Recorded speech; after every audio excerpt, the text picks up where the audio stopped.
Volume 1, 1968 to 1987. 1968, To Understand Maria Tegui. Conference at the University of San Cristobal de Huamanga in Ayacucho, Peru. 1968. It has been a little more than 3 years since we had the occasion to talk from this place. At the time, we spoke about the problem of education and shared our thoughts on this important issue. It was a wonderful opportunity to talk with you. Today, once again, we have the opportunity to speak with you, but the circumstances are somewhat different. We are going to speak about José Carlos Maria Tegui, of the actuality of his thought, and this task which I have been assigned to address, is not in itself an easy task, at least not to me. First of all, we believe that Maria Tegui must be approached with respect, and secondly, we must approach him from a clear and precise position, because otherwise it is not possible in any way to understand the actuality and richness of his thought. Of course, Maria Tegui has been physically dead for many years, but his thought is still profoundly alive, just as it was in the 1930s. It is still vibrant, still current, and still a perspective for Peru, while other thoughts of people who are still alive are truly dead. It is difficult in an hour more or less, to talk on all Maria Tegui's thought, so for this reason we want to focus on a few concrete problems and emphasize on what should do facing the image of this great Peruvian. First, we uphold the figure of Maria Tegui as a proletarian intellectual. We will not get into detailed dates or other matters which are not of interest now. We will get into central problems set forth by the actuality of the thought of José Carlos Maria Tegui. To understand Maria Tegui. After having tried to bury him in silence, much has been written about Maria Tegui. Of course, we also see Maria Tegui as very highly spoken of, so as to mystify him, to systematically try to twist him, to try to better him with senseless pedantry. It has been said in the first place about Maria Tegui that he was not a convicted and confessed Marxist and whose thought was not sustained by Marxism-Leninism. Maria Tegui said it himself. He was a convicted and confessed Marxist, fearless, neat, and precise. What does that mean? It means that Maria Tegui had a proletarian class position. He was plainly and simply on the side of the exploited. Maria Tegui felt in his own flesh what the exploited masses of our country felt, and during his time, unfortunately for us, a very short life, he translated into deeds what he felt and put in practice written word. Maria Tegui had a conception of the world. He had an ideology, and he said many times that his ideology was Marxism-Leninism. He conceived and upheld it, and he based his thesis on the contemporary world.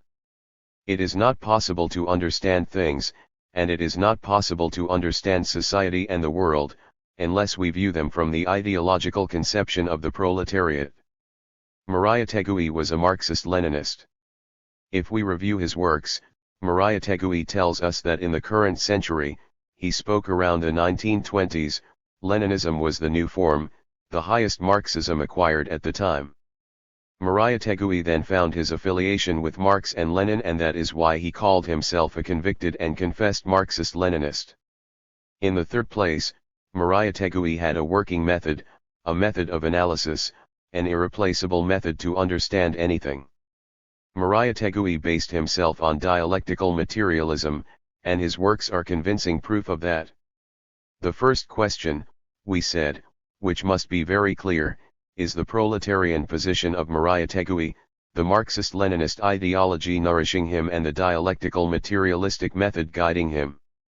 On these three bases it is feasible to understand the figure of José Carlos Maria Tegui, but whoever cannot understand Marxism-Leninism, will not be able to understand Maria Tegui, and it is not for a lack of enlightening or of intelligence that she or he cannot understand him, but because he is not on the same side, nor has the same light in the brain, nor uses the same method.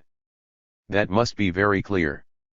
We must base ourselves on facts, start from the class position of Maria Tegui, start from his Marxist-Leninist ideology, and one must also start, therefore, from his dialectical materialist method. Whoever does not focus on Mariah Tegui with those three viewpoints indicated above, cannot understand his thought and will twist it in many cases in good faith or in the majority of cases, like the feathery hacks, in very bad faith. Mariah Tegui was a great Latin American Marxist-Leninist and we must be very Mariah Tegui was a great Latin American Marxist-Leninist and we must be very proud of that fact. There is not in all of Latin America another Marxist-Leninist comparable to him in any way. Truly José Carlos Mariah Tegui is a summit of Latin American Marxism thought and a greater summit as time goes on. José Carlos Mariah Tegui is better appreciated outside our borders. Here in our country he is less wanted, less respected, and even very little known, which is a shame. Mariah Tegui then is a great Marxist-Leninist, who honors our country and the exploited among our people, but not others, for the others he is a knife sunk in their hearts, which they cannot manage to take it out neither will they are able to take it out. Mariah Tegui was not a mere repeater, who simply knew 4 or 5 formulas, but he is much more, something more profound, more Marxist. He takes Marxism-Leninism and introduces and fuses it with our reality, he gets it into our country, incarnates it in our soil, and upon incarnating it, introducing it, penetrating it in our country with Marxism-Leninism, he illuminates us with a thought which is still current. The interpretation Mariah Tegui wrote of our country, in his famous 7 interpretative essays on Peruvian reality, Siete Ensayos de Interpretación de la Realidad Peruana, is still an unshakable document. In Mariah Tegui we see the grip he had, the Marxist and genial grip of being able to fuse the universal reality of Marxism-Leninism with the concrete actuality of our revolutionary prophet. Very few persons have this quality and Mariah Tegui had it in excess and grandeur, and we must recognize it. Whoever does not understand the development of Marxist ideas in our country, cannot understand what is happening in Peru, and even less, of course, can he call himself a revolutionary. Unfortunately there are many revolutionaries out there who know Mariah Tegui's thought and still fear it, a justified fear, because it is a good touching stone to find out who are genuine revolutionaries and who are not. That's the reason why they fear Mariah Tegui. Mariah Tegui's 7 essays are still a fundamental part of Peruvian thought. Mariah Tegui developed 7 masterful interpretations for us from the Marxist viewpoint, and from the one and only correct viewpoint of our Peruvian reality. Many talented and well-versed scholars with a contrary viewpoint have tried to discredit that little book, from the reactionary position of Don Victor Andrés Belaunde, TNF, bourgeois Peruvian historian, but their efforts have failed.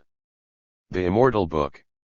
Mariah Tegui's little book 7 interpretative essays on Peruvian reality is still very much alive, while that of Don Victor Andrés Belaunde has been read only by very few, mostly for historical curiosity. We must start from this, what Mariah Tegui is telling us in that little book, in this small volume which constitutes a vision of the people's war in our country.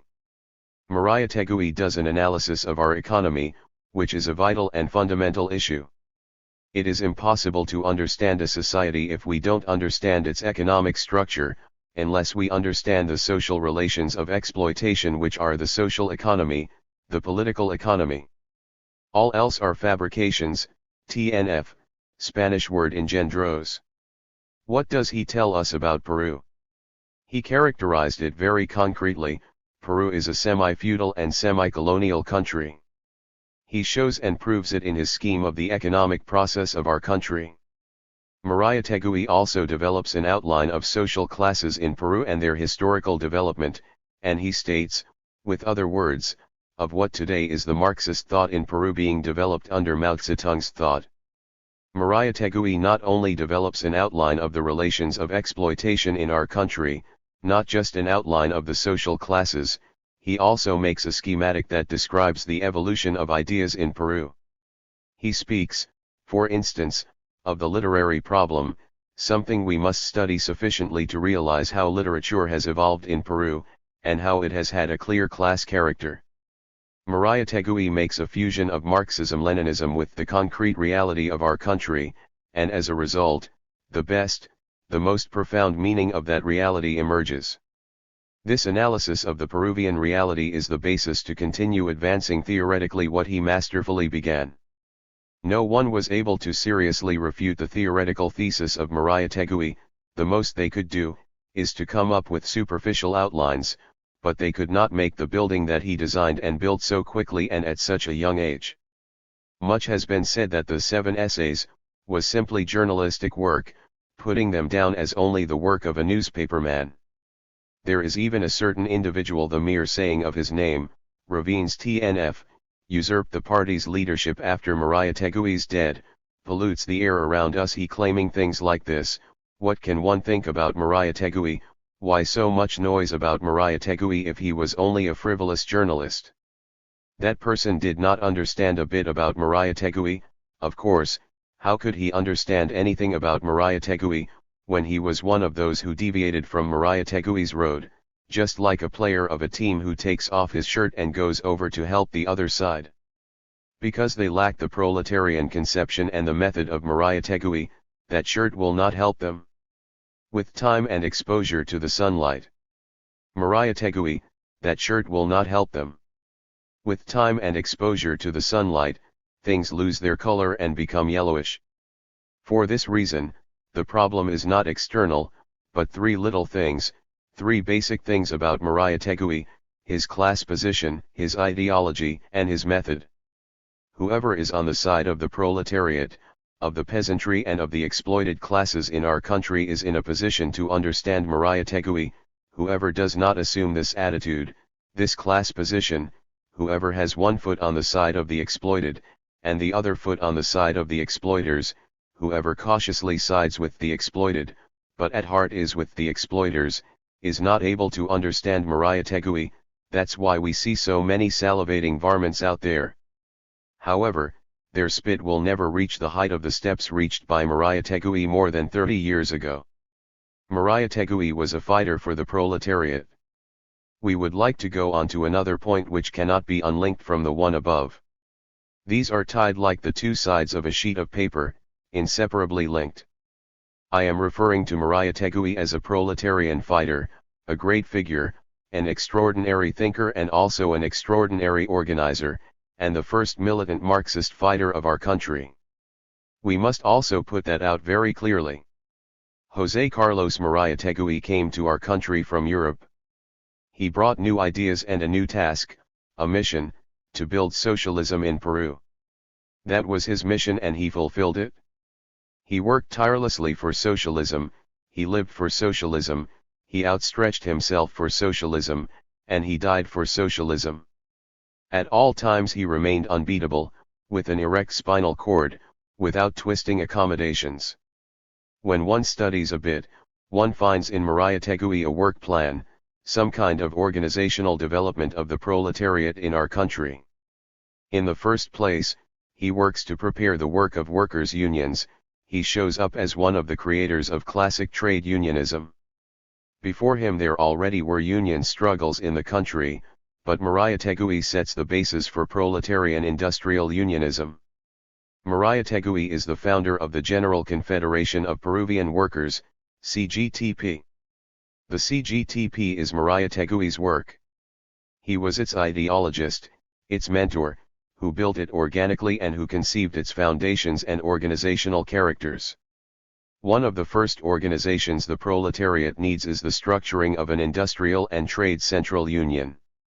Mariátegui understood that very well, but he not only understood it, since Mariátegui was not the type of person who upon understanding something, just laid back relaxing on the enjoyment of his own understanding something, just laid back relaxing on the enjoyment of his own lucidity, but quite the contrary, he felt the need to fulfill the task this understanding demanded of him. He did all the preparatory work of the CGTP constitution and platform. Any constitution, no matter what it is, has 2 consecutive parts, 2 elements which together form any organization or institution. First, the ideological part, that is, the dynamics of thought, the formation of a program, the constitution of its points of agreement, the importance of a statute, etc., and a second part, the constitution of the organization apparatus strictly speaking. That was understood by Murayategui profoundly and masterfully, and following his Marxist analysis, Murayategui was the creator of the CGTP. The General Confederation of Peruvian Workers, CGTP. There is a very interesting thing, in developing the statutes, Murayategui made a class-conscientious, proletarian workers' union statute which is still awaiting to fulfill its realization. That is ironic, but more than ironic, it is proof of the disorientation and confusion that after him have imposed certain individuals in the workers' union movement in our country.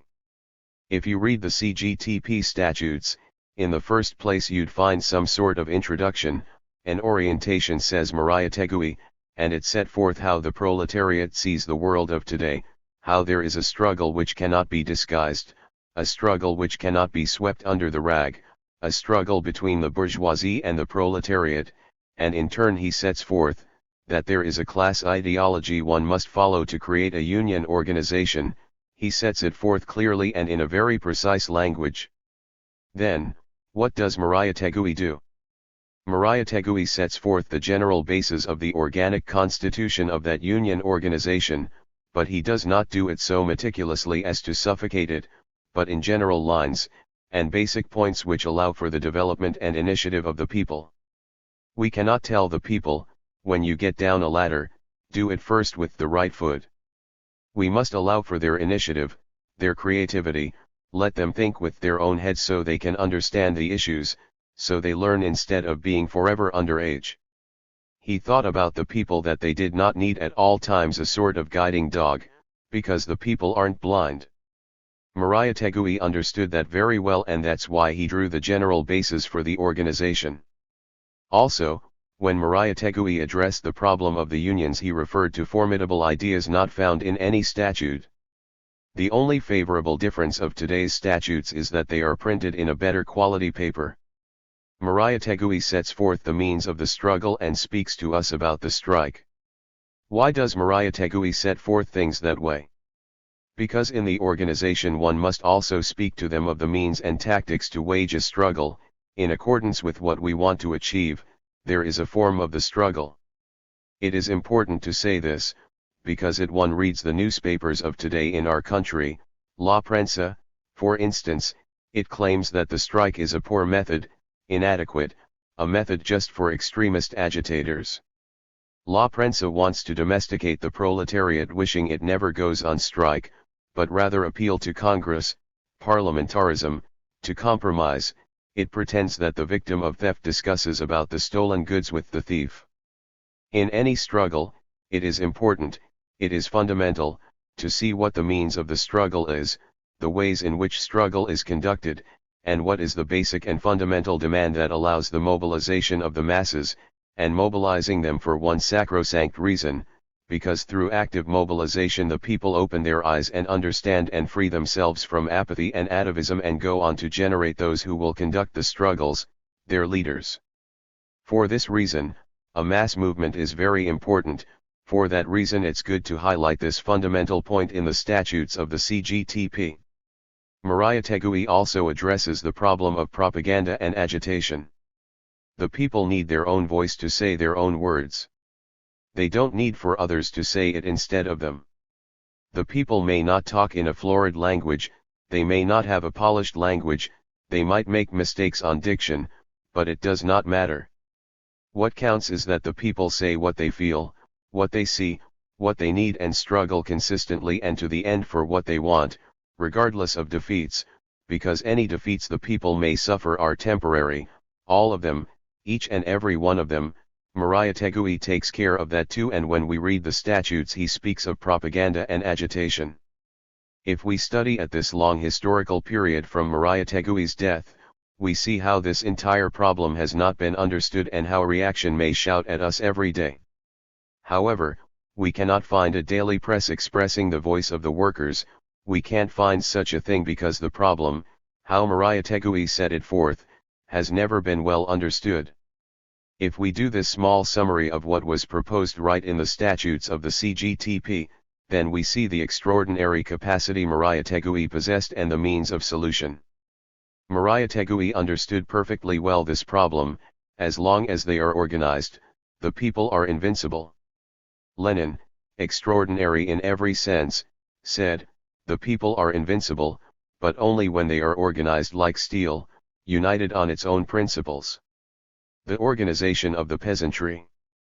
Murayatagui proposes that the people, first and foremost, must define their ideological and political position, second, they must forge their organic structure. But Murayatagui not only takes care of organizing the workers, the gigantic work of Murayatagui does not end there, but he sees something else. He understands our country to its very entrails and discovers that in our country there are peasants.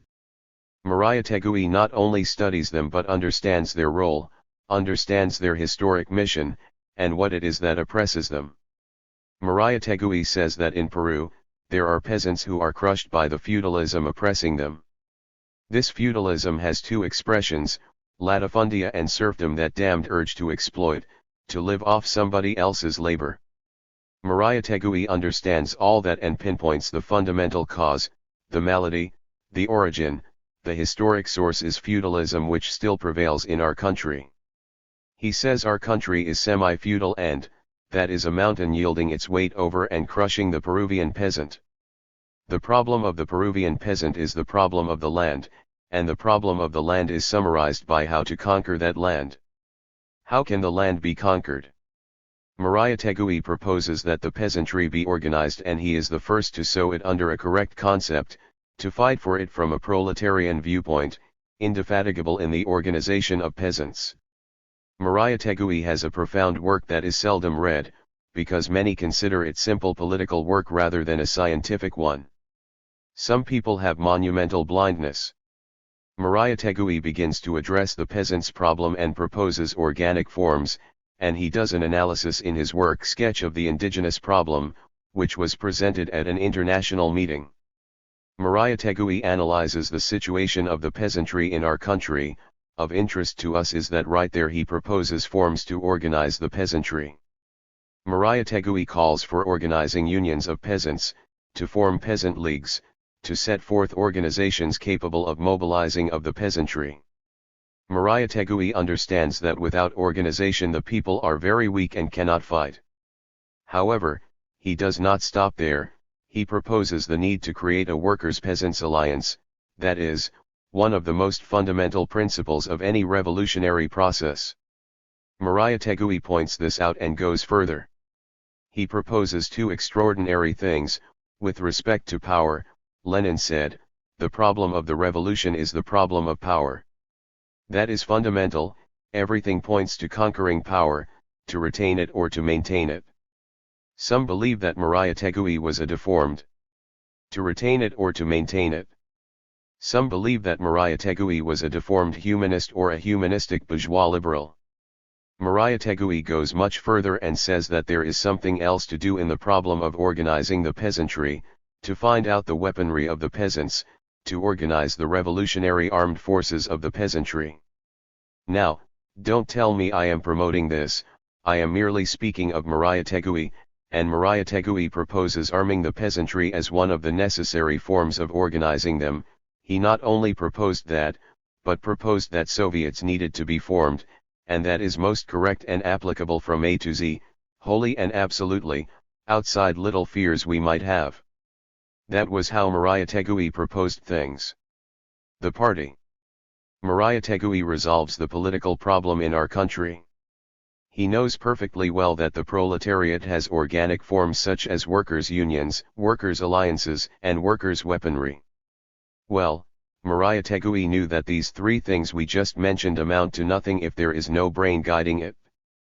So then Murayatagui proposes founding a proletarian party and creates the party of the proletariat in our country.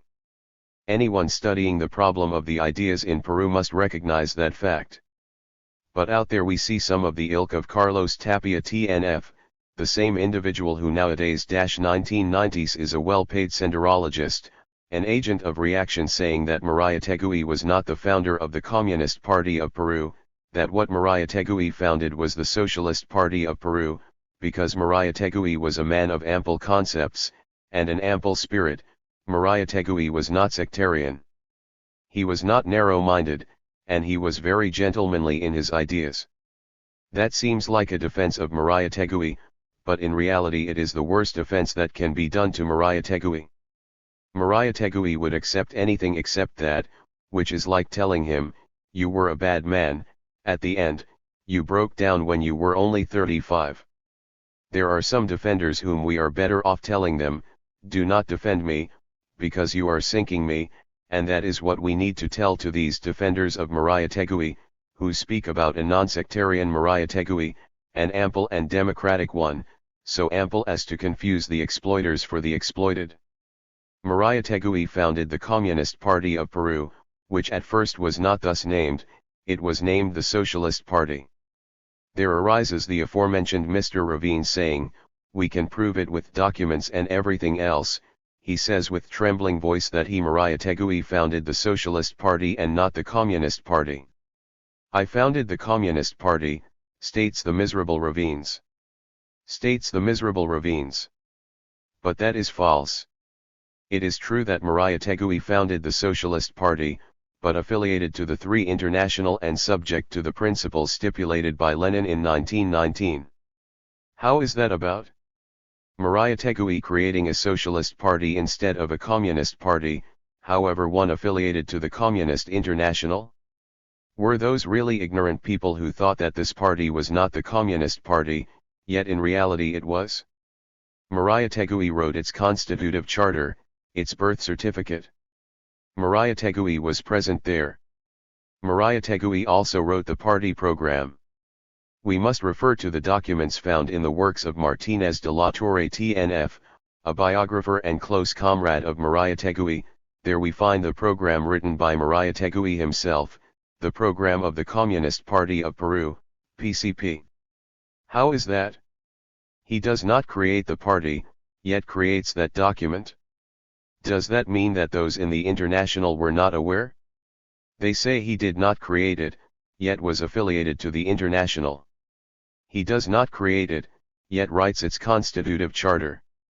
Simply what we see is a conspiracy to wrest away from us the immense figure of Mariah Tegui. Mariah Tegui dedicated his life and tireless work to accomplish what he thought was his duty, to participate in the struggle for Peruvian socialism. But he wasn't only a mere participant but the one who generated it. Since then, socialism in our country has affiliation, an ideal. We are in the process of rediscovering the figure of Mariah Tegui. We are the legitimate heirs of Mariah Tegui. We want to speak about the actuality of Mariah Tegui. But first we must speak of the enemies of Mariah Tegui. You already know that he died young, at age 35, his work remained largely to be done and he set the basis for his practical work. His work has had many ups and downs, open felonies, untold betrayals, opportunists attempting to cover themselves under his shade. It also has, naturally, individuals who have defended it consistently and some who today want to go back to his figure, to his source. With Mariah Tegui physically dead, certain elements, certain individuals, certain weasels whose name I do not even want to mention here, arise as the ones carrying the banner of Mariah Tegui, for the express purpose of systematically renege and distort his thought and betray in deeds the legacy they claim to have received. How do these self-proclaimed heirs of Mariah Tegui behave politically? What is their practice? By their deeds you will know them. The way they act today they will act tomorrow and with still more reason in 1969.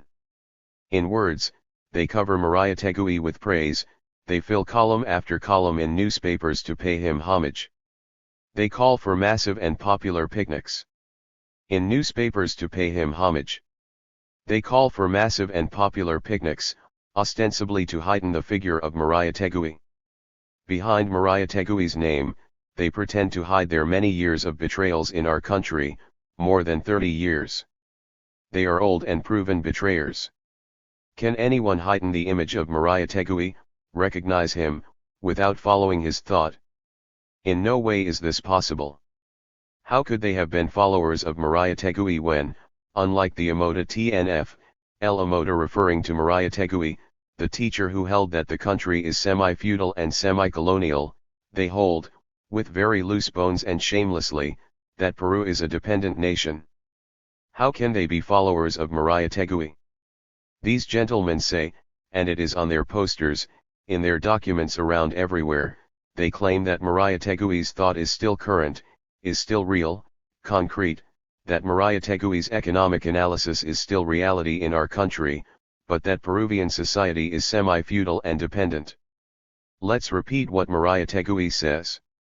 Maria Tegui says that Peru is a semi-feudal and semi-colonial country, and that its semi-colonial character will go on worsening and establishing itself more with the increased penetration of imperialism. Let's ask ourselves a simple question: has imperialism penetration increased or not since the time of Maria Tegui? The clear answer is obviously yes. It has penetrated more. If imperialism has penetrated more, has what Maria Tegui said been fulfilled or not? He told us that with the further penetration of imperialism, and of semi-colony, we would be even more at risk of becoming a total colony, that is, definitely losing our sovereignty. Maria Tegui proposed, for instance, a workers' and peasants' front and to make Soviets. And what do these self-proclaimed followers of Maria Tegui preach? They preach to make a front with the bourgeoisie. How about the workers and peasants? They are not in their plans, except for the very few they bring in, pulling them from their ears, to falsely represent the genuine workers. But what do these supposed followers say? That we should participate in elections, that through elections we will conquer power. What kind of followers are these? I refer myself to Maria Tegui's documents. Can these gentlemen be called followers of Maria Tegui? No. They are smokers of Maria Tegui, arsonists of Maria Tegui's work. They burn a lot of frank incense for the purpose of covering the saint with ashes, to tar him so no one will be able to see how he really was and still is. Much picnicking, much phrase-mongering, elevating the figure of the man while prostituting his thought. They mention Maria Tegui a lot while denying his revolutionary vision.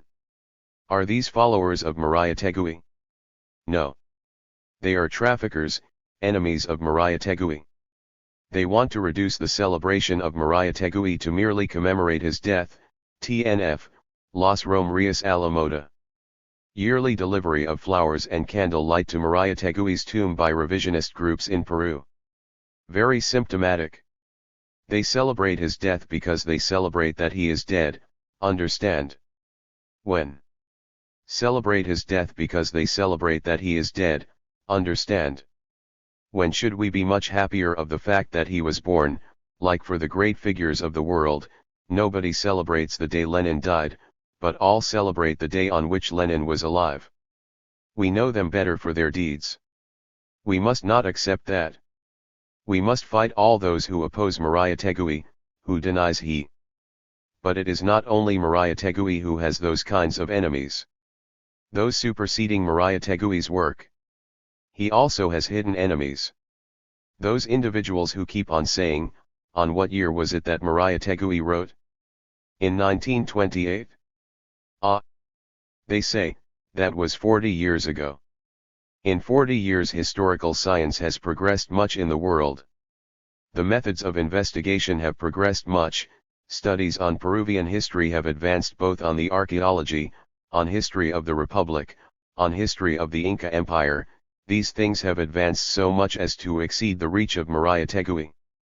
The affiliation of these superseders is the same of the improvers of Marx. These petty superseders have not even been able to supersede their own narrow minds. They are liars, false, traffickers. What do these individuals do? They have the habit of accumulating data, that typical intellectual richness of the bourgeoisie. Data is a bourgeois concept. They believe that the more data one has, the better interpreter one is, the better understanding one has of the national situation, which of course it is absurd.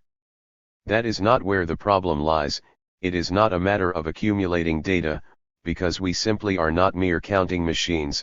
The problem lies on the interpretation, and Maria Tegui called it 7 essays of interpretation, not 7 essays of data accumulation.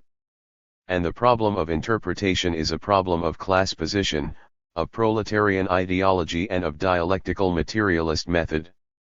What happens is that his superseders have yet to grasp the problem of knowledge in the bourgeoisie and in the proletarian. What happens is that these superseders want to make a Marxist interpretation of Peru, with a bourgeois concept in their heads. That is what really happens. What is the end result? A chili pot which not even they themselves are able to digest, and that is how ambiguous things get. Peru is semi-capitalist, Peru is a semi-colony, Peru is a neo-colony, but Peru is the same time semi-feudal, at the same time that it is capitalist. But what the hell is Peru? The problem with these individuals is that they lack unity of thought, not because they are less intelligent. They may have a great intelligence, great wit, but they lack a base. It is like building a house that has a roof but lack of a foundation. They lack class position, and that is why they cannot go further. They digress, make grandiose interpretative schemes, lucid and brilliant schemes about a stage of the country or of today's Peruvian society, but they are unable to get to the crux of the today's Peruvian society, but they are unable to get to the crux of the problem, and therefore, end up talking about Peru having curious situations of class or curious alliances. There is nothing curious in Peru. Society is not curious at all. Society is governed by laws, but those who do not follow Marxism cannot understand those laws. To these friends, to these gentlemen who pretend to overcome Maria Tegui, we must tell them to understand what the problem is, show them what a gross mistakes they make when they try to understand Maria Tegui while keeping the bourgeois system in their heads. They will never succeed. One of the most debated problems is the capitalist character of Peru, because Maria Tegui held that Peru is semi-feudal, and that is correct. They claim Maria Tegui made a mistake because he said we are semi-feudal when we are capitalist. What happens is that at the bottom of the thought of those individuals there is no dialectic mechanism. They believe that revolution is not feasible unless the forces of production are largely developed. That concept was superseded already. Lenin made of these ideas mashed potatoes, but some still revive it. Some people claim to have superseded Maria Tegui. In what does this betterment consist? Where is the well-thought document showing us that the country is this or that way, or that the revolution must have this or that character? That is another problem, because Maria Tegui says that the first stage of the Peruvian revolution is national democratic, people's democratic, but the superseders of Maria Tegui say, no, the revolution is socialist. Finally, there is another set of twisters. They extract or cut little sentences of Maria Tegui's work, then begin to make weird mental elaborations. Somewhere Maria Tegui says something about religion, he has an opinion about religion, about the myth, but then some rub their hands with glee, their soft hands which have never done any field work, and say, deep down Maria Tegui was a mystic and not a Marxist, he was a humanist that suffered and pained for Peru. Maria Tegui set forth clearly that Marxism-Leninism is universal.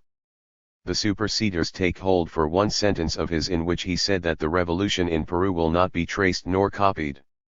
Maria Tegui set forth Marxism as a universal truth, and that universal truth he transferred into our reality. It is not as some say that Maria Tegui attempted to squeeze reality within the narrow Marxist scheme. That is what Mr. Victor Andrés Belaunde said. No. Maria Tegui has not done that. Maria Tegui was not a senseless man. Maria Tegui was a Marxist man, and Maria Tegui was not a senseless man.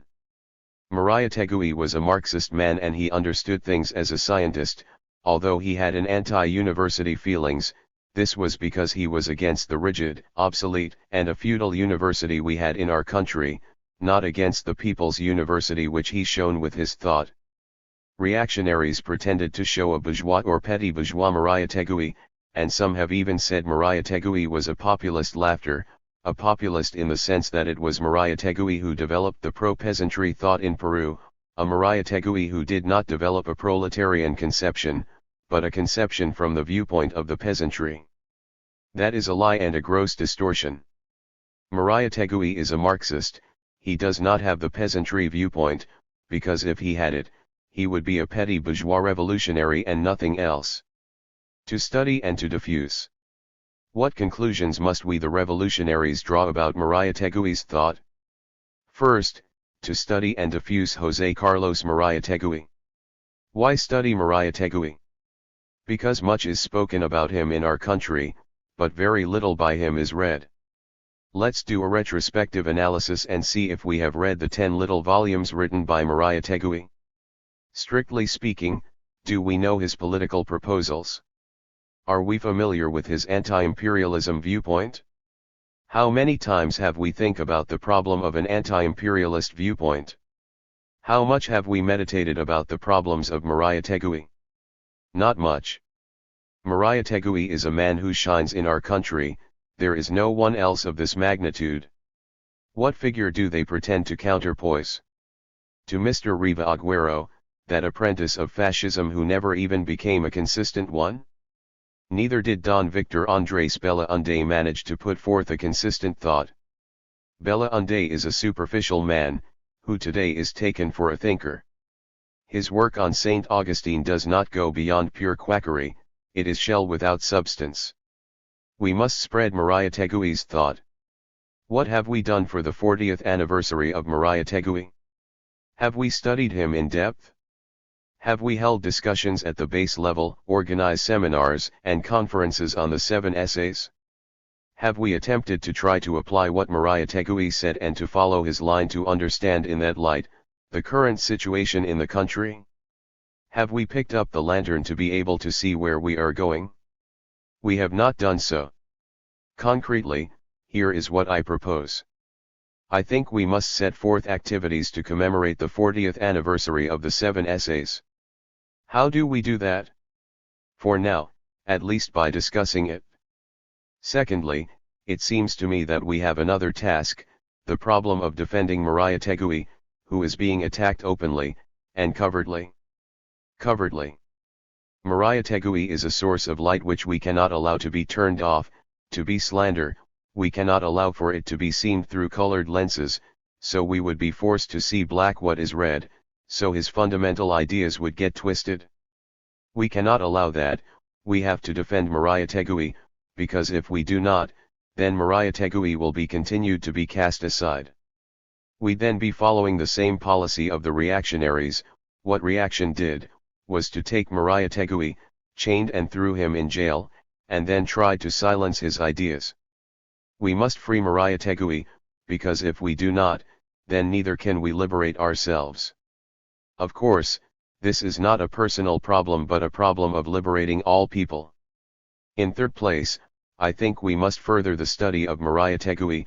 I do not pretend to supersede or overcome Maria Tegui, I do not want to be classified in quarters of the superseders, but I think we must develop Maria Tegui further, take his ideology, his method, his sources as a base, and develop these problems. For example, how we analyze the Peruvian economy of 1968, in the light of the 1928 essay? It would be a magnificent thing to do the same with literature, with the problem of the land, women, and other problems. I think that this is a duty and we the intellectuals, must fulfill it, and the workers as well as the peasants because we find many portions of his work which refer to them in plain and clear language. In conclusion, Maria Tegui is a great example, united with other figures in our history, such as, for example, Tupac Amaru. The example of Maria Tegui. Maria Tegui is a historic figure of our country. Even if a recent one, he already has a perfect historical dimension that excels. He is the country's ideologist. There is no other one. The reactionary ideologists are dwarfed and defeated by Maria Tegui. We must do it. How wonderful it would be if there were a few more people like him. Because I am quite convinced that individuals like Maria Tegui are not born and forge every day, but every once in a while. His family name can be canned and assumed by his relatives or not. What matters here is the example. We must raise his figure as an example to follow, as guide of the revolution in our country, and our country is deeply changing and will change even more. It has been said, nobody can stop history, it may be deviated a bit for a short while, but not more. Maria Tegui, therefore, is an example to us, but an example of what?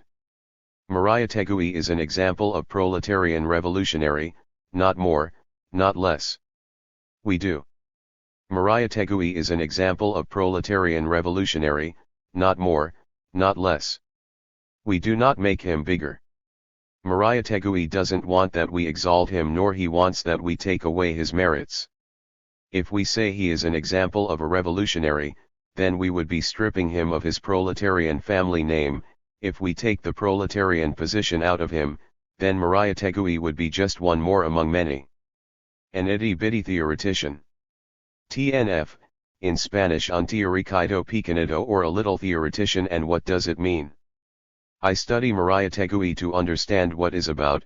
I see his work, his life, and I find in Maria Tegui's work a theoretical development, a Marxist-Leninist analysis of our problems, a great theoretician of Peru and of Latin America. We must follow that example. I am not proposing that we must be equal to him, but only that we follow his road. For instance, I could make a little prologue.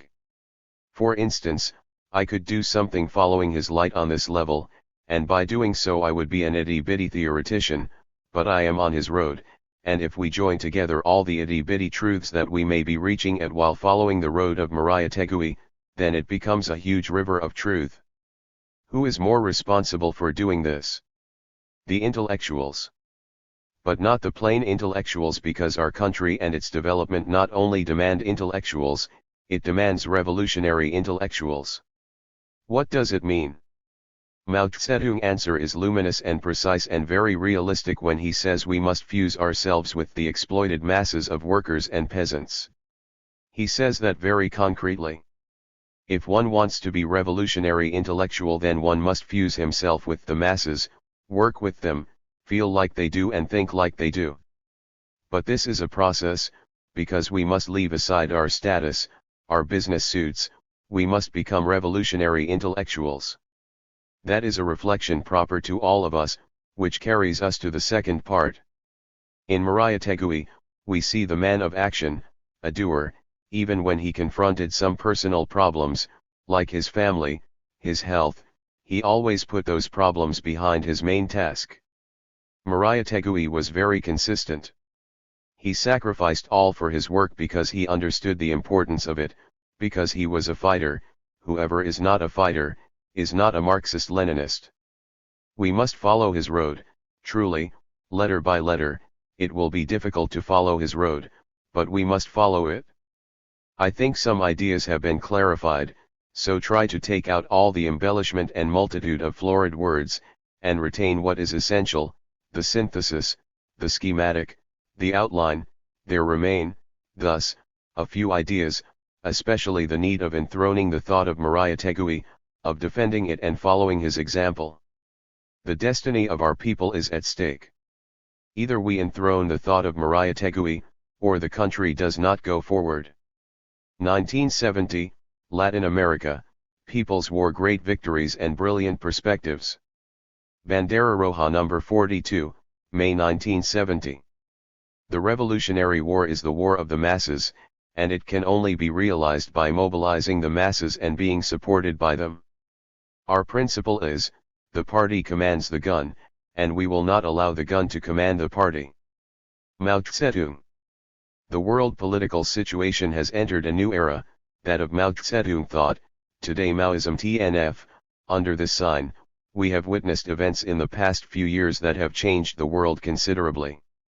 The national liberation struggles have advanced unstoppably, the great proletarian cultural revolution in China has achieved great victories, the international communist movement has been strengthened, and the masses throughout the world, even inside the imperialist and social imperialist countries, have unleashed furious revolutionary storms, shaking up the entire obsolete and rotten system of exploitation of man by man.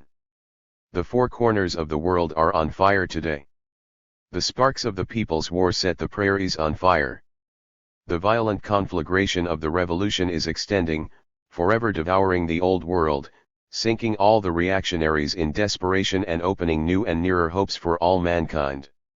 Latin America is the backyard of North American imperialism. By way of its semi-colonial policy, imperialism has penetrated more ferociously in the Latin American countries, accelerating the exploitation and plundering of the natural resources, oppressing and ruining the masses of the people, mainly the workers and peasants. By way of their global counter-revolutionary strategy, the imperialists have as a priority to strengthening their puppet and lackey regimes. Thus, strengthening the position of feudal landlords and bureaucratic capitalists, by the centralization of the economy, the media, and the use of political chicanery by making them adopt nationalist and pseudo-anti-imperialist poses, by funding, training and developing the reactionary army, the modernization of its weaponry and repressive apparatus, the perfecting of its methods of assassinations, and the increase of its material reserves. All the above is being done in order to unleash a bloody counter-revolutionary war, in which they attempt to use the masses against the masses.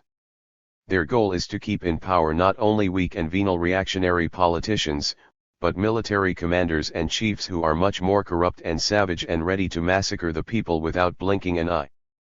In the eyes of the imperialists, fascist regimes and police states offer greater stability and efficiency in safeguarding their interests as well as in the violent repression of the people's war.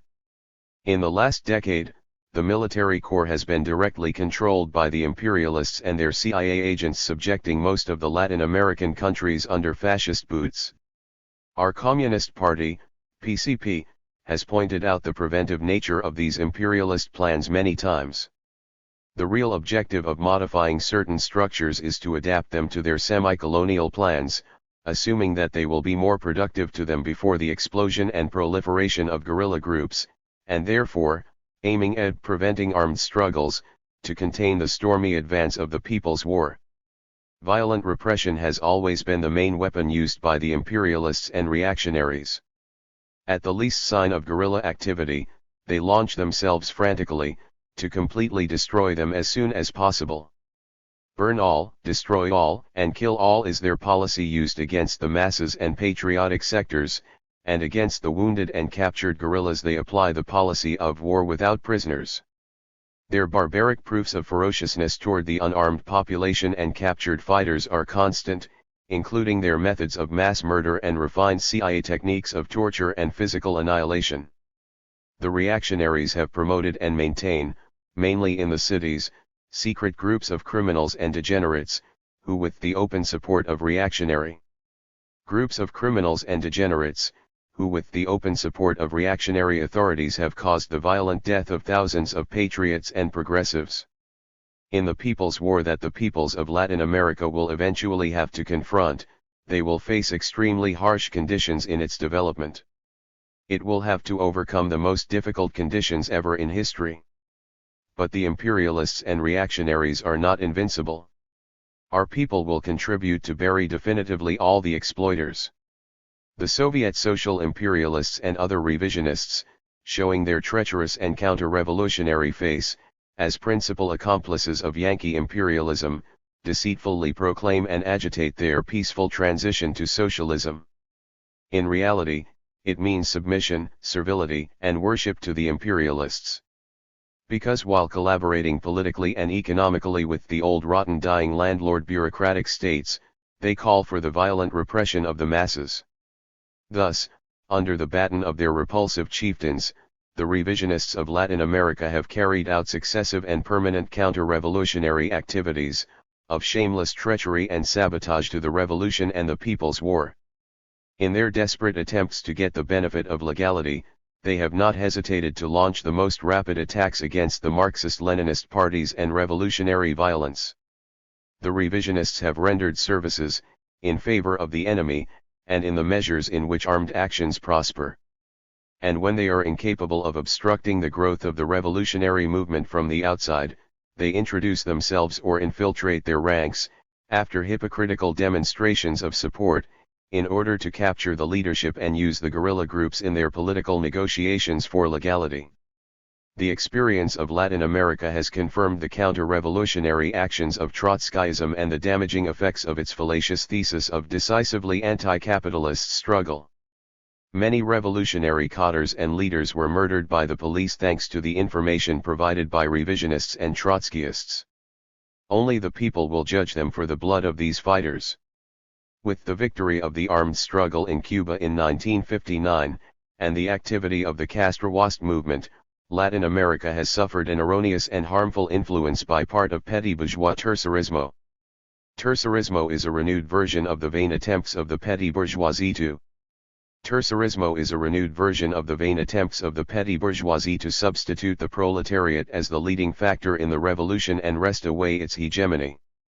The terceristas and their ideologues spread their so-called particularity of the revolution in Latin America, fiercely attacking Marxism-Leninism Maotzedong thought today Maoism, preaching its obsolescence, as well as the universal laws of the People's War.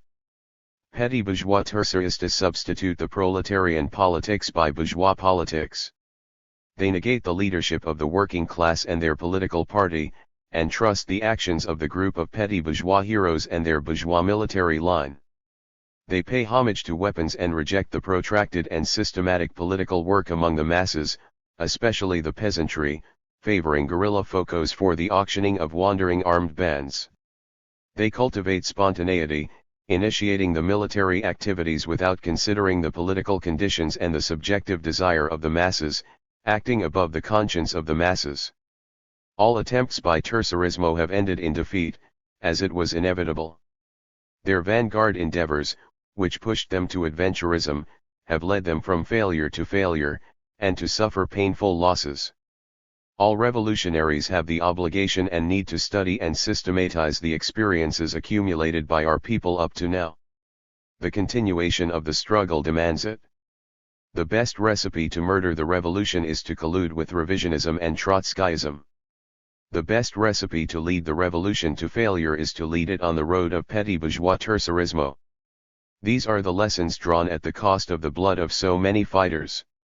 In Venezuela, for example, petty bourgeois terceristas, erroneously analyzing the conditions, opposed at first, of taking the road of surrounding the cities from the countryside limited themselves to mobilize small petty bourgeois sectors.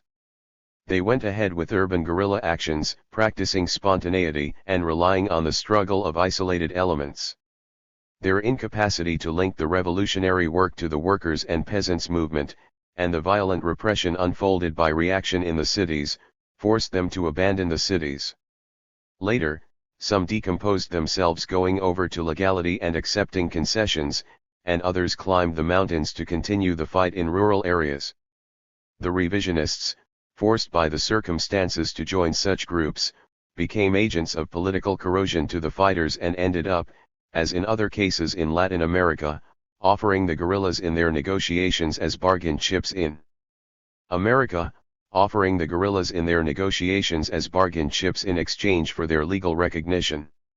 In the end, they were cowardly betraying, putting themselves in the tail of reaction, and shouting their stupid slogans of democratic and peaceful development, electoral participation, and so on.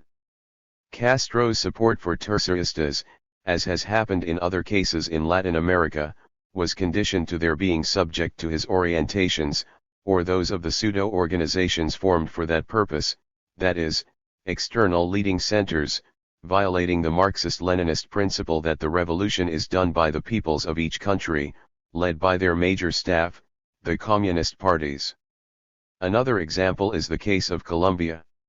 Armed struggles emerged there in response to one of the most brutal repressions against the people ever recorded in America. Reactionary actions were personified by violence that systematically murdered thousands of patriots and covered Colombia with blood.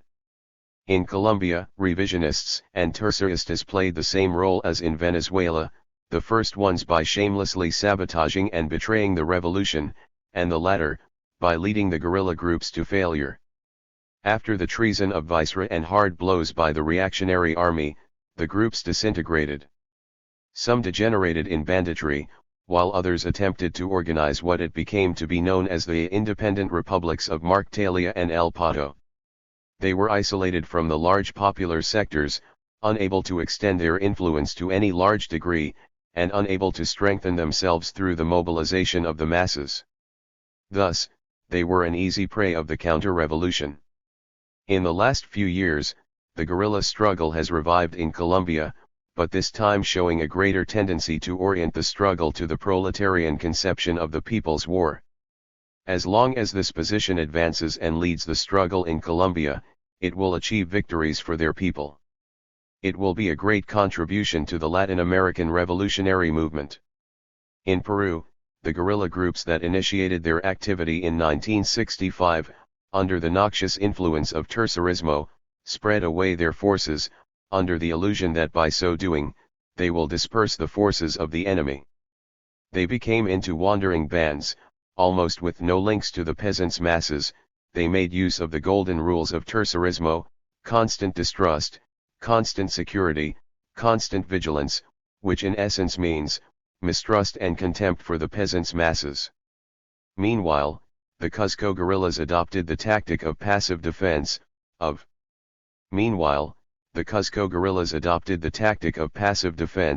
of defending their territory inch by inch, rejecting active defense, which is a consistent Marxist-Leninist concept, and the only correct guiding thought for the peoples to be victorious in their revolutionary wars.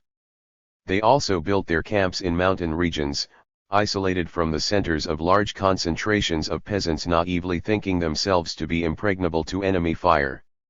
The case of Bolivian guerrillas constitutes a typical example of the activity of petty bourgeois terceristas in Latin America, and one of the most important acts of adventurism perpetrated by Castroism. As worshippers of spontaneity, they trusted prestige more than the work of political mobilization of the masses, twisting the genuine concept of proletarian internationalism, and initiating their activities with their hopes in the basis of logistic support external to the guerrillas, neglecting the Marxist-Leninist line of only relying on their own efforts. The failure of the National Liberation Army, initials in Spanish ELN, in Bolivia and the death of Che Guevara and the Paredes brothers, meant the total bankruptcy of petty bourgeois tercerismo in Latin America. It was, besides, a clear example of the treachery of revisionists, and the false support preached by Castro. The erroneous political orientation, and consequently, the erroneous military line, the isolation of the masses, the lack of revolutionary perspectives, and the abandonment of revolutionary work, led to some of the terceristas to terrorist activities in the cities, reducing themselves to such false methods. Others are getting closer, however, at the cost of painful and bloody experiences, to the road of the People's War, of Marxism-Leninism Mao Zedong thought today Maoism. The proletarians need not only a just Marxist political line but also a just Marxist military line. Without the guidance of a correct political line, it is impossible to develop a correct military line, and without a correct military line, it is also impossible to apply and implement a correct political line. This truth has been understood by the Marxist-Leninist Maoist parties of Latin America, which have made efforts to prepare themselves for the People's War and dare to carry on the People's War, following the proletarian military line of Comrade Mao Zedong. Thanks to the correct orientation of the Marxist-Leninist Maoist parties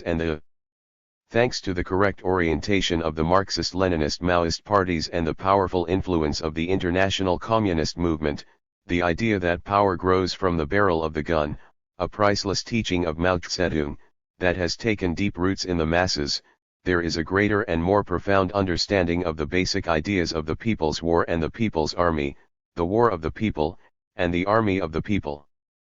Understanding the road of the People's War, and under the leadership of their communist parties, the Marxist-Leninists Maoists of Latin America have consistently gone to the rural areas to do political work among the peasants' masses, and to lay down the basis for revolutionary wars. The leadership of the communist parties, the Marxist-Leninists, is a very important and essential factor for the triumph of the People's War in Latin America. Only such parties, armed with the invincible Mao Zedong thought Maoism, will be able to carry on assuredly and victoriously the revolutionary struggles until the end. Our glorious Communist Party is a firm Marxist-Leninist Maoist party.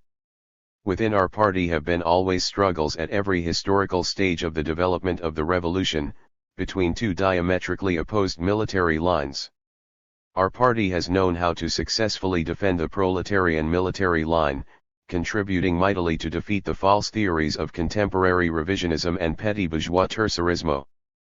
In particular, the present internal struggle, against the liquidators, has left our party in the best conditions and has gotten us closer to the brilliant reality of the People's War.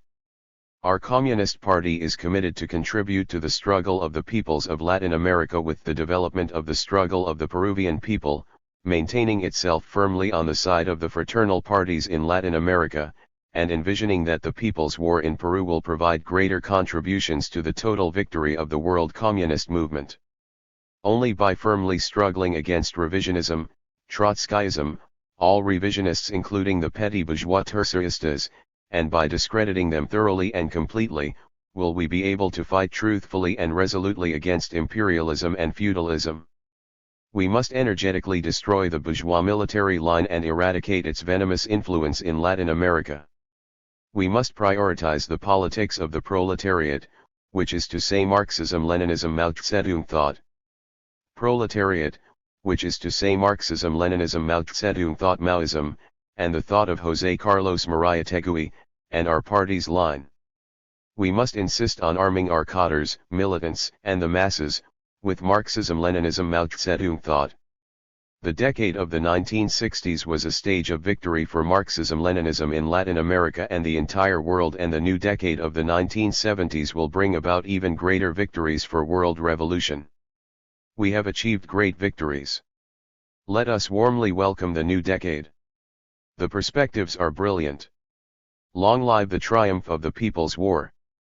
Long live Marxism-Leninism Mao Zedong thought. Down with petty bourgeois militarism. 1973, Marxism, Mariátegui, and the Women's Movement. PCP, Central Committee, April, 1975. Contents. 1I. The Woman Question and Marxism. 1.11. The Theory of Women as Deficient Feminine Nature. 1.22. The Development of Capitalism and the Women's Movement. 1.33. Marxism and the Emancipation of Women. 2.2. Mariátegui and the Woman Question.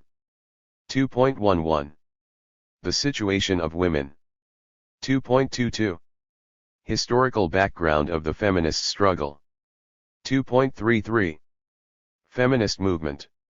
2.44. The Emancipation of Women. 3.3.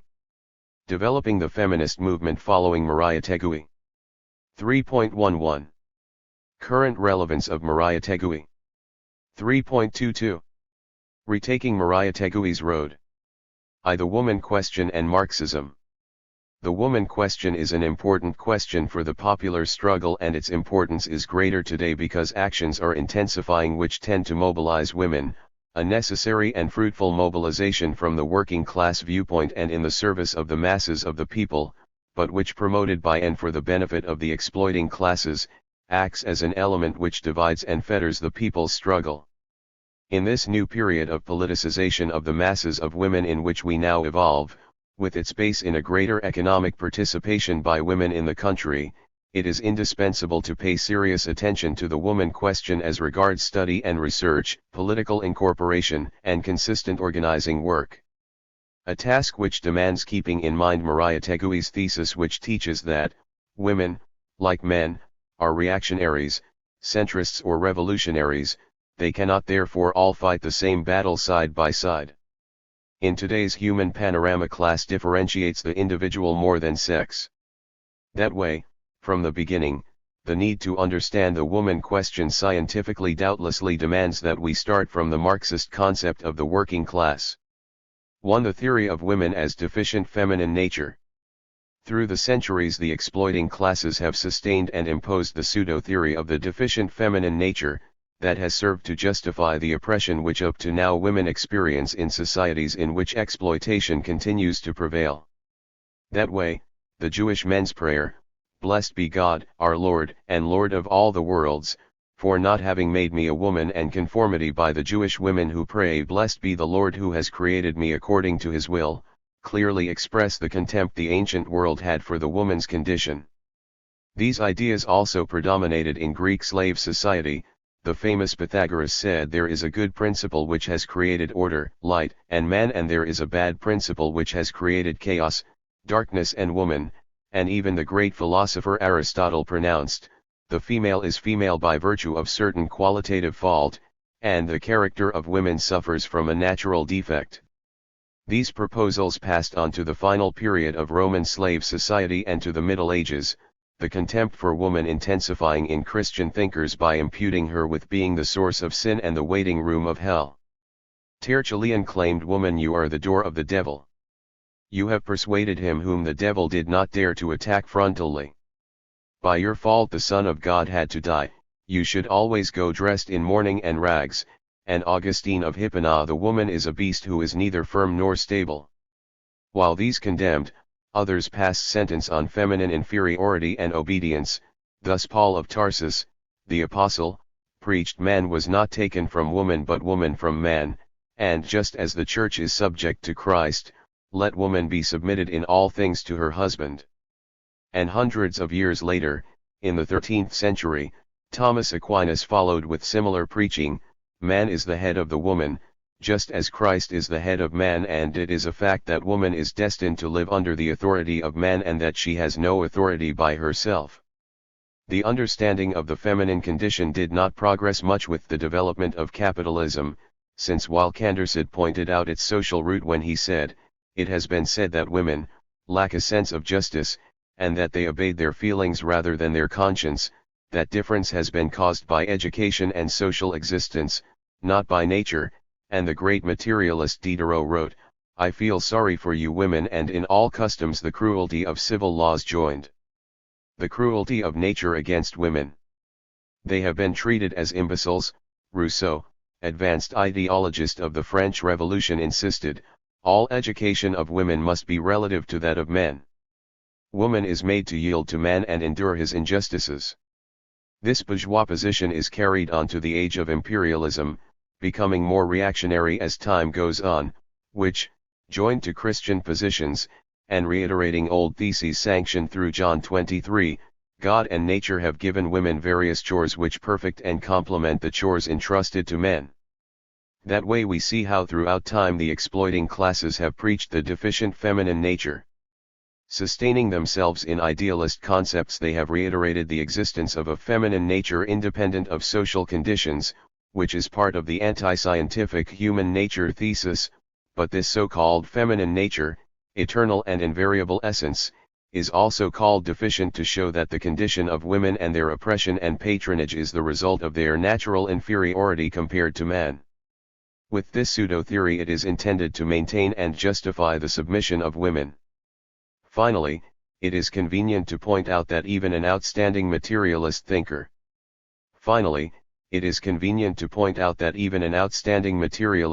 like Democritus had prejudices with respect to women. A woman familiar with logic, a fearful thing, woman is much more prone than the male to think evil. And that the defense of women is based in metaphysical or religious arguments. Eve means life and Adam means land, created after man, woman was finished better than him. Even the bourgeoisie, when it was a revolutionary class, only conceived of women in reference to men, not as independent beings. 2. The development of capitalism and the women's movement. The development of capitalism will incorporate women into labor, providing the basis and conditions for her to develop. That way, with their incorporation into the productive process, women will have the chance of more directly joining the class struggle and combative action. Capitalism carried out the bourgeois revolutions, and in this forge, the feminine masses, especially working women, advanced. The French Revolution, the most advanced one of those led by the bourgeoisie, was a great nourishment for feminist action. Women got mobilized together with the masses, and participating in the civic clubs, they developed revolutionary actions. In these struggles they organized a society of revolutionary and republican women, and through Olympia de Gouges, in 1789 they demanded a declaration of the rights of woman and created newspapers like The Impatient to demand improvements in their condition. In the development of the revolutionary process, women won the suppression of the rights of the firstborn male and the abolition of the masculine privileges, and they also obtained equal rights of succession with males and achieved divorce. Their militant participation rendered some fruits.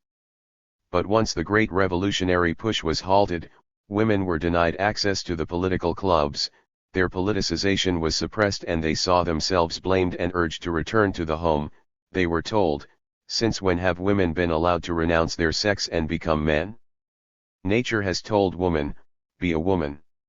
Your chores are to tend to infants, the details of the home and the diverse challenges of motherhood.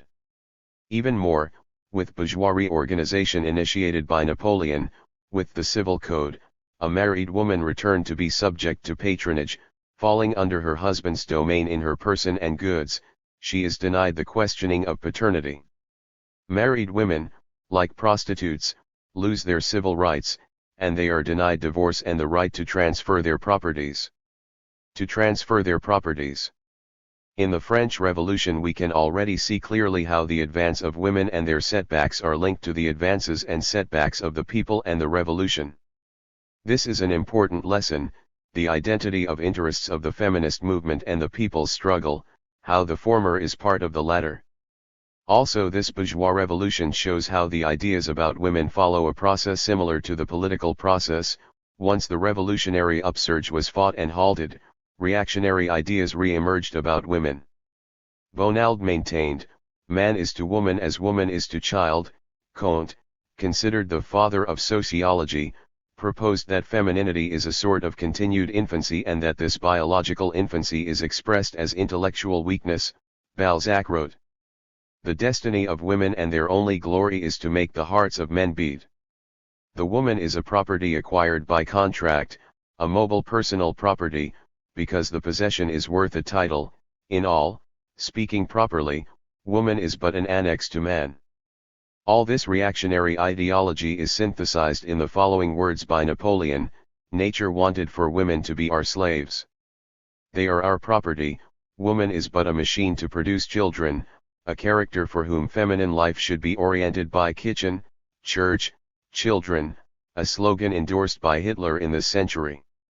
The French Revolution raised its three principles of liberty, equality, and fraternity and promised justice and to meet the demands of the people. Very soon it showed its limits and that its principled declarations were but formal declarations. At the same time its class interests were counterpoised to those of the masses. Misery, hunger, and injustice kept on prevailing, except under new forms. Against such an order of things the utopians launched themselves with a sharp and demolishing criticism, although, due to historic conditions, they could not reach the root of the evil. Utopian socialists also condemned the condition of women under capitalism.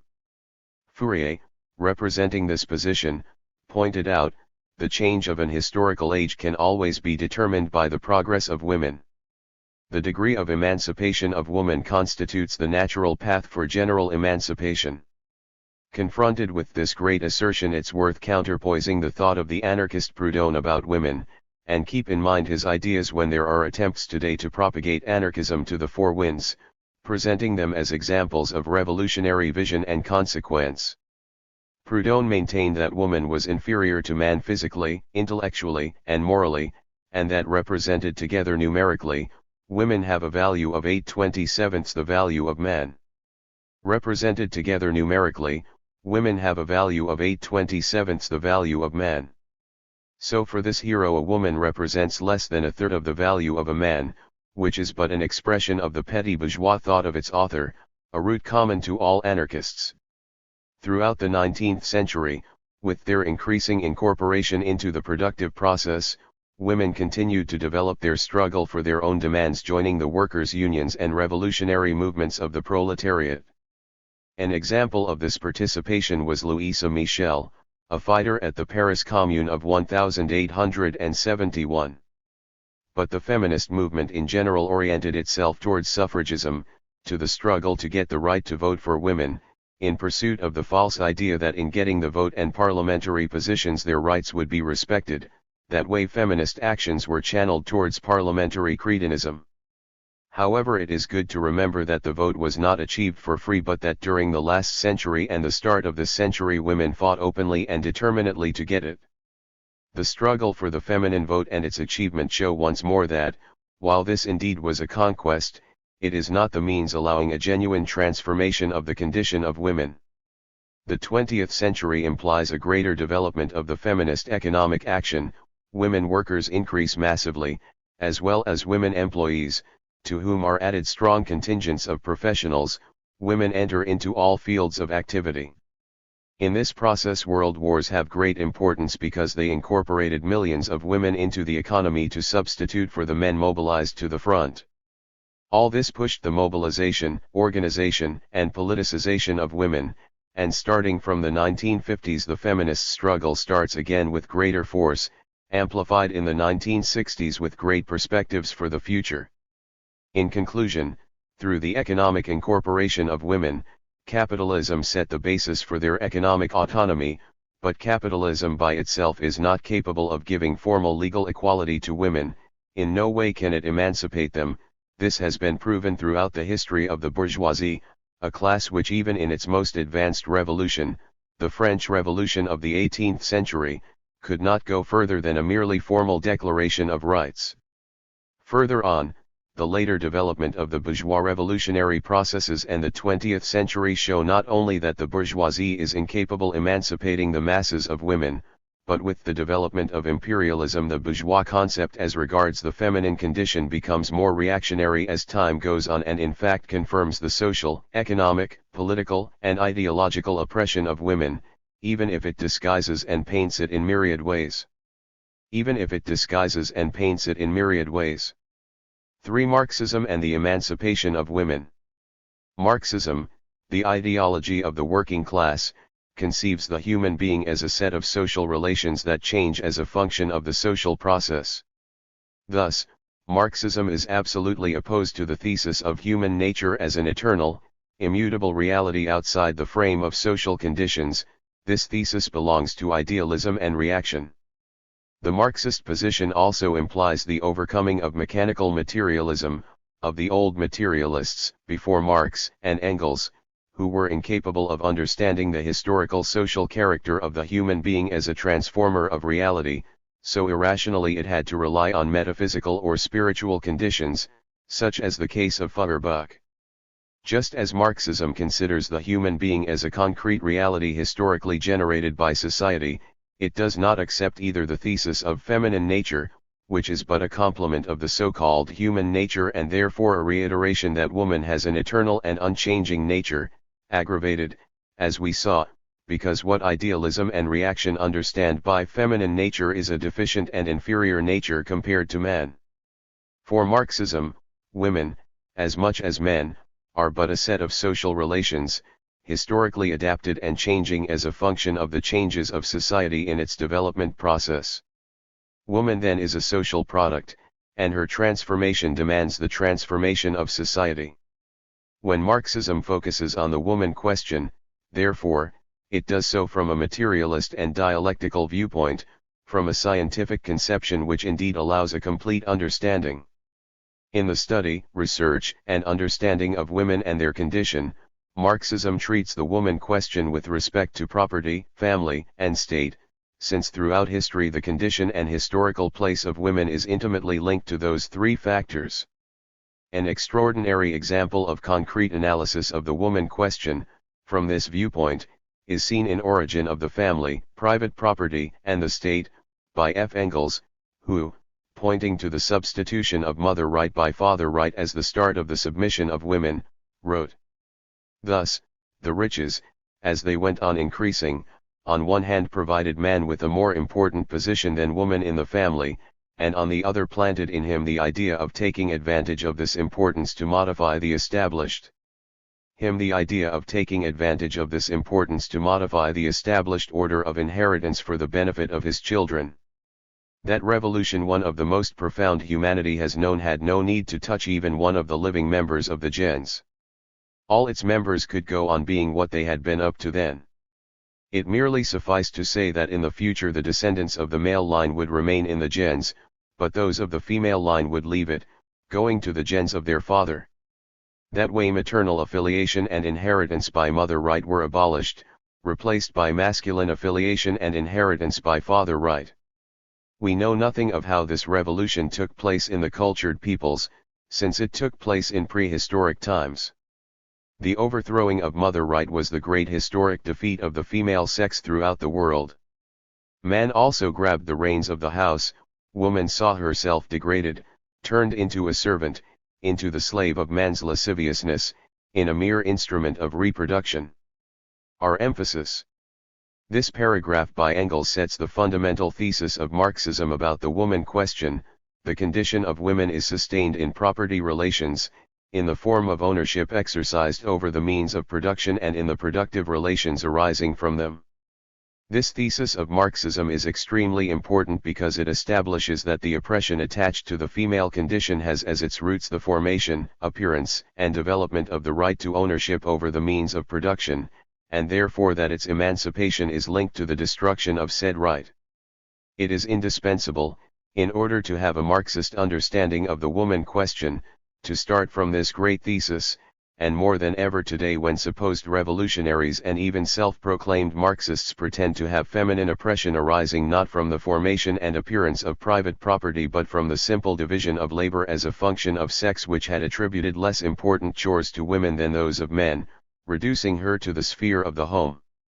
This proposal, despite all the propaganda and efforts to present it as revolutionary, is but the substitution for the Marxist position on the emancipation of women, with bourgeois proposals which in essence are but variations of the supposed immutable feminine nature.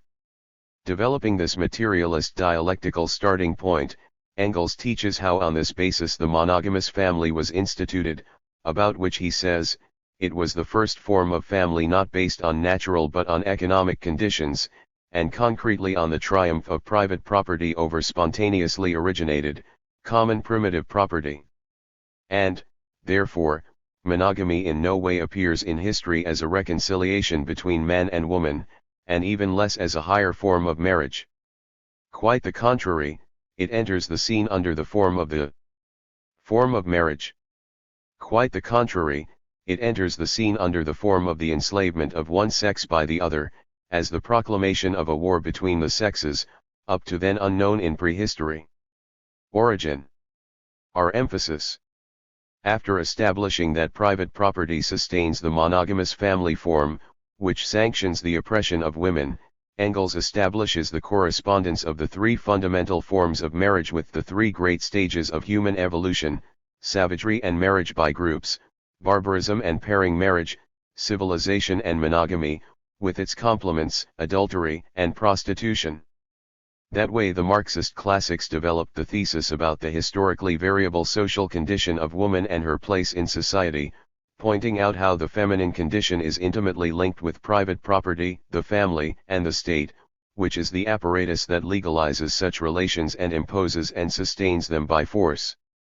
This scientific proposition systematized by Engels is a product of the Marxist analysis of the condition of women throughout history, and the most elementary study fully corroborates the accuracy and actuality of these proposals, which are the foundation and starting point of the working class for the understanding of the woman question. Let's make an historical recount allowing us to illustrate what Engels and the classics set forth. In the primitive community, with a natural division of labor based on age and sex, men and women developed their lives on a spontaneous equality and participation of women in the social group decisions. Later on women were surrounded with respect and consideration, a deferential and even privileged treatment. Once riches began to grow, which heightened the position of men in the family, pushing forward the substitution of father right for mother right, women began to move to the background and their position deteriorated. Echoes of this reach the times of the great Greek tragic Aeschylus, who in his work Eumenida, wrote, "It is not mother who engenders that which is called her son, she is only the nurse of the embryo deposited in her womb. Who engenders is the father. The woman receives the seed as a foreign depository, and she preserves it if so pleases the gods." Thus, in Greek slave society the condition of women is that of submission, social inferiority, and object of contempt. Of them it is said, the slave absolutely lacks of the freedom to deliberate, woman has it but in a weak and inefficient manner. Aristotle, the best woman is that of whom men speak the least. Pericles, and the answer by the husband who investigates public affairs, it's not your. And the answer by the husband who investigates public affairs, it's not your thing. Shut up lest I hit you. Keep on weaving, Aristophanes, Lysistrata. What reality is entailed by these words? Women in Greece were kept as perpetual minor, under the power of their tutor, whether the father, the husband's heir or the state, their lives passed under constant tutelage. They were provided a marriage dowry so they had something on which to live and did not go hungry, and in some cases they were authorized to divorce. For the rest, they were reduced to misogynism in the home and in society under the control of specialized authorities. Women could inherit when there was no direct male heir, in which case she had to marry the oldest relative within the paternal gens. That way she would not inherit directly but was merely a transferor of inheritance, all to preserve the family property. The condition of women in Rome, also a slave society, allows a better understanding of it as derived from property, the family, and the state. After the reign of Tarquinius and once patriarchal right was set up, private property and therefore the family, gens, became the basis of society. Women will remain subject to patrimony and the family.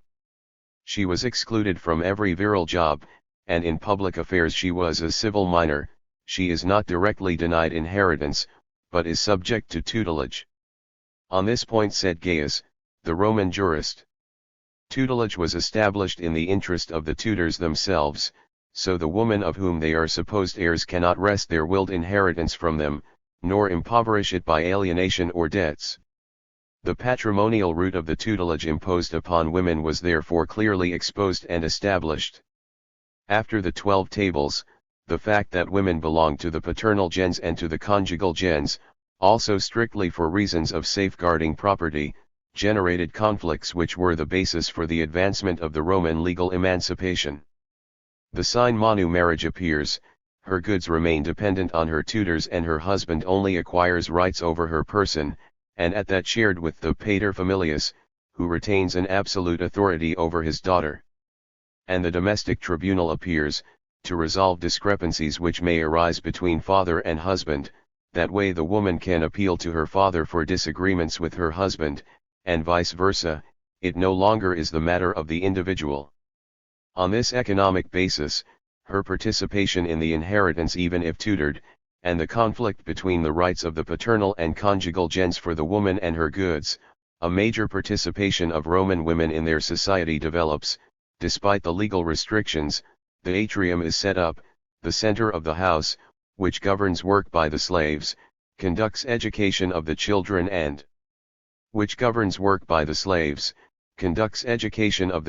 and influences them until a rather advanced age.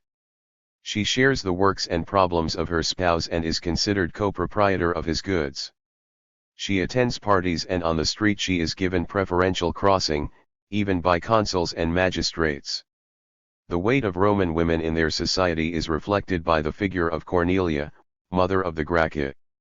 With Roman social development, the state displaces the contention among the gens and assumes the disputes about women, divorce, adultery, etc., which went to be heard in public tribunals, abolishing the domestic tribunal. Later on, under imperial rule, tutelage on women will be abolished, answering to social and economic demands. Women get a fixed dowry, individual patrimony, which does not return to the agnates, parental relatives, nor belongs to the husband. That way she is given an economic base for her independence and development. By the end of the Republic, mothers had been given recognized rights over their children, receiving custody of them due to the father's misconduct or his being placed under tutelage. Under Emperor Marcus Aurelius, in the year 178, a great step is taken in the process of property and family. Children are declared heir to their mother in preference to agnates. That way the family is based on a link of consanguinity and the mother emerges as equal to the father before the children. The children also are recognized as children of the wife and, derived from the above, the daughter inherits just as her male siblings. But while the state emancipates women from the family, it submits them to its tutelage and restricts their acts. And simultaneously to the social rise of women, an anti-feminist campaign was initiated in Rome invoking their inferiority and invoking their imbecility and fragility of the sex to legally reduce them. In Rome then, socially women had it better than in Greece and acquired respect and even great influence in social life, as shown by the words of Cato. Everywhere men govern women, and we, who govern all men, are governed by our women. Roman history has outstanding exalted women, from the Sabines through Lucretia and Virginia to Cornelia. Criticisms of women, not as women but as contemporaries, developed by the end of the 1st and 2nd centuries of our era. In this way Juvenal reproaches them, lasciviousness, gluttony, to dedicate themselves to manly occupations and their passion for hunting and sports.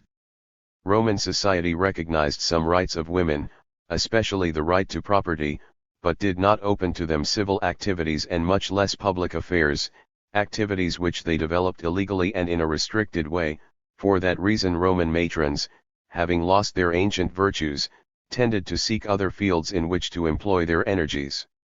In the decline of slavery and the development of feudalism, to consider the feminine situation one must keep in mind the influence of Christianity and the Germanic contribution. Christianity contributed quite a bit to the oppression of women. Among the fathers of the Church there is a definite demeaning of women, whom they consider inferior, servants of men and sources of evil. To what has been said let's add the condemnation by Saint John Chrysostomus, a saint of the Catholic Church: no savage beast is as damaging as woman. Under this influence the advances reached under Roman legislation are at first mitigated and later on denied. Germanic societies based on war gave women a secondary situation due to their smaller physical strength, however they were respected and had rights which made them an associate of their spouse. Let's remember that on this subject Tacitus wrote, "In peace and in war she shares his luck, she lives with him and dies with him." Christianity and Germanicism influenced the condition of women under feudalism. Women were in a situation of absolute dependence with respect to the father and husband. By the times of King Clovis the mundium weighs over her during all her life. Women developed their lives completely submitted to the feudal lord. Although protected by the laws as property of man and mother of children, her value increases with fertility, being worth triple the value of a free man, a value she loses when she can no longer bear offspring. Woman is a reproductive womb. As happened in Rome, also under feudalism we see an evolution in the condition of women. In function of the curbing of feudal powers and the increase of royal powers, the mundium is transferred from the lords to the king. The mundium becomes a burden for the tutor, yet the submission by tutelage is kept. At the convulsive times when feudalism was formed the condition of women was uncertain, since the rights to sovereignty and property, public and private, were not well specified. The condition of women was changing and heightened or lowered according to social contingencies. Lowered according to social contingencies. First they were denied private rights, because women had no public rights. Until the 11th century force and arms impose order and sustain property directly. To jurists, a fiefdom is a land possessed with charge of military service, and women could not have feudal rights since they could not defend it with arms nor render military service. When fiefdoms turn into patrimonies and are inheritable, according to Germanic norms women could also inherit. Feminine succession is admitted, but this does not improve their condition. Woman is just an instrument through whom dominion is transferred, as in Greece. Feudal property is not familial as in Rome, but of the sovereign, of the lord, and women too belong to the lord. It is him who chooses her husband. As it was written, "An heiress is a land and a castle." Suitors contended to dispute that prize, and often the young woman is only 12 years old, or younger, when her father or lord gives her as prize to any baron. The woman needs a lord who protects her and her rights. Thus a Duchess of Burgundy proclaimed to the king, "My husband has just died, but what good is mourning? Find me a husband who is powerful, because I much need him to defend my lands." In this form her spouse had great marital power over the woman, whom he treated without consideration, mistreating her, beating her, etc., and whose only obligation was to punish her reasonably, the same some codes required today to correct children. The prevailing warlike conception made the medieval knight pay more attention to his horses than to his wife, and the lords preached, "Damned be the knight that seeks advice from a woman when he should participate in a tourney." While women were commanded, "Get into your apartments, painted and gilded, sit in the shade, drink, eat, weave, tint the silk, but bother not of our affairs. Our affairs are to fight with sword and steel. Silence. That is how the medieval world of the lords demeaned and cast their women away. The 13th century saw the development of a movement of literary women, which traveling from south to north increased their prestige, the same one which was linked to chivalry, love and the intense Marianism of that era. It did not modify it deeply, as de Beauvoir said in The Second Sex, a book in which abundant information about the history of women is found, useful data, of course, aside from the existentialist concepts of its author, since it is not ideas which fundamentally change the condition of women, but the economic basis sustaining it. When the fiefdom goes from a right based on military service to an economic obligation, we see an improvement in the condition of women, since they are perfectly capable of fulfilling a monetary obligation. That way they are perfectly capable of fulfilling a monetary obligation. That way the seigneurial right to marry his vassals is suppressed and women's tutelage is extinguished. In this way, whether single or widowed, women have the same rights as men. In possessing a fiefdom she governs it and fulfills its administrative duties and even commands its defense, participating in battles. But feudal society, like all those based on exploitation, requires the submission of women in marriage, and marital power survives. The husband is the tutor of the wife, is preached, or as Beauvoir said, as soon as marriage was consummated, the goods of one and the other are common by virtue of the marriage, justifying marital tutelage. In feudal society, as in others ruled by exploiters, slavery, or capitalism, what has been described about the condition of women has governed and governs, but we must highlight that only in the condition of poor women can we see a different and softer condition in the face of marital power. The root of this situation must be seen in the economic participation by women of the popular classes and in the absence of great riches. The development of capitalism takes feudalism to its decomposition, a situation which impresses its marks on the condition of women, as we have seen already. It suffices to emphasize that in the beginning and development of the burghs, women took part in the election of deputies to the general states, which shows feminine political participation, as well as the existence of rights over family goods, since the husband could not alienate real properties without the consent of the wife.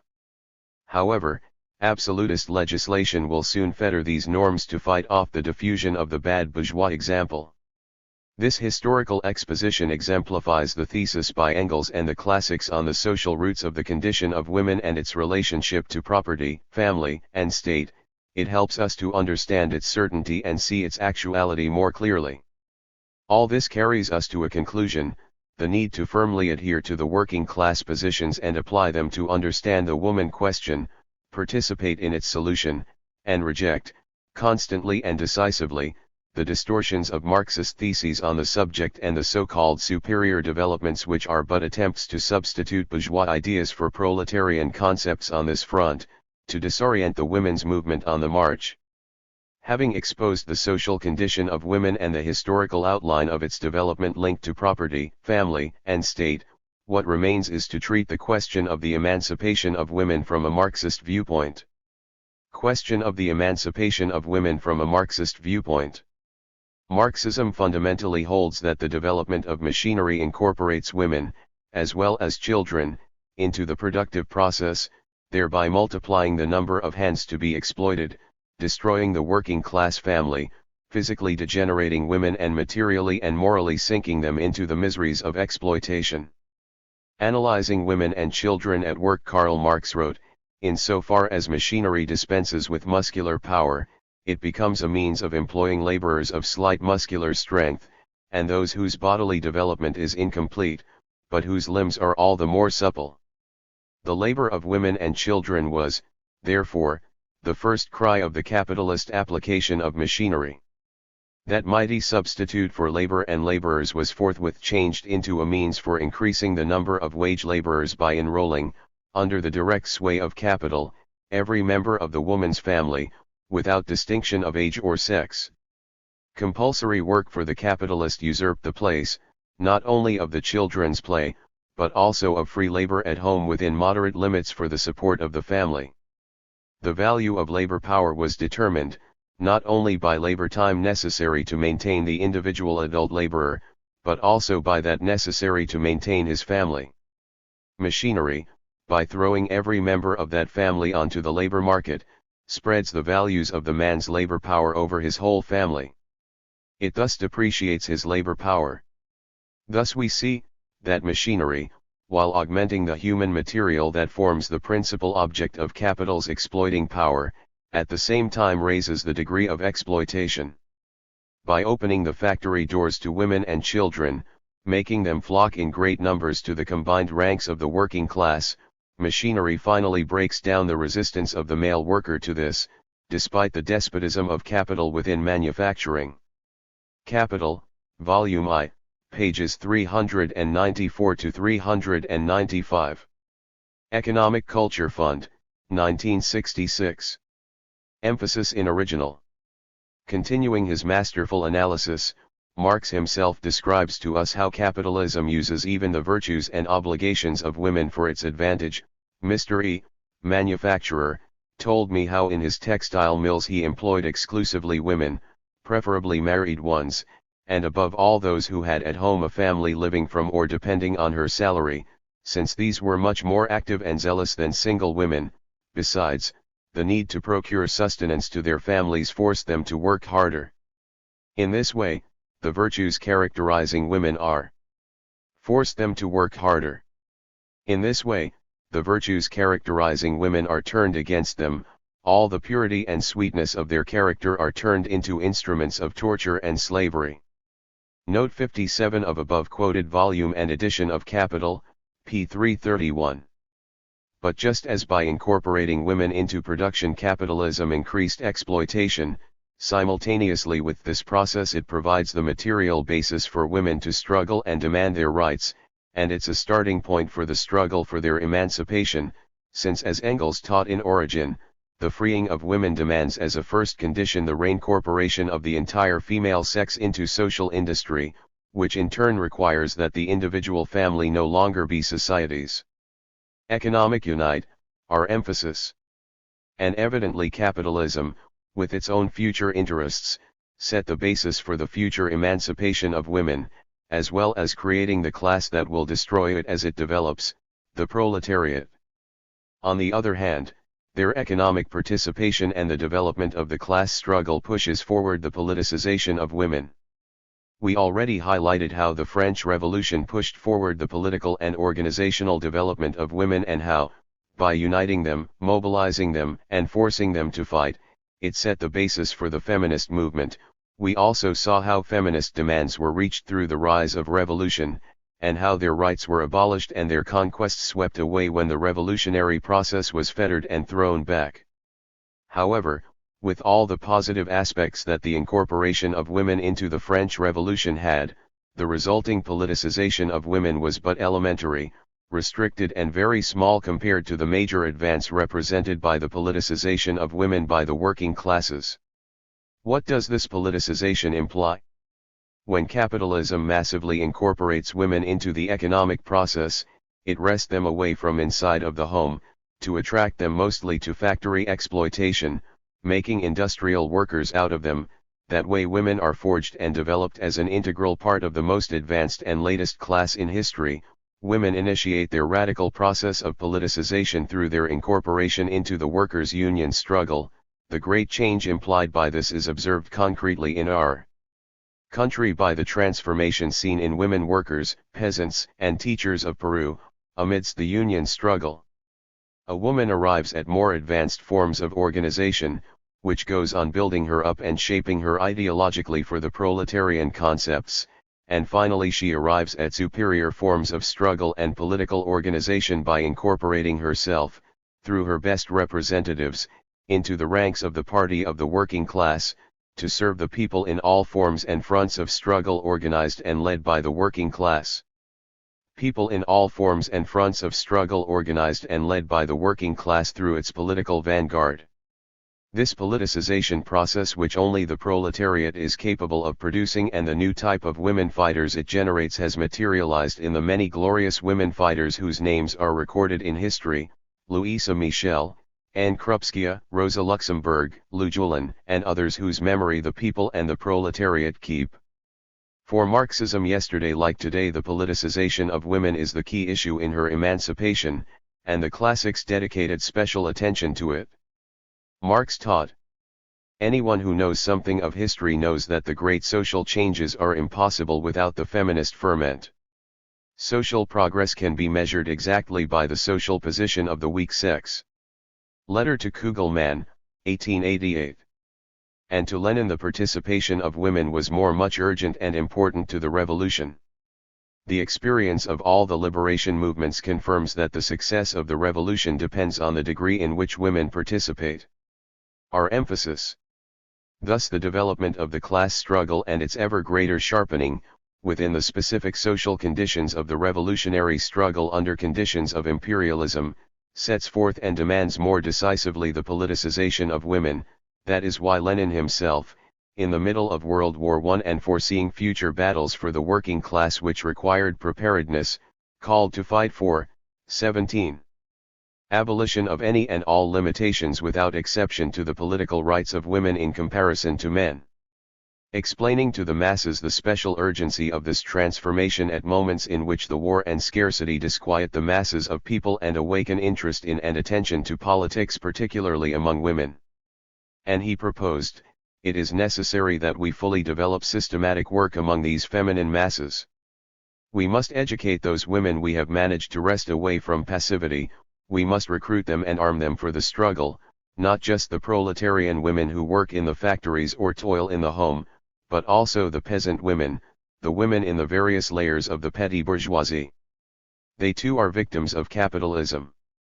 With those words Lenin demanded the politicization of women, the struggle for demanding their political rights, the need to explain to the masses the urgency of politically incorporating women, the need of working together with them, to educate them, organize them, and prepare them for all forms of struggle. Finally, he emphasized orienting themselves towards working women, but without forgetting the importance of peasant women and remembering the various classes or layers of women being exploited, since all of remembering the various classes or layers of women being exploited, since all of them could and should be mobilized for the people's struggle. From the above we see how the politicization of women was proposed by Marxism from its beginnings, considering women's struggles as being in solidarity with the struggles of the working class. That is why last century Babel said that woman and the worker have in common their condition as oppressed, and why the Socialist Congress of 1879 proclaimed the equality of the sexes and the need to struggle for it, reiterating the solidarity of the revolutionary feminist women and the working class struggle. Or as China proclaims today, following Mao Zedong's thesis, the emancipation of women is an integral part of the liberation of the proletariat. Peking Review, No. 10, 1972. This brings us to consider how can the emancipation of women be achieved. Investigating capitalist society and societies in general where exploitation and oppression prevail, Engels verified that misery, inequality, and submission exist among men, and emphasizing the woman question he pointed out, the state of affairs with respect to the equality of men and women is no better than their legal inequality, which we have inherited from prior social conditions, is not the cause but the effect of the economic oppression of women. And he continued women cannot be emancipated unless they assume a large socially measurable role in production and are only tied insignificantly by domestic work. And this has only been possible with modern industry, which not only admits feminine labor in a large scale but fatally demands it. This assertion by Engels, taken out of context and unrelated to similar ones from origin, helps some people, pseudo-Marxists and distorters of Marxism, stretching his ideas, to claim that the mere participation of women in the economic process is sufficient for their emancipation. Engels proposed that the incorporation of women into production was a condition, that it is a base upon which women act in favor of their emancipation, and that this demands to socially and domestic work which absorbs and annihilates women, which to Engels implies destroying private ownership of the means of production and developing large-scale production based on the social ownership of the productive means. We repeat that it is good to be very clear about this thesis by Engels, because today some attempt to hide themselves in this classic to distort the Marxist position on the woman question and preach, for the sake of the exploiting classes, on the plain and simple participation of women in the economic process, hiding the root of women's oppression, which is private ownership, and sidestepping large-scale social production based on destroying private property of the means of production. Private property of the means of production. Foreseeing this distortion, as in other cases, the classics analyzed the problem of whether the incorporation of women to the productive process, which capitalism began, was capable of making men and women truly equal. The concise and powerful answer was given once more by Mao Zedong in the 1950s: true equality between men and women can only be achieved in the process of the socialist transformation of the whole of society.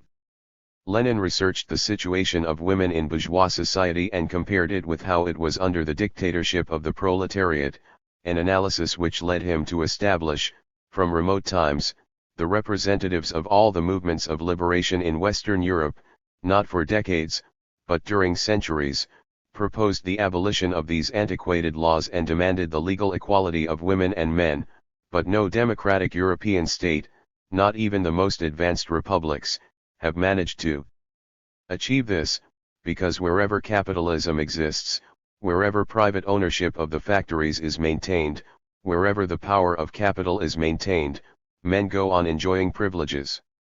From the first months of its existence, Soviet power, as the power of workers, realized the most decisive and radical legislative change with respect to women.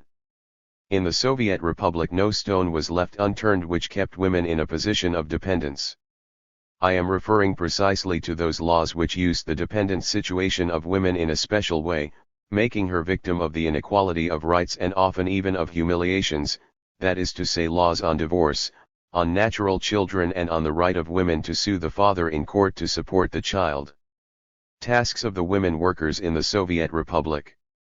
From this comparative analysis the conclusion is taken that only the revolution which places the working class in power in alliance with the peasantry is capable of sanctioning the true judicial legal equality between men and women, and even further, of enforcing it. However, as Lenin himself taught, this true legal equality initiated by the revolution is but the beginning of a protracted struggle for the full and complete equality in life of men and women. However, the more we rid ourselves of the burden of old bourgeois laws and institutions, the more clearly we see that we have barely cleared the terrain for construction, yet construction itself has not begun. The woman continues to be a slave of the home, despite all the liberating laws, because she is overburdened, oppressed, stupefied, humiliated by the menial. Because she is overburdened, oppressed, stupefied, humiliated by the menial domestic tasks, which make her a cook and a nurse, which waste her activity in an absurdly unproductive, menial, irritating, stupefying and tedious labor. The phrase emancipation of women will only begin for real in the country at the time the mass struggle begins, led by the proletariat already owning the power of the state, against this petty home economy, or more precisely, when their mass transformation begins in a large-scale socialist economy. A great initiative, emphasis in original. Thus Lenin and Mao Zedong answered the anticipated opportunist distortions and pseudo-developments of Marxism which today attempts to distort the theses of Engels and confuse the working class position on the woman question. Marxism conceives the struggle for the emancipation of women as a protracted but victorious struggle. This is a protracted struggle, which requires a radical transformation of the social technique and of customs. But this struggle will end with the full victory of communism. Lenin, on the occasion of International Working Women's Day. The above, in essence, shows there is an identity of struggle between the revolutionary feminist movement and the working class struggle for the construction of a new society, and, besides, it helps to understand the sense of Lenin's words calling women workers to develop the institutions and means which the revolution placed at their disposal. We say that the emancipation of workers must be the work of the workers themselves, and likewise the emancipation of women workers must be the work of women workers themselves. The tasks. These are the central theses of Marxism on the emancipation, politicization, and the condition of women, positions which we prefer to transcribe for the most by quotations from the classics, because these positions are not sufficiently known, and besides that because they were masterfully and concisely expressed by the authors themselves, which relieves us from the task of pretending to give them new editing, more so after seeing their full and complete actuality. On the other hand, the distortions of the Marxist positions attempted today on the woman question also demand the dissemination of the words of the classics themselves. Finally, it is indispensable, even if only in passing, to make note that Marx, Engels, Lenin, and Mao Zedong set forth the thesis of the emancipation of women and not that of women's liberation, as can be appreciated from the cited quotations. On this particular, it suffices to say that the analysis of the condition. Quotations. On this particular, it suffices to say that the analysis of the condition of woman through history shows her as subject to tutelage and in a situation of submission with respect to the male, which makes woman a being who, while belonging to the same class as her husband or the man she has a relationship with, finds herself in a situation of inferiority with respect to him, an inferiority which the laws bless, sanctify, and impose. Consistent with this situation of undervaluing throughout history, we see the need to demand her rights to achieve a formal equality with man under capitalism, and how only the revolutionary struggle under the leadership of the proletariat is capable of setting up and fulfilling a genuine legal equality of men and women, though, as we saw, plentiful equality in life, as Lenin said, will develop as large-scale socialist production develops. These simple observations show the certainty of the thesis on women's emancipation conceived as part of the liberation of the proletariat. While the thesis of women's liberation historically surfaces as a bourgeois thesis, hidden at the bottom of which is the counterpoising of men and women due to sex and camouflaging the root of the oppression of women, today we see how women's liberation is exposed more each day as bourgeois feminism, which aims at dividing the people's movement by separating the feminine masses from it and seeking mainly to oppose the development of the women's movement under the leadership and guide of the working class. 2. Mariah Tegui and the woman question. 50 years ago Mariah Tegui, with his sharp historical foresight, perceived the importance of the woman question in the country and its perspective. The first feminist quivers are latent in Peru. He devoted 2 of his works to this question, Woman and Politics and Feminist Demands, besides many other contributions found in his writings. It is indispensable to go back ourselves to this source, because in it we will find the position of the Peruvian working class with respect to the woman question, even more, because this problem is a little known and researched aspect of Mariah Tegui's work. José Carlos Mariah Tegui taught us, in our times life in society cannot be studied without investigating and analyzing its causes, the organization of the family, the condition of the woman, and researching the nascent Peruvian feminist movement. He said, men who are sensible to the great emotions of our times cannot and should not feel themselves out of place or indifferent to this movement. The woman question is part of the human question.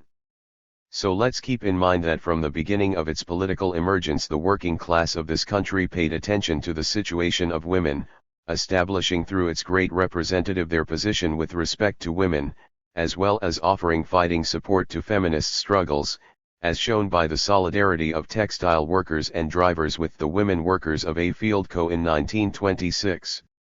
What was the feminist development which attracted such accurate attention?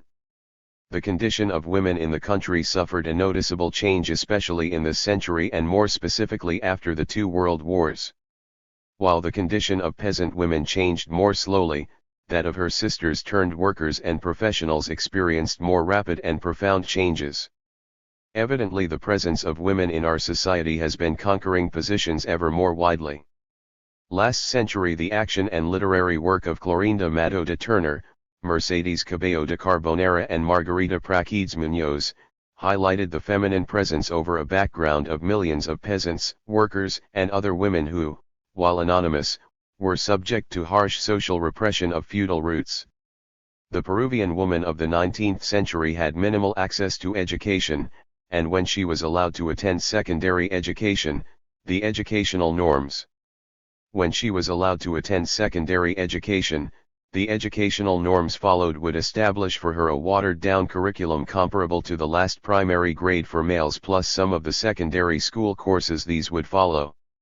The abandonment of feminine schooling is clearly shown by the fact that, while there were private institutions which tended or prepared students to enter the university, it was not until 1928 that the National Women's School of Lima opened its doors in Lima. Up to then there was no such school of its kind in the capital city. It's good to notice how by the end of last century some women educators worried about the education of women, proposing its renewal. It demands overcoming the erroneous concept of educating them only for marriage, which leads one to think such is their only purpose in life, that their education must not be in the hands of nuns, who having abandoned the world are not in a position of forming good women, and that we need to end the misconception that the single or married woman who works outside the home degenerates socially. At the same time they demand and create new educational centers. Teresa González de Fanning was outstanding in this aspect. Similarly, college education was closed to them. Their presence at the university is not noticed until the 1890s, and it wasn't until 1908 that women were authorized to enter and seek a degree at the university and exercise the professions. The demeaning of women and their social outcasting is thus clearly seen in education. However, with the 20th century transformations, women see an increase in their possibilities to pursue studies and work as professionals, most of them finding work as teachers. Only after World War II is a diversification of women's careers seen. University graduates, whom early in the century could be counted with the fingers of the hand, almost reach the current 30% of college graduates of the country. But what really would imply a profound, radical, and far-reaching change is the incorporation of women into factory production. The proletarianization of the Peruvian woman began this century hand in hand with the introduction of machinery and the development of bureaucratic capitalism. We see in our environment with its specific conditions, the situation described by Marx and which we quoted above, with the productive incorporation of women as workers. The process of proletarian politicization opens up to the feminine masses of Peru. The participation of women in workers' unions begins. Women join the struggle for salaries, the 8-hour workday and working conditions. They participate in people's struggles together with other workers in actions against the high cost of living and price increases, which develops their ideological understanding. And finally the women of the country amidst revolutionary combat, become political. Finally the women of the country amidst revolutionary combat, become political militants of the working class.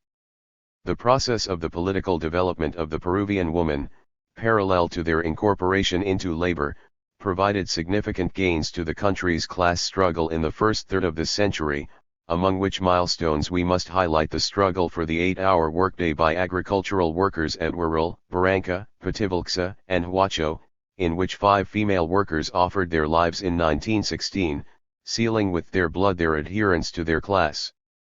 Just as we highlight their participation in momentous actions against rising prices and the high cost of living in May of 1919, actions in which women workers organized a women's committee so as to channel their supportive actions and agreed to make a call to all women, without distinction of classes, to cooperate with their action to the defense of the rights of Peruvian women. In this great struggle women faced police forces at their meeting on the 25th, during which, after overcoming the bloody police repression, they proclaimed the following conclusions. The women of Lima, surrounding towns, and peasants met in great public meeting on Sunday, May 25, 1919 at Neptune Park, having considered that it is not possible to further tolerate the situation of misery to which the high cost of subsistence goods and residential rents and all of life's necessities have reduced the people, that Peruvian women, as well as women in all civilized countries, have understood their mission to intervene in the resolution of the economic and social problems affecting them. Have agreed 1. To make as their own the conclusions of the people's meeting at the Alameda de los Descalzos on May 4. 2. In case those conclusions are not accepted, to declare a general women's strike in all branches of industry, leaving the date to the discretion of the Men's Committee for Diminishing the Cost of Subsistence. Martinez de la Torre, Notes for the Marxist Interpretation of the Social History of Peru, Volume I, Lima 1947. Our emphasis. Another chapter in this history of women's struggle was waged by Socorro Rojo against the persecution, repression, imprisonment, and blood politics unleashed by the dictatorship of Sanchez Cerro, defending the rights and liberties of the people, especially the proletariat. In the struggles referred to, besides the politicization of women, or more strictly, as index of a correct perspective, it must be highlighted that in them the feminine masses waged their actions intimately united to the people's interests, which are their own, and in direct unity with and support for the struggles of the working class, which is their class. In synthesis, the road traveled by Peruvian women in this century and the final part of last century is marked by their widespread incorporation into production and under bureaucratic capitalism pushed forward by North American imperialism and by their increased access to education, especially at the university. These are the bases on which the first feminist impetuses of the country will hatch, a phenomenon which Maria Tegui described as follows. Feminism has not made its appearance in Peru artificially or arbitrarily. It has appeared as a result of the new forms of intellectual and manual labor of women. The women with true feminist affiliations are those women who work, the women who study. The feminist idea prospers among women in intellectual jobs and in manual jobs, professors, university students, workers. It finds a propitious environment for its development in the university classrooms, which attract more Peruvian women every day, and in the workers' unions, where factory women enroll and organize with the same rights and the same duties as the men. Besides this, we have the feminism of dilettantes, a little pedantic and a little mundane. For feminists of this kind, feminism is a mere literary exercise, merely a fashionable sport. Feminist demands, our emphasis. It is on this basis that Maria Tegui elaborated the position of the Peruvian proletariat on the woman question, by establishing the general line to follow on this matter for whomever wants to develop from a Marxist viewpoint. Let's see the basic problems from this position. 1. The situation of women. The starting point of the study of the woman question from the viewpoint of the Peruvian proletariat, demands to keep in mind that Maria Tegui represents in the country the application of the universal truth of Marxism-Leninism to the material conditions of a backwards and oppressed country, an application which leads him to scientifically present the semi-feudal and semi-colonial character of our society, in the midst of which a national democratic revolution has developed since 1928 through a long and sinuous process whose higher stage is still pending. This is the substance and guidance of Maria Tegui's thought, and starting from these considerations we must treat all the problems and policies he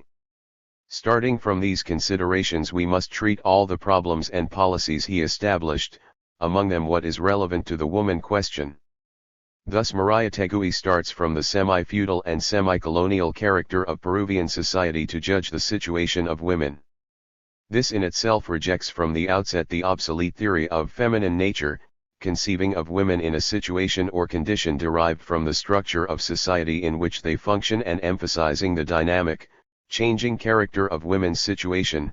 He points out the transforming role work has on the condition of women with respect to social status and ideas about them.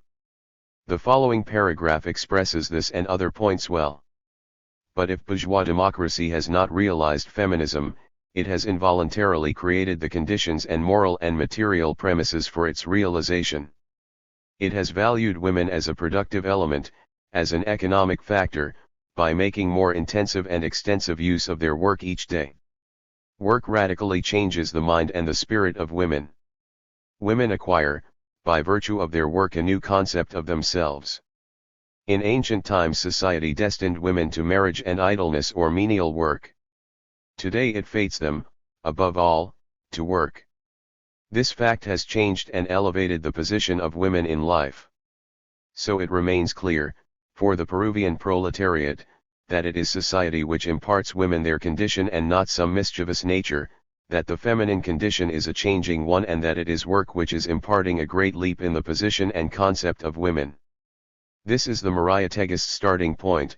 At the same time it charges against the biological determinist reduction of women to simple reproducers, and goes against the rose-colored myths which treacherously help to maintain their oppression. The defense of the poetry of the home in reality is a defense of the serfdom of women.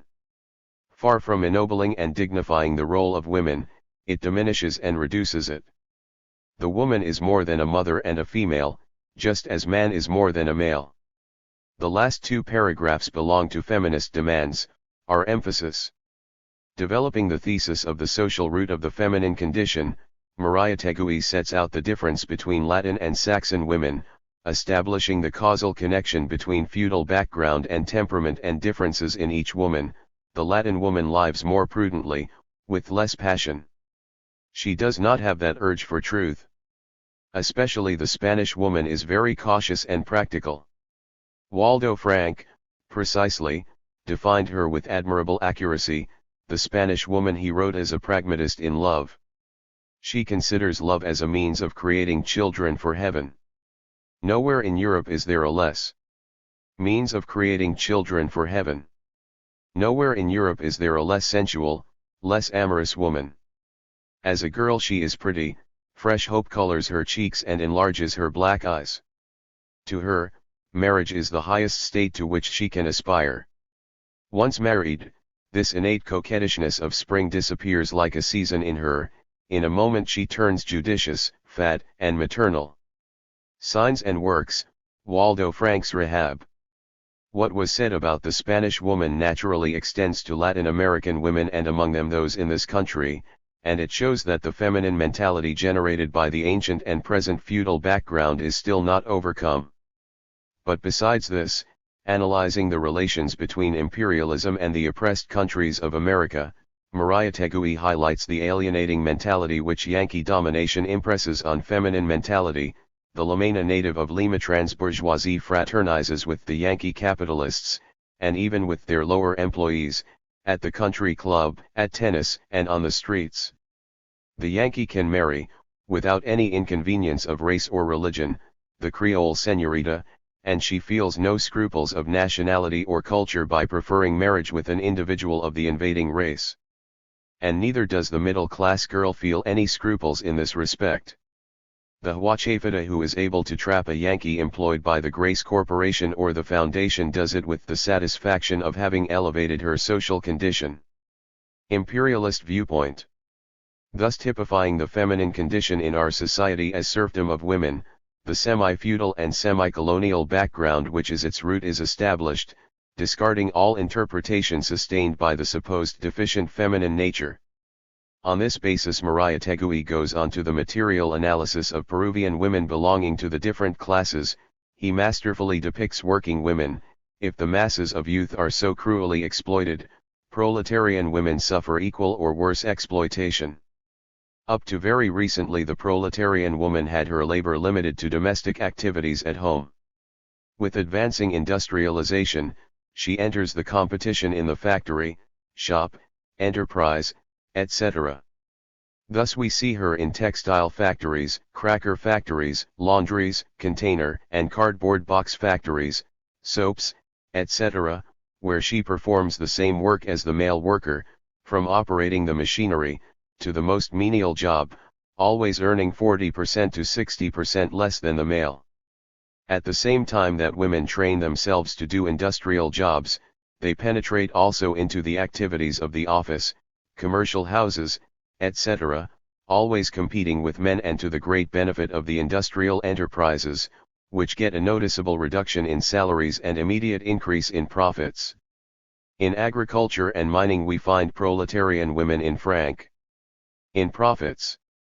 In agriculture and mining we find proletarian women in frank competition with men, and wherever we may look we find large numbers of exploited women, rendering their services in all sorts of activities. In the process of our social struggles, the proletariat has had to set forth specific demands for their defense. Textile unions, which up to now have shown the greatest interest in this question, though not exclusively so, have gone on strike more than once with the object of forcing compliance with regulations which, specified by law, the capitalists simply refuse to implement.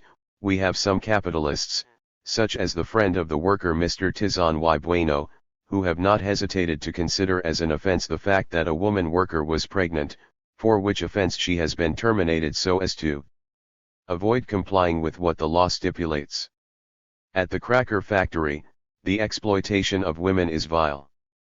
Manifesto of the General Confederation of Peruvian Workers CGTP to the working class of the country. The Woman Question, a document edited under Maria Tegui's leadership. Is this a valid description? Yes, in essence the workers' situation remains the same, the widest exploitation in ever more branches of industry, which in some of them is truly horrifying, the use of female labor so as to lower salaries, based on their salaries being lower than those paid to men, non-fulfillment of laws protecting women and hidden anti-worker positions by the false friend of the proletariat. Also very current is the need to support the achievements of the women workers. Similarly, Maria Tegui goes on to review the condition of indigenous peasant women, of whom he says that together with their children they are obligated to render gratuitous services to the proprietors and their families, as well as to authorities. Their miserable condition and social placement has a root, latifundia and serfdom. As regards the petty bourgeoisie, besides pointing out the tribulations of the women of this class, the analysis of primary school teachers helps Maria Tegui to establish how the social mean, the nearness to the people and their dedication to full-time teaching modifies their attitude and spirits, opening them up so in within can be shown easily the ideals of the forgers of a new social state, since none of their interests has anything in common with the capitalist regime. Her life, her poverty, her work, fuses her to the proletarian masses. He proposes addressing them since in their ranks the vanguard will recruit more and better elements. 2. Historical background of the feminist struggle. As we saw, for Maria Tegui, industrialization incorporates woman into work and through this it transforms her condition and her spirit. He points out, like the classics, the double situation implied, when woman advances on the road of her emancipation over a bourgeois democratic terrain. In exchange this fact provides the capitalist with cheap labor and at the same time a serious competitor to the male worker. Above cited manifesto. On the other hand, pointing out that the French Revolution included some elements of the feminist movement, he vindicates the figure of Babeuf, leader of the egalitarians, whom he considers an asserter of feminist demands and of whom he quotes the following lucid words: "Do not impose silence on this sex which does not deserve to be disdained. If you do not count on women for anything in your republic, you will make lovers of monarchy out of them and the sex that the tyranny of men has always wanted to annul, this sex which has never been useless in the revolutions."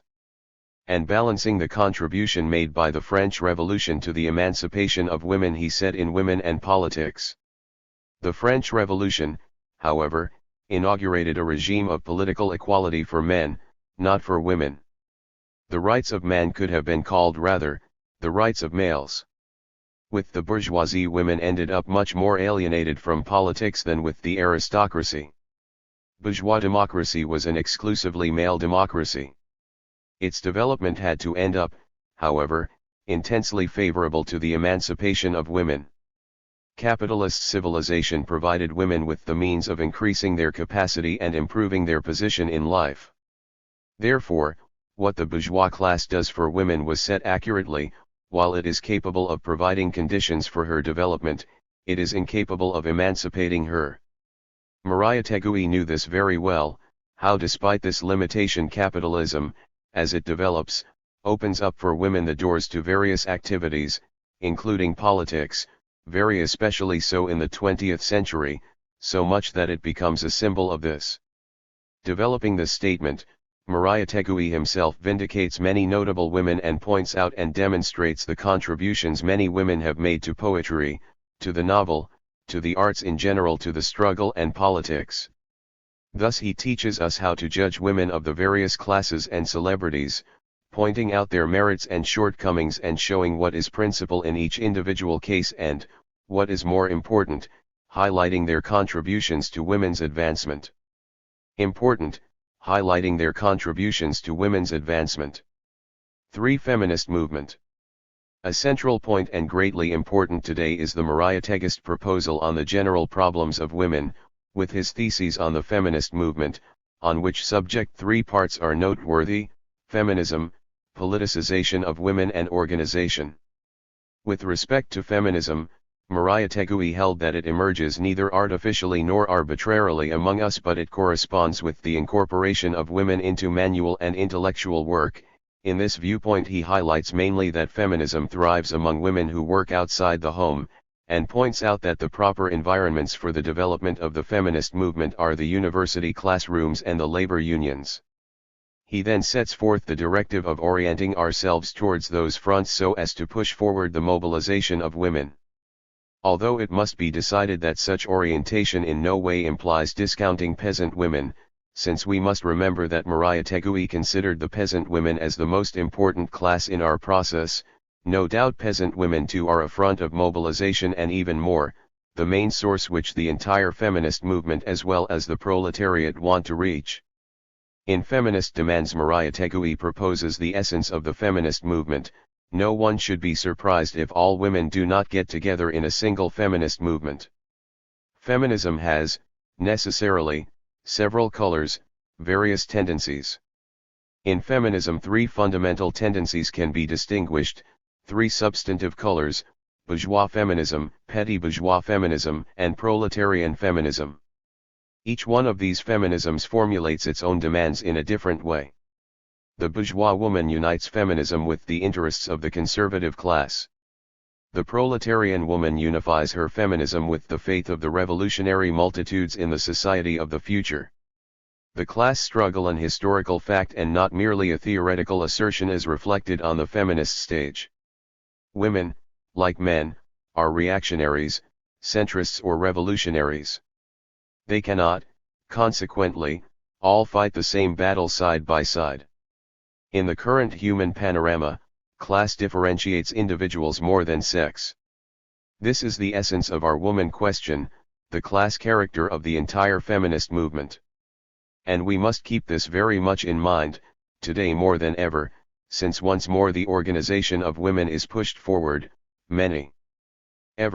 Since once more the organization of women is pushed forward, many groups arise, which in general are silent or hide the class character sustaining them, that is, the class which they serve, and preach a unification of women to demand their rights in opposition to men, as if to serve all women united, without distinction of class, for a supposed social transformation, humanist, Christian, and in solidarity social transformation, going through a few intermediate modalities of unclear or confused class positions. Substantially the problem is to ascertain the class root entailed by each women's group, organism, front, or movement, to delimit positions and establish whom they serve, which class they serve, and if they are truly or are not on the side of the people. These questions take us to a crucial problem: according to whose principles, which class criteria and orientation are we to build a feminist movement serving the people? Here Mariah Tegui's position is brilliant and concise. Feminism, as a pure idea, is essentially revolutionary. And to him, revolutionary essentially meant proletarian. That way the entire people's feminist movement, which truly wants to serve the people and the revolution, has to be a feminist movement adhered to the proletariat, and today in our country adherence to the proletariat means adherence to the thinking of Mariah Tegui. With respect to the politicization of women, the Marxist classics have always attached great importance to this point, since without it, it is impossible to develop the mobilization and organization of women, and without these women we cannot fight side by side with the proletariat for their own emancipation.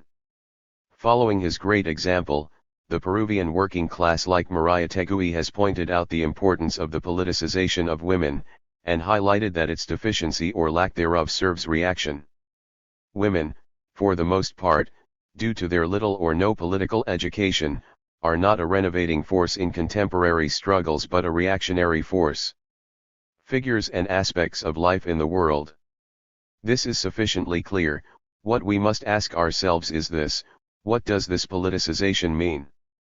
For the founder of the Communist Party it meant the determined and militant incorporation of women into the class struggle, their mobilization together with the people's interests, their integration into the organizations, individually learning themselves the ideology of the working class, and all this is part of, assessed by, and under the leadership of the proletariat. In synthesis, to incorporate women into politics, into class struggle, under the leadership of the working class. With respect to the organization of women, Marxism teaches that in order to face their enemies and struggle for their class interests, the proletariat has no other recourse than to organize itself. This principle is applied to the people, who are strong only if organized, and therefore also to women, who can only fight successfully when they are organized. As a convicted and confessed Marxist, Mariah Tegui applied these principles creatively. He paid very special attention to organizing the women workers, as is seen in the proposals in the manifesto of the CGTP referred to above. All this accumulation of calamities weighing on the exploited woman cannot be resolved except by immediate organization. In the same way that unions have to build their youth cadres, they must create their women's sections, where our future women militants will be educated. Mariah Tegui showed the same concern when under his guidance the statute of the mentioned confederation was getting ready to form a permanent women's commission at the executive committee level. Unfortunately, these orientations have not been correctly put into practice. It has remained a purely bureaucratic union position, called Feminine Affairs or some similar name, when it exits at all, without organically accommodating the women's sections of the unions, thus it remains as a pending task. Later on, in March 1930, the Communist Party approved the following motion.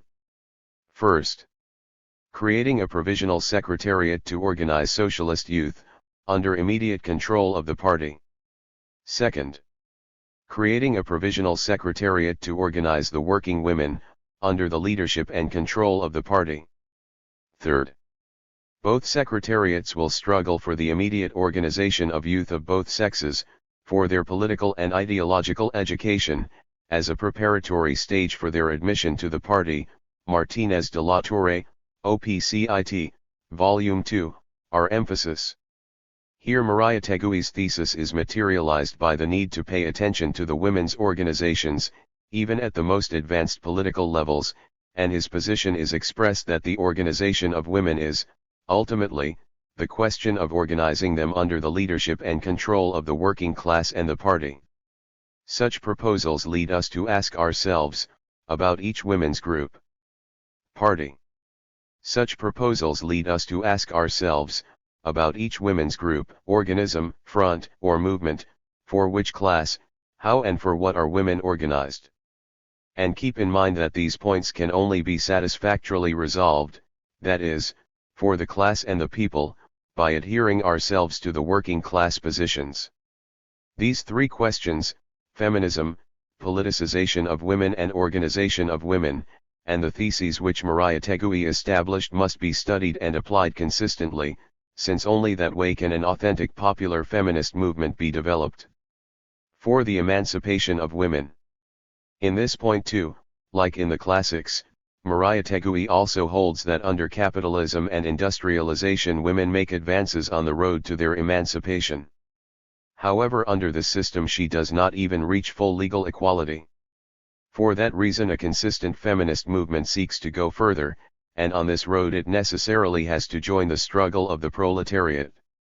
This understanding led the great proletarian thinker of our country to state, the feminist movement appears solidly identified with the revolutionary movement, and that although born of liberalism, only with the revolution could feminism be fulfilled.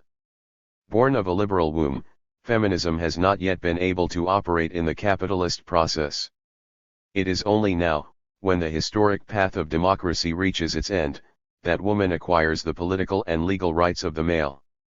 And it was the Russian Revolution which explicitly and categorically conferred on women the equality and the liberty which for more than a century, from Babeuf and the egalitarians of the French Revolution, she had in vain clamored for. Feminist demands. And so it is that in parallel with the construction of a new society the new woman will be emerging who will be substantially different from the one formed by the now declining civilization. These new women will be forged in the revolutionary crucible and will place the old type of woman deformed by the old exploitative system in the back room of history, a system which now sinks for the genuine dignifying of women. In the same measure as the socialist system replaces the individualist system, feminine luxuriousness and elegance will decay. Humanity will lose some luxurious mammals, but will gain instead many women. The clothing of the luxurious mammals, but will gain instead many women. The clothing of the women of the future will be less ostentatious and expensive, but the condition of this new woman will be dignified. And the axis of feminine life will progress from the individual to the social. A woman, in sum, will be less expensive but will be worth more. Women and politics. Besides these basic ideas, Mariah Tegui takes care of other problems intimately linked to women, in particular, divorce, marriage, love, etc. He treats them with fine irony and takes sharply critical positions on them.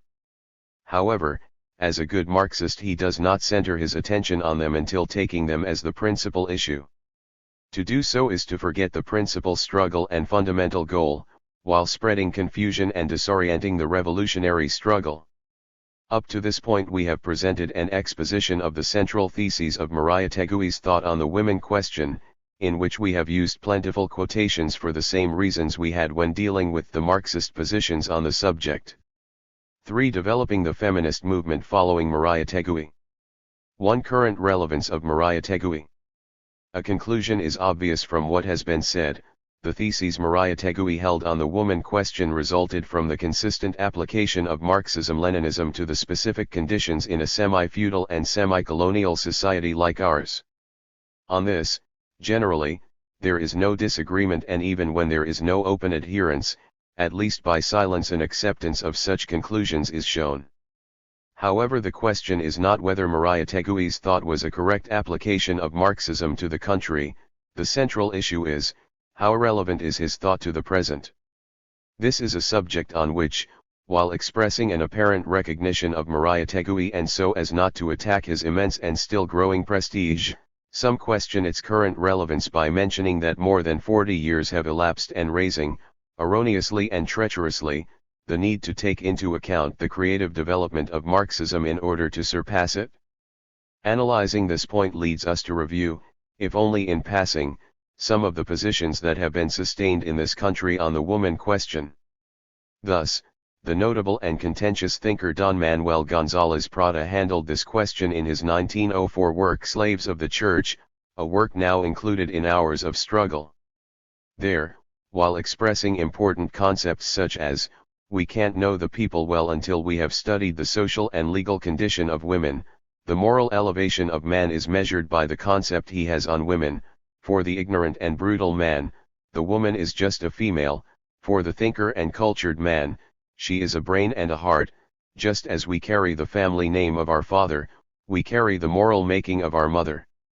The motive force, the great propellant of societies, does not function noisily at the plaza nor at the revolutionary circle. It works in the home, which help to center our attention on the importance of the woman. On the other hand, he expresses ideas such as the emancipation of woman, like the freedom of the slave, is not due to Christianity but to philosophy. In Protestant nations, feminine ascension is taking place so assuredly that complete emancipation is already foreseen. Slaves and serfs owe their personal dignity to the efforts of noble and delicate persons. The Catholic woman will only get emancipated by the energetic action of men, and in the battle of ideas no ally is more powerful than love. Thus we see that the contribution of González Prada to the emancipation of women overall positive. He pointed out and denounced the oppression of women, the important role they fulfill and the necessity to resolve the problem, and set forth the emancipation of women. Although for him the root of the problem is Catholicism which prevails in women, he believes that it is possible to reach emancipation under capitalism, and he centers the problem in the individual, yet his ideas overall represent a positive contribution, in this and other topics, in studying the problems of women in the country. And these ideas turn out to be more outstanding when we see nearly 30 years later Jorge Basadre proposing, Gregorio Marañón demanded that the essential role of women is love, while the essential role of men is work. That is why little boys prefer to play with soldiers, symbol of struggle, of effort, and urge to supremacy, while little girls prefer to play with dolls, precociously motherly. By virtue of a command of nature, the charm of the Creole woman, even when not a mestiza, is different from women of other latitudes by a proper flavor like a fruit or vegetable. While, on the other hand, the highest superiority of men is in their minds, and since the American mind is still determinately influenced by Europe, the American glory is lost or lessened. A notoriously beautiful woman in America can, on the other hand, raise interest anywhere. Peru, Problems and Possibilities, Chapter 11. Here the position is so clearly reactionary that comments are unnecessary. If in Basadre the ruling classes speak to us of feminine nature whose essence is love, they also in 1940 express themselves through Carlos Miro Quesada Laos as follows. The role of woman in modern life is manifold. These are no longer the times forever gone when work was forbidden to her. Quite the contrary.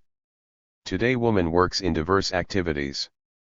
Because she has shown she can act as efficiently as man.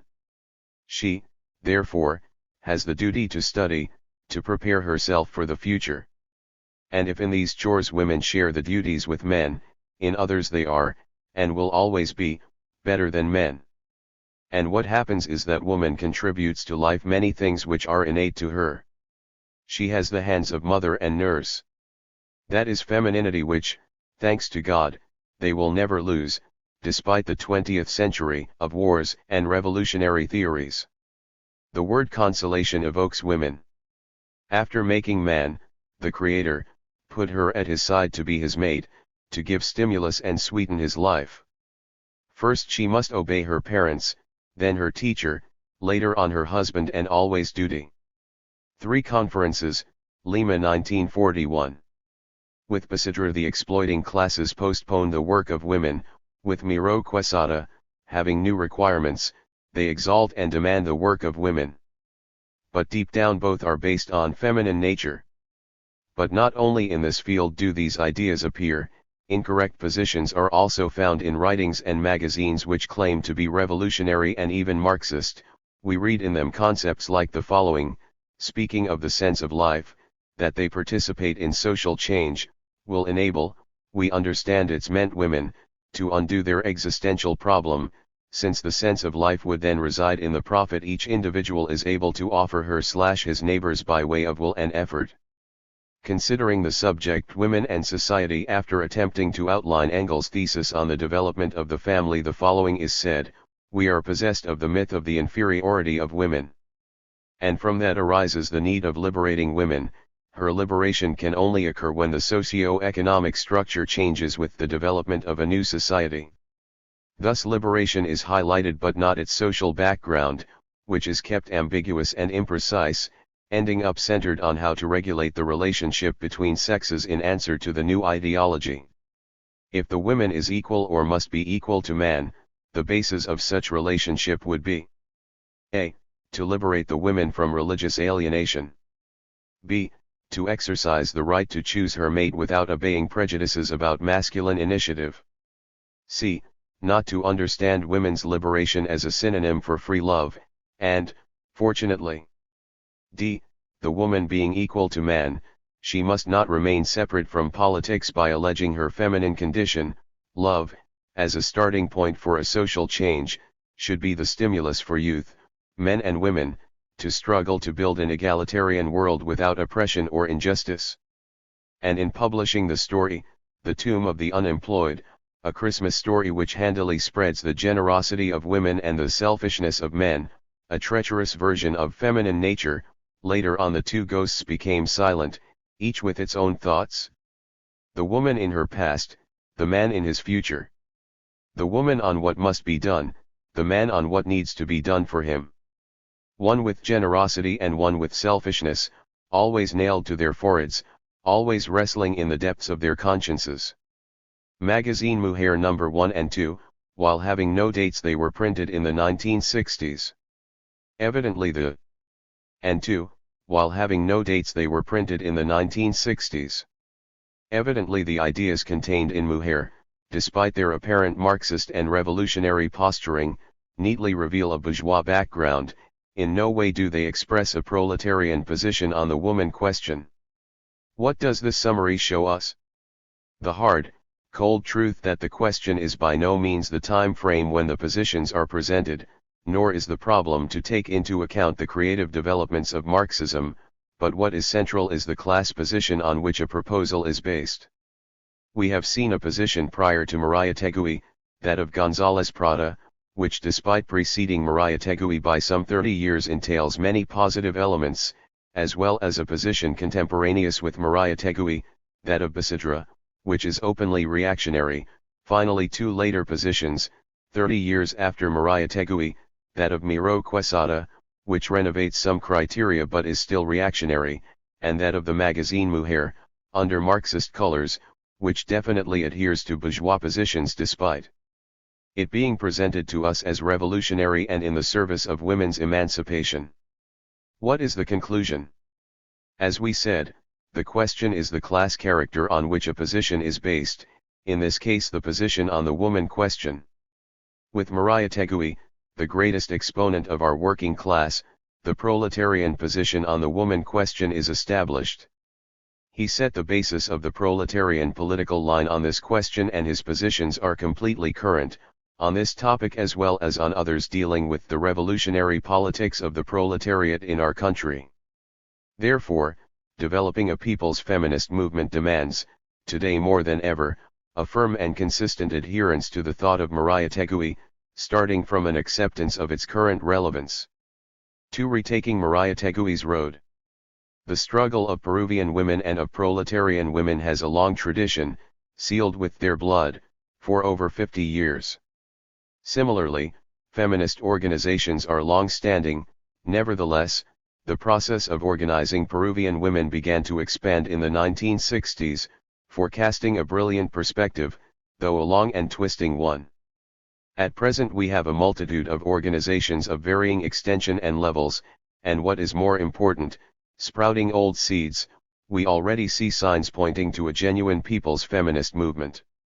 Today we have a National Council of Women with 50 years of existence, nurtured by the decrepit and obsolete theory of feminine nature, a women's rights movement upholding a feminism aimed at liberation from dependence on men, a gamut of organizations.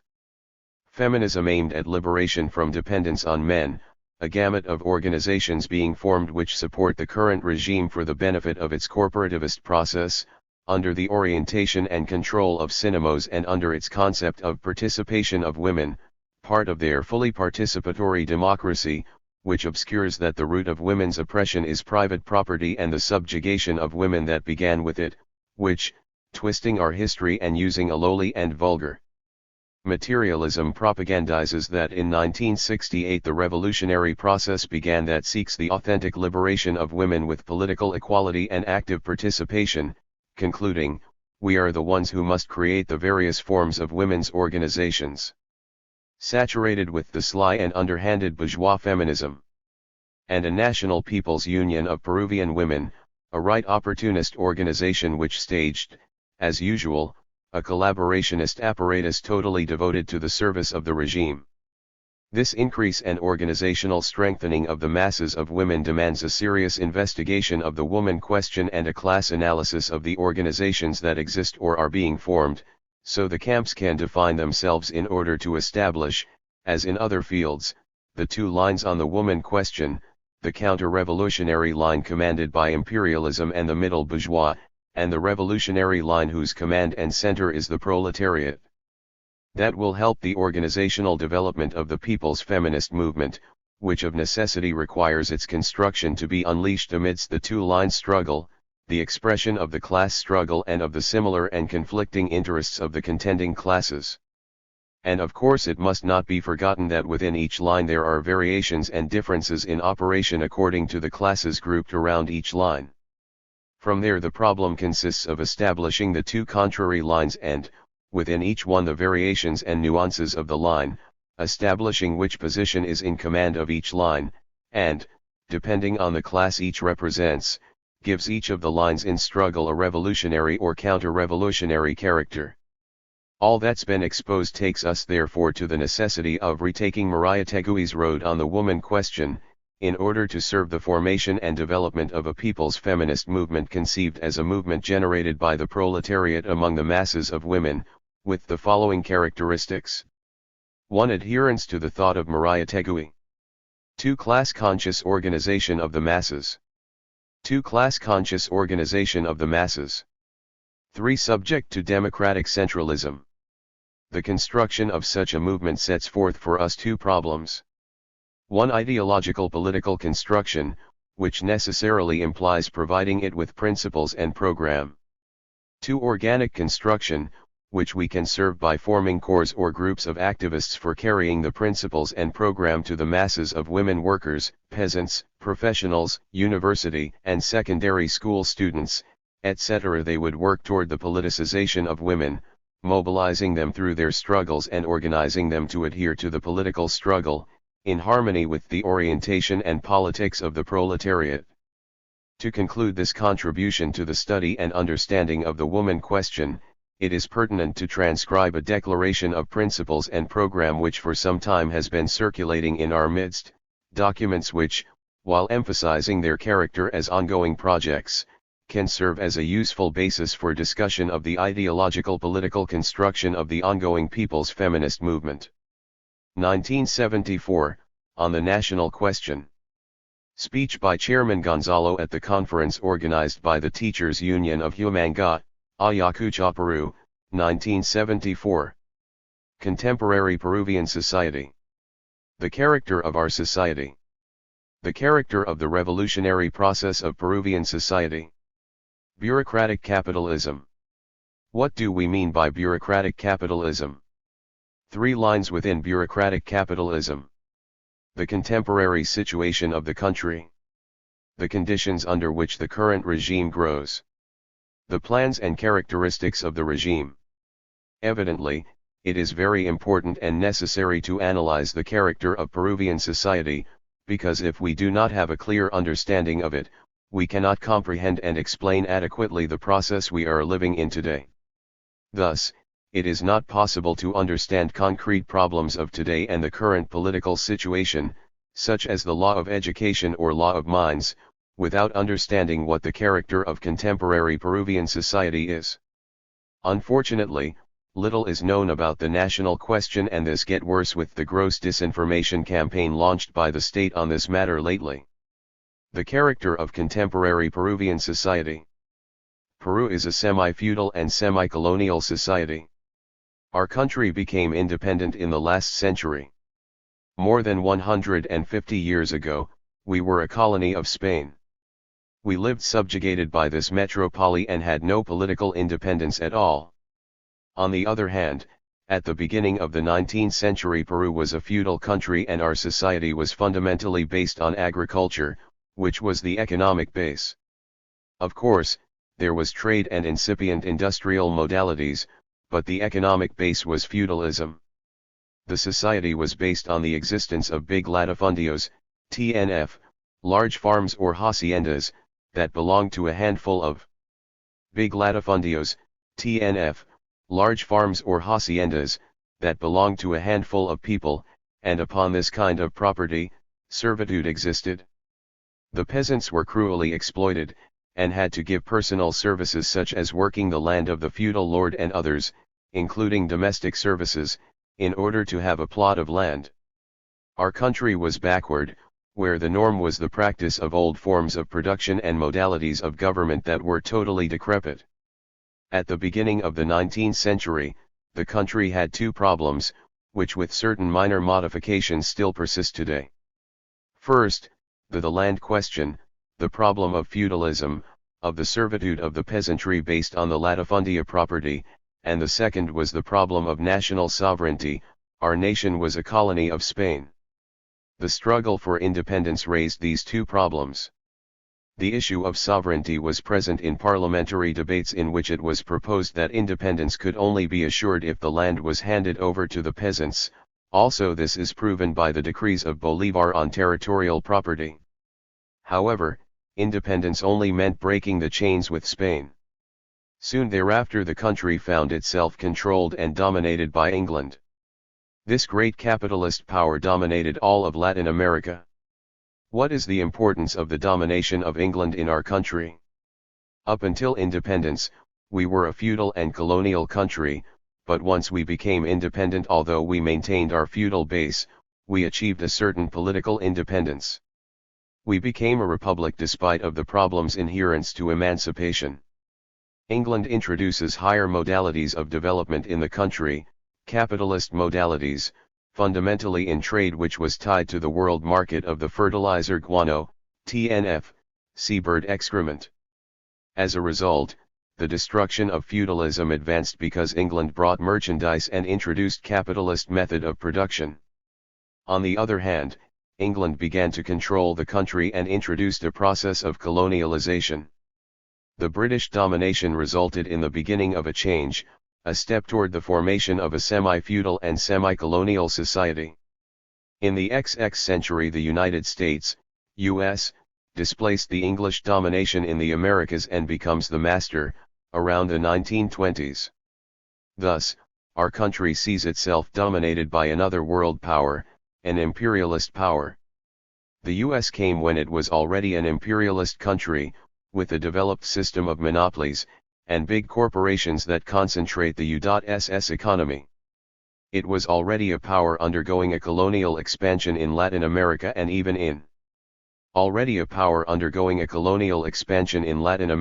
even in parts of Asia. Under the Yankee imperialist domination, our society evolves further its semi-feudal character. However, it is not totally destroyed. It continues to survive. In the same manner that under English domination, especially after the war with Chile, there has been a major push toward the destruction of feudalism under the development of a form of capitalism tied to the big monopolies and dependent upon imperialism. In addition to maintaining its semi-feudal character, our country continues to be a semi-colony, a dominated country that, even though has declared its political independence, is under the domination of an imperialist power in economic, diplomatic, cultural, and military affairs. This domination turns Peru's declared political independence into a formality. In synthesis, since the 19th century, Peruvian society has evolved from a feudal society into a semi-feudal one, and from a colonial society into a semi-colonial one. In this long process, three powers have dominated and exploited us, first Spain until 1821, although it continued its domination for many more decades. Then England dominated us in a more subtle way.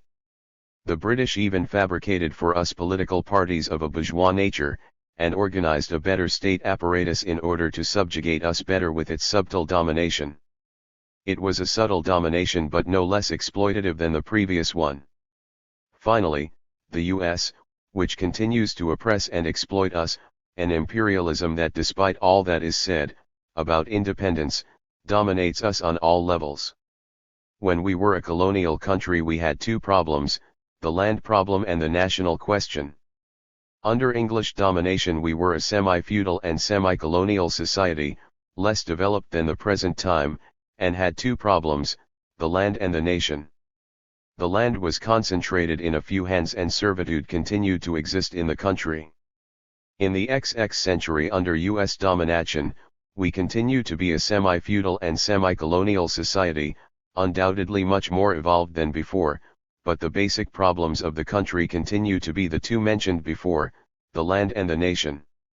The land question is because the feudal modalities of exploitation still survive and grip our entire society. Thus, our unscientific and superstitious mentality, our ideology in general, as well as our social and political relations, still have many feudal aspects. The national question is because we are an oppressed nation, apparently free, but at the bottom, subjugated in many ways.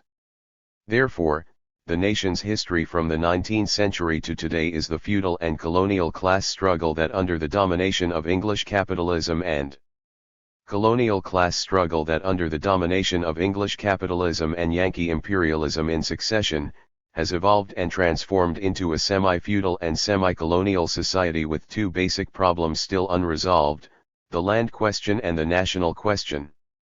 The character of the revolutionary process of Peruvian society. In laying down the character of Peruvian society, a question arises, which is the path of revolutionary transformation? Concretely, what is the character of the Peruvian Revolution? We have established that today there are two problems, the land question and the national question, from whose resolution the solution of the rest of the nation's problems will derive. The entire national question is tied to the semi-feudal and semi-colonial character of Peruvian society. Hence, in order for Peruvian society to change, to be truly revolutionary, these two problems must be resolved. The land question, whose solution demands that semi-feudalism be swept away. Unless this is done, the land question cannot be resolved. The national question, whose solution demands sweeping away Yankee imperialist oppression, because if this semi-colonial domination is not swept away, the national question will not be resolved. Therefore, without eliminating semi-feudalism and semi-colonialism, it is not possible to genuinely transform Peruvian society, despite all what they'd been telling us. Furthermore, what it, TNF, by the ruling classes, being proclaimed today is nothing new. For instance, in 1919 we heard similar siren songs. Consequently, the two tasks that must be carried out in the process of transformation of Peruvian society, scientifically called the Peruvian Revolution, is to completely destroy semi-feudalism and semi-colonialism. These are the two tasks of the Peruvian Revolution in its first stage. This means that the Peruvian Revolution is anti-feudal and anti-imperialist. It must destroy the feudal remnants and the imperialist domination. For this reason, the Peruvian Revolution is necessarily democratic and national. Scientifically speaking, the character of the Peruvian Revolution is a national democratic revolution, democratic because it will destroy the feudal relations of the nation, and national because it will destroy the Yankee imperialist oppression. Thus, in the contemporary semi-feudal and semi-colonial Peruvian society, there is only room for a national democratic, anti-feudal, and anti-imperialist revolution. Let us analyze the character of the Peruvian Revolution in relation to the concrete. Let us analyze the character of the Peruvian Revolution in relation to the concrete historical conditions. The two problems of the country, the land and the nation, during the XX century as compared to the 19th century, have big differences. In the last century there was no imperialism like there is today, and there was no international working class capable of leading the revolution, nor was there a developed working class in our country, whereas today, we have a triumphant working class, TNF, the October Revolution, China, etc., and in our country we have a working class with a long history of struggle. These are very important differences in the revolutionary process of our country. Until the 1920s, the bourgeoisie in our country was in the capacity of leading the process of transformation towards the solution of these two problems, but they didn't. Nevertheless, in our country, before the 1920s, there were great struggles, heroic struggles, and continuous uprisings of peasants, mobilizations, and student struggles, and powerful actions of the working class. All of this generated a great process of political struggle in which the ideology of the proletariat began to be spread out and be applied to our reality. The extraordinary figure of José Carlos María Tegui emerges, whose tireless work as a thinker and activist man marked a milestone in history. In 1928, María Tegui founded the Communist Party, the party of the working class in Peru. This period determined a fundamental change in our revolution through which the bourgeoisie, under the conditions of imperialist domination and the existence of a working class forged in struggle, could no longer lead the revolutionary process of our nation. Thus, the working class has sprung forward and developed, and beyond disputing the leadership of the revolution with the bourgeoisie, it is the only class capable of carrying the Peruvian Revolution to its triumph. The bourgeois revolution in the country has two periods. The old bourgeois revolution that was able to be completed towards the beginning of the century, under bourgeois leadership, and the new bourgeois revolution or national democratic revolution, or bourgeois revolution of a new type, under the leadership of the proletariat, which is the only historical perspective for the country. After 1928 the proletariat achieved political organization and displaced the bourgeoisie from the historical leadership of the revolutionary process, as the only class that can complete the national democratic revolution. Thus, After 1928, the revolution in the country, the destruction of feudalism and imperialist. The revolution in the country, the destruction of feudalism and imperialist domination, can only be completed under the leadership of the proletariat, a class that in order to fulfill its historical role must unite with the peasantry in a solid worker-peasant alliance, since the peasantry as a majority, although it does not lead the revolution, is the principal force. We uphold the position that in the country the proletariat, with its party, must lead the movement, or else there is no national democratic revolution. If not, let us not fool ourselves, directly or indirectly, we would be serving the enemies of the class. To conclude, we must point out that there are other theses opposite to what we have explained. For example, there is a thesis that states that Peruvian society is capitalist. This is the most dangerous. If the country is capitalist, the revolution must be socialist, and the proletariat and not the peasantry would be the principal force. This thesis fundamentally changes the extremely important problem, which is the road of the revolution. As we have seen here, there are two revolutionary paths. The path of the October Revolution, which is from the city to the countryside, and this is the path of the capitalist countries by way of a socialist revolution, the path that old Russia took or that France would have to take today, for example, and the path of the Chinese Revolution, which is from the countryside to the city, and this is the path that semi-feudal and semi-colonial countries follow by way of a national democratic revolution, the path the Vietnam, among others, is following today. As such, the question of whether the country is semi-feudal or capitalist is not simply a Byzantine discussion, because if we err about the character of society we err on the course of the revolution, and consequently it will not triumph. The thesis of the capitalist character of Peruvian society has been and continues to be upheld by Trotskyism and positions close to it, nevertheless such typifications begins to be upheld by revisionism in order to deepen its surrender to the regime. Bureaucratic capitalism. This question is important for the comprehension of Peruvian society, and ignorance of it is the root of grave political errors. The thesis of bureaucratic capitalism is found in the classics and in Mariátegui, although he used another term. What do we mean by bureaucratic capitalism? This is the capitalism that imperialism promotes in a backwards country, the type of capitalism, the special form of capitalism, that is imposed by an imperialist country onto a backwards country, whether it is semi-feudal or semi-colonial. Let us analyze this historic process. How did capitalism develop in the old European nations? Consider France. Toward the end of the 18th century it was a feudal country, with 20 to 22 million peasants while workers numbered only around 600,000, from which we can see the feudal passage it had. It was based on servitude of various forms.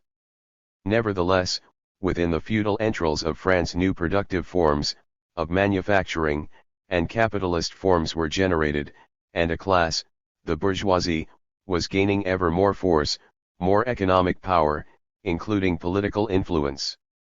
We ask, was France a nation subjugated by another? No. France was an absolute monarchy that contested with England for global hegemony. It was not oppressed by anyone. Its socio-economic and historical conditions had made it develop that way. Did imperialism exist in that era? No. Imperialism is of this century. What existed were countries undergoing capitalist development, like England for example, and France was independently developing a capitalist society. Other countries followed the same path, and when they reached the 19th century, France, England, Belgium, Holland, etc. were capitalist countries that developed independently. What was the situation of Latin America in the 19th century? When the emancipation of America began, 1810, the nations of Europe were already powerful, whereas the Latin American ones had only recently begun to structure their nationalities, a problem that has not yet been concluded. Moreover, soon after becoming independent these nations fall under the domination of a power, namely England, thus their capitalism will develop under English domination, a kind of dependent capitalism. Thus, there is a well-known historical, economic, and political difference compared to the European process.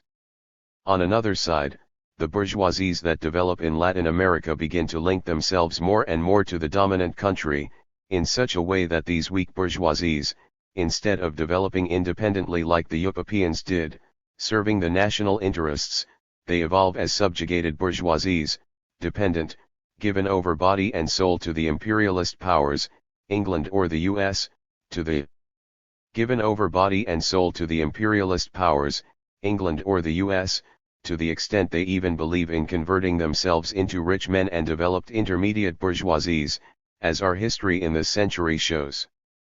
This latter path is the one taken in Peru. As we have seen, in the second decade of this century Yankee imperialism supplanted English domination. 3 lines within bureaucratic capitalism. Bureaucratic capitalism develops 3 lines within its process, a landlord line in the countryside, a bureaucratic one in industry, and a third, also bureaucratic, in the ideological sphere. This is without pretending that these are the only ones. It introduces the landlord line in the countryside by way of expropriatory agrarian laws that do not aim to destroy the feudal landlord class and their property, but rather progressively evolve them by means of the purchase and payment of the land for the peasants. The bureaucratic line in industry aims at controlling and centralizing industrial production, commerce, etc., putting them ever more in the hands of monopoly with the goal of sponsoring a more rapid and systematic accumulation of capital, to the detriment of the working class and other workers, naturally, to the benefit of the biggest monopolies and consequently imperialism. In this process the forced saving which workers are subjected to plays an important role, as we can see in the industrial law. The bureaucratic line in ideology consists of the process of molding the people, by means of the massive diffusion, especially in political conceptions and ideas, that serve bureaucratic capitalism. The general law of education is a concentrated expression of this line, and one of the constants of this line is its anti-communism, its anti-Marxism, whether open or concealed. These 3 lines form part of the bureaucratic path which is opposed by the democratic path, the revolutionary road of the people. If the former defends feudal property, the latter proposes its destruction, and it opposes the buying of lands with confiscation. If the former recognizes and fortifies imperialist industrial property, the latter denies it and struggles for its confiscation. If the former fights to ideologically subjugate the people, the latter strives to arm them ideologically.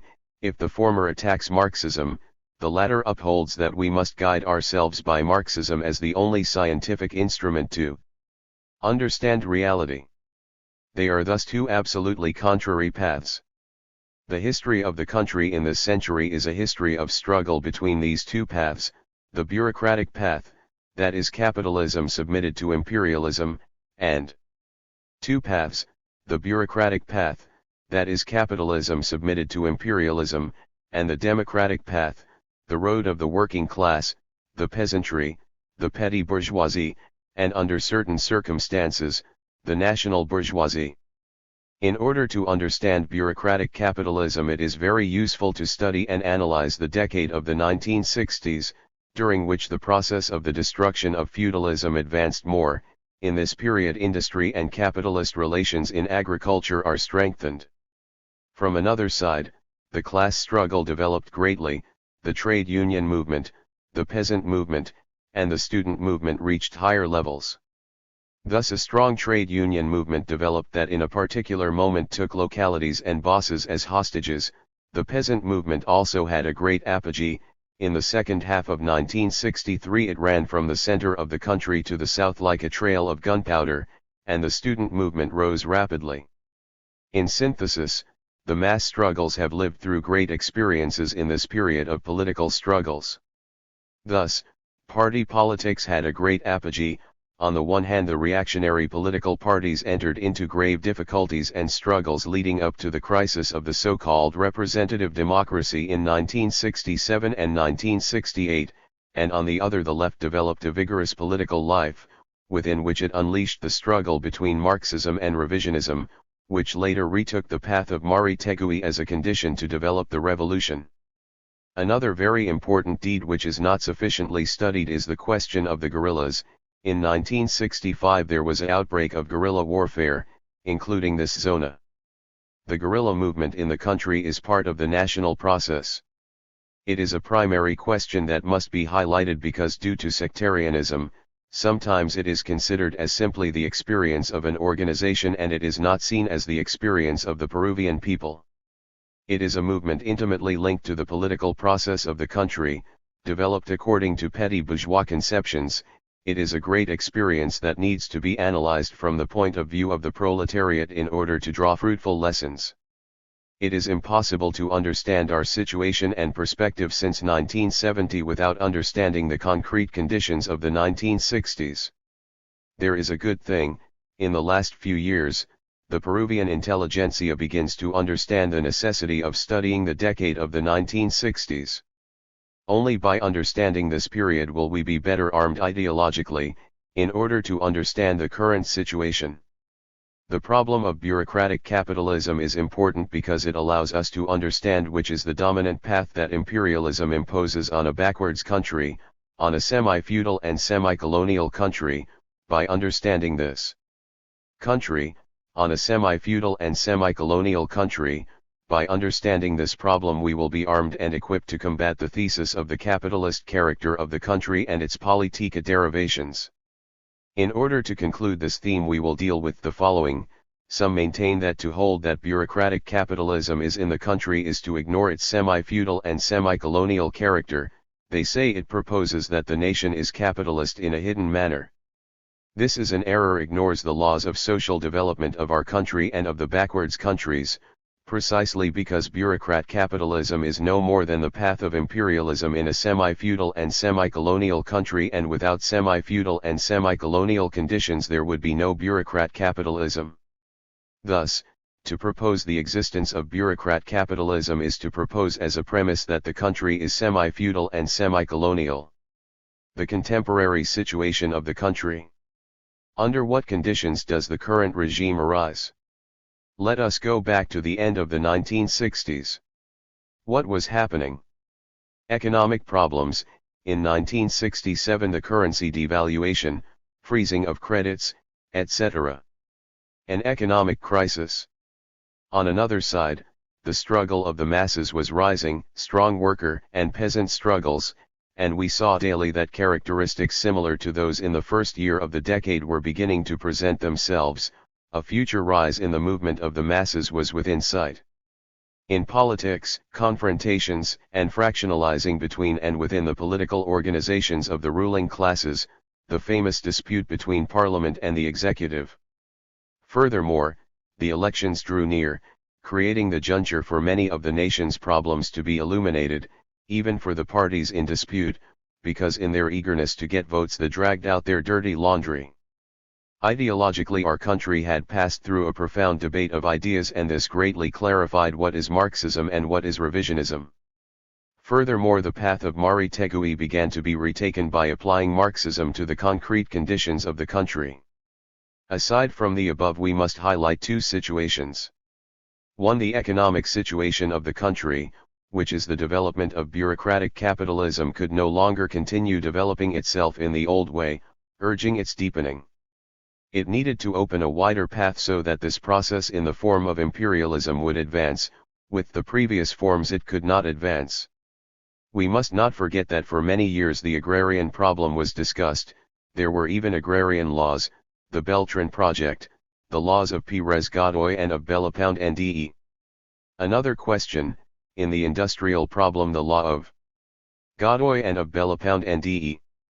Another question, in the industrial problem the law of the second government of Prado was now insufficient and raised again the necessity of making industrial parks, give a priority to the state role in planning, etc.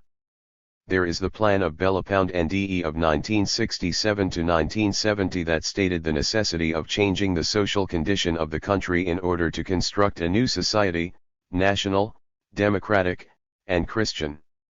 In conclusion, the process of bureaucratic capitalism needed to deepen itself. 2. In the country there was the so-called representative democracy, but parliamentarism did not satisfy the needs of the exploiters. the popular masses advanced with relative ease, putting the exploiting classes in difficult, although temporary, positions. Thus, they needed to substitute the representative modality, parliamentarism. Was this a typical case that only happened in our country? No. The decade of 1960 implied the fragility of the so-called regime of representative democracy in Latin America, the crisis of parliamentarism, and consequently the need to substitute it for state modalities more efficient for reaction. In synthesis, the economic necessities of deepening bureaucratic capitalism and the fragility of parliamentarism, in the conditions indicated, presented the exploiting classes and imperialism with the necessity of a new political establishment for the country.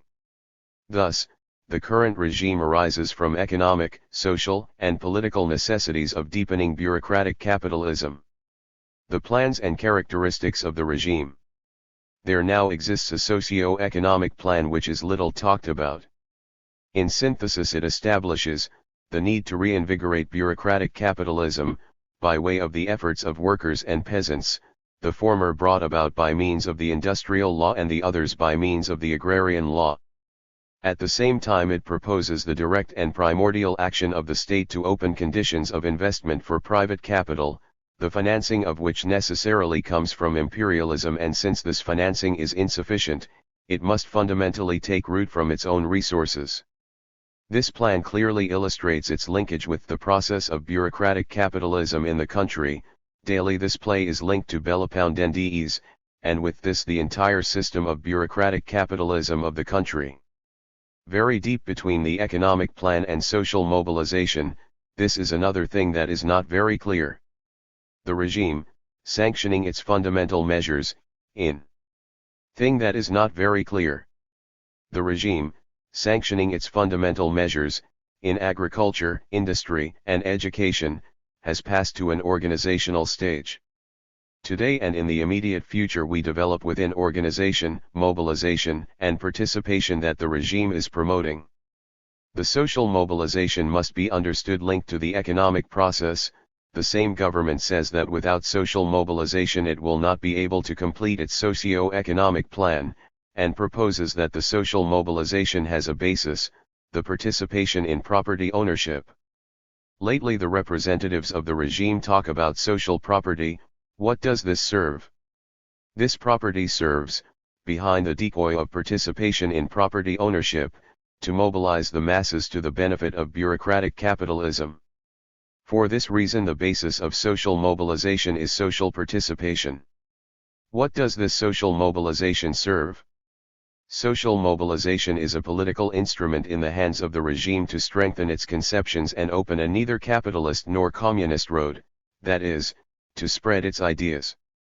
Upon spreading its ideas it seeks to avoid that foreign, exotic ideas become embedded in the masses. What ideas are they referring to? Marxism. This ideological process is to avoid that the masses learn about Marxism and thus tie them to the bureaucratic capitalist road. Thus, the mobilization is a means of organizing, starting from the property modalities, the masses, and channel them into a vertical authority. This is what they mean by social mobilization. It is a masterpiece of the system at the service of their economic and political plan. One of the reasons why the economic plan doesn't advance like they hoped it would is the lack of their so-called social mobilization. From the above, we derive, the current political situation of the country is centered around the problem of the mobilization of the masses. Now and in the immediate future we move within this juncture, which is, who mobilizes and how are the masses mobilized? The government pretends to move them according to their conception, their actions prove it. The regime aims to organize the peasant masses. The Law 19,400 serves this end, and it aims to organize the workers with the so-called CTRP. Nationalists, revolutionary participationists, among the students they create organizations that are born one day and disappear the next. All of this signifies the intention to organize the worker, peasant, and student masses, and it reveals that the contention is happening on an organizational plane. Nevertheless, despite the propaganda and efforts of the regime and their followers, the struggle of the masses is alive and develops. Why? Because the living conditions of the masses worsen as a consequence of the very system. 4. Living conditions of the masses worsen as a consequence of the very system. For this reason, no matter how much they scream that it is the ultra-left that moves the masses and agitates them, what is certain is that the masses are mobilizing around their own interests, and defend them to the extent that they are conscious. Synthesizing, the social, economic, and political conditions lead to the sharpening of the mass struggle, and the organizational question is one of confronting the serious difficulties before the organizational offensive of the regime, the same one that is incapable of imposing its total control and will have to appeal more to systematic repression, of which there are many and rapidly growing examples.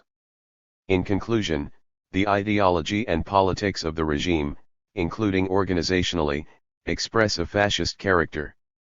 The regime's measures, as expressed by their leaders, their style of organizing, their attitudes towards the representative regime, their manner of treating civil liberties, only show one thing: the abandonment of the demo-liberal and representative system and adherence to fascism. The very chief of the Sinamos paramilitary squad set up by the Velasco regime said that we are in a pre-revolutionary period, and that all the regimes and political organizations have become invalid in the new social conditions. From another side, the measures applied in politics, economics, and organizationally truly prove that they are laying the foundations for a corporativist system. The essence of this question are the organizations on different levels, in which the bosses, the workers, and the state should participate. 3 parts in the organizations, which has been defined as a corporation since the last century. This is the way it has been proposed by those who have upheld corporativism since 1920, and this is the way it is upheld today in Spain and Portugal. Thus, the current regime is a system that has an ideological orientation of a fascist bent and is laying the foundations for a corporativist system.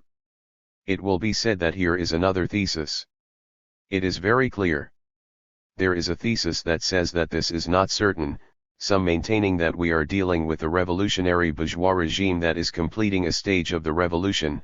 If we recall what we have seen, this is a position without a political, ideological, or economic basis. Another thesis maintains that it is a bourgeois reformist regime, that it is applying reforms.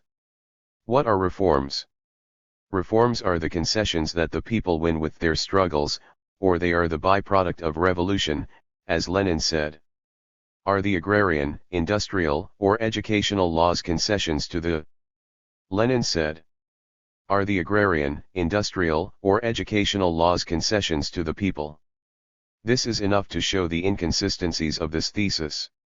Finally, when we emancipated ourselves, we had 2 problems, of the land and of the nation, the problem of feudalism and the problem of domination by a foreign power.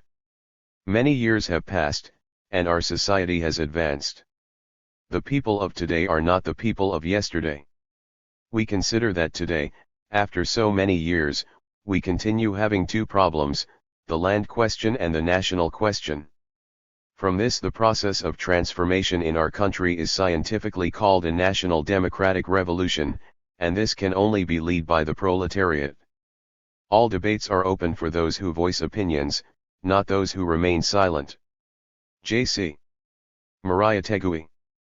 Polemics are useful when they are truly set out to clarify theories and actions, and when only clear ideas and motives are introduced. J.C. Mariategui. 1975, let us retake Mariategui and reconstitute his party. PCP, Central Committee, October, 1975. On the 80th anniversary of the birth of José Carlos Mariategui and 47 years from its founding, the Communist Party pays homage to its great founder and guide by calling upon its militants, upon the working class and the people of our country to obey the call of our times and prepare ourselves to occupy our place in history. Let us retake Mariategui and reconstitute his party. The class struggle generated Mariategui's thought. Mariategui's thought, the political expression of the Peruvian working class, was forged and developed amidst the class struggle and not outside it. Thus, to understand it well, it must necessarily be linked to the struggles internationally and in our country. The global class struggle. Mariátegui lived at a time when imperialism, according to his words, was experiencing the capitalism of the monopolies, of finance capital, of the imperialist wars to control markets and sources of raw materials. He lived, then, and fought, when capitalism was agonizing and the class struggle was empowering the proletariat to conquer power through revolutionary violence. From 1914 to 1918 the world was shaken by World War I, the imperialist predatory war which, supported by the treacherous old revisionism, launched the working classes and the peoples of some powers against those of others, so as to redivide the world for the imperialist powers and their monopolist bourgeoisie.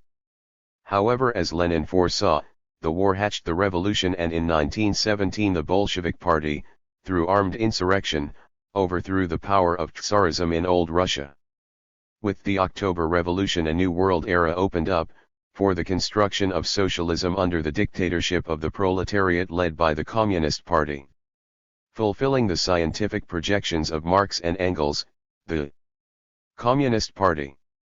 Fulfilling the scientific projections of Marx and Engels, the October Road set the general norms for the emancipation of the working class, the need for a communist party leading the revolution, the need for revolutionary violence to overthrow the old established order, and the need to install the dictatorship of the proletariat to build socialism and march towards the classless society of the future. What Marx and Engels taught, in a word Marxism, materialized into an undeniable reality. The October Revolution impacted throughout the world. Europe was shaken to its foundations and the proletariat launched itself to conquer power. The struggles in Germany, Italy, and Hungary are examples which Mariátegui himself popularized in his History of the World Crisis, but while the masses were ripe for revolution there was a lack of the necessary communist parties to lead them, and instead fascism was generated.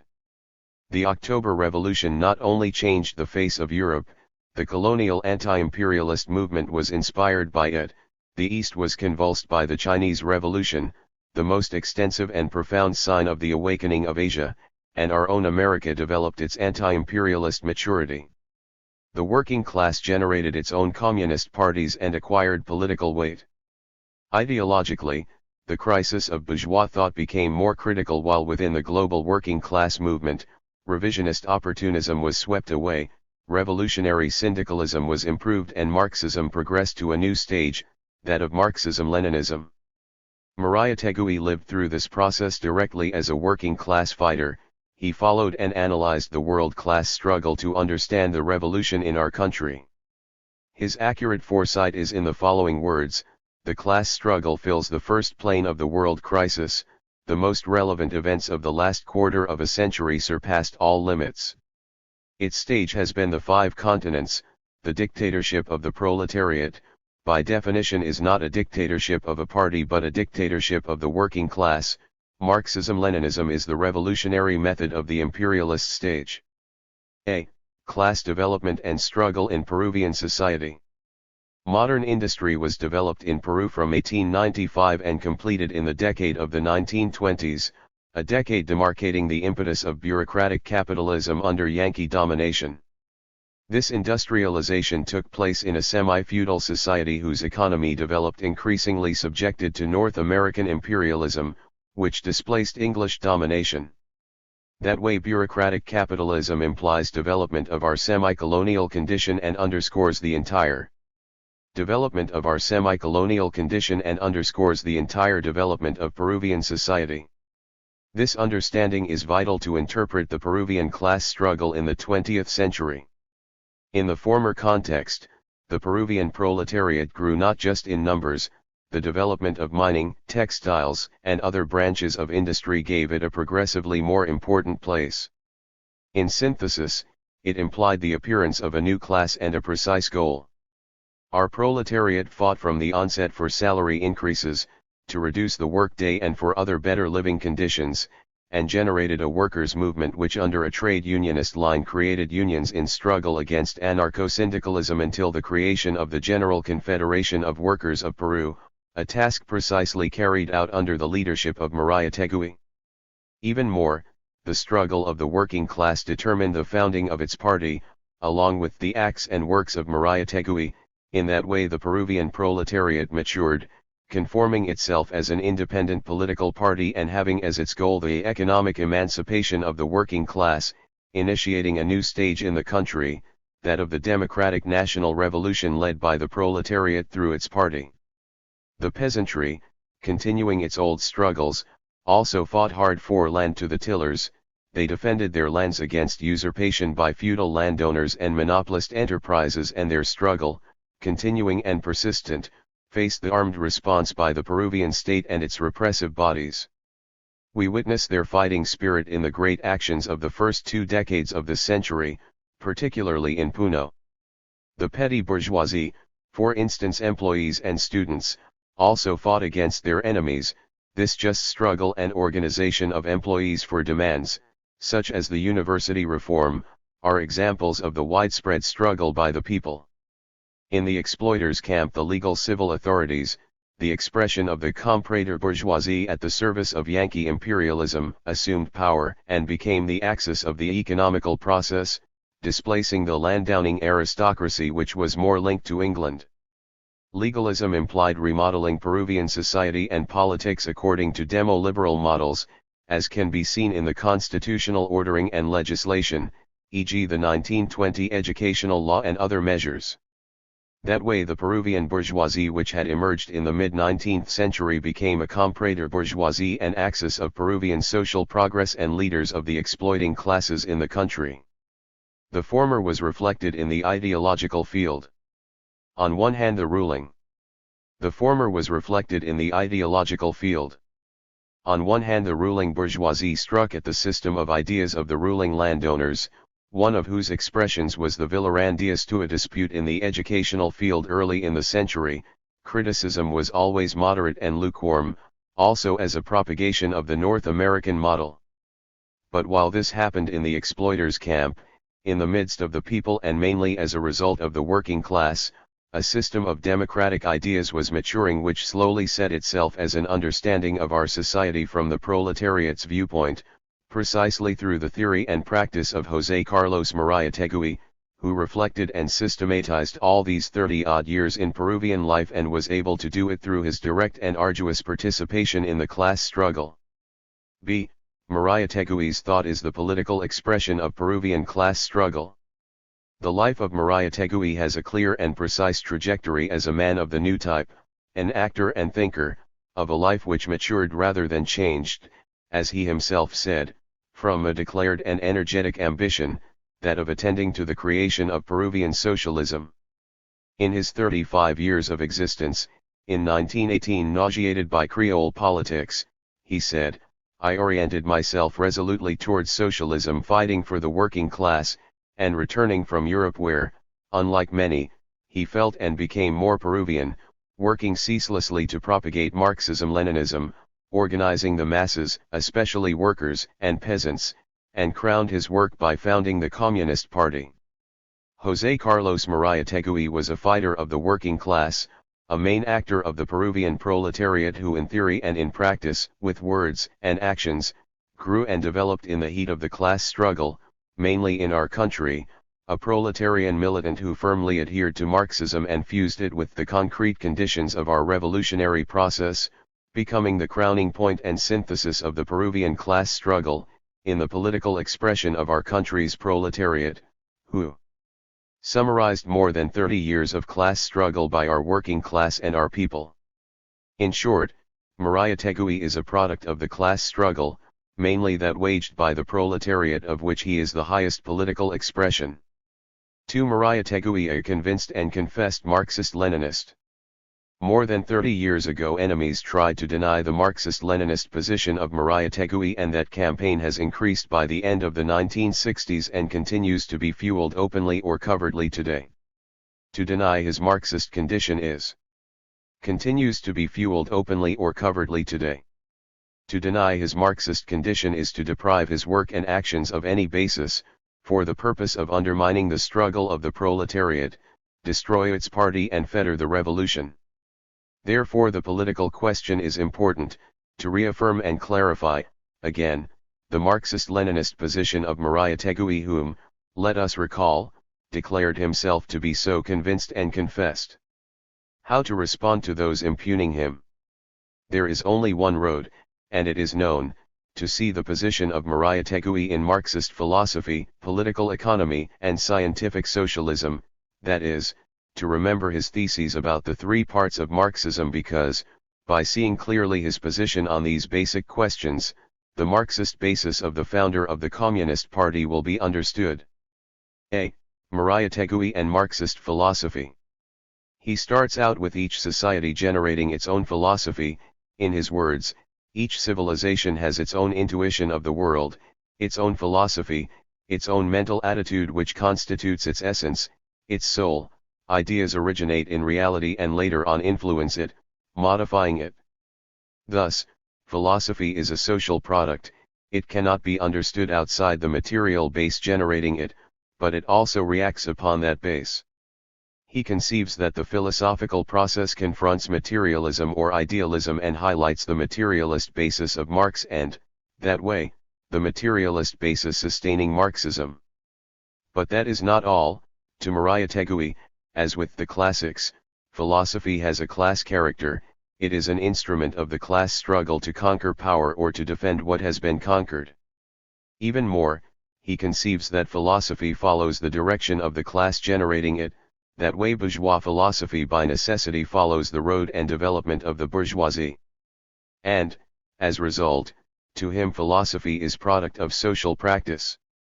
He considers Marxist philosophy to be the product of a long development, the culmination of classical German philosophy, mainly Hegel's, he accurately points out, but this affiliation does not imply any servitude by Marxism to Hegel or his philosophy which, according to the well-known sentence, Marx set right side up.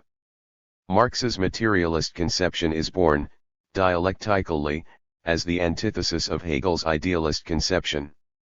But even reiterating many times the dialectical character of Marxist philosophy, it impinges upon the essential of dialectics as the unity and struggle of opposites without falling into mechanistic pitfalls, clearly establishing, for example, the relationship between base and superstructure, that whether one or the other will be the main aspect depends of the concrete conditions.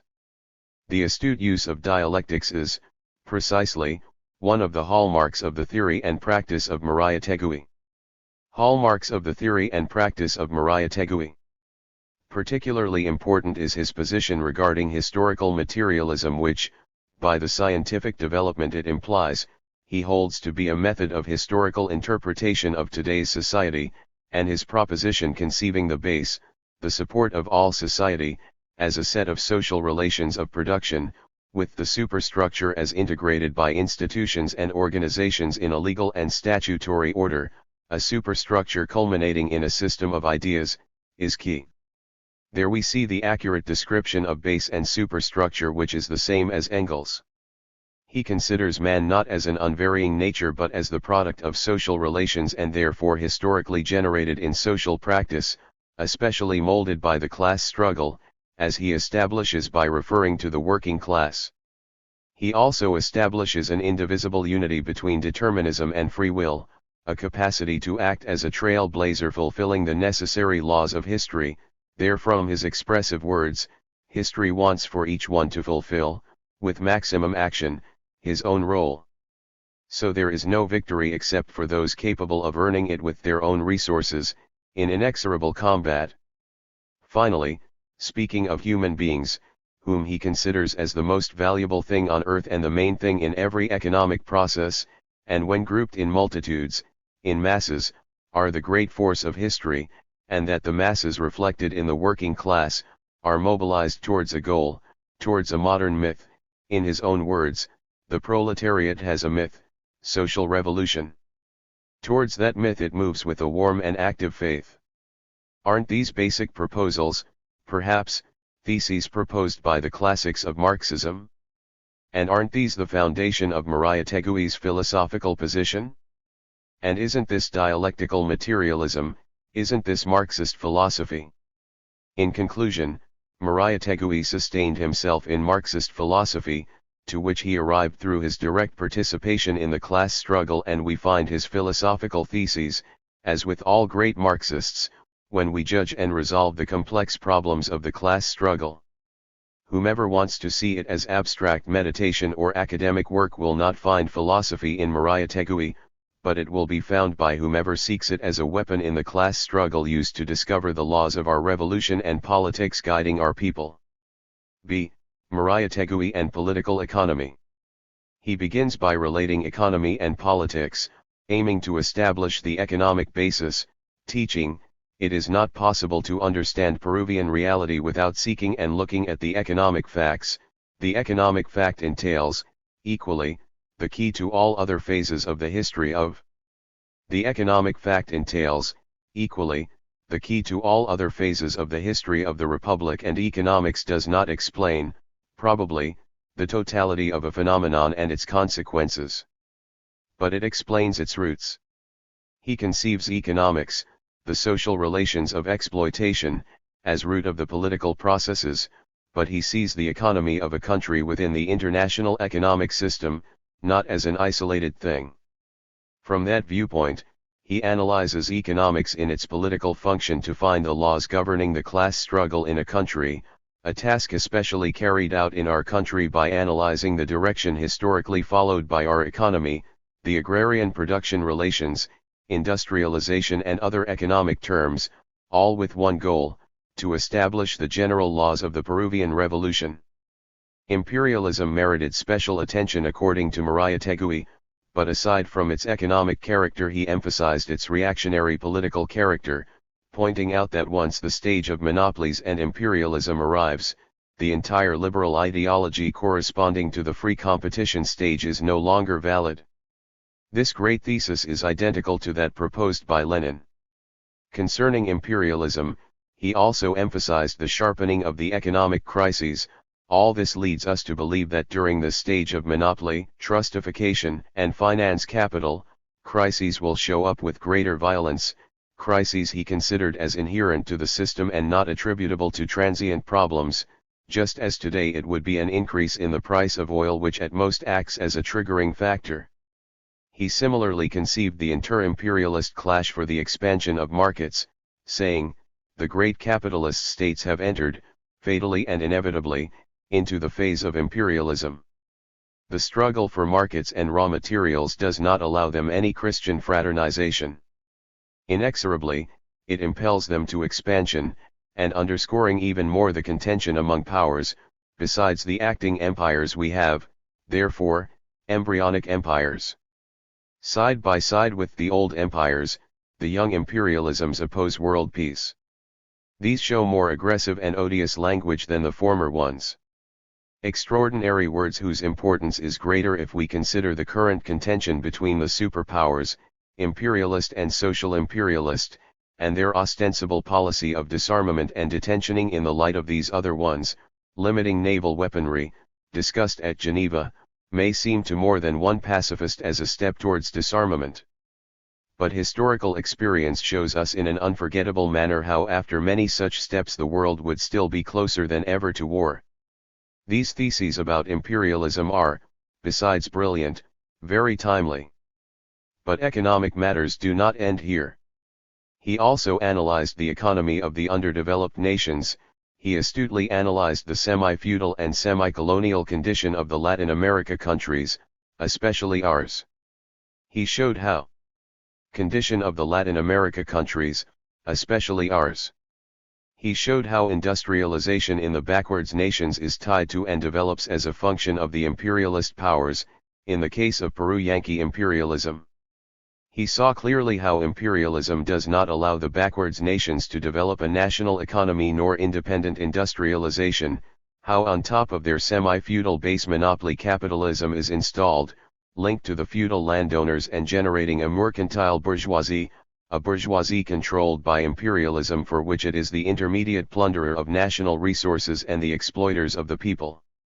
And he set forth the following thesis, which we must not forget, about the Latin American republics.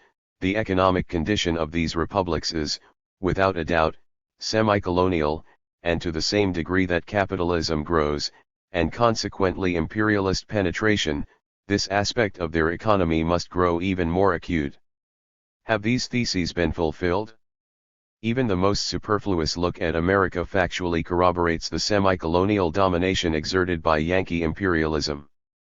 For the rest, Mariah Tegui's theses on capitalism in the backward nations must be understood in relation with those of Mao Zedong, about bureaucratic capitalism, and appreciate them taking into account the specific conditions of Latin America.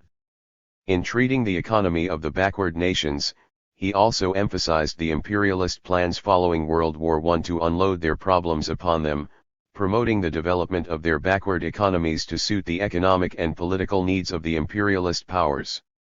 The question arises, aren't we seeing something similar today after World War II?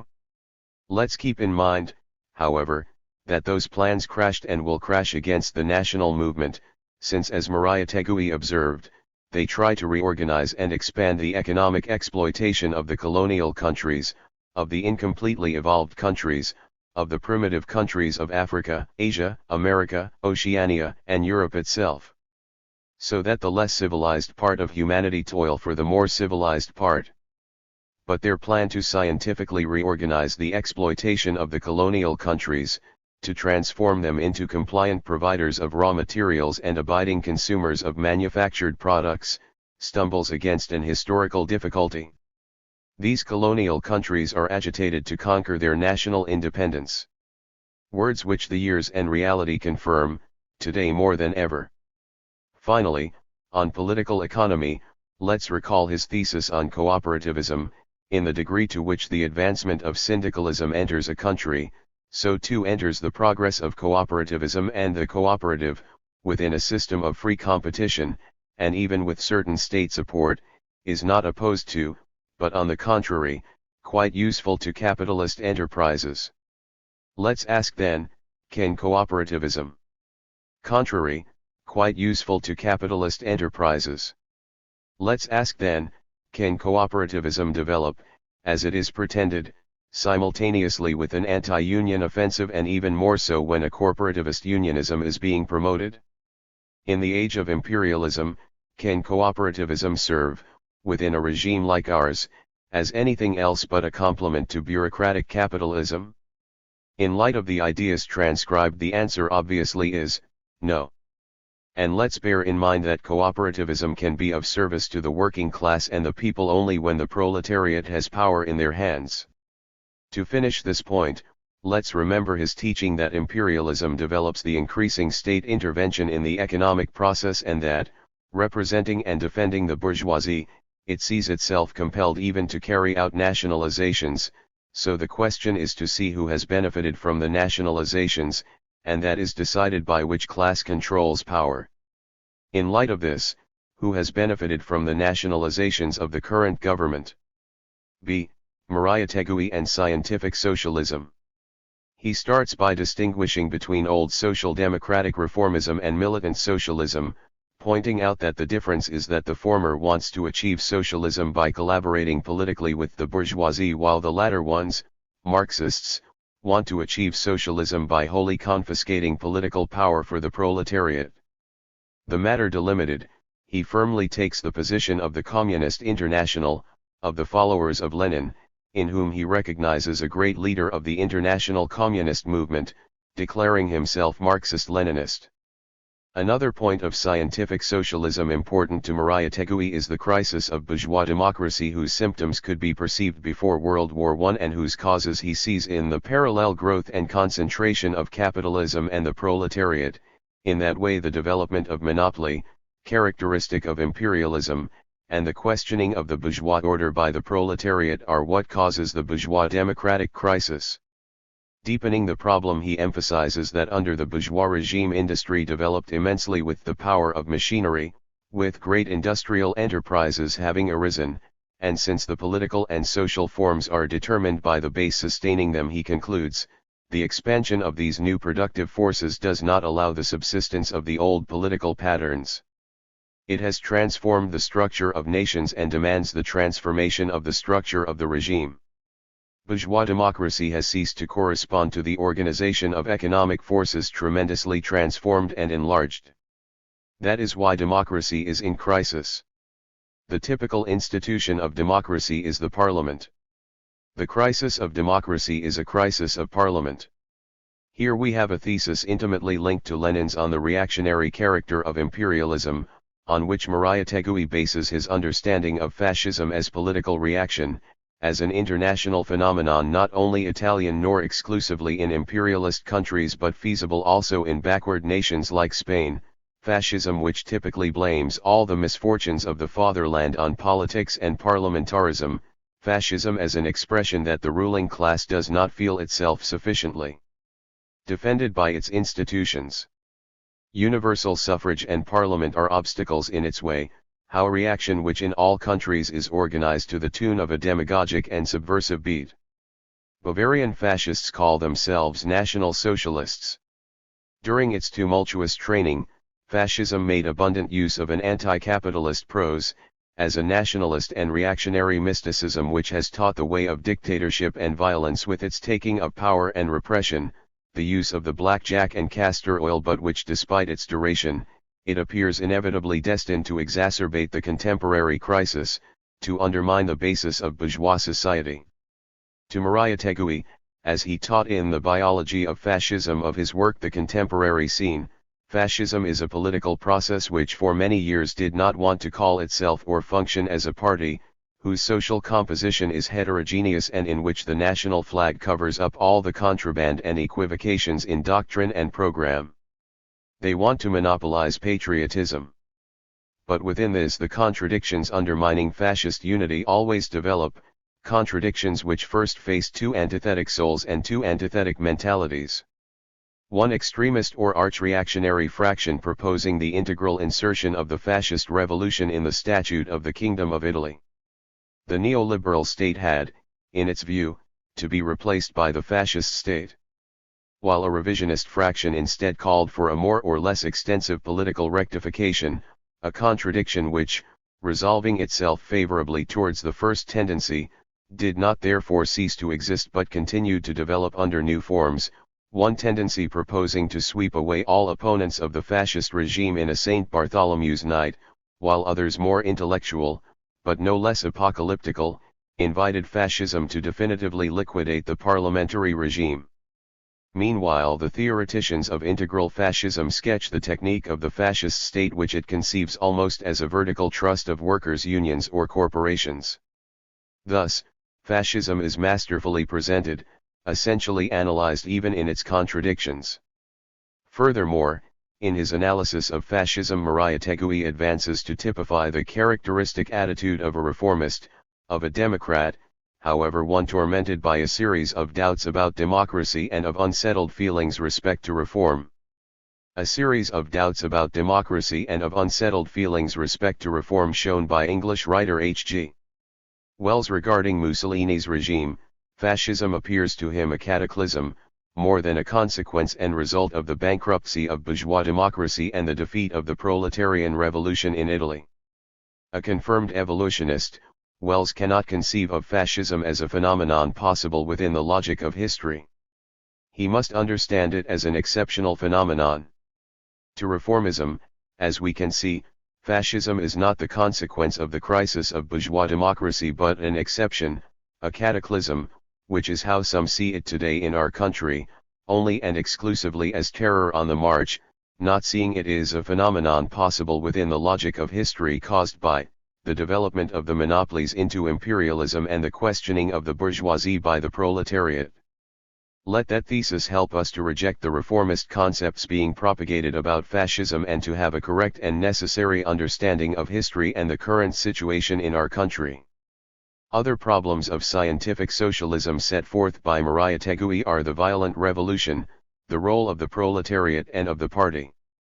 On these he maintained: the revolution is the painful gestation, the bloody birth of the present, that power is conquered through violence and it is conserved only through dictatorship, thus pointing out the role of revolutionary violence, which the proletariat does not enter history politically except as a social class, at the instant it discovers its mission of erecting, with the elements procured by human effort, moral or immoral, fair or unfair, a superior social order, which points out the role of the working class.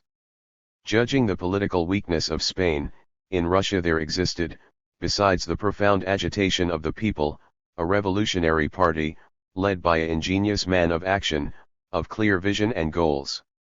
That is what today is lacking in Spain. The Communist Party, too young, still does not constitute more than a force of agitation and propaganda, thus highlighting the need of the party of the proletariat. The theses on Marxist philosophy, political economics, and scientific socialism as shown, are they Marxist positions? Can anyone say these do not substantially correspond to Marxist proposals? Can anyone prove that such positions are not the ones upheld by the classics of Marxism-Leninism? Evidently Mariátegui's theses are firmly and definitely based on the concept of the proletariat, and this in no way can be distorted or denied. What is the basis of those pretending to deny the Marxist position of Mariátegui? Simply and plainly a simplistic analysis which lacks any reality, and, above all, lacks a solid class position, alienated from our reality and the application of Marxism. From our reality and the application of Marxism. The position of the founder of the Communist Party with respect to Marxist philosophy, to political economy and to scientific socialism reveals a correct and just way of thinking from a working class position. They are based on Marxism-Leninism, showing the maturing of Mariátegui's thought in his theoretical and practical participation in the class struggle, and that he arrived at that understanding, while struggling against old revisionism and its European representatives and similar elements in our country. 3. Mariátegui established the general political line of the Peruvian Revolution. What does it mean to say that Mariátegui established the general political line of the Peruvian Revolution? In fact, he set forth the general laws of the class struggle in the country, and established the road of revolution in our country.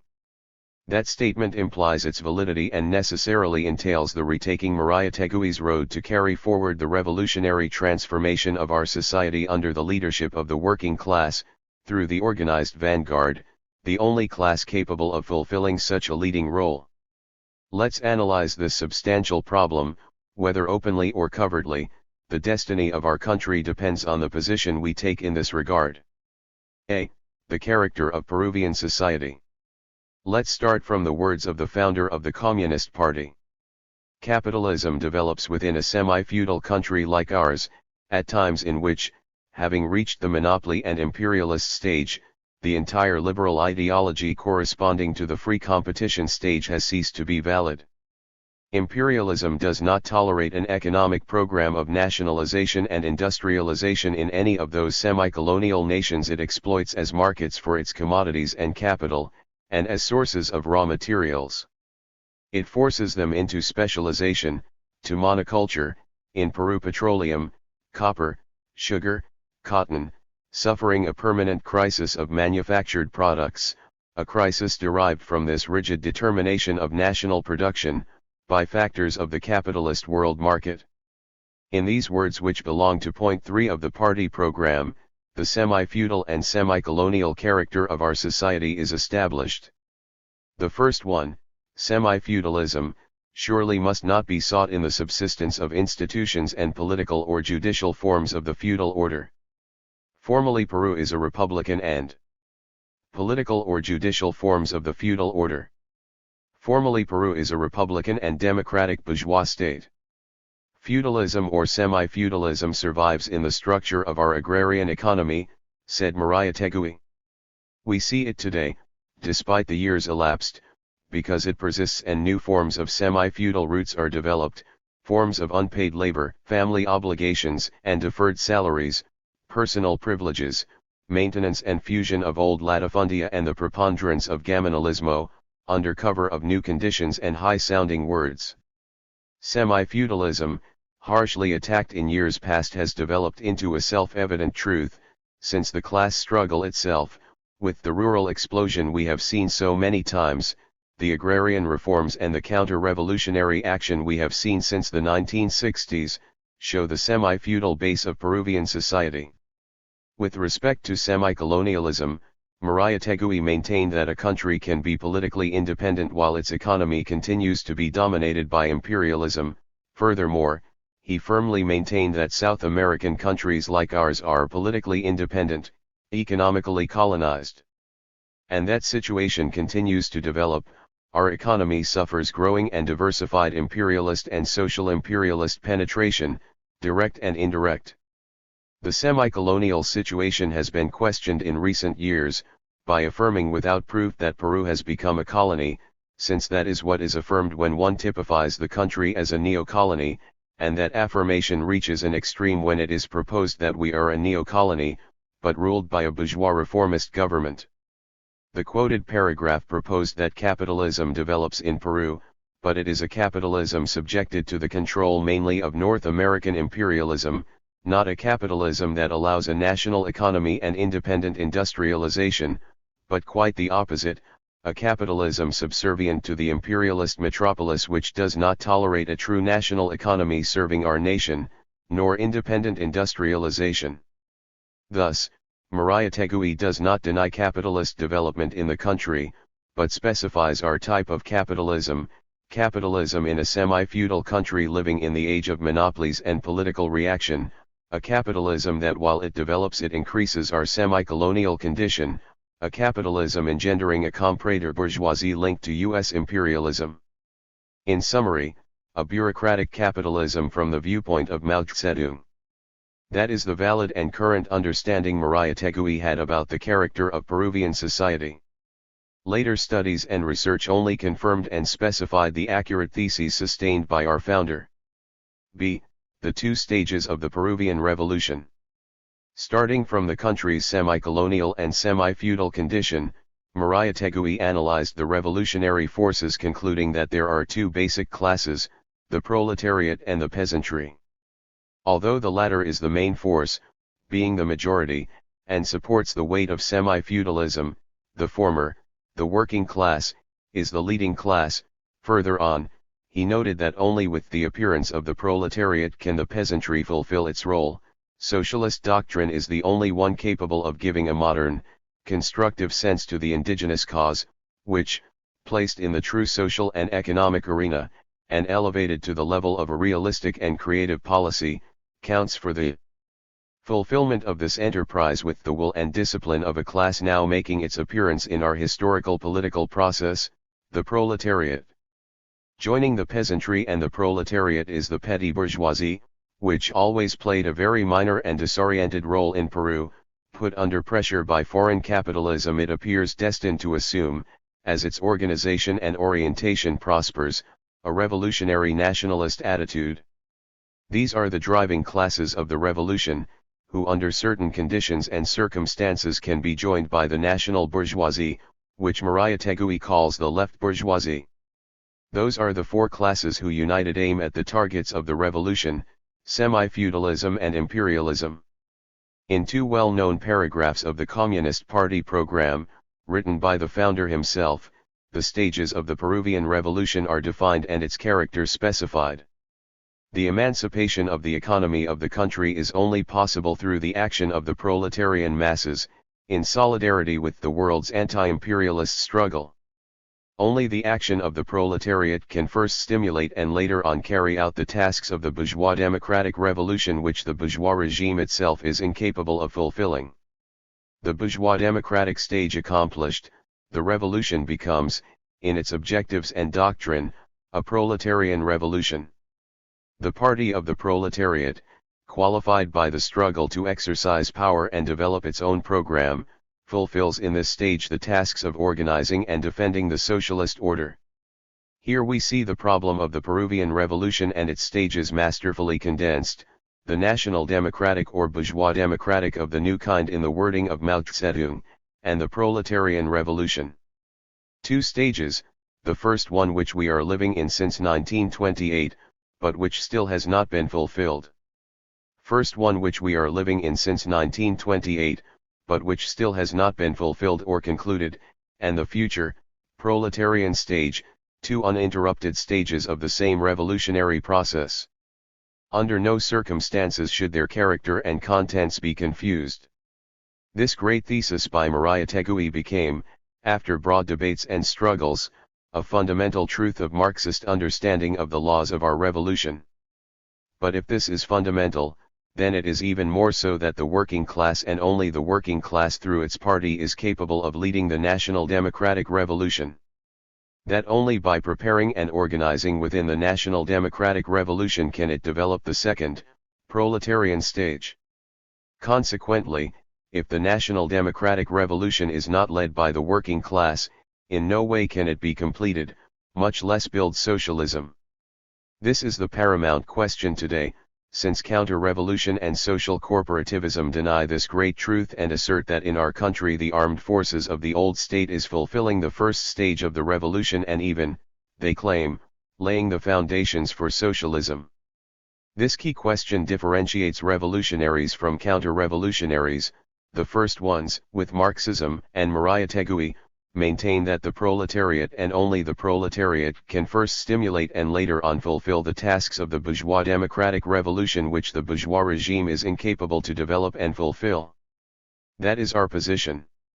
We must uphold and fight the counter-revolutionary theses, aiming our spear against social corporativist revisionism that preaches against the thesis of Maria Tegui and is the detachment of social imperialism in our country, whose efforts serve only its collusion and collision with the Yankee superpower for world domination. C. The anti-feudal struggle. The land program is basic to our country and, in synthesis, it is the question of feudalism with its two elements, latifundia and servitude. That is why, as Maria Tegui said, the agrarian problem in Peru is the destruction of feudalism, whose relations taint our society from top to bottom, from the base to the superstructure. The motor of rural struggles has been and is the land question, and that the three agrarian laws of the 1960s did not destroy its base is clearly shown by today's struggles by the peasantry. In analyzing the land question, the founder of the party highlighted the struggle confronting community and latifundia. He showed its economic and social superiority, pointing out that the community had given the peasant majority's strength to resist the thievery by feudal landowners throughout the centuries, and that it entails the living yeast which will help socialist development in the future. Reviewing the agrarian labor regime, he highlighted the existence of feudal relations of exploitation hidden behind seemingly capitalist forms. These relations of exploitation hidden behind seemingly capitalist forms. These questions do not belong to the past, but to a present which we must search well to discover its blurred semi-feudal essence hidden behind the apparent and purported destruction of feudalism of the so-called agrarian reform. Considering the struggles of the Peruvian and of Latin American peasantry generally, Maria Tegui brought forward the slogan of the peasants, land for those who till it, expropriate them without compensation, and that their mobilization demands the arming of workers and peasants to conquer and defend their gains. In that way, feudalism must be destroyed by confiscating the lands, and only the armed workers and peasants will be able to accomplish this, since there is no other way to break up feudalism, destroy latifundia, and abolish serfdom. We must not forget that Peruvian laws have been ruling agrarian relations and abolishing serfdom for over 50 years, but in reality they have maintained the underlying feudalism. Consequently, the anti-feudal struggle is the motive of the class struggle in the countryside and the basis of our national democratic revolution itself. C.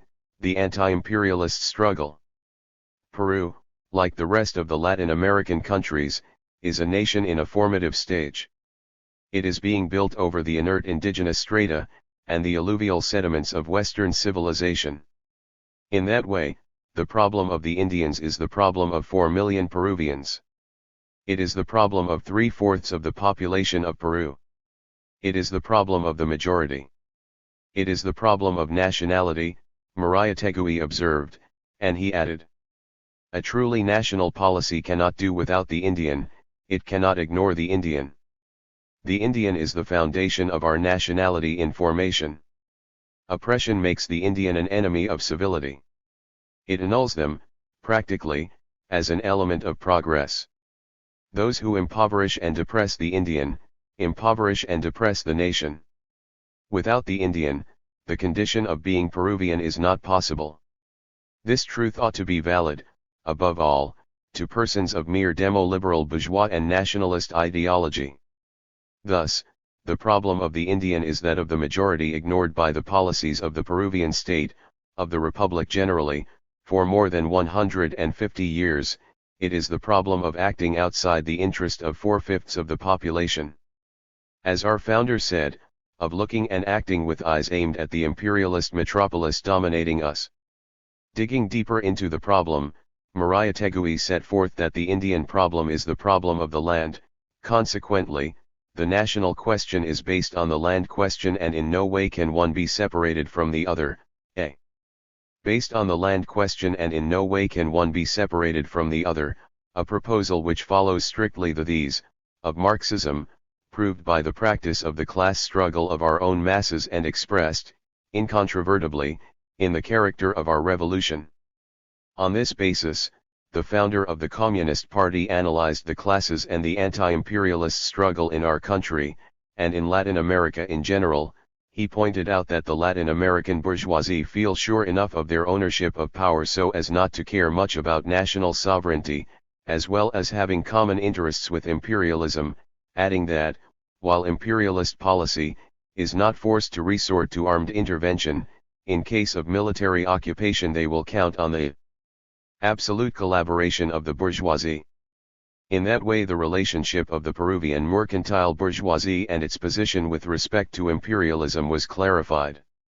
Referring to our country, when treating the subject of the United Front, Maria Tegui proposed the possibility of uniting with the left liberal bourgeoisie, truly disposed to struggle against the remnants of feudalism and against imperialist penetration, defining the position of what today we call the national bourgeoisie, and he specified, besides, as we saw, that the petty bourgeoisie will go on developing a revolutionary nationalist position as the foreign domination increases.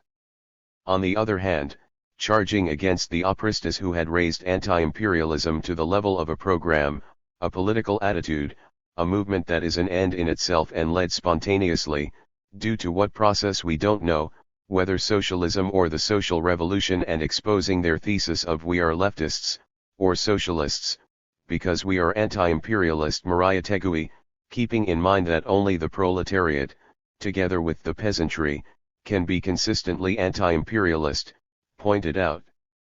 For us, anti-imperialism does not constitute, nor can it constitute by itself, a political program, a mass movement capable of conquering power, and he concluded, in conclusion, we are anti-imperialists because we are socialists, because we are revolutionaries, because we counterpoise socialism as an opposite system to capitalism, destined to replace it, because in the struggle against foreign imperialism we fulfill our duties of solidarity with the revolutionary masses of the world. Thus, the anti-feudal and anti-imperialist struggle intermingle as two inseparable matters and as integral parts of the national democratic revolution which only the working class is capable of leading, provided it establishes the worker-peasant alliance as the starting point of the united front of the revolution. D. The United Front. Seeing the basic problems of the character of society and of D. The United Front. Seeing the basic problems of the character of society and of the revolution and the anti-feudal and anti-imperialist struggles, the question arises of the instruments of social transformation, of the three key levers of the revolution, the United Front, the military problem and the party. My attitude, from the time I incorporated myself to this vanguard, was always one of a convinced, fervent propagandist of the United Front, wrote Maria Tegui on the occasion of the May 1, 1924. He pointed out that we are still too few to divide ourselves and the many common tasks pending in the service of the class. He was a consistent defender of the United Front. He demanded it as a solidarity action, concrete and practical for those who, without getting ideologically confused, must feel themselves united by class solidarity, linked by the common struggle against the common adversary, linked by the same revolutionary will and the same renewing passion, and after recognizing that the variety of tendencies and the diversity of ideological shades is inevitable in that human legion called the proletariat. He demanded, what matters is that those groups and those tendencies to know how to understand each other before the concrete reality of the day. So they do not crash like Byzantines in mutual excommunications and ex-confessions. That they do not alienate the masses from the revolution, by a big show of the dogmatic quarrels of their preachers. That they don't use their weapons or waste their time in hurting each other, but in fighting the old social order, its institutions, its injustices, and its crimes. These words resound alive today as the current order, demanding to unite so as to fulfill the common historic duties of developing class consciousness and the feeling of the class, of sowing and spreading and renovating class ideas, to wrest the workers away from the false institutions claiming to represent them, to fight repression and the corporativist offensive, to defend the organization, the press, and the tribune of the class, to struggle for the rights and gains of the peasantry. Historical duties in whose fulfillment our paths will meet and join. On that basis Maria Tegui proposed forming the anti-imperialist and anti-feudal front which under the leadership of the working class and based on the Workers' and Peasants' Alliance could unite workers and peasants, the petty bourgeoisie and, under certain conditions and circumstances, the bourgeois left, which we now call the national bourgeoisie. The United Front is a fundamental weapon of the National Democratic Revolution, but it can only be developed based on the Worker-Peasant Alliance and led by the proletariat, not by the bourgeoisie or the petty bourgeoisie. In this front, the working class, through its party, enters into an alliance with other classes. But in any event it will give the proletariat ample freedom of criticism, of action, of the press and of organization. There we have freedom of criticism, of action, of the press and of organization. There we have the politics of the United Front and the independent class politics which the party must never abandon. On the other hand, Maria Tegui highlighted that when confronted by a revolutionary threat the bourgeoisie also forms a united front, but only temporarily, only while a definite assault on the revolution is prepared. Afterwards each one of the bourgeois groups tries to recover its autonomy. Within the bourgeoisie there are contrasts of ideology and interests, contrasts which no one can suppress. That way, the bourgeois bloc is necessity broken by the development of its own internal contradictions and the development of the class struggle. These theses, verified by reality, also demand overcoming sectarianism, which today is badly generalized, keeping in mind that the masses demand unity and keep our ears alert to these relevant and peremptory words. The noble, lofty, and sincere spirits of the revolution perceive and respect that above any theoretical barrier, the historical solidarity of their efforts and works. Sectarian egotism and the privilege of incomprehension belong to the lowly spirits without horizons or wings, to dogmatic mentalities, who want to petrify and immobilize life in a rigid formulation. Our country lives today under a corporativist offensive, a reactionary offensive which like all of its kind employs political deceit and repression, according to its needs, while in the people's camp sectarianism and hegemonism divide and conspire against the common united action, each day more necessary and urgent. We must struggle for unification, today more than ever, since a reactionary policy will ultimately cause the polarization of the lefts. It will provoke the fusion of all proletarian forces. The capitalist counter-offensive will achieve what the instinct of the working classes has been unable to do, the United Proletarian Front. We are fighting against a fascist government which carries on a general corporative readjustment that, after intense demagoguery and much propagandized humanist, libertarian, and Christian socialism, it confuses understanding and surrenders wills, deceitfully using the reactionary double tactic of repression and political deceit, generates vacillation and sharpens conciliatory rightism in the people's own ranks. In these circumstances, we must adhere and apply the following proposals by Maria Tegui. We live in a period of open ideological belligerence. The men who represent a renewing force cannot enter into concerts with or be confused by, not even. Renewing force cannot enter into concerts with or be confused by, not even casually or fortuitously, those representing conservative or regressive forces. An historical abyss separates them. They speak diverse languages and do not have a common intuition of history. I think we must unite those who are alike, not those who are unlike. We must get closer to those whom history wants united. That we must support those whom history wants to be solidarity. That I think is the only possible coordination. the only intelligence with a precise and effective historical sense. And also, I am a revolutionary. But I think that among men of clear thinking and defined position it is easy to reach an understanding and appreciate each other, even while clashing with each other. Above all, while fighting each other. With the political sector, with which I will never reach an understanding is another thing, that of mediocre reformism, of domesticated socialism, or with the democracy of Pharisees. F. The military problem. Not much is said about Murayatagui's theses on the military problem, moreover it is believed he never expounded on such an important question. On the contrary, in his works the importance Murayatagui gave to revolutionary violence, war, and military organization is notable. Already by 1921 he wrote, "There is no such thing as a measured, even, soft, serene, placid revolution." In 1923, power is conquered through violence, only through dictatorship is power preserved. In 1925, while reaction is the instinct of conservation, the agony of the past, revolution is the painful gestation, the bloody birth of the present, and in 1927, if revolution demands violence, authority, discipline, I am for violence, authority, discipline. I accept them, as a whole with all their horrors without cowardly reservations. The thesis of revolutionary violence, therefore, is a constant theme of his thought, theses that are hidden by opportunism and which as Marxists we must raise firmly and consequently. But this is not his entire understanding of the revolution, which is conceived and defined as protracted. A revolution is not a coup d'état, nor an insurrection. It is not one of those things here we call a revolution by the arbitrary use of that word. A revolution takes many years to be fulfilled. Frequently it has alternate periods when revolutionary forces are dominant and then when counter-revolutionary forces predominate.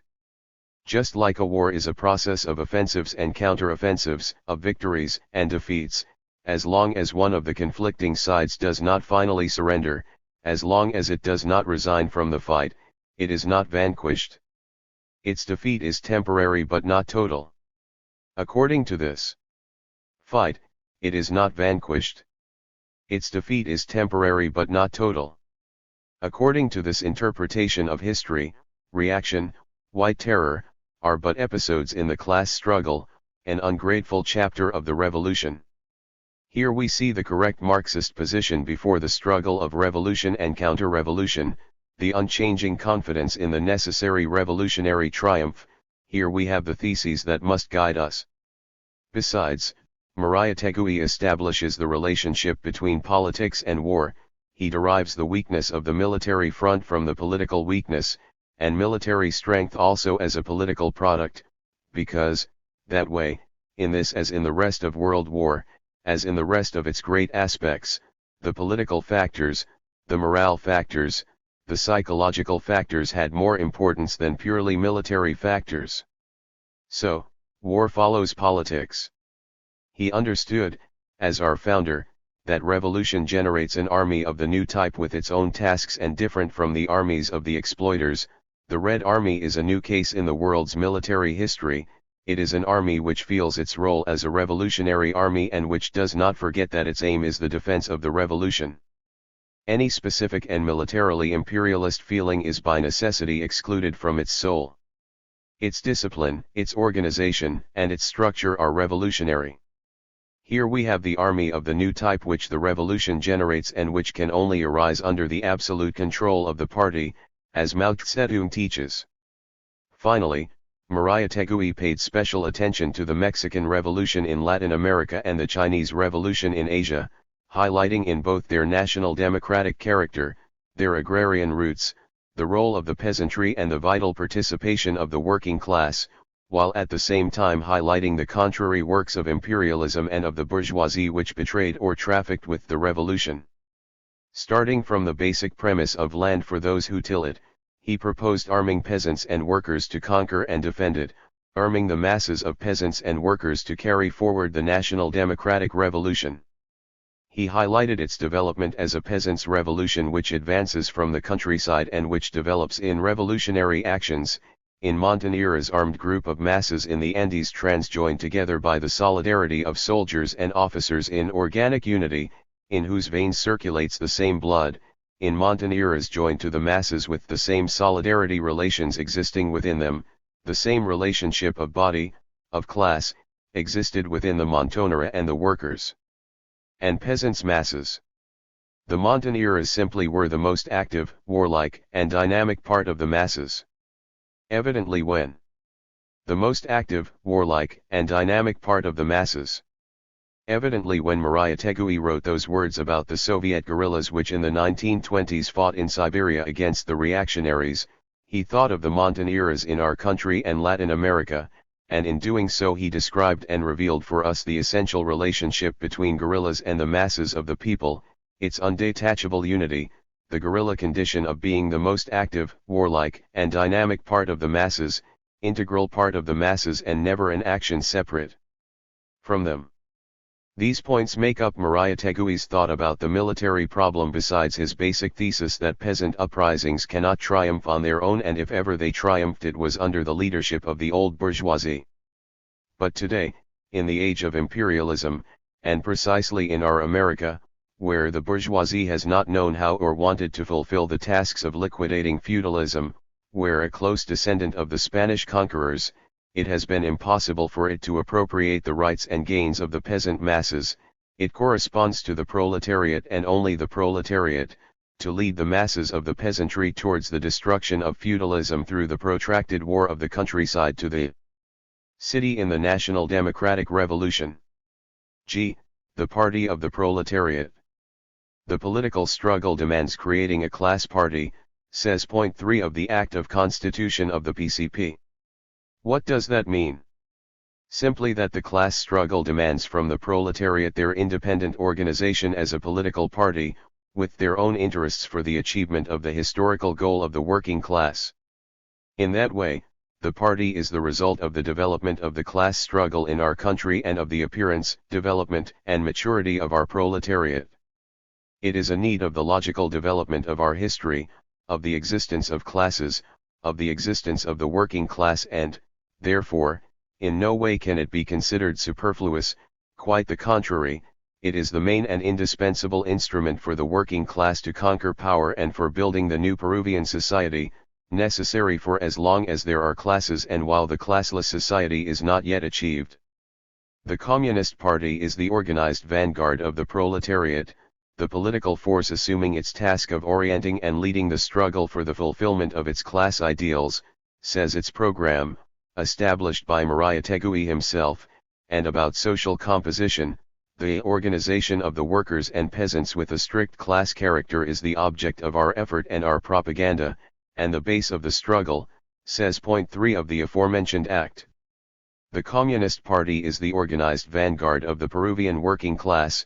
There we have its precise demarcation and adherence to Marxism-Leninism, revolutionary method in the demarcation and adherence to Marxism-Leninism, revolutionary method in the age of imperialism which it adopts as a means of struggle, as the program says, while its social composition aims at incorporating into its ranks the best of the proletariat and the peasantry. The party is not and cannot be an electoral apparatus but an organization for the taking of power. While it may be able to take advantage of elections, its power is not rooted in them.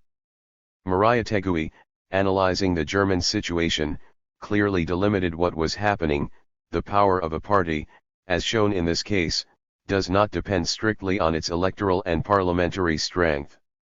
Universal suffrage may diminish their votes in the chamber, without touching its political influence. The Socialist Party, which is a class party with more than 150 parliamentary votes, are enough to assure for them organizing a cabinet, but does not authorize them to exclude from this cabinet the bankers and industrialists, unless it opts for a revolutionary road. That way, to Murayatagui the party is not electoral nor can it follow parliamentary cretinism. Parliamentarism is a political organization of the bourgeoisie just as much as the corporativist modes of organization. Therefore, for the party the question is to forge itself as a system of organizations, as a war machine for the conquest of power by way of revolutionary violence to overthrow the governing social order, Like our founder reminds us, history teaches us that all new social state have been formed upon the ruins of the preceding social states. Between the birth of the one and the death of the other there was, logically, an intermediate period of crisis. Once again, the founding of the Communist Party is the fulfillment of Murayatagui's theoretical and practical struggle and of his direct participation in the class struggle. It was his great contribution and service to the proletariat, over more than 30 years of combat in our contemporary history, which sustained the appearance and development of the PCP. In contributing to the building of our party, Murayatagui gave it the ideological political basis we find in the Act of Constitution, the party program. In its three fundamental theses, background and development of the class action, anti-imperialist viewpoint, and outline of the indigenous problem, as well as Murayatagui's entire works, among which we note 7 essays, History of the World Crisis, Let's Peruvianize Peru, and others. In each one of them he sets forth and resolves problems of the revolutionary struggle. Consequently, we must understand the written work of Murayatagui as part of the construction and political ideological foundation of the party. José Carlos Murayatagui, our founder, crowned his struggle for the party with his theses of affiliation to the Third International, an important text that must be remembered. The communists of the party adhere to the Third International and agree to work to obtain that same adhesion from the groups which form the party. The ideology we adopt is revolutionary and militant Marxism, a doctrine we accept in all its aspects, philosophical, political, and social-economical. The methods we endorse are those of orthodox revolutionary socialism.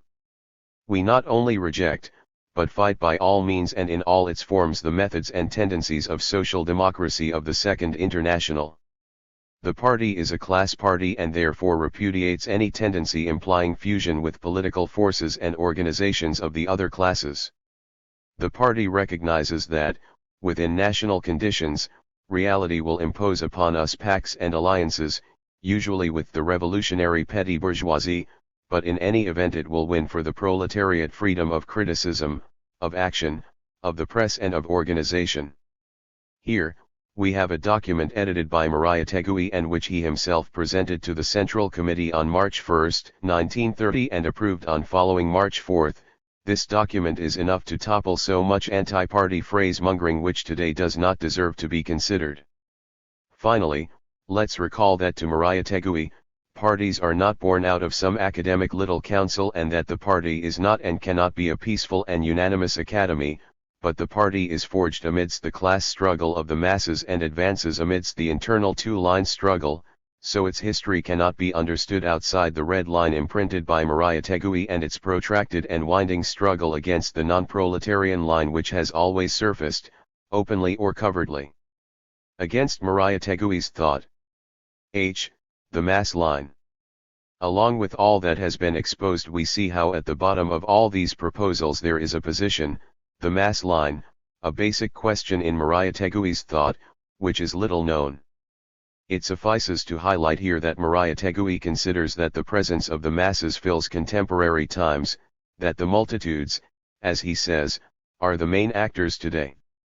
The working class have a myth, a goal, social revolution, a goal which the proletariat upholds and marches towards, with an active and vehement faith, in contrast to the bourgeois skepticism and decadence. The masses fight for the final struggle. Bourgeois skepticism and decadence. The masses fight for the final struggle sure of their victory, and he says, the sentence in Eugene Portier's song, The Internationale, acquires historical relief, it's the final struggle. The Russian proletariat greets this ecumenical cry of the world proletariat. The war cry and hope by the multitudes, already heard in the streets of Rome, of Milan, of Berlin, of Paris, of Vienna, and of Lima. All the emotion of an era is with them. The revolutionary multitudes believe they are waging the final struggle. The masses, the main actors of history, today more than ever before go on defining world history the way the professionals of intelligence are unable to find, that the multitudes will find, the masses formed out of anonymous heroes, the real heroes Murayatagui admired, the anonymous hero of the factory, of the mine, of field, the unknown soldier of the social revolution. Masses whose interests are in solidarity confronting the contradictory and concurrent interests of the bourgeoisie, masses which work to create a new order and to which we must serve and interpret, since individuals and leaders are judged according to how well they have been able to serve and interpret the revolutionary masses. However, Mariah Tegui always emphasizes that the masses ultimately are the basic masses, the workers and peasants. The force of the revolution always resided in the alliance between workers and agrarians, that is of the workers and peasants masses, as he says speaking of the Mexican Revolution, that before them opportunism is manifested by trusting more the possibility of exploiting the contradictions and rivalries among chiefs than in the possibility of carrying the masses towards clear revolutionary politics, and that the Mexican struggle always crushed the counter-revolution by way of a great mobilization of the workers and peasant revolutionary masses. These and other proposals show the definite position of Mariah Tegui with respect to the masses, in whose struggles he considers that Marxism is alive. Marx lives in the struggle for the realization of socialism waged by innumerable multitudes animated by his doctrines throughout the world. What is said does not imply the negation of the importance of leaders in the class struggle, leaders whose dimension, we reiterate, are measured by the identification with the interests of the revolutionary classes and service rendered to them, mainly to the proletariat, the class that generates a new type of thinking and acting person. With respect to the acts of revolutionaries, Mariah Tegui demanded taking into account the class struggle in the mind of the individual. Decadence and revolution coexist in the same world and also in the same individual.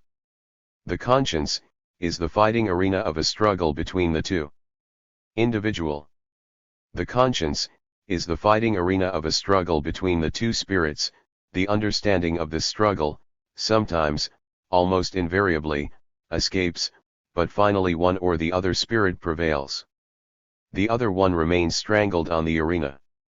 While speaking of the hero he stated, the hero always arrives at the goal blooded and torn, only through this price can we wholly pay for his heroism, noticing that the struggle always leaves its marks, finally stating, "Today like yesterday a political order cannot be changed without individuals resolved to resist jail or exile and, to a revolutionary, a prison is merely a work-related accident."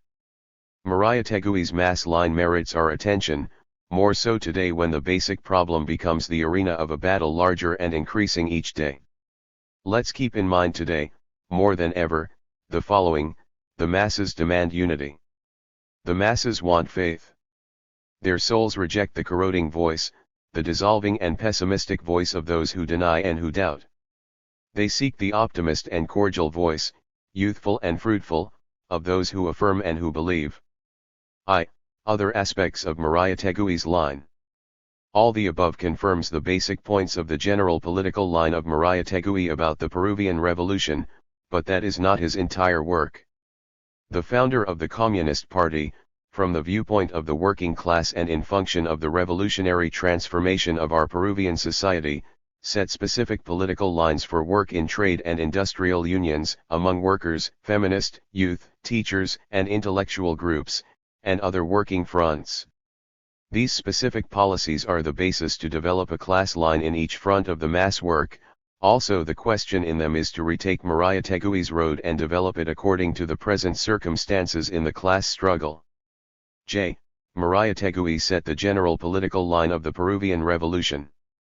It follows clearly that Mariah Tegui, systematizing the experience of struggle of the working class and the people of Peru, established through his direct theoretical and practical participation in the class struggle the general political line of the Peruvian Revolution, as well as the specific political class line in the various fronts of the mass work. All this can be considered Mariah Tegui's road, the road of the Peruvian Revolution, the general laws of the revolution in our country and of the action of the working class as the leading class for the conquest of power and installing the dictatorship of the proletariat, allowing the building of a new society in our nation, socialism as the revolutionary transformation towards the classless society, the communist society. Mariah Tegui's road has an axis, the Communist Party, without which there can be no revolution or genuine successes for the people. The Communist Party, the organized vanguard of the proletariat, is needed so the working class can lead, since only it, through its vanguard, is able to lead the national democratic revolution and sustained by the worker-peasant alliance fulfill the first stage of the Peruvian revolution so that, with the dictatorship of the proletariat, it can develop into the second stage, that of the proletarian revolution.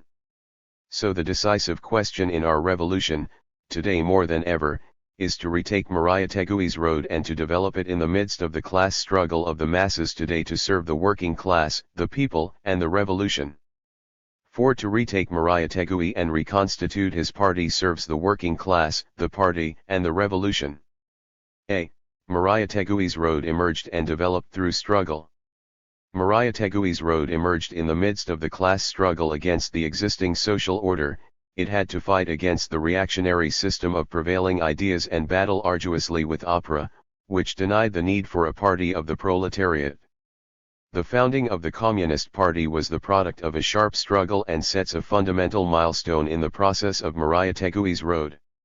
However, the struggle which José Carlos Mariategui waged was not only outside the ranks of the party, but also within its ranks where he struggled to keep it adhering to Marxism-Leninism and the Communist International. Quite soon, almost immediately after his death, a whole opportunist line developed which treacherously began to speak about the proletarianization and improvement of Mariategui, while outside party ranks the oprista criticism labeled Mariategui as intellectualized and a Europeanizer with the veiled purpose of denying his line and destroying the party. By the early 1940s, questions surfaced concerning Mariategui's Marxist foundation, though hypocritically, they recognized its great quality. Later on, Del Prado and company, while calling themselves disciples of Mariategui, made an inoffensive icon out of him, whom they enveloped in frank incense while renouncing his road. That is how an entire period of denying and questioning Mariategui and his road evolved. However, Mariategui's red line kept on living embodied in the struggle of the classes, mainly of workers and peasants, and in the minds and actions of communists who carried forward Mariategui's flag and continued the struggle within the party in search of Mariategui's road. Continued the struggle within the party in search of Mariategui's road. B. Retaking Mariategui's road. The decade of the 1960s shook the international communist world with the struggle between Marxism-Leninism and revisionism, which had repercussions in our country, mainly the great works of Comrade Mao Zedong and the very important struggle waged by the Communist Party of China together with fraternal parties. Simultaneously, the 1960s in our country implied the sharpening of the class struggle and a great rise in the movement of the masses, especially of the peasantry. The country experienced the deepening of bureaucratic capitalism, still going on. The workers carried out large strike movements and increased affiliation to their unions. The peasantry spontaneously carried forward, most of the time, conquering the land with their own actions, and an unending wave of land occupations shook the entire country. The petty bourgeoisie, especially teachers and students, became more and more involved in the people's struggles.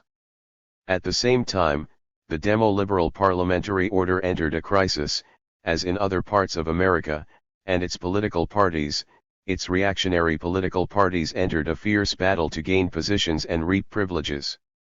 This confronted reaction with the need to fulfill two tasks: to deepen bureaucratic capitalism, taking the state as the main economic leverage, and the corporate remodeling of Peruvian society so as to overcome the crisis of bourgeois parliamentarism. These are the conditions and the cause of the rise of the current fascist regime and the tasks the exploiting classes and imperialism have charged it with fulfilling, when they saw the dangers of the questioning of their order entailed by the rise in the struggles of the masses, one chapter of which was the guerrilla struggle, which contained important future lessons for the people. In the midst of these conditions and sharpening struggle, the theoretical and practical action of the communists developed, the Peruvian Marxist-Leninists, who, taking Mao Zedong thought and its wise teachings, battled to retake Mariategui's road and reconstitute his party. In January 1964, the PCP expelled from its ranks the revisionist clique of Del Prado and company, a fact which established a milestone in the long road of the party. That way, at the Four Conference a step was given to adhere to Marxism under the guidance of Mao Zedong thought. Another point of advance was the V Conference, in November 1965, which centered its attention in the understanding of our society and its revolution, getting us closer yet to Maria Tegui's line. Other important moments in retaking Maria Tegui and reconstituting his party were the successful struggles the Communist Party waged against a right opportunist line masquerading as leftist, whose crowning point was the Sixth Conference, in January 1969, an event in which the party formalized its reconstitution starting. January 1969, an event in which the party formalized its reconstitution starting from the basis of party unity, Marxism-Leninism, Mao Zedong thought, and Maria Tegui's thought, and the general political line, whose cornerstone is Maria Tegui, a reconstitution which, as was sanctioned, implied reconstituting the party for the People's War.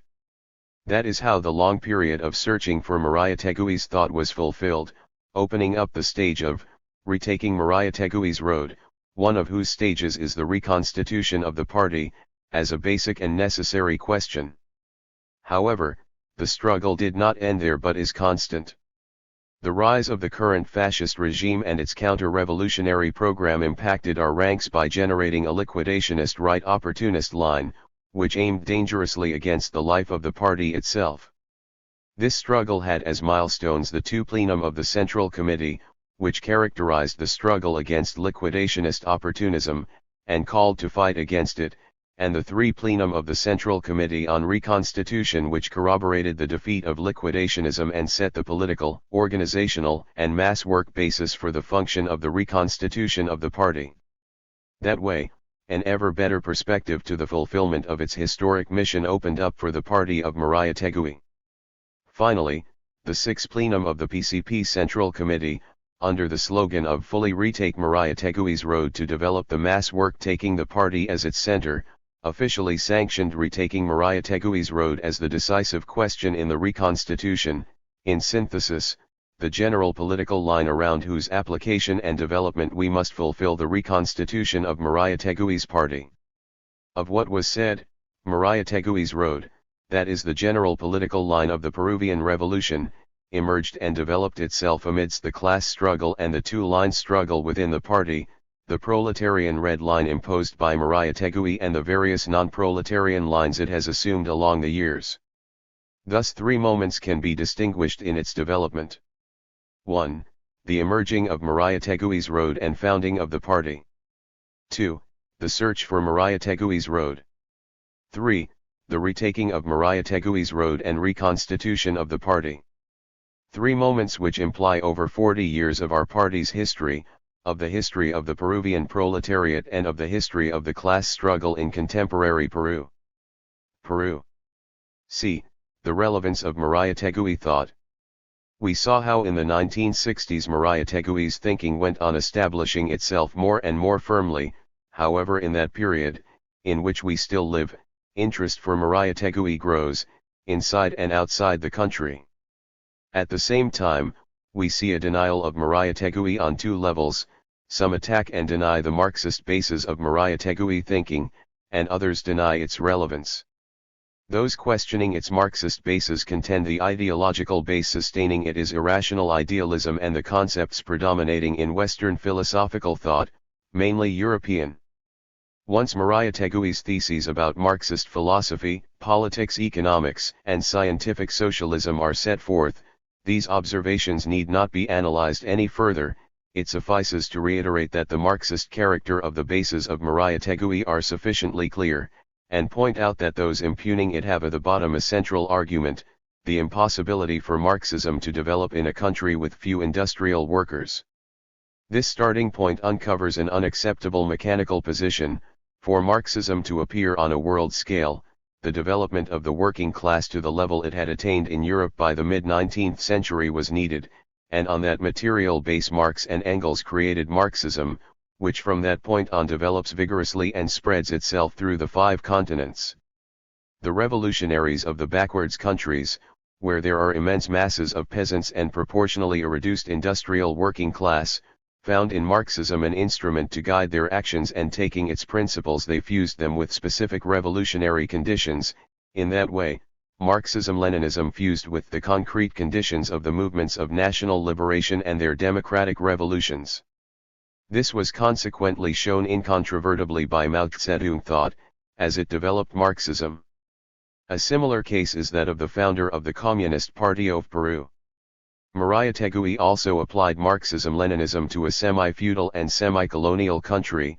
Furthermore, he analyzed similar countries in Latin America, and participating directly in the class struggle in our country, he was able to develop himself as a Marxist and to apply the universal principles creatively. Therefore, there is a similarity between many of his ideas and Mao's proposals. Facts prove, as the years passed, the Marxist essence of Murayatagui's thought. What happens is that those who are unguarded get disoriented by the language he uses, which they are unfamiliar with, compounded by ignoring the conditions in our Latin America and, more fundamentally, by starting off from positions which are contrary to Marxism. Those questioning the relevance of Murayatagui allege that, while he was indeed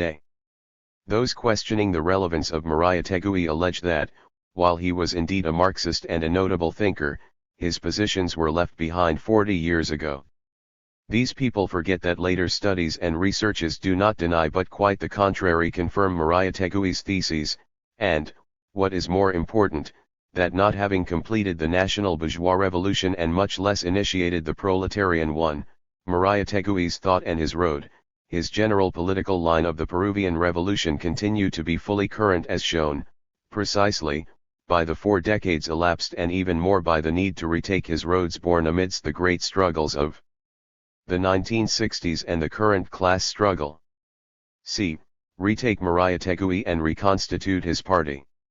In reaching this point and after having seen the above on Murayatagui's thought, which is materialized politically in his road for the Peruvian Revolution, the first thing we must reiterate is that Murayatagui is the culminating political expression of the Peruvian proletariat. On the other hand, the almost 50 years of development of Murayatagui's road show that its flags are those of the working class, proven over long decades during which it has been clearly established that the success of the proletariat depends on holding them firmly to carry them forward, while its failure is in abandoning or underestimating them. No Peruvian class or party, except the Communist Party, is able to show such accumulated experience, nor such lofty flags proven in the class struggle. The key today, more than ever, is retaking Murayatagui's road, which implies placing the working class in command of the revolution, establishing the leadership of the only consistent revolutionary class to the process which will demolish the prevailing social order, to develop the organized vanguard of the proletariat, the Communist Party, so it can fulfill its role of chief of staff without which there cannot be a revolution, while adhering to Murayatagui as the concentrated political expression of the working class. In synthesis, it is to struggle for the leadership of the working class in the Peruvian Revolution. In that way, Murayatagui becomes the flag for the people of Peru, the basis of the unity of the exploited and broad masses and the only road to our national democratic revolution. To retake Murayatagui's road is to reconstitute the Communist Party, his party, to work for its ideological political build-up, develop the foundations given by its founder and simultaneously, to fight for its organizational build-up by readjusting the organizational to the political. To reconstitute the party today is, in sum, promoting its reconstitution by retaking Murayatagui and aiming at developing the People's War. The Communist Party, sure of its road and conscious of its goal, in the 80th anniversary of its founder and 47th of its founding, raises its red proletarian flags and declares before the masses of our country, especially before the workers and peasants, that in the current counter-revolutionary offensive and the perspective of the increasing development of the struggle of the masses, our duty is to get ready for the struggle by preparing ourselves in the midst of the storm of the class struggle of the masses under the slogan of Retake Murayatagui and reconstitute his party to serve the working class, the people, and the revolution. 1976, on the construction of the party. Contents. 1. On the construction of the party. 2. Marxism and the construction of the party. 3. Marx, Engels, and the building of the party. 4. Lenin and the building of a new type of party. 5. Mao Zedong and the building of the party in the semi-feudal and semi-colonial countries. On the construction of the party. Summarizing the experiences of 100 years of working-class struggle and world revolution, in 1948, Chairman Mao Zedong wrote, "If there is to be a revolution, there must be a revolutionary party. Without a revolutionary party built on the Marxist-Leninist revolutionary theory and in Marxist-Leninist revolutionary style, it is impossible to lead the working class and broad masses of the people to defeat imperialism and its running dogs. In the more than 100 years since the birth of Marxism, it is only through the example of the Russian Bolsheviks in leading the October Revolution, in leading socialist construction and in defeating fascist aggression that revolutionary parties of the new type were formed and developed in the world. With the birth of revolutionary parties of this type, the face of the world revolution has changed. The change has been so great that transformations utterly inconceivable to people of the older generation have come into being through fire and thunder. With the birth of the Communist Party, the face of the Chinese Revolution took on an altogether new aspect. Is this fact not clear enough?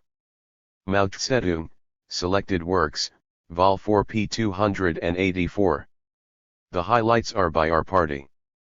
Here we have condensed the question of the party, its necessity and its construction as a party of the new type which builds and gives precise direction to the world revolution and of each country as it functions for the working class and its emancipation.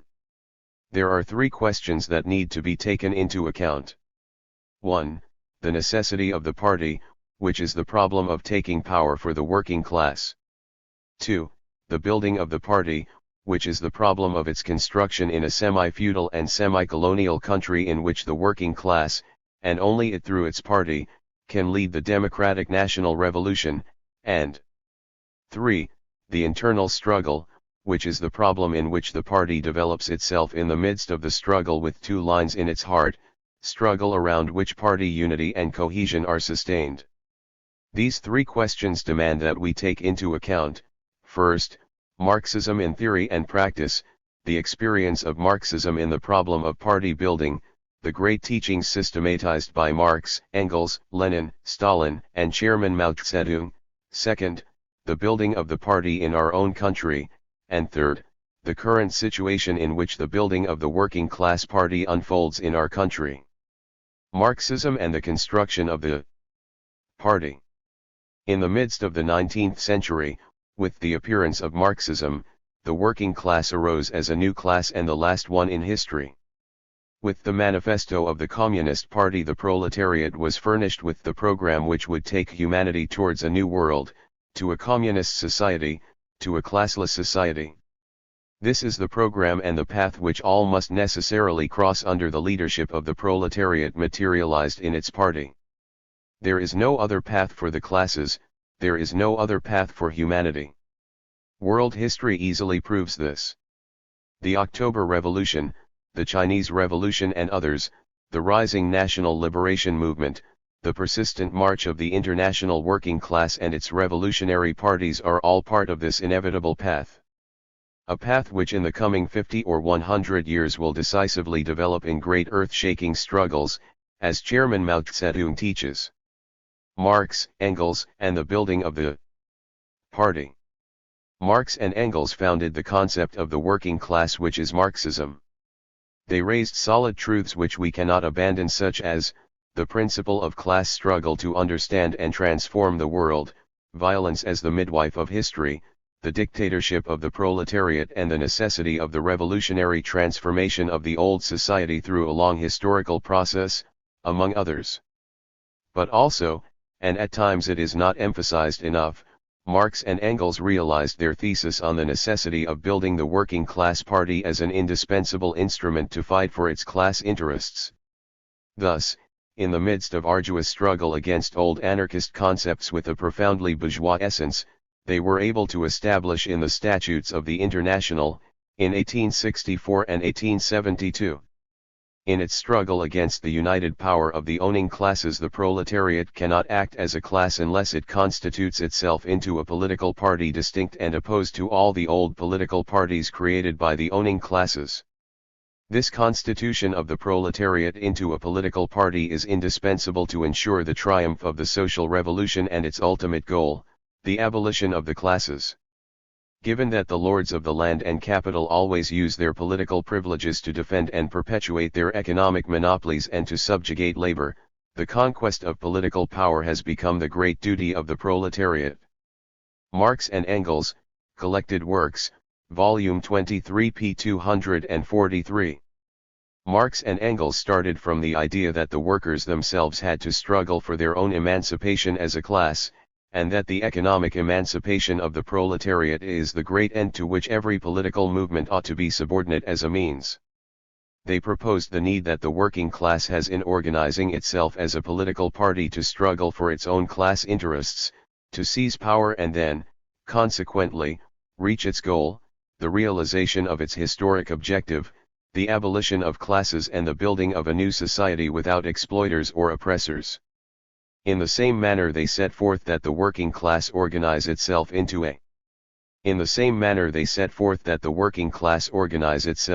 a political party distinct from, and opposed to, all the old political parties.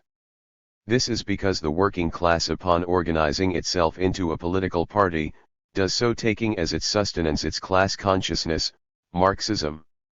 Because it has its own program, which Marx and Engels set forth in the manifesto, which makes communists point out and bring to the front the common interests of the entire proletariat, independently of all nationality, and in which the varying stages of development which the struggle of the working class and against the bourgeoisie has to pass through, they always and everywhere represent the interests of the movement as a whole. Constantly keeping hold of its class consciousness, which can be summarized in this single sentence: abolition of private property. Marx and Engels, Volume 6, pages 497 to 498, in this manner they proposed the building of a distinct and opposed party that would serve the class unity which the revolution demanded, or, in their own words, to ensure the success of the revolution, the unity of thought and action is necessary. The members of the International try to create this unity through propaganda, discussion, and organization. In addition to the development of struggle in the party of the proletariat, they conceived the stage of revolution to be connected with other oppressed classes. Marx set forth that in Germany the working class revolution would depend on backing it with a second edition of the Peasant War, while Engels maintained, in an agrarian country, it is vulgar to rise up exclusively against the bourgeoisie in the name of the industrial proletariat without saying anything about the patriarchal exploitation of the stake to which the rural workers are subjected to by the feudal nobility. As such, Lenin would state, while in Germany the bourgeois democratic revolution was not finished, Marx focused all attention on what he referred to as the socialist proletariat's tactic of pushing the peasants' democratic energy. Finally, Marx and Engels carried out a great and intense struggle for the building of the proletariat's party. They invested long years in struggling against anarchism until converting Marxism into the recognized conception of the working class and in support of its political organization. Marx and Engels had to confront the machinations of Bakunin and his group, who, covering themselves with the most extremist Marxism, did not direct their blows against the existing governments but against the revolutionaries who did not accept their orthodoxy and their leadership, and who infiltrate the ranks of the organization, and at the beginning try to take over the leadership, and when organization, and at the beginning try to take over the leadership, and when their plan fails, they try to disrupt it, who organize their small secret sects, who publicly attack in their newspapers all those elements who refuse to submit to their will, and who do not retreat before any means, before any disloyalty, lie, calumny, intimidation and betrayals, which all serve them equally well. Marx and Engels, Volume 23, p. 459, in summary, against anarchism, which behind all its masquerades of high-sounding radical leftism, hides its rightist essence, and its economism which denies the class politics of the proletariat. Later, they carried out a struggle against rightist deviations and opportunism in the midst of the social democratic parties, especially in Germany, because of its negations of class principles and with its bourgeois deformations of the political program. This, like the previous struggle, was carried out in defense of unity, demanding that we should have the courage to renounce immediate successes on the altar of more important things. Teaching self-criticism and the serious judging of errors and what should be greatly highlighted, pointing out the root of the struggle and schism. As for the rest, in the past Hegel said that a party showed its triumph by accepting and resisting schisms.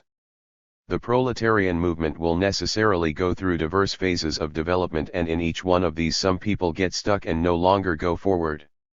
This is the only reason in which the practice of proletarian solidarity is carried out everywhere by different groups of the party who struggle for life or death amongst themselves, like the Christian sects of the Roman Empire during the period of the worst persecutions.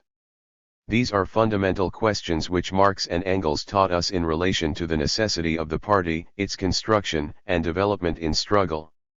This is a very important part of scientific socialism, of the very theory of the classic founders who many times are not remembered. If Marx and Engels had not raised these issues, their gigantic task would not have had reason or basis. But, as it is very necessary to reiterate, since its appearance the scientific conception of the working class, Marxism, set forth and resolved the problem of the party. What has happened is that, as in other fields of Marxism, this revolutionary theory and practice on the necessity of the party, its construction, and the struggle of two lines within it, has been developed, synthesizing the later great experiences of the international working class, efforts which have been accomplished at a global level by Lenin and Chairman Mao. Lenin and the building of a new type of party. The 20th century brought us imperialism as the last and highest phase of capitalism. Lenin re-established the old revolutionary theories of Marx and Engels, which the old revisionists had tried to destroy, and elevated them to the level of Marxism-Leninism. What implications does this development of Marxism have for the construction of the proletariat's party? Lenin, conscious that they had reached the stage of seizing power and of the dictatorship of the proletariat, repeated the necessity of the party to transform society. His great point is shown. Give us an organization of revolutionaries and we'll shake Russia to its foundations. For Lenin, to change the world requires a party, and this has a program which, according to his own words, consists of the organization of the proletariat's class struggle and the leadership of this struggle, whose final objective is the conquest of political power for the proletariat and the organization of socialist society. Understanding, like no one else in his time, the necessity of the organization of the proletariat, in whose organization their strength resides, Lenin set forth the following principle which no communist can forget. The proletariat, in its struggle for power, has no weapon other than organization. The proletariat, disunited by anarchic competition within the bourgeois world, crushed by forced labor at the service of capital, constantly thrown in the abyss of the most complete misery, brutality, and degeneration, can only become, and will inevitably become, an invincible force when its ideological union by means of Marxist principles secures itself through the organization's material unity, which gives cohesion to the millions of workers in the army of the working class. Before this army neither the decrepit power of the Russian aristocracy nor the decaying power of international capitalism will be able to sustain itself. Each day this army will extend its ranks farther, despite all the zigzags and steps backwards, despite the opportunist phrases of the puppets of contemporary social democracy, despite the fatuous eulogies of the backward circular spirit, despite the tinsel and the intellectual's own anarchist bankruptcy. Circular spirit, despite the tinsel and the intellectual's own anarchist bankruptcy. Lenin, Collected Works, Volume 7, p. 415.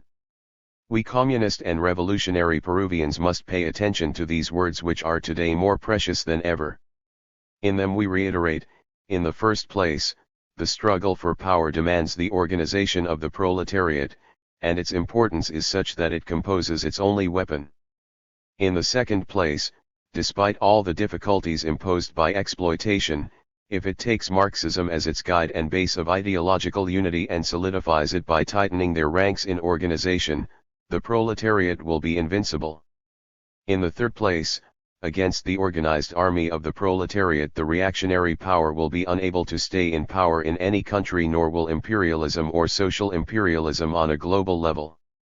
In the fourth place, the organized working class will close its ranks more and more against the sinister plots of contemporary revisionism, advancing despite the evidently decrepit group and sectarian spirit, and will march on despite the organizational renunciation and the declamatory verbiage of the intellectual's own anarchism. In that manner Lenin set forth the problem of the construction of the party, of its necessity and development in struggle, and of its ideological, political, and organizational construction. But this is not all. In one step forward, two steps back, Lenin set forth the organizational theories of the party, whose majestic summary we take from the old and great history of the Communist Party, Bolshevik, of the USSR by Stalin, pages 48 to 49. 1. The party is a military detachment of the working class, a part of it. But it is a vanguard detachment which goes ahead, which leads. It is a conscious detachment who knows the laws of the revolutionary process, and it is a Marxist detachment which firmly sustains itself in the working class's revolutionary conception. 2. The party is an organized detachment. It is a system of organizations which, as a vanguard detachment of the working class, combines the maximum organization possible and only brings within it those elements who admit, at least, a minimal level of organization for which it has its own obligatory discipline for all its members. 3. The party is the proletariat's highest form of organization, called on to lead the other class organizations, for which goal it counts on being composed of the other class organizations, for which goal it counts on being composed of the best children of the class, steeped in Marxism, learned in the laws of the class struggle, and with their own experience and that of the global working class. 4. The party is the incarnation of the ties that unite the vanguard detachment of the working class with the masses. As such, it will not live or develop separated from the masses, and, on the contrary, its life and development demand that it multiply its links with the masses and win the masses' trust. 5. The party should be organized along the principle of democratic centralism, with single statutes and with an equal discipline for all, and with a single leadership organ at its head, to be known as the Party Congress. And in the intervals between the Congress and the Central Committee's Congress, with the submission of the minority to the majority, of the district organizations to the central organisms, and of the inferior organizations to the superior. 6. To maintain unity in its ranks, the party requires a single discipline applicable to all, a unity which demands great attention because, as Stalin would say, Comrade Lenin gave us the legacy to care for the unity of the party like children care for their eyes.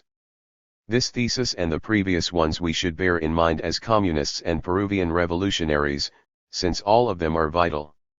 Another problem of extraordinary importance discussed by Lenin is that of clandestinity, a question which amongst ourselves is confused with hiding, with ostrich policies. Lenin set forth the need for a clandestine party as a system of highly centralized organizations with the goal of being able to constantly count on, in all circumstances, with a high command capable of leading the revolution, maintaining its flags and sticking by them despite repression and persecution. Thus clandestinity serves so that the party becomes a war machine which will indomitably persevere until accomplishing its goal of taking power in order to change the world without ever separating itself from the masses. Due to the necessities of the very struggle in our country, we should highlight some points on this complex problem. Here it is particularly important to have a clear idea of what the art of conspiratorial organization consists of. Lenin, in his own words, in Letter to a Comrade on Our Organizational Tasks, a booklet which is cited but whose principles are not understood, much less applied, tells us, all art of conspiratorial organization should consist of knowing how to use everything and everyone, to give work for everyone and at the same time maintain the leadership of the entire movement, not by the force of power it. Maintain the leadership of the entire movement, not by the force of power it must be understood, but by authority, energy, greater experience, and variety of knowledge and talent. Lenin, Volume 6, p. 240. In the same booklet, against those who understand clandestinity as something rigid and mechanical, Lenin states. Besides, the level of clandestinity and the organic form of the diverse circles will depend on the nature of its functions. As such, it follows that the forms of organization shall be the most varied depending on the type of organization, from the strictest tight and closed to the freest broad, open, and with little structure. Lenin, Volume 6, p. 245. We consider this question to be of the utmost importance for our current revolutionary situation, as there is, we reiterate, too much mechanical and non-dialectical thought in considering these problems. Lenin's theories regarding clandestine work are further set forth in The Clandestine Party and Legal Work. The problem of the clandestine party and the legal work of social democracy within Russia is one of the party's principal problems.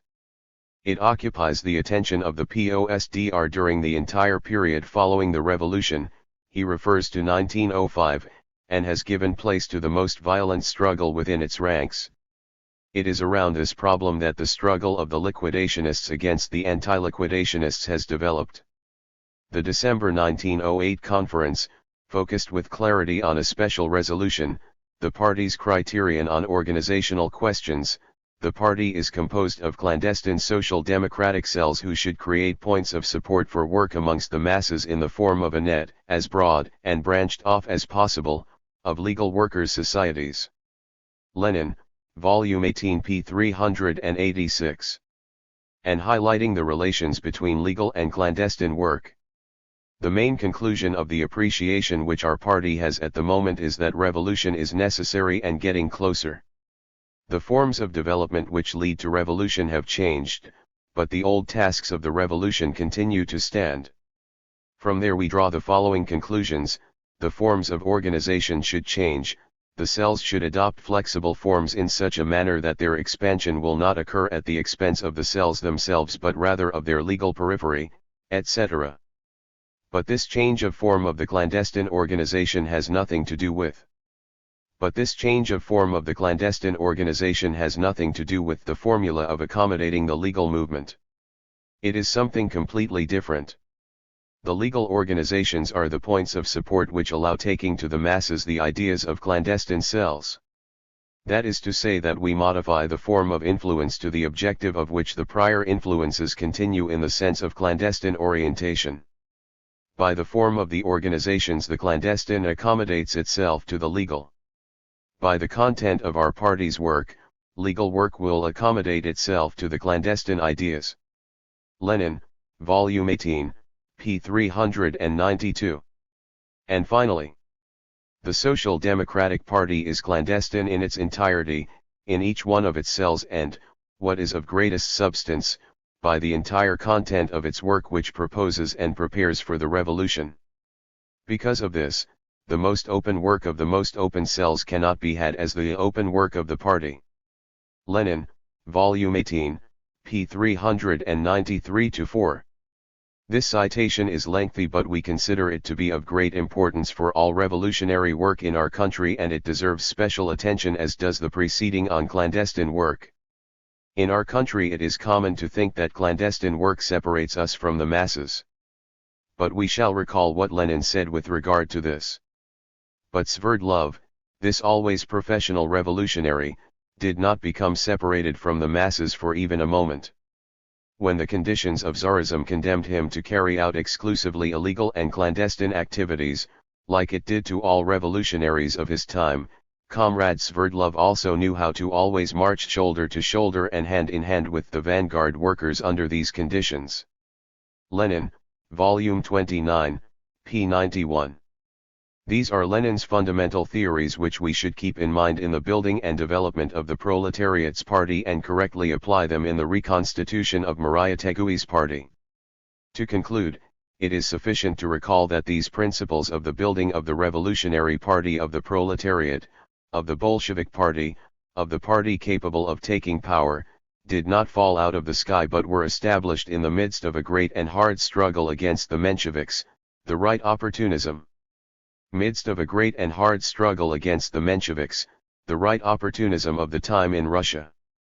Besides carrying out the struggle for the party's organizational principles, Lenin had to do so with a precise background, a right opportunist political line. It was from there that he wisely concluded that problems of organization would not change in 24 hours nor in 24 months. To finish, we recall that Lenin established that the parties advance in the midst of struggle, almost always under enemy fire. In his own words, "We march together, arms linked, united, as a small group along a steep and difficult path. We are surrounded by enemies on all sides and must almost always march under fire. We have united ourselves by virtue of a freely adopted decision, precisely to struggle against enemies and not fall or stumble into the neighboring swamp whose dwellers criticize us from the beginning that we separated ourselves into another group and that we have chosen the path of struggle and not conciliation." Lenin, Volume 5, p. 355. Are those theories of Lenin not important for us? Should not we revolutionaries and communists really adhere to them? Are we doing it like we should? It is now time to set aside complacency and seriously judge our revolutionary reality. Mao Zedong and the building of the party in the semi-feudal and semi-colonial countries. To conclude our topic, Marxism and the building of the party, we will use Chairman Mao Zedong's thesis on the necessity of the party, its construction, and the struggle in its midst. In this article's initial citation we precisely quoted his thesis on the necessity of the party. It would be pointless to repeat it. Going on to the problem of the party's construction, we start out by noting that in problems of war and strategy, Chairman Mao sets forth the construct based on the universal principle of revolutionary violence. Thus he teaches us, the central task and the highest form of all revolution is the seizure of power by means of the armed struggle. That is to say, the solution of the problem by means of war. This revolutionary Marxist-Leninist principle has universal validity in China as well as in other countries. Mao, Volume 2, p. 219. Starting out from this Marxist-Leninist principle and differentiating between the revolution in the capitalist countries and in China, he established in the same work. In China the main form of struggle is war and the main form of organization is the army. All the other forms, such as the organizations and struggles of the popular masses, are also very important and absolutely indispensable, and by no means should they be left aside. The goal of all these is to serve the war. Before the outbreak of a war all the organizations and struggles have the duty of preparing for it. After the outbreak of a war, all the organizations and struggles coordinate themselves in a direct or indirect manner with the war. Mao, Volume 2, 221. Developing the problem of the building of the party, Chairman Mao Zedong in concerning the appearance of the Communist magazine sets forth and resolves fundamental problems. There he sets forth that, in the first place, the Communist Party of China carried out great and numerous struggles in which it forged its militants, its cadres, and its organizations, which obtained great victories and also suffered serious defeats. And to understand the laws of the party's development requires an analysis of its own history and extracting from it. Party's development requires an analysis of its own history and extracting from it the solution to its problems of construction. In the second place, in the judgment of his own party in its relations with the bourgeoisie and its relations with the United Front and the armed struggle, he establishes the following great thesis. Through these complicated relations with the Chinese bourgeoisie, the Chinese Revolution and the Communist Party of China has developed. This is a historical particularity, a characteristic of the development of revolutions in the colonies or semi-colonies, a characteristic absent in history of revolution in any capitalist country. Mao, Volume 2, p. 286-7. This question is basic for we communists and Peruvian revolutionaries, as our society is also semi-colonial and semi-feudal, from which it is derived that our revolution will also be bourgeois democratic just like the first stage of the Chinese Revolution, and in which, in consequence, the principal target of the revolution shall be imperialism and feudalism. In the third place, the Chinese Revolution presents two particularities, in Chairman Mao's own words. Thus, the formation by the proletariat into a revolutionary national united front with the bourgeoisie, or the forced rupture of this front in the first place, and the armed struggle as the principal form of the revolution in the second place, have become the two fundamental particularities in the course of the democratic bourgeois revolution in China. In the fourth place, the preceding emphasizes that the building and development of the Communist Party of China cannot be understood on the margin of these two particularities, which are basic questions of the democratic revolution's political line.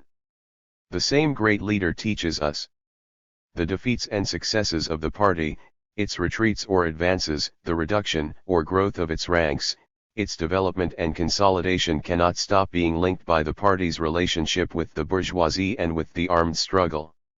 When the political line firmly resolves the questions of establishing a united front with the bourgeoisie or of the forced rupture of said united front, the party takes a step forward.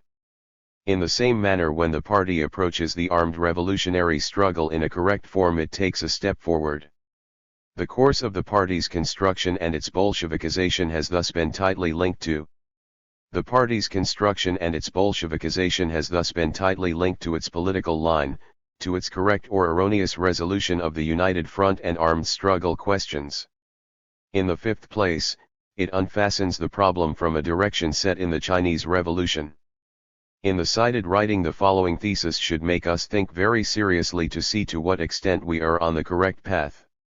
The united front, the armed struggle and the construction of the party thus constitute three fundamental questions of our party in the Chinese Revolution. A correct understanding of these three questions and of its mutual relations then signifies an accurate direction for the entire Chinese Revolution. And finally, marking out the role of the party, he states, experience shows us that the united front and the armed struggle are the two basic weapons by which to overcome the enemy. The united front is a front united to maintain the armed struggle. And of the party's organizations, it is the heroic combatants who wield these two weapons, the united front and the armed struggle, to assault and destroy the enemy's positions. Such is the mutual relationship existing between these three factors. Mao, Volume 2, p. 295. It is here, to our understanding of the ideological and political basis of the construction of the party in a semi-colonial and semi-feudal country which was established by Chairman Mao Zedong, that the importance of these questions cannot be obliquely slanted in any manner. Because, as he himself teaches us, the ideological and political basis must be correct, that not will decide everything. It is on this ideological and political base that Chairman Mao Zedong rests his plan of the party's organizational construction, of its tactics and principles of struggle.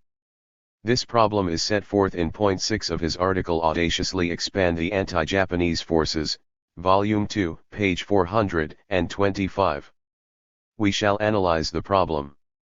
In the first place, it establishes the policy of organizational construction in the areas dominated by reaction. In the beginning, the dominated ones, our policy is to maintain the party's organization clandestinely and make it compact, selective, and efficient. To remain underground for a long period, accumulate forces, and await the correct moment and not precipitate or expose ourselves. In the second place, he establishes the tactical principle that should guide.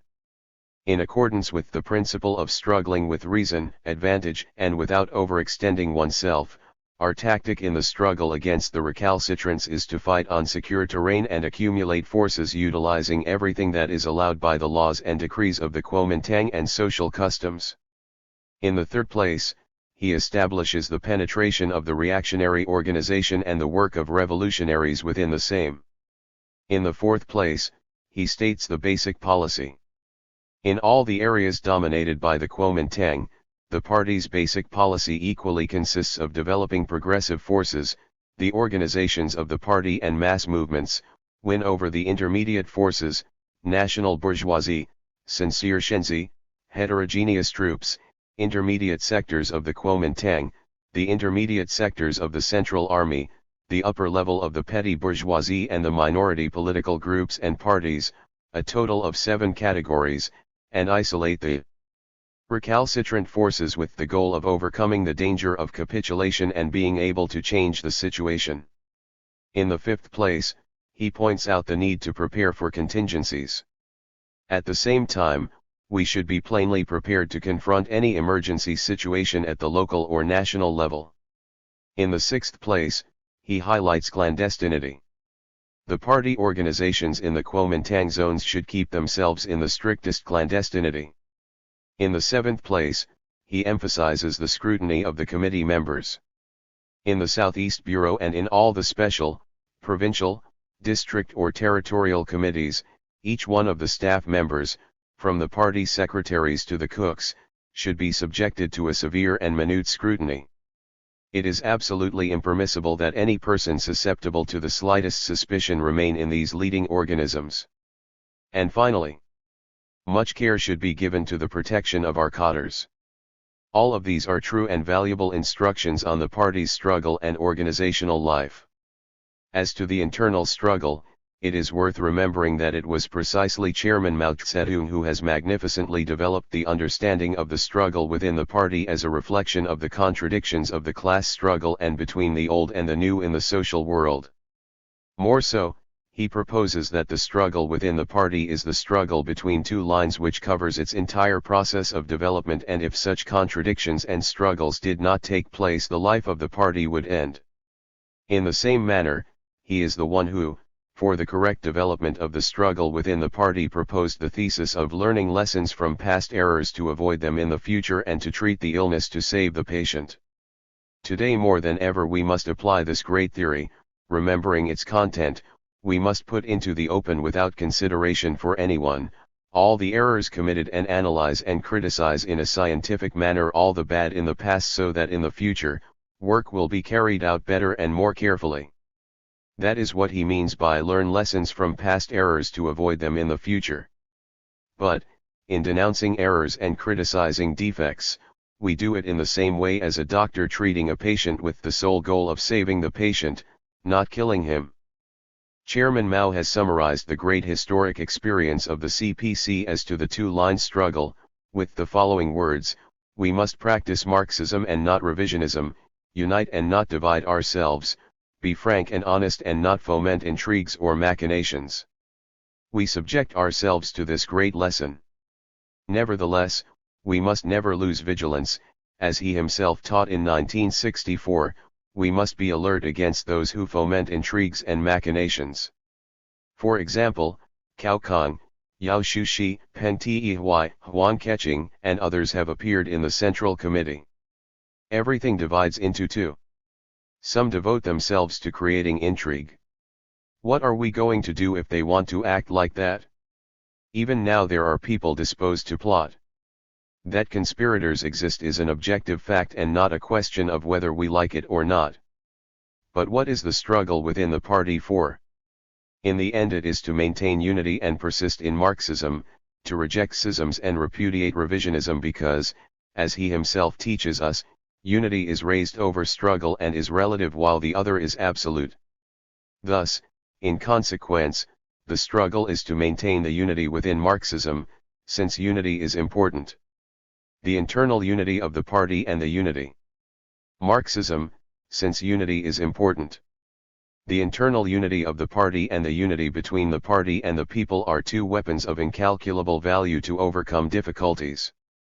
All party comrades should appreciate them. Here then are Chairman Mao's substantive theories on the necessity of the party, its construction, and the struggle within it. We should study them because they are decisive in guiding the construction of the proletariat's party in our country. With the foregoing, we have set forth what to our understanding are the basic themes of Marx, Engels, Lenin, and Chairman Mao, on these questions which we, as we said, consider to be crucial in the construction of the party in our actual situation: the necessity of the party, the theory of its construction, in a semi-colonial and semi-feudal country, and the struggle between two lines within it. We maintain that the problem of the construction of the party of the proletariat does not receive the attention it deserves and does not appreciate the complexity or the importance of such a question. We have returned to resummarizing the fundamental theories of Marxism on the construction of the party, at risk of reiterating things already known, for the simple reason that only by truly absorbing Marxism-Leninism-Maoism will we have a correct guide, to fuse its principles with our reality, as Maria Tegui would show us. Note: transcribed from Bandera Roja, number 46, August 1976. 1976, The Problem of the Peasant and the Revolution. Bandera Roja, number 46, August 1976. Contents. 1I. The Peasant Problem and the Problem of Power. 2.2. The Peasant Movement and the National Democratic Revolution. 3.3. The Struggle for the Land. 4.4. People's War is the Peasants' War. 5v Road of the Reaction. 6.6. Road for the People. I. The Peasant Problem and the Problem of Power. It is especially important and crucial to address the peasant question from the standpoint of how it serves to seize power, and this is what matters for the party in the end, as the problem of power is the central question of revolution. In this way the class struggle must be led and organized as a whole with the defined goal of taking power, and in this perspective it is fundamental to clarify and resolve the problems that arise. The fifth plenum of PCP, when addressing topics such as this one, says, the problem of power as a central issue, the people's war as a realization of revolutionary violence, the conditions under which a party develops in a country such as ours and the importance of peasant labor as the basis of the people's war are, perhaps, substantial issues of our line, which we must always bear in mind and which today, while we promote the reconstitution of the party, will be put increasingly on the table and have an impact on the political line and its application. Thus, the importance of addressing a topic such as the peasant problem is prevalent. After all, the development of the peasant movement by means of armed struggle is now the crux of the problem of power. The great teachers of the proletariat laid the basic questions about the issue. Marx puts it aptly in a letter to Engels. The whole course of events in Germany will depend on the ability to assist the proletarian revolution by a second edition, meaning the peasant war. Lenin reaffirms this idea, discussing the Russian Revolution. The proletariat must carry to completion the democratic revolution, by allying itself to the peasantry masses in order to crush by force the resistance of the autocracy and to paralyze the instability of the bourgeoisie, two tactics of social democracy in the democratic revolution. He affirms in a report to the Third Congress of the International. The movement progresses, and the working masses, the peasants of the colonies, despite the fact that they are still backward, will play a very great colonies, despite the fact that they are still backward, will play a very great revolutionary role in the successive phases of the world revolution. And finally Mao Zedong, who reached a very deep understanding of the role of the peasant movement, states, the current rise of the peasant movement is a great event. Soon, hundreds of millions of farmers in the provinces of Central, South, and North China will rise like a storm, a hurricane, with such an impetuous and violent force that nothing, however powerful, will be able to contain it. They shall break all obstacles and shall throw themselves onto the path of liberation. They shall bury all the imperialists, warlords, military, corrupt officials, local tyrants and Shenchi wicked. All parties and revolutionary comrades will be subjected to a test before the peasants and shall have to decide which side to take. To march at their head and lead them, stay at the rear gesticulating and criticizing them, to stand in their way and fight them.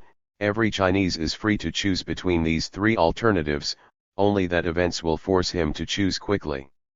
Report on an investigation of the peasant movement in Hunan.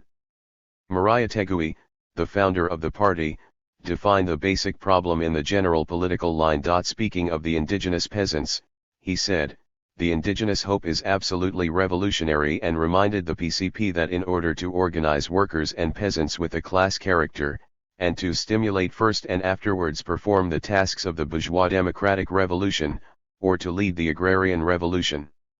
To get back on Maria Tegui's path, PCP has been raising its understanding of this important issue. So says the editorial of Red Flag 41.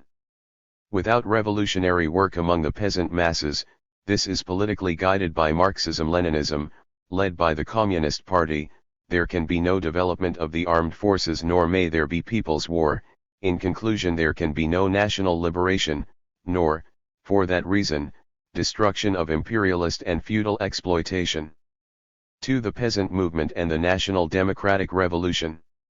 The peasant struggle for land, which is an anti-feudal struggle, organizes the basis for the democratic national revolution.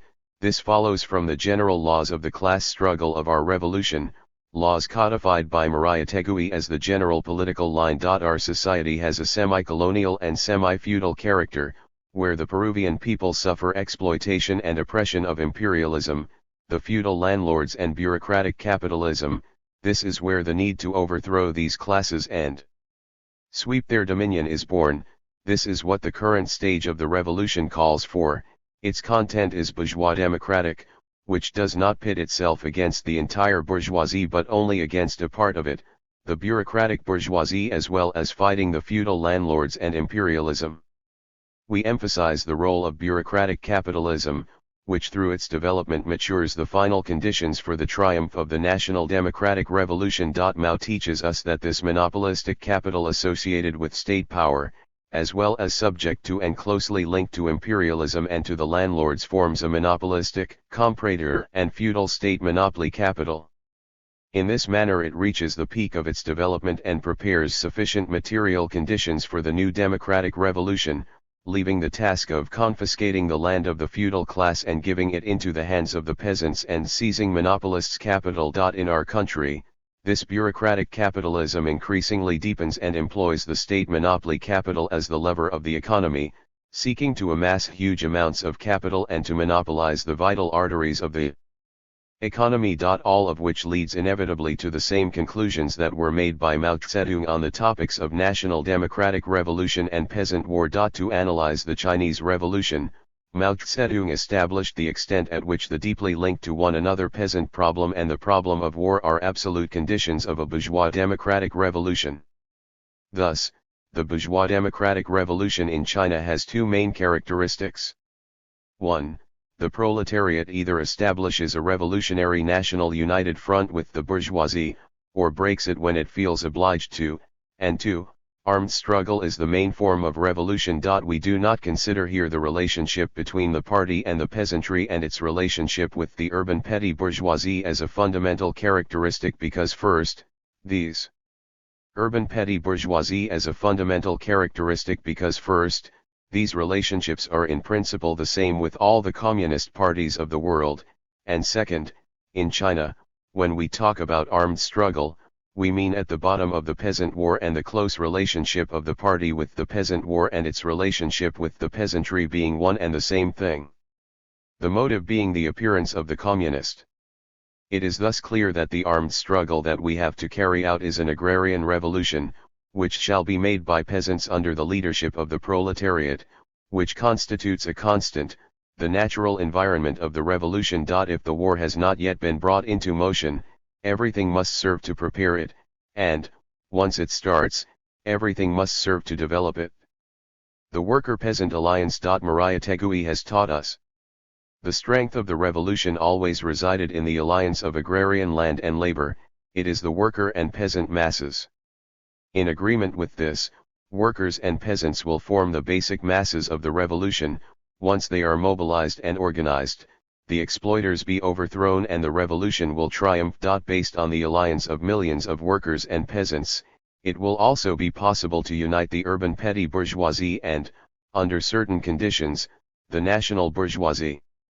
The peasantry is the most numerous and most oppressed class, and over it weigh heavy chains of the semi-feudal system, and therefore it is a formidable force. In the words of our founder, the Indian, so easily crippled by submission and cowardice, has not ceased to rebel against the semi-feudal regime that oppresses him under the republic as much as under the colony. Supporting peasants in their struggle for land brings us to gain the greatest ally for the proletariat and in this way organize powerful fighting forces. The peasantry turns out to be the main force of the national democratic revolution and the best ally of the proletariat. The proletariat, the most advanced class in history, has the urgent duty to lead the peasantry. Maria Tegui fully synthesizes this problem in the preface to the Omoda et Tusperia.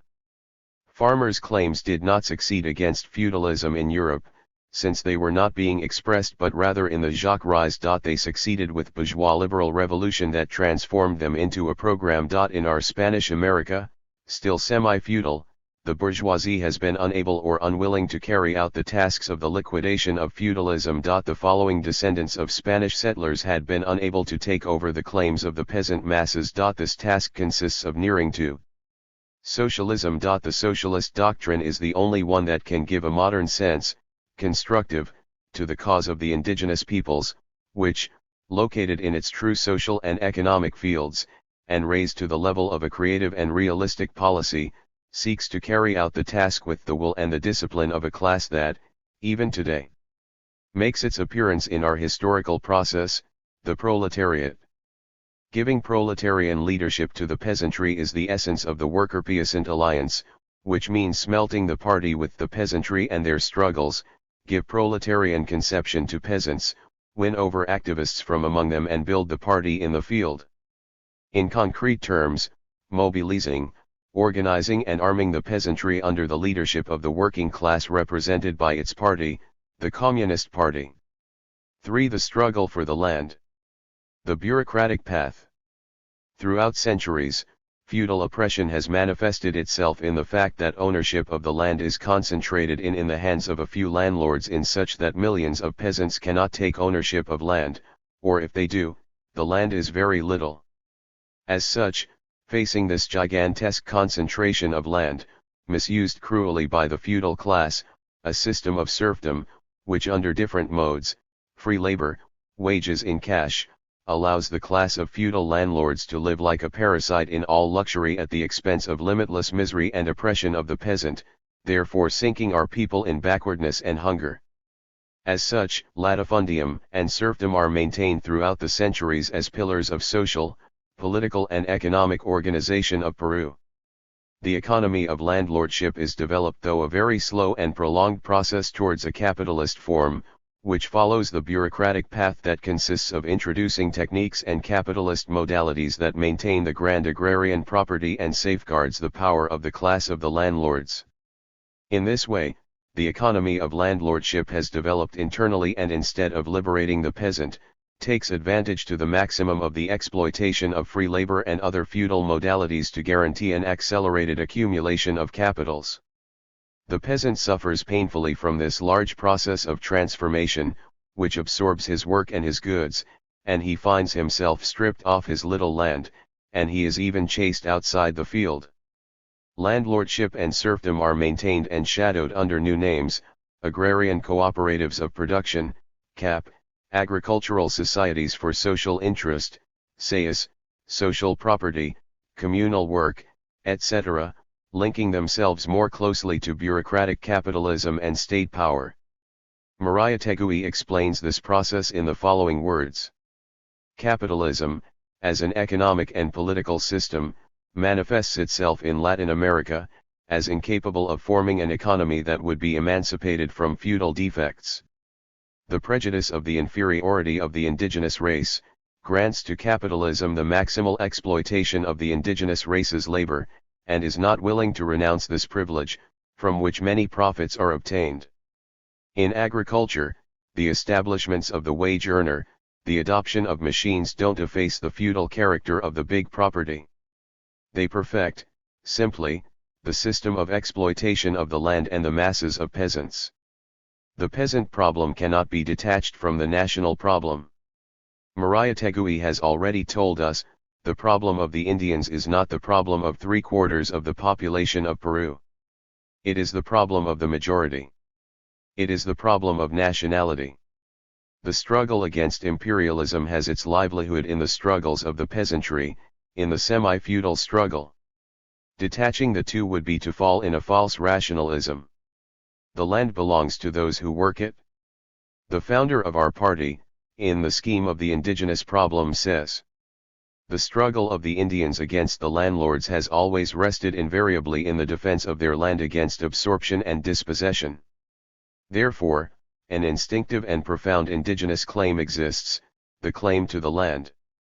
To give an organized, systematic and defined character to this claim is the task that we must actively fulfill.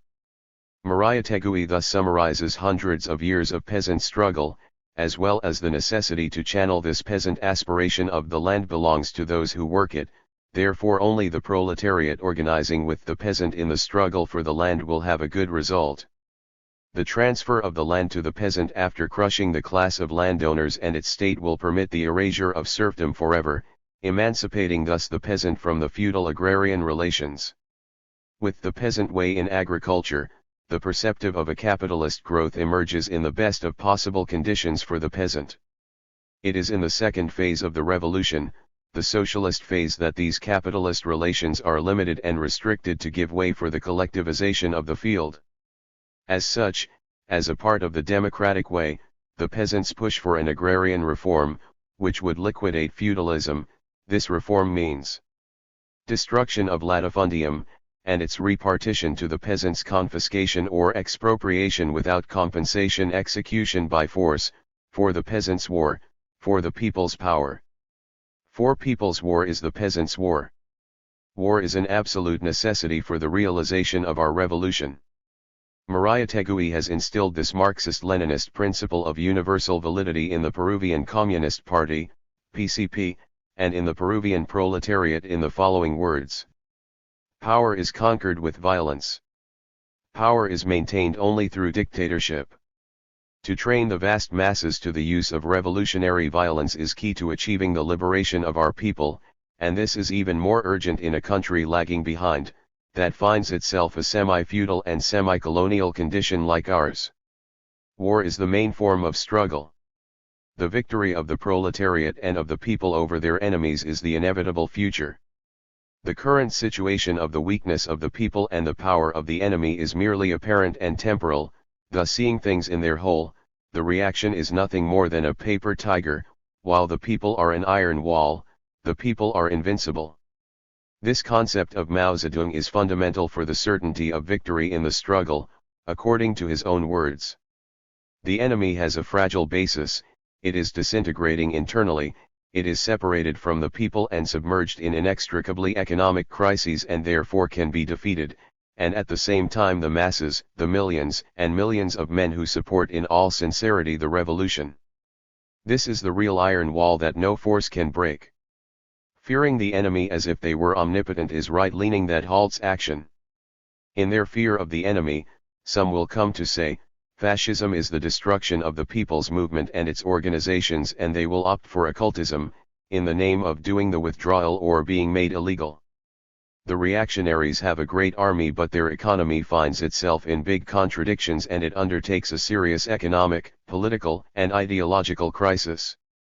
The enemy's strength lies in a weakness, but this weakness does not show itself overnight. Likewise, the masses are huge and strong, but their weakness consists in the fact that they are not mobilized and organized. It is necessary therefore to undertake a prolonged war, a war until death, until we destroy the enemy part by part. This way and only this way, through a long process of turns and returns, the weakness of the enemy will be rendered evident and the strength of the people will be overwhelming. The proletariat must forge and train in the middle of the war, they must organize and mobilize all the people, mainly the peasant, according to this form of struggle. The fact of being in a semi-feudal semi-colonial country, in which the vast fields are shackled in feudal oppression, without liberty nor political rights, determines that the armed revolution has to come to face with the counter-revolution if the former wants to advance. Mao Zedong has summarized this great truth, which valid for all the countries lagging behind, and which are of a tremendous value for building a communist party in these countries. In China, the main form of struggle is war, and the main form of organization is the army. All the other forms, like the organizations of struggle and the popular masses, are also important and absolutely indispensable, and under no mode they must be left aside, but the objective of all of those is to serve the war. Before the outbreak of the war, all the organizations and struggles must have as their objective to prepare for it. After the outbreak of the war, all the organizations and struggles must coordinate in direct and indirect ways with the war. Problems of war and strategy. It does not suit us to engage in a long period of preparation and legality before unleashing the war as in a capitalist country. It is in the midst of war that we will gain the people and we will destroy the enemy, part by part. Maria Tegui has analyzed the role of the peasant in the revolution and sustained the necessity of arming the workers and the peasants in order to gain their claims, the first of which is the land. He remarked the armed action of the peasant masses in Mexico and that there the rebellion propagated in a fast way even though it had no plan.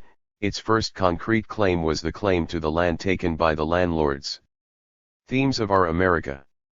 And he pointed out that it deals with a democratic bourgeois revolution, which will only advance if the proletariat leads it.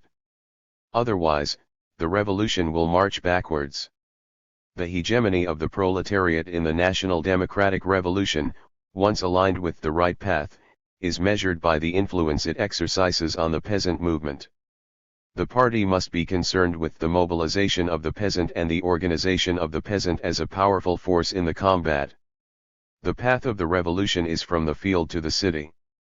Maria Tegui has taught this path when he said, broken by the feudalist landlordship, urban capitalism will lack in forces to resist to the growing working class. This path consists of encircling the cities from the countryside, to finish taking the cities. This way, advantage can be taken from the fact that the enemy is weak and that he has reduced forces in the fields and therefore the vast peasant masses are the main contingent in this war. The revolution must develop its forces by primarily occupying large rural zones, and once it is strengthened in the fields, it must go on to seize cities where the armed forces of the reactionaries are concentrated. This path of the revolution in the countries lagging behind has been systematized by Mao Zedong, who with his profound teachings, provides a valuable weapon for our own revolution. Given the fact that the powerful imperialists and their allied Chinese reactionaries are for a long time entrenched in the main cities of our country, revolutionary detachments, if they refuse to compromise with imperialism and its watchdogs, and if they want to preserve the struggle, if they want to accumulate forces, to loosen up and avoid, while they don't have sufficient power, a decisive battle with the powerful enemy, they have to transform the rural zones lagging behind to advanced and solid basis of support. They have to transform them to big military, economic and cultural bastions of the revolution, from which to fight the fierce enemy, who attacks the rural zones using the cities, and taking the revolution step by step to complete victory through an extended struggle. The Chinese Revolution and the Chinese Communist Party. We will not win over the peasantry immediately. Firstly, we will build base areas in large areas, and from them we will develop the People's War. We will build a base of support required to annihilate the enemy forces, mobilize the peasant masses and develop our own armed forces. In these base areas the people's power rises and land reform is carried out. The problem of base areas is cardinal for the development of People's War. Party building and its work in the field should be aimed at converting the peasant struggle to the armed struggle. In its overview of the revolutionary work, it is required for the party to be built in the countryside, where it has its main weight. The party must adequately recognize the economic and political situation of the countryside, and using Marxism-Leninism must investigate classes there to define who are the friends and who are the enemies. The party must go to the poorest and take root among them, mobilizing and organizing the masses in their struggle for land. This work imperceptibly leads to organizing the masses in their struggle for land. This work imperceptibly leads to the armed struggle, and we should be leading this fight because toppling the reactionary power region establishes the people's power. This is how the party carries itself with the problems of establishing base areas, advancing in the ideological, political, organizational, and military aspects. Finally, we must make the agrarian reform, confiscating the land of the feudal landlords and distributing it to the peasants. Maria Tegui was always concerned about the construction of PCP in the field. While speaking about a peasant activist of that time, he said, "The new Indian hopes. He has a goal. That is his secret and strength. Viola represents the first spark of fire that is to come. It was the Indian revolutionary, socialist Indian. Today, Sierra is full of Spartans." Another important problem of warfare is the People's Army, which is the main form of organization and one of the three instruments of the revolution. Maria Tegui defines the role of this military of a new type and says, "The Red Army is a new occurrence in the military history of the world. It is an army that feels its role as a revolutionary army and does not forget that its purpose is to defend the revolution. And, highlighting the guerrillas, he said that the same form of body, class, existed between the mountaineers and the worker and peasant masses. Mountaineers were simply the most active, warlike, and dynamic part of the masses. The problem of war and its general laws should be studied thoroughly by the entire party to resolutely fulfill the role that the history has shows us. The road of the reaction. In our country, the reaction develops a bureaucratic path that essentially unfolds the imperialist and feudal rule, and on these two pillars bureaucratic capitalism develops. From the beginning, it has found itself with the firm opposition among the people, and it has presented itself as a difficult task to advance. In the 60s, the peasantry rose up and dragged the entire people to a revolutionary upsurge that has put serious strain on the reaction and questioned its power. Hence the reaction came to two conclusions: I. Deepen bureaucratic capitalism, and 2. Corporatize Peruvian society. In the spirit of those events, the fascist regime arose with a preventive plan oriented to crush the people's war. One of the key measures that it gave was the agrarian law that consists of maintenance and development of large estates based on new forms of free labor. It is the bureaucratic way in the countryside and not the socialization, as they say. Given the difficulties that these measures encountered due to the opposition of the peasantry, general corporate readjustment was undertaken 2 years ago by the fascist regime, to secure its objectives through bring capitalism to the countryside, and through a frantic exploitation of the peasants to achieve their cherished accelerated accumulation of capital. In the 70th anniversary of the Land Law, June 1976, the Agriculture Minister announced that all institutions, both public and private sectors, should attend this great mobilization to transform the Peruvian countryside in the fastest and most powerful path, which will be a step towards developing our country.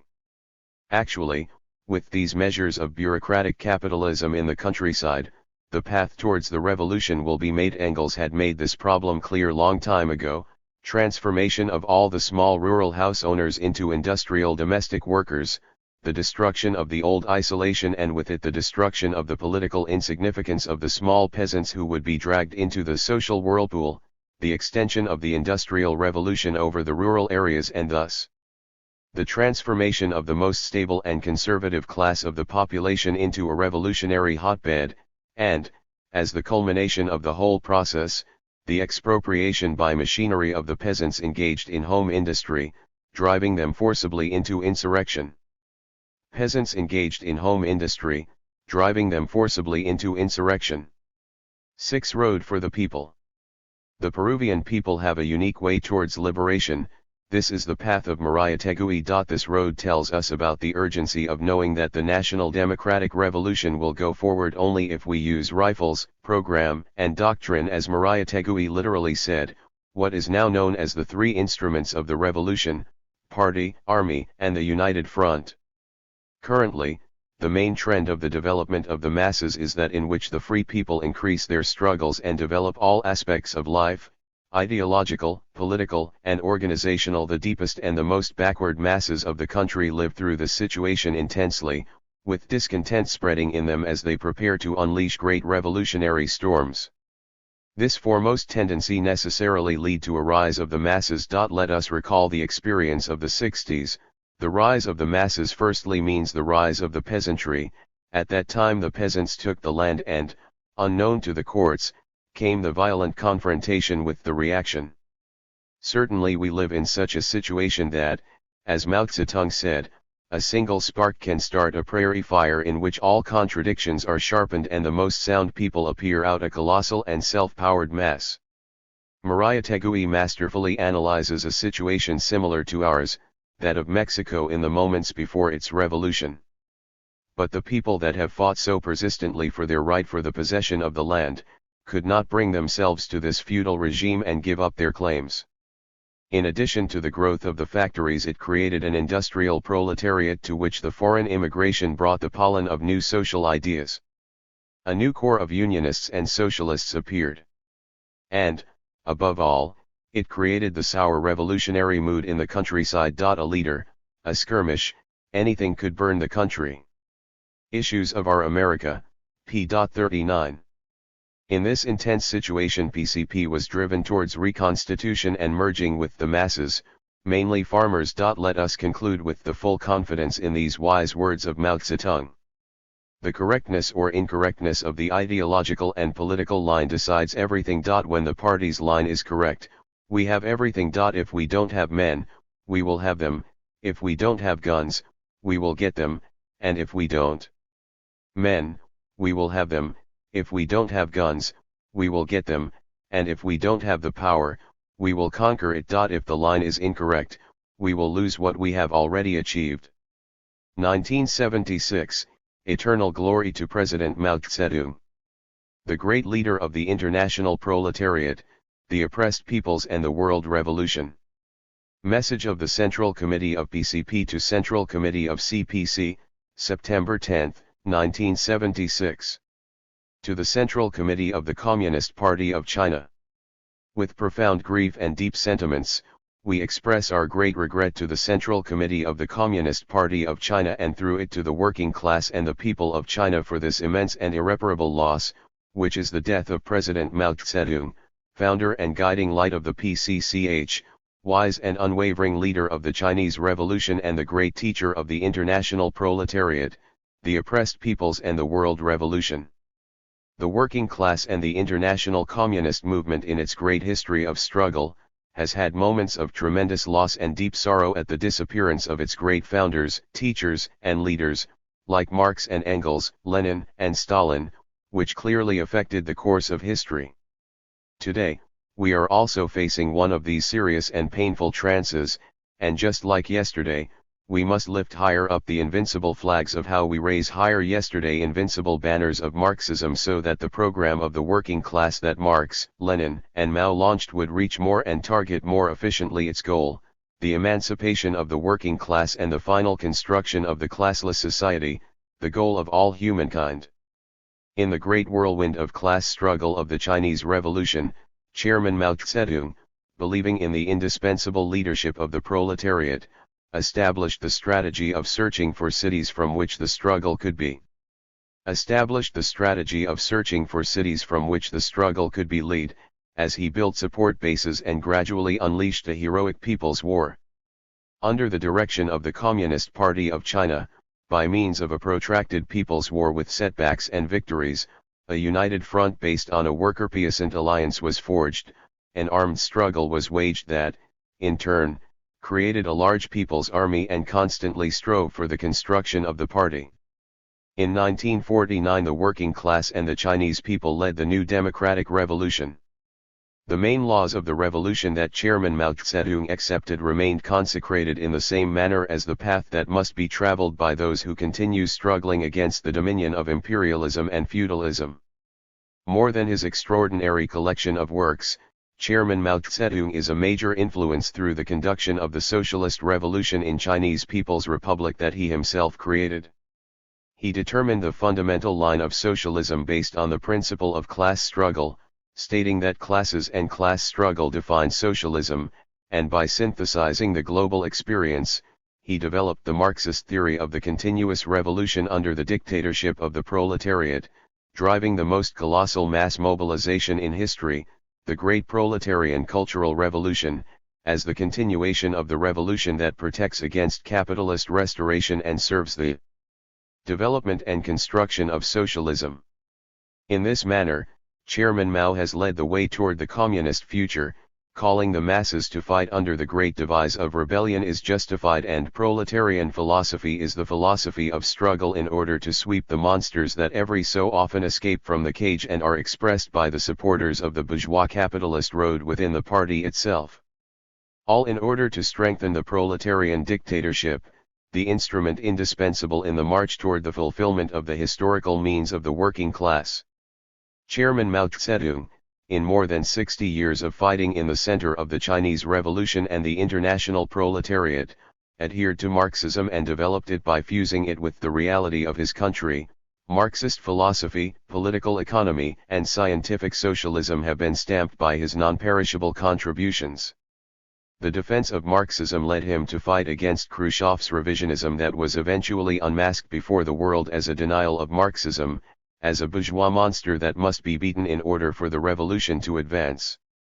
Through the great polemic and an international level struggle, the campaign against the social imperialism of Brezhnev and his revisionist clique, which represented the actual source of war, was steadily propelled and directed. In this way, Chairman Mao Zedong inherited, defended, propelled and directed. In this way, Chairman Mao Zedong inherited, defended and developed Marxism-Leninism, raising it to its present condition, a living soul among the working class and the hope of humanity. Marxism-Leninism. Mao Zedong thought, so today, being Marxist-Leninist means adhering to Mao Zedong thought. Chairman Mao Zedong founded the Communist Party of China and wisely led it through more than 50 years of struggle, in its historical beginnings as the vanguard of the Chinese working class, on the difficult roads of the Northern Expedition, in the epic of the Agrarian War and the Long March, in the tireless and heroic Japanese War of Resistance, in the sweeping and victorious War of National Liberation, in the construction of socialism and the Great Proletarian Cultural Revolution. Chairman Mao Zedong led his party, educating it in the two-line struggle, against the rightism and leftism that intended to force it off its path, and, in recent years, especially against the revisionism that took on a right-wing stream and a counter-revolutionary character through Liu Shaoqi, Lin Piao and, today, Deng Xiaoping. In the great class struggle of the Chinese Revolution and the contemporary world, and in the struggle of the two lines in their own ranks, Chairman Mao Zedong has led the Communist Party of China to the point of making it the great, glorious, and correct party, which the working class and the world admire and respect. The greatest revolutionary of China was forged in this melting pot, the masterful hereditary of the great leaders of the international working class, the glorious militant communist, who advanced Marx and Lenin, the extraordinary man whose life beat to an end with the undying light of Marxism, with powerful creative force of the masses and the spirit of serving the people. As Chairman Mao himself has said, the next 50 to 100 years will shake the world to change it. We will be living, thus, and unraveling at a crucial time for the working class, the people, and the entire humanity. The great revolutionary storm will light up the face of the earth. Many new problems will have to be solved, and between victories there will be setbacks and failures. The revolution is the main current of history, but it will have to flow past rocks and counter-currents. Thus, we will be sure that the revolution will prevail. In one word, the prospects are bright, but the road is winding. The founder of our party, José Carlos Mariátegui, taught us, it is not possible to remain indifferent to the fate of a nation that occupies such an important position in time and space. China is a heavy weight in human history, so why are we not attracted by its deeds and its men? If we were told this about old China, what? Attracted by its deeds and its men. If we were told this about old China, what are we to say about new China?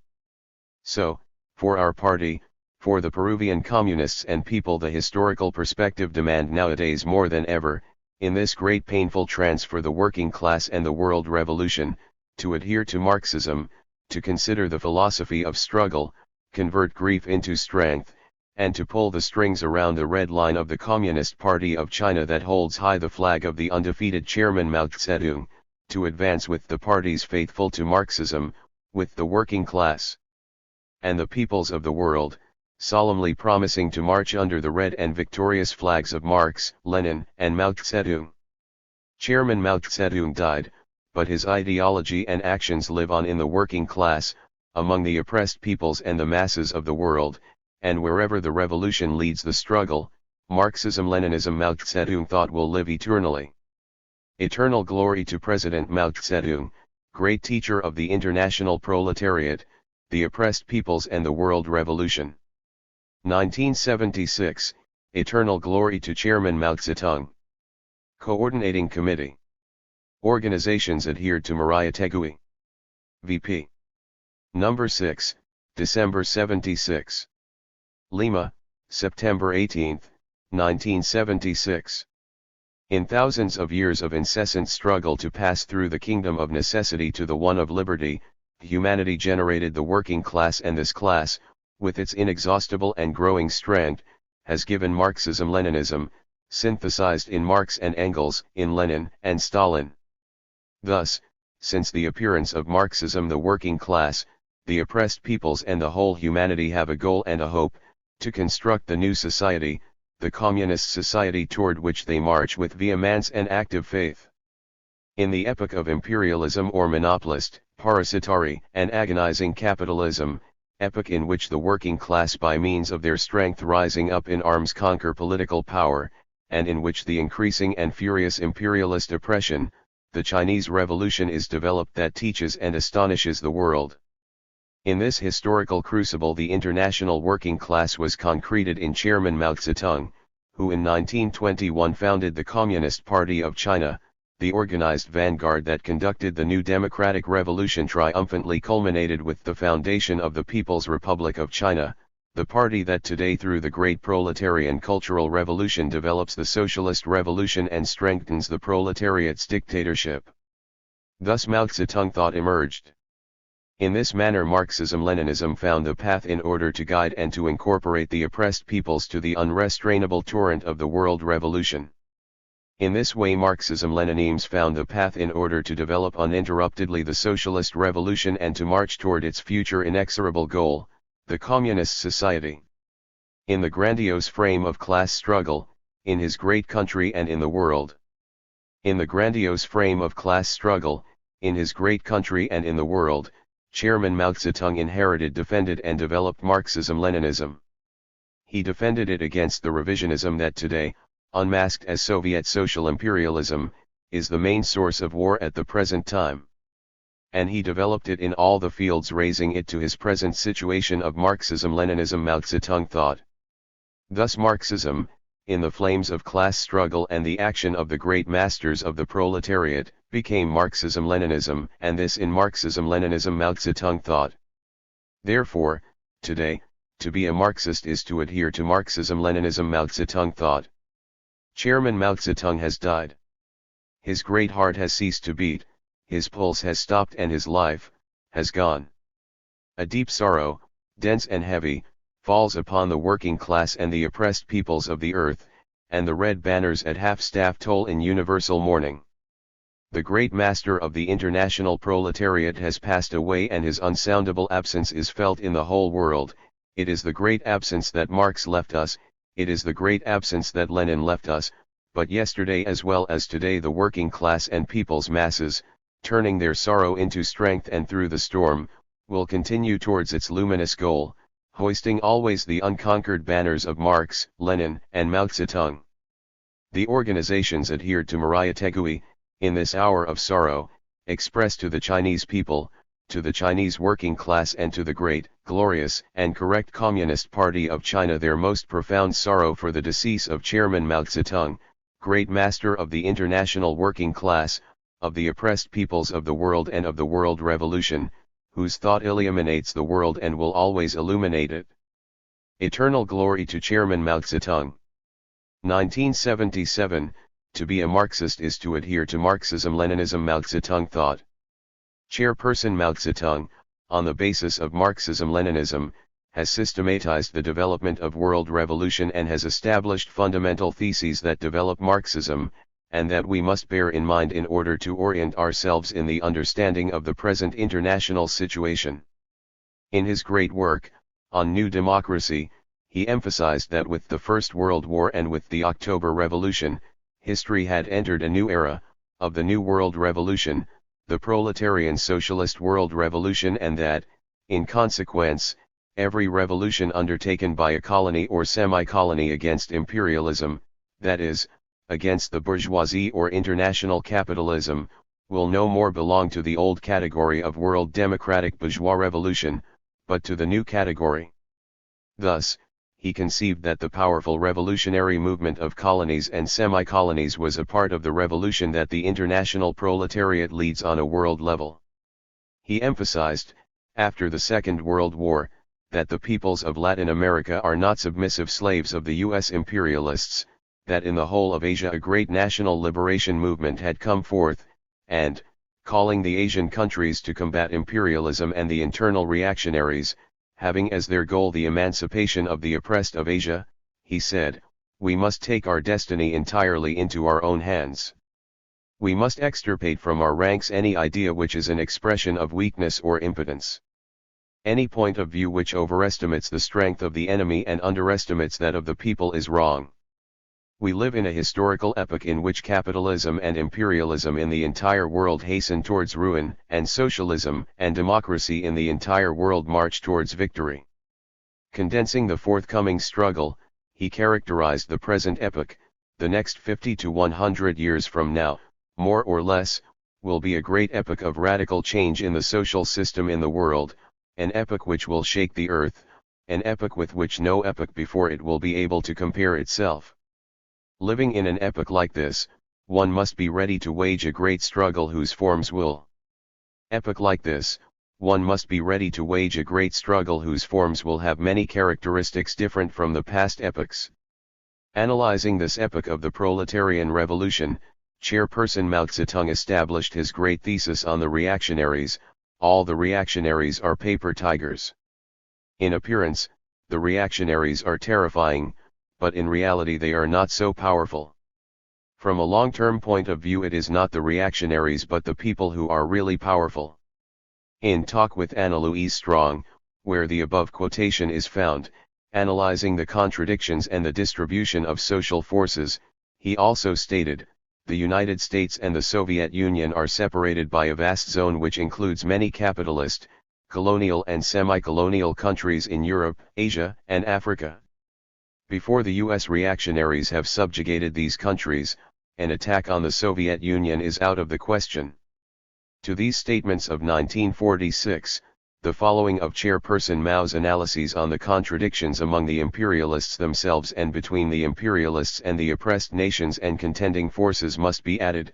Above all, the contradiction that has to do with the scramble among the imperialist countries and their dispute for the colonies stands out.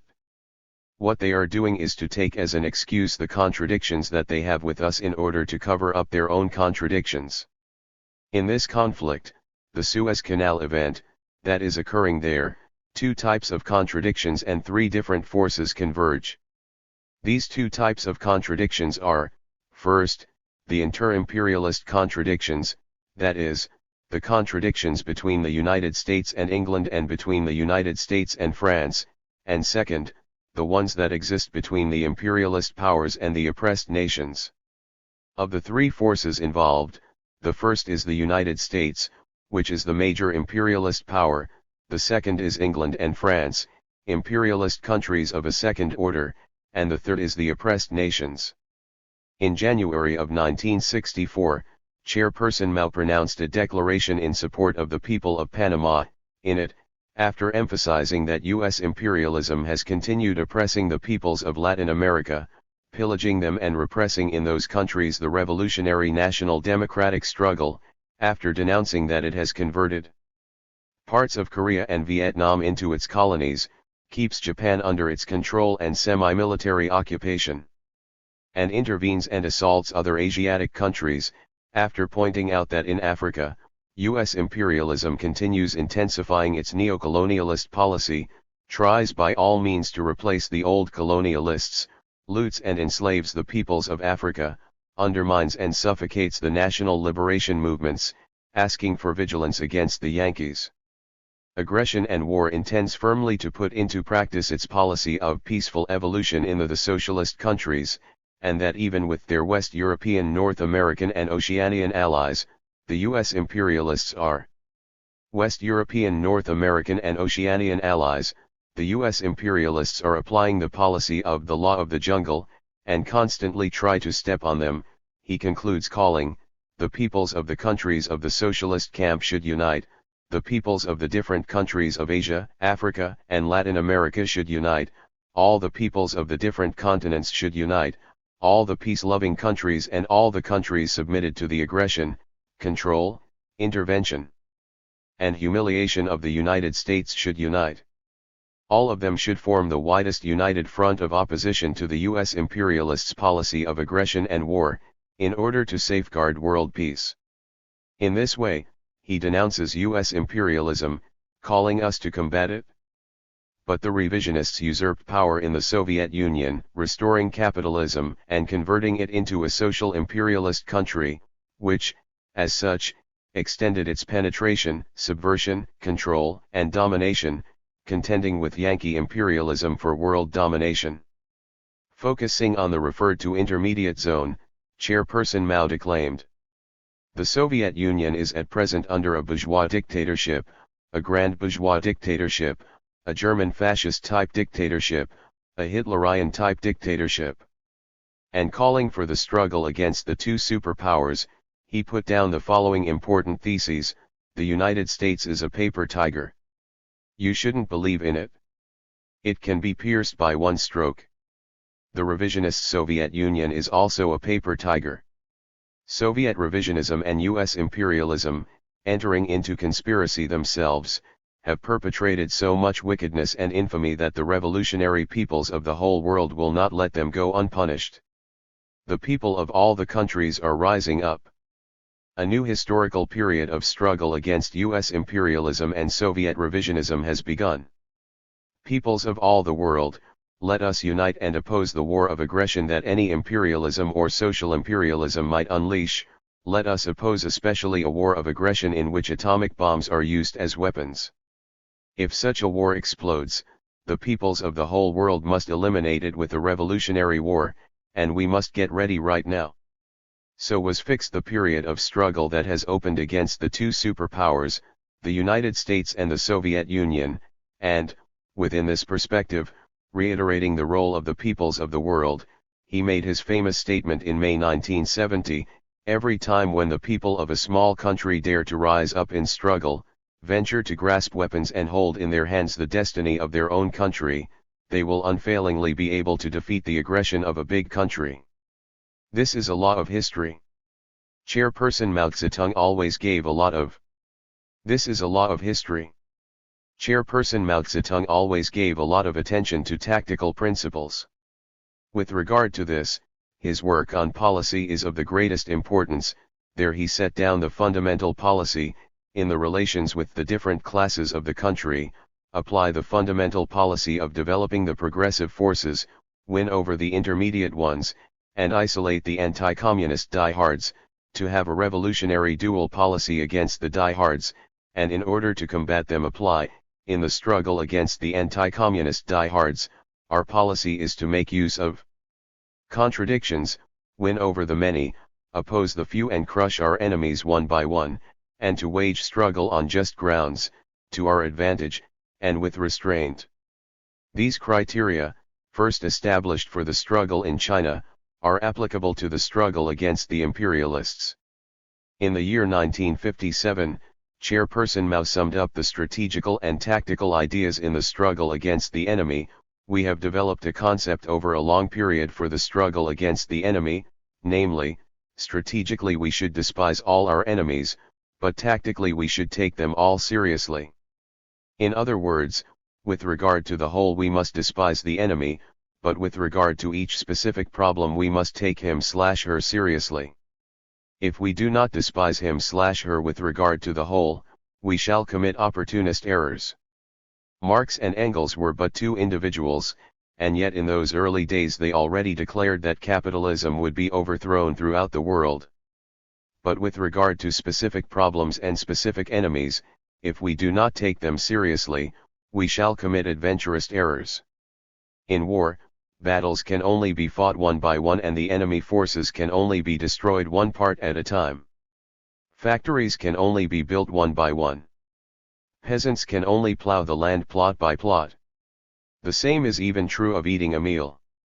Strategically, we take the eating of a meal lightly, we are sure to manage it. But when it comes to the actual eating, it must be done mouthful by mouthful. You cannot swallow an entire banquet at one gulp. This is called the piecemeal solution and is known in military writings as destroying the enemy forces one by one.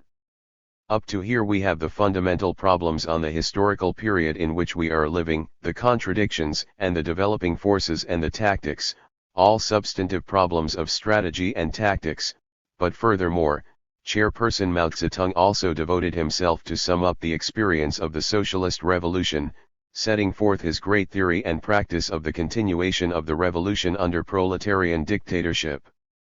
He also found the adequate form of developing it through the great proletarian He also found the adequate form of developing it through the Great Proletarian Cultural Revolution. In the beginnings and development of this great revolution he set down the following theses: a great disorder under the heavens leads to a great order under the heavens, and the same happens all over again every 7 or 8 years. The monsters and demons will come out by themselves to the palestra. As their own class nature determines it, they cannot behave otherwise. In the past we waged struggles in the rural areas, in the factories, in the cultural circles, and we carried out the movement of socialist education. Nevertheless, all this could not solve the problem, because we had not found a form, a means of mobilizing vast masses in an open way, in all areas and from below upwards, in order to expose our bad side. In fact, those elements with power, followers of the capitalist road within the party, who support the petty tyrants of bourgeois academies, and those representatives of the bourgeoisie infiltrated in the party who protect these petty tyrants, are in fact big petty tyrants in the party who do not read books or newspapers, who do not keep in touch with the masses or possess any knowledge, and who rely only on acting in an arbitrary form and repressing the people with their authority, and usurp the name of the party. The bourgeois representatives who have infiltrated inside the party, the government, the army, and the different cultural sectors, are a group of counter-revolutionary revisionists who will seize power and will convert the dictatorship of the proletariat into a dictatorship of the bourgeoisie, if they have the chance. Some of these persons, we have already seen through, but not yet others. And in some of them we still trust and we prepare them to be our successors. For example, persons of the Khrushchev type still dwell at our side. The main target of the present movement are those elements with power, followers of the capitalist road within the party. What will you do if revisionism appears in the CC? This is very probable, this is the greatest danger. The proletariat must exercise an all-embracing dictatorship over the bourgeoisie in the superstructure, including the different domains of culture. The present great proletarian cultural revolution is completely necessary and very timely to consolidate the proletariat's dictatorship, prevent the restoration of capitalism and build socialism. The present great proletarian cultural revolution is only the first one, and in the future undoubtedly there will be many more. In a revolution, the problem of who will defeat whom will only be solved in a long historical period. If things are not adequately solved, there will be a possibility in any moment for are not adequately solved, there will be a possibility in any moment for a capitalist restoration. It is just to rebel against the reactionaries.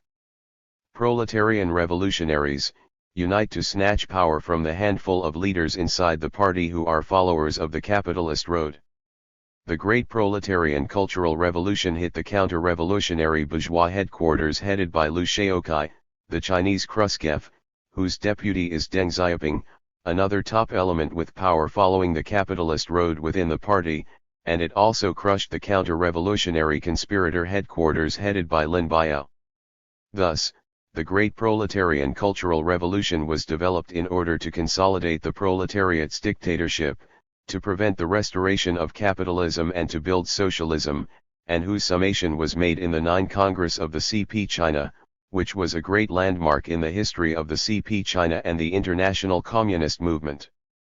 The development of class struggle, in China, the struggle between capitalism and socialism, between the bourgeoisie and the proletariat and between Marxism-Leninism Mao Zedong and counter-revolutionary and capitulationist revisionism, was manifested in the great campaign of criticism against Confucius and Lin Biao, which discussed the problem of restoration and counter-revolution, the long process of consolidation of a power-holding class which implies preventing its re-seizure by the reactionaries and the resultant restoration, and if power is lost, to strive for reconquering it, a problem which was raised in the beginnings of the debate against Khrushchev-Brezhnev revisionism. Later, the struggle centered on the decisive question and on the very essence of power, the problem of the proletarian dictatorship. Chairperson Mao said, "Why did Lenin talk about the need of exercising a dictatorship over the bourgeoisie? It is necessary to have this question clear. Lack of clarity with regard to this will lead to revisionism. All the nation must be made aware of it. In one word, China is a socialist country. Before liberation it did not differ much from capitalism. Now it still practices a salary system of 8 grades, distribution to each one according to his work, and exchange through money, all of which is hardly different from the old society. The difference lays in that the property system has changed. Our country now practices a commodity system, a salary system which is also unequal, like that of the 8 grades, and things of that type. This, under the proletariat's dictatorship, only can be restricted. Because of this, it will be very easy for persons like Lin Biao to set up a capitalist system if they climb to. Easy for persons like Lin Biao to set up a capitalist system if they climb to power. For this reason, we must study more Marxist-Leninist works. Lenin said, small-size production engenders capitalism and the bourgeoisie continuously, every day, every hour, spontaneously and in big volumes. This also occurs with a part of the working class, and a part of party members. Both among the proletarians and the officials of public enterprises, there are those who indulge in bourgeois lifestyle. Lenin spoke about a bourgeois state without capitalists, built in order to protect the bourgeois law. We have ourselves built a state like that one, in which things do not differ much from those of the old society, because there is still a hierarchy and 8-grade salary system, a distribution according to work and the exchange of things of equal value still prevail.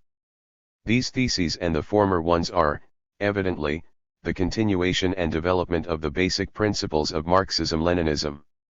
Chairperson Mao Zedong reiterates the standing of Marx's and Lenin's statements concerning the long revolutionary transformation of the old society, the need of the proletariat's dictatorship and its strengthening, the unceasing class struggle within socialism and of its utmost sharpening in certain circumstances, the persistence of bourgeois right and its necessary restriction, the constant generation of capitalism and the bourgeoisie, and the possibility of the restoration of capitalism through climbing to power.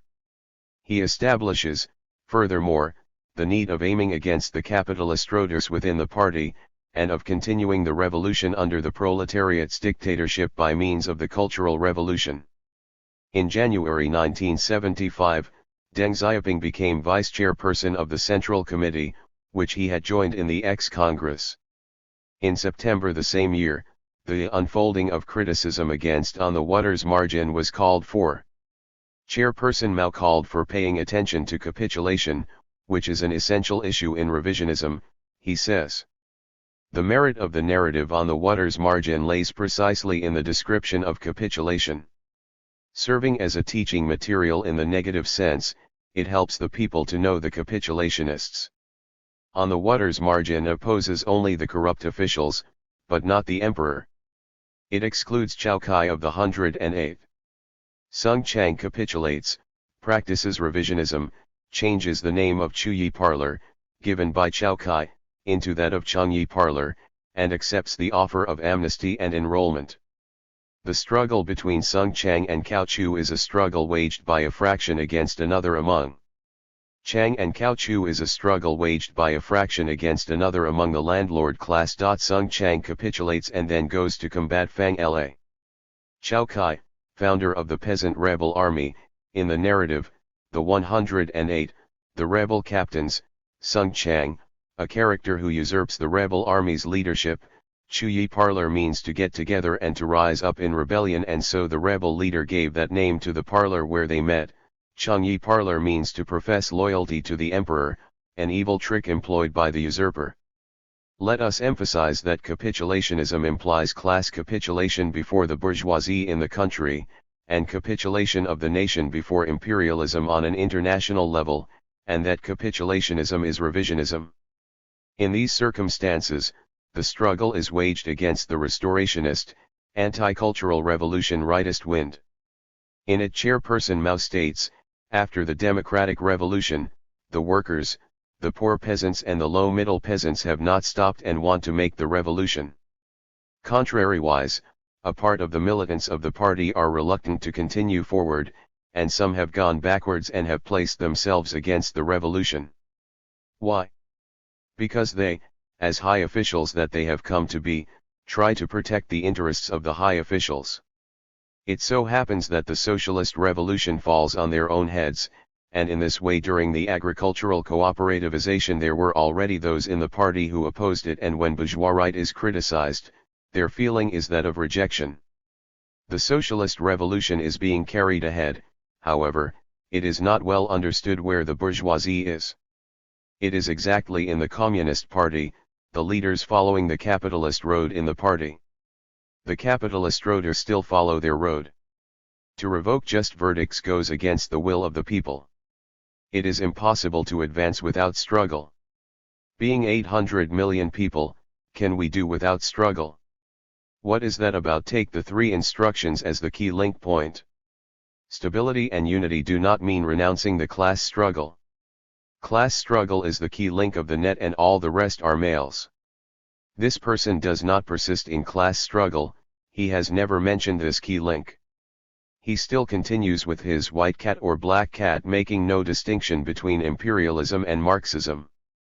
In this way, the struggle centered against Deng Xiaoping, against him who, following the Chinese Khrushchev, Liu Shaoqai, held the theory of the extinction of class struggle, against who, in 1956, in his held the theory of the extinction of class struggle, against who, in 1956, in his report on the statute's modification in the 8th Congress of the CP China, held that classes were extinct, especially the bourgeoisie, that the socialist revolution had already fulfilled the greater part of its tasks, and they should not emphasize the class struggle, but the tasks of construction, against him who, in the same report, followed Liu Shaoqai's theory of the masses in order to oppose Chairman Mao's thesis on the party, against him who upheld the Soviet Union's XX Party Congress, in which Khrushchev attacked the proletariat's dictatorship, camouflaging himself under the so-called struggle against the cult of personality,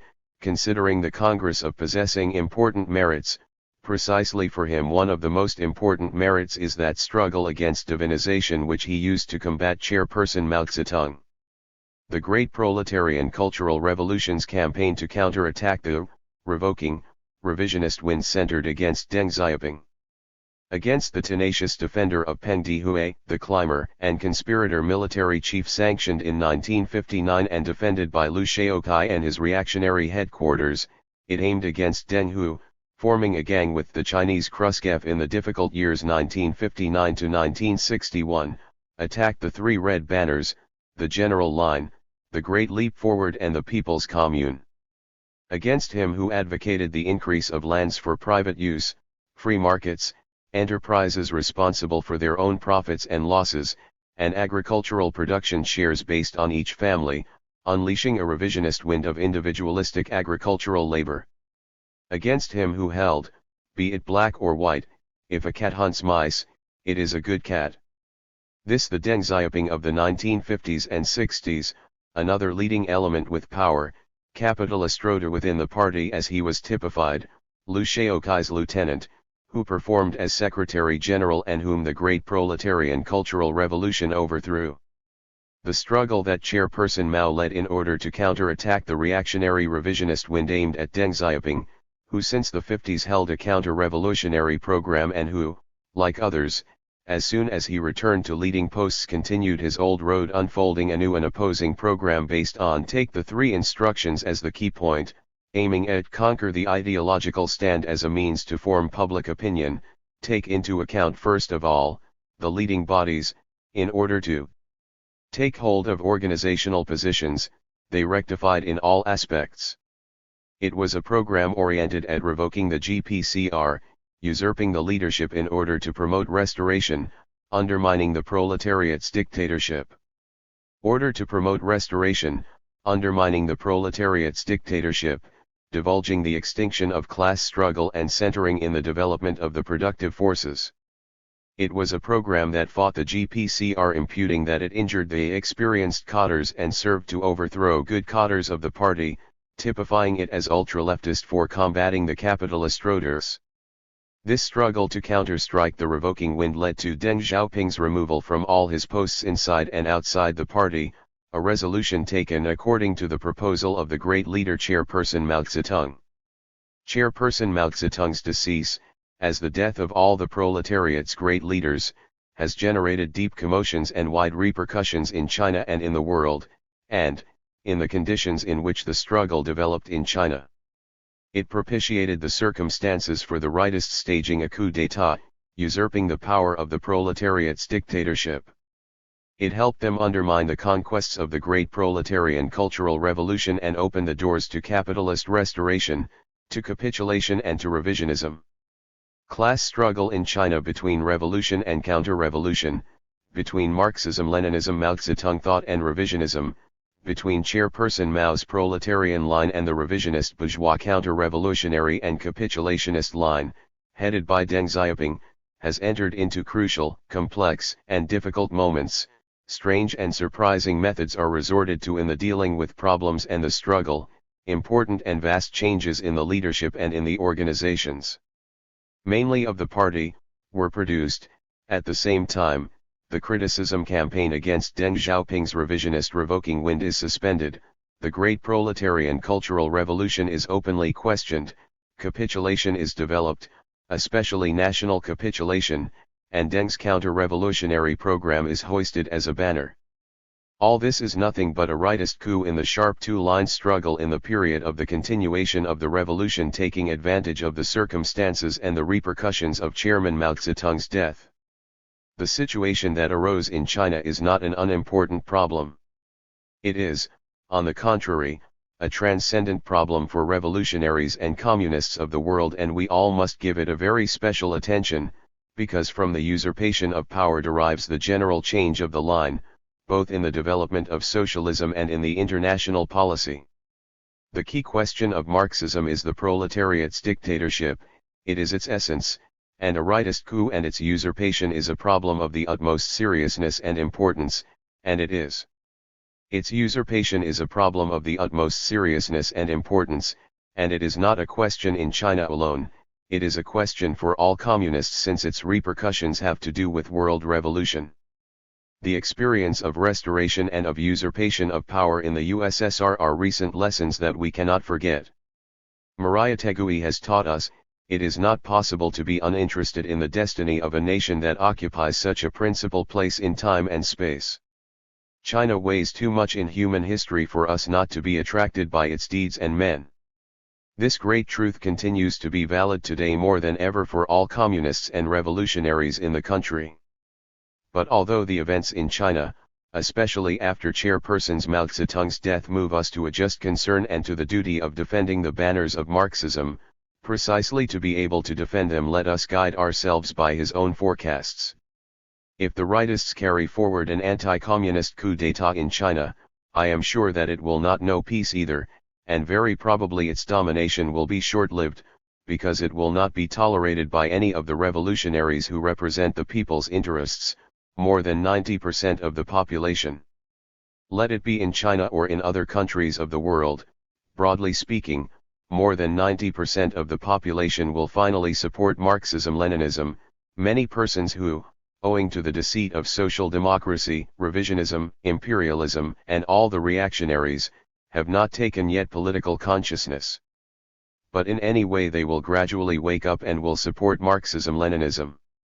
The truth of Marxism-Leninism is irresistible. The masses will invariably rise up in revolution. The world revolution will inexorably triumph. Bandera Roja NOS 47/48, October 1977, redistributed in 1987 by the CP Peru. 1978, Against Constitutional Illusions, for the State of the New Democracy. Contents.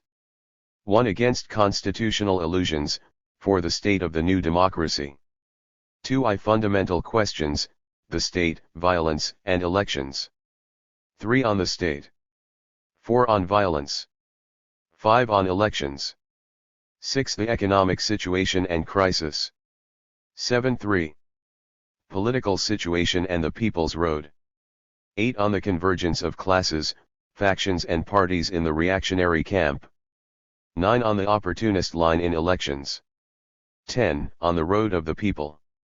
Against constitutional illusions, for the state of the new democracy. While Peruvian society faces itself in an extremely acute crisis, it has entered a transcendental period.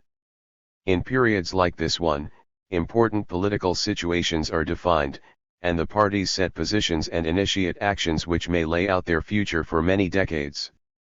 Under these conditions, the third restructuring of the Peruvian state in this century is developing, and as part of it, the elections for a constituent assembly, as well as, in the following years, the approval of a new constitutional charter to replace that of the 1933 and general elections, according to the timetables of the regime's Tupac Amaru plan.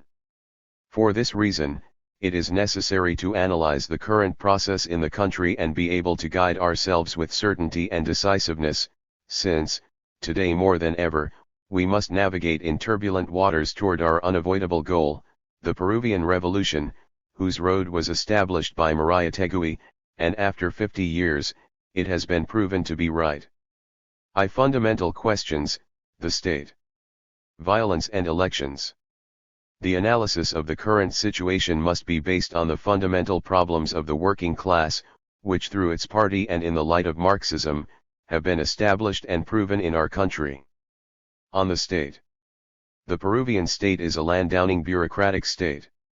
It is a dictatorship of the feudal landowners and the big bourgeoisie under the command of Yankee imperialism, a dictatorship which has developed in this century in the shape of representative democracy and within it, in crucial moments, under military regimes to defend or develop the ruling order of exploitation. Starting in the decade of the 1920s, the Peruvian state was led by the comprador bourgeoisie, and after 1968, by the bureaucratic bourgeoisie, both factions of the big bourgeoisie.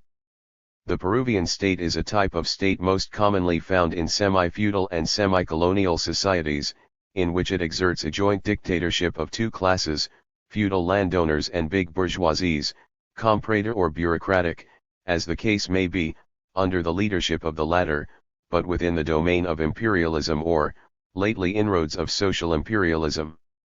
It is a dictatorship which, whatever its system of government, representative democracy or corporativism, and the politics guiding it, demo-liberal or fascist, exploits and oppresses the people.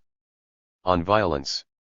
Violence with respect to weapons, the army, police, and repressive actions like that at Cobriza in 1971, Andahuaylas in 1974 or Lima on February of 1975, to mention some examples, or military actions like the anti-guerrilla actions in 1965 to remember the most important one, in addition to the daily activities of the repressive forces, the persecutions, jailing, suspension of constitutional guarantees, state of emergencies, curfews, etc., enable the exploiting classes, amidst their dictatorship, their state, to maintain its order, defend and develop it.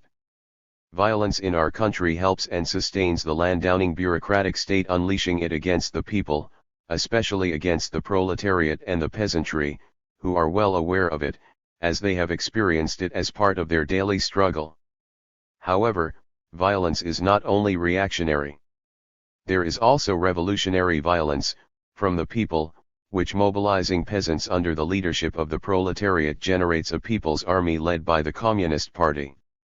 It is the violence that rises in the countryside and develops a war of masses to destroy the old state of landowners and big bourgeoisies in order to build the new democracy. Violence is a universal law. It is the transformation of the old world through guns, the glorious road of President Mao Zedong. Violence is written at the bottom of our history. The conquerors used it to submit these lands and subject them to colonial rule. Tupac Amaru unleashed violence to defend the rights and demands, reivindicationes, which mobilized hundreds of thousands of indigenous peasants. Violence of yesterday and today, is the usual means of the struggle the peasants have in their hands in their unfinished struggle for the land to the tiller. Violence is part of our society's centuries of history, mainly of the peasantry, that continues to confront the landowning bureaucratic state, especially against gamonalism, which is the old state's base and sustenance. But revolutionary violence in our history has reached a new dimension under the proletariat, resumed in Maria Tegui and his party.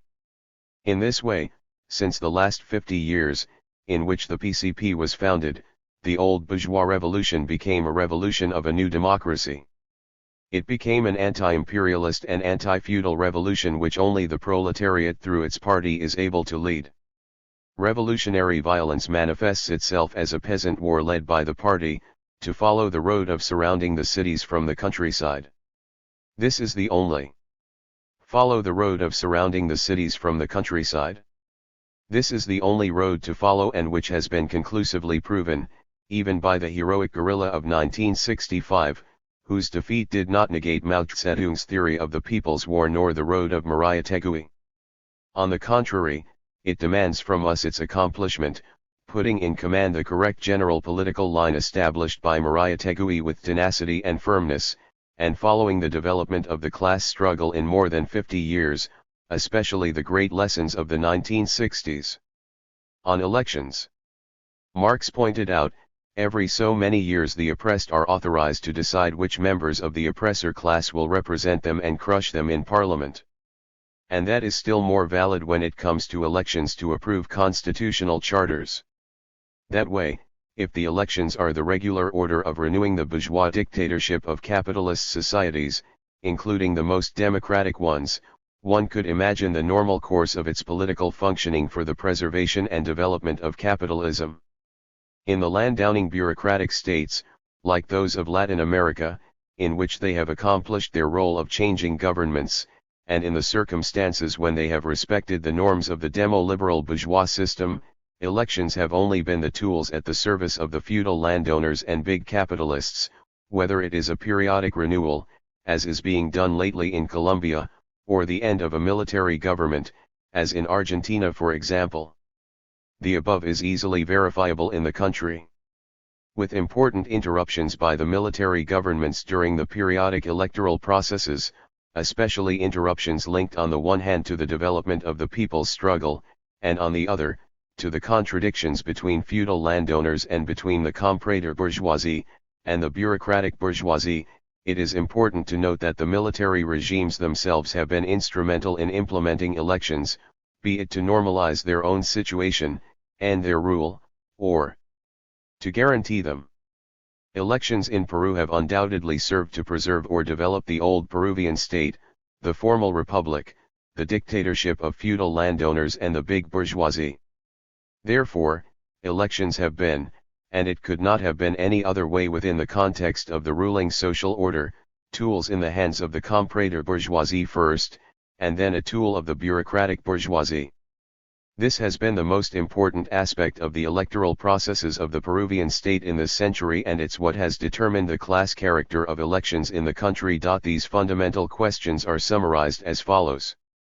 The Peruvian state is landowning and bureaucratic. It is a dictatorship of feudal landowners and big bourgeois, under the control of Yankee imperialism.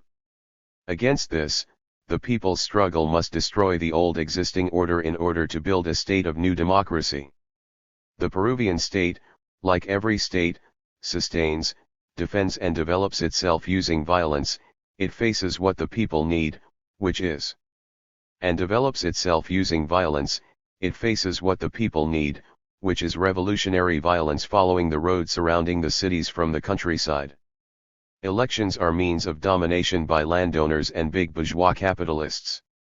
They are not tools of transformation for the people nor a means to overthrow the power of those who are ruling. Therefore, the correct orientation for us is to use elections when it comes only for purposes of agitation and propaganda to the current period. This problem requires the analysis of two issues, the economic situation and crisis in the country, and the third, restructuring of the Peruvian state. The economic situation and crisis. After the Second World War, the development of bureaucratic capitalism was increased. This type of capitalism can be traced to the end of the last century. The expansion of bureaucratic capitalism is more considerable in the 1960s, especially after October of 1968, with the current regime which is based on the problem of the peasantry. To this end, it carried out the more extensive and profound evolution of feudal landowning property.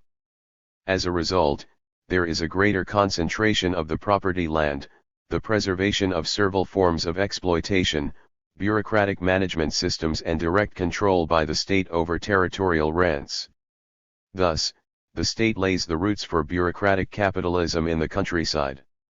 In synthesis, the expansion of bureaucratic capitalism aims at the process of industrialization and generates an industry more dependent on imperialism, mainly Yankee, as well as greater participation by the state, especially in those industries which are considered basic and extractive. Thus, the state becomes the motor that sustains the economic process, and plays a principal role in banking, finance, including trade. In this manner, the expansion of bureaucratic capitalism is the continuation of the capitalist process already pointed out by Maria Tegui, a capitalism subject to the domination of Yankee imperialism, and linked to feudalism. It is this process and expansion, profundization, that have generated the current crisis Peruvian society is going through, which is aggravated by the world crisis. The crisis, in essence, is the result of the expansion of the capitalist development in a semi-feudal and semi-colonial country. It is not the result of the destruction of semi-feudalism but of its evolution, and it is not the result of freeing the country from imperialist domination, mainly Yankee, but the development of semi-colonialism. Therefore, after 3 years of economic measures aimed at ending the crisis, we now see ourselves in the midst of a deep crisis whose end is not foreseen or expected in 1980. The following data helps us visualize the economic situation. Land distribution, comparison between 1961 to 1972 area in hectares, has total units, 1961. Total units, 1972. 1 hectare equals 2.47 acres. Percent of farms. Percent of has. Percent of farms. Percent of has. A less than 5 has. 83.2. 5.5. 77.9. 6.6. Less than 1. 34.2. 0.6. 34.7. 0.8. 1 to 5. 49.0. 4.9. 43.2. 5.8. B5 to 20. 12.6. 4.7. 16.7. 8.7. C20 to 100. 2.9. 5.2. 4.3.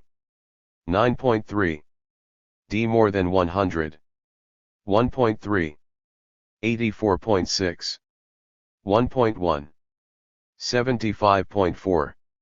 100 to 500. 0.9. 8.7. 0.8. 9.1. 500. 1000. 0.2. 6.2. 0.1. 4.6. 1000 to 2500. 0.1. 8.8. 0.1. 7.4. More than 2500. 0.1. 60.9. 1.1. 54.3. A equals very small properties, minifundio, B equals family units, C equals medium-size properties, D equals large and very large properties, latifundio.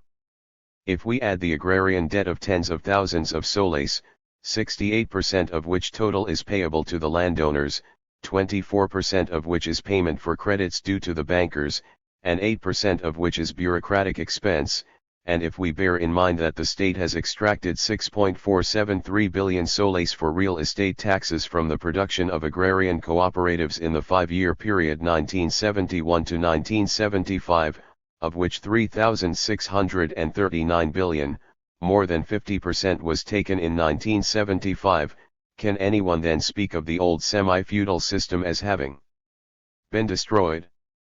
Can anyone really claim to have broken the backbone of the oligarchy? Isn't it clear who benefits and who is protected by the agrarian law? But let's see other data. 1974, 1975, 1976, 1977. Rate of growth, GNP. 6.9, 3.3, 3.0, minus 0.2%. Increase of prices in Lima. 16.9, 23.6, 33.5, 39.0. Government deficit, billion of soles. Minus 14.09. Minus 30.591. Minus 48.432. Minus 38.2. GNP equals gross national product. On these tables, recession and inflation are seen very clearly. They also show the On these tables, recession and inflation are seen very clearly. They also show the diminished production and rise in prices that whip the Peruvian economy, as well as the serious situation of the state budget.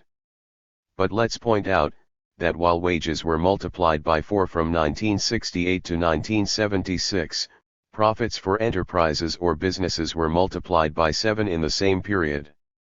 And if we add the evolution of wages and salaries, based on the indices of actual remuneration for Metropolitan Lima, since there are no other, wages were 100 soles in 1968, by December of 1977, had been reduced to 72.23 soles, and it is foreseen that by December of 1978 they will be reduced to 52.29 soles, whereas the salaries that was 100 soles in 1968, in December of 1977 was reduced to 86.95, and it is predicted that by December of 1978 they will be reduced to 60.70 soles.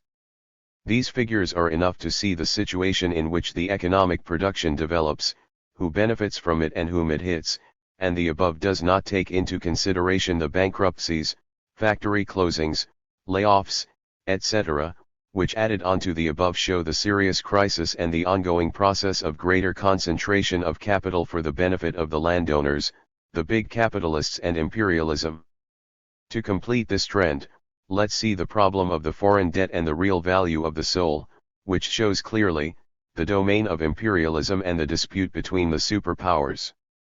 Remember that in September of 1975 exchange was established at 45 soles to a dollar, in June of 1976 it went down to 65, then came the many devaluations that ended in 80 soles to a dollar by September of 1977, and from October of that year came on floating, which raised the exchange to 130 in December, and now, to speculation paying 180 soles per dollar in money order certificates, although the official exchange value did not vary, a situation intimately linked to the International Monetary Fund controlled by the United States. According to official figures, in 1968, the country's foreign debt was $737 million, but by 1977 it was $4.17 billion, a sum that forced the use of up to 41% of exports to cancel off interest payments of the debt in 1977. The foreign debt is one of the hottest problems today, and from this we can see how the superpowers contend in our country, as can also be seen by the Yankee concern that their loans are not used to pay the Soviet social imperialist creditors to our country, especially for the sale of weapons, as well as for Soviet maneuvers on the renegotiation of the debt with Peru, and using it as leverage to take positions. This is clearly seen in the campaign of the revisionist newspaper Unidad and others who exalt the Soviet social imperialist kindness and understanding. These facts, on the agrarian problem, especially the industrial economic production and the rule of imperialism and the quarrel of the superpowers, are production and the rule of imperialism and the quarrel of the superpowers, are stunning proof of the expansion, profundization, of bureaucratic capitalism, the evolution of semi-feudalism and the development of our semi-colonial condition, of serious crisis the first one throws us in, and shows the current situation and the perspective which forces the specialized economic publication to say that, the forecasts for this year, 1978, are even more nefarious. In 10 years, what economic direction has the government followed? In general lines, in 1969 and 1970 they prepared conditions for their plans. Then they applied the 1971-75 Economic Social Plan aiming at accumulating capital. This was cancelled in its last year because the difficulties had already begun. The 1975-78 plan was approved aimed of a greater accumulation of capital. It was a plan that in its first 2 years sought the control of the crisis but without achieving it. In 1977, the Tupac Amaru plan was approved, which applied the modifications proposed by the President in March of 1976, a plan to extend until 1980, on which date the crisis was supposed to be over. During this period the state fulfilled a main role, as the driving force in the economic process, and developed the state's monopoly. However, in the last few years, the need to reinvigorate the private economic activity was proposed, and in the imperialist order within which our country and the state operate, it prepares conditions for future development of the monopoly production of imperialism and the big bourgeoisie associated with it. What is being proposed today for the country's economic process?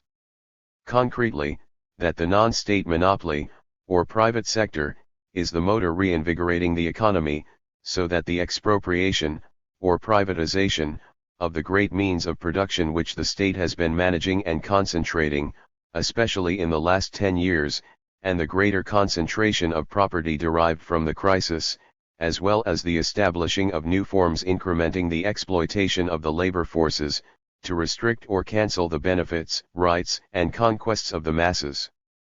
As usually happens in every economic crisis, and it is a condition to contain and overcome the crisis. This the economic period in which we now evolve, a period that in the short term benefits imperialism, the exploiting classes and their government in two important problems. The financial problem, now centered in the foreign debt. This will demand to take other measures besides the ones already taken, the economic problem, taken as the productive process, which demands an economic plan which has already been announced and is closely linked to the ongoing electoral process and to the social pact for the national salvation that is being elaborated. Between these social pact for the national salvation that is being elaborated, between these two questions, the second one is more important, since the first for the most part has already been defined, while the second is more complex and has a long-term effect in perspective. About the third restructuring of the Peruvian state, the bureaucratic bourgeoisie was developed during the Second World War and it aims at leading the state. Its presence was notorious in the governments of Bustamante and Belaunde, especially the latter. However, only recently, in October of '68, it was when it assumed the leadership of the state, that is, it assumed the reins of government through the armed forces, displacing the comprador bourgeoisie, who since the 1920s had been enthroned as the leading class in the reactionary camp. Under what conditions did this promotion take place? It takes place amidst the crisis of the so-called representative democracy. The Peruvian state was organized as a formal bourgeois democracy, systematically, with the Constitution of 1920, under the leadership of the comprador or mercantile bourgeoisie, as Mariátegui called it. This helped develop bureaucratic capitalism, which is a process that consolidating its power through the once neo-delegia, under the mantle of Yankee imperialism. However, the 1929-1934 crisis and the development of the class struggle, mainly by the proletariat, with the founding of the Communist Party, generated a period of upheaval in our contemporary history. Also, during this period the elections of 1931 took place which drafted the current constitution still force, at least in words. The Constitution of 1933 has the characteristics that Karl Marx masterfully pointed out. While it recognizes the demo-bourgeois type rights and liberties, each article sanctioning them contains its own contradiction, that is, the same time that rights and freedoms are stipulated, they are lawfully restricted. The following samples suffice, and it's precisely one of the examples given by Marx. Art. 62 reads, "All persons have the right to assemble peacefully and without weapons, without compromising the public order. The law will regulate the exercise of the right to assemble." It shows the contradiction between the executive power and the legislative power, and while in its words, the latter attempts to tie down the former, in the legislative facts the executive has been imposing itself more and more, reflecting the development process of the bourgeois state, which inevitably strengthens the executive power as well as its principal support, the army. Finally, it was born under the protection of the bayonets which brought to the world to it, and questioned its current validity whenever the interests of the state demanded it. As these matters are foreseen, they will be found again in the state demanded it. As these matters are foreseen, they will be found again in the new constitution and its debates, but on the base of the contradiction between representative democracy and corporativism. After 1945, all these constitutional contradictions sharpened with the struggle between the comprador bourgeoisie and the bureaucratic bourgeoisie and more by the increasing development of the force of the people and of the working class.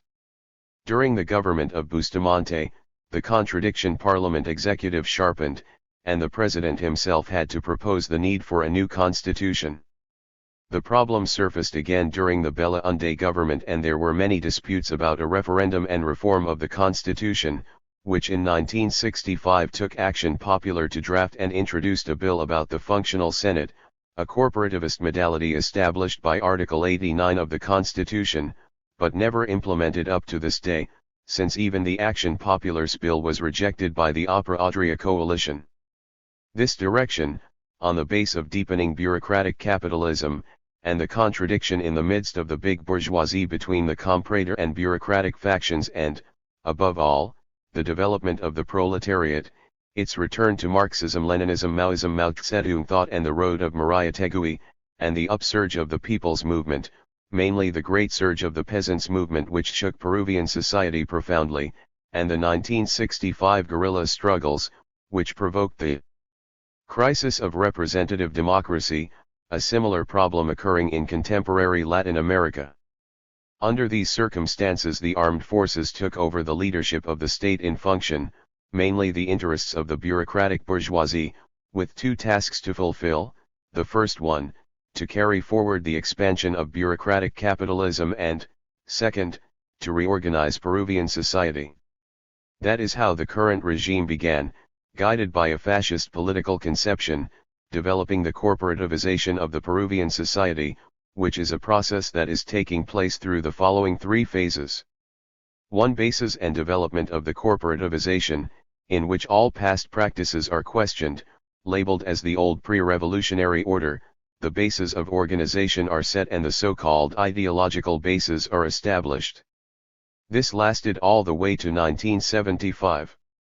2. General corporative readjustment, and evaluation of its successes and problems so as to consolidate positions and advance toward the corporative state, presented as a social democracy with full participation. That began with the replacement of Velasco by Morales Bermudez, August 1975. 3. Third restructuring of the Peruvian state, from July 1977 to the present, and the establishing of a political timetable with elections for a constituent assembly, approval of a constitutional charter which must institutionalize the structural transformations carried on since October 3, 1968 and must carry out the general elections, according to the Tupac Amaru Plan, until 1980. So here we have, in general terms, the corporativization followed in 10 years. How has the contradiction between bureaucratic bourgeoisies and the proletariat developed in this decade? The bureaucratic bourgeoisie heads the counter-revolutionary camp, and it commands the feudal landowners and the comprador bourgeoisie, and it is linked to imperialism, mainly Yankee imperialism, although in the last decade social imperialism began its penetration, and established links precisely with the bureaucratic bourgeoisie. The people's camp has a center, the proletariat, the only class capable of leading them, provided it can develop its vanguard and in fact lead the armed struggle.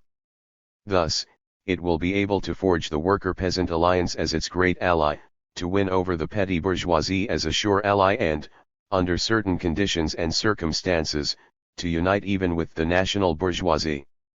In the first stage of corporativization, the bureaucratic bourgeoisie managed to isolate the proletariat, and even to partially tie it down, presenting itself as a progressive force and as a revolutionary with the support of opportunism, mainly the social corporativist revisionism of Unidad.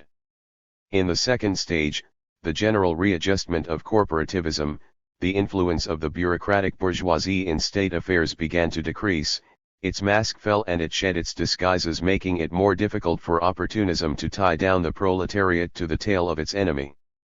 The third stage of corporativization was the restructuring of the state, in which the contradiction between bureaucratic bourgeoisie and proletariat became sharper again in its antagonism. Both contending classes began to polarize its positions more, one against the other, and consequently the proletariat acquires a greater dimension, as the only leading class of the revolution of new democracy. What is the period that we now live? Since 1977, we live in a political period which will last 4 or 5 years, characterized by the third restructuring of the Peruvian state in the 20th century, and by the development of the struggle of the popular masses in preparation for the launching of the armed struggle. This is a period that occurred in the second moment of the contemporary history of the country, that is, from the Second World War to the present, a period in which bureaucratic capitalism deepens and the corporativization develops under the leadership of the bureaucratic bourgeoisie, a moment in which, on the other hand, the conditions for the democratic revolution mature, and this begins to define it by the force of arms in order to create a state of new democracy. But, what is the immediate situation of the political period that we now live in? To imperialism, to the exploiting classes and the bureaucratic bourgeoisie leading the process, two matters arise: first, to carry on elections for the Constituent Assembly, and second, to open up the road to materialize the third restructuring of the Peruvian state. The second is the principal one because it is more complex and has future implications, and from which the bureaucratic bourgeoisie expects to consolidate its leadership role. On the other hand, the first task has the support of most of the political parties, who see in the constituent their revival and perspective. To the people, the ones exploited and the proletariat, what is being proposed is that they do not allow themselves to be tied to the electioneering process, which opens the door to the restructuring of the state, and to develop the growing popular protest, to mobilize, to politicize, and to organize the masses, especially the peasantry. This second aspect is the most important one. 3. Political situation and the people's road. In order to analyze the elections and orient ourselves correctly, we need to keep in mind the fundamental issues arisen from it, and the current situation. If not, we run the risk of sliding toward the opportunist swamp. We reiterate, the Constituent Assembly elections are the real beginning of the third restructuring of the Peruvian state by the bureaucratic bourgeoisie, and the ones who will struggle most to carry the corporatization forward as much they are able to, aiming at establishing themselves as the leading class of the exploiters.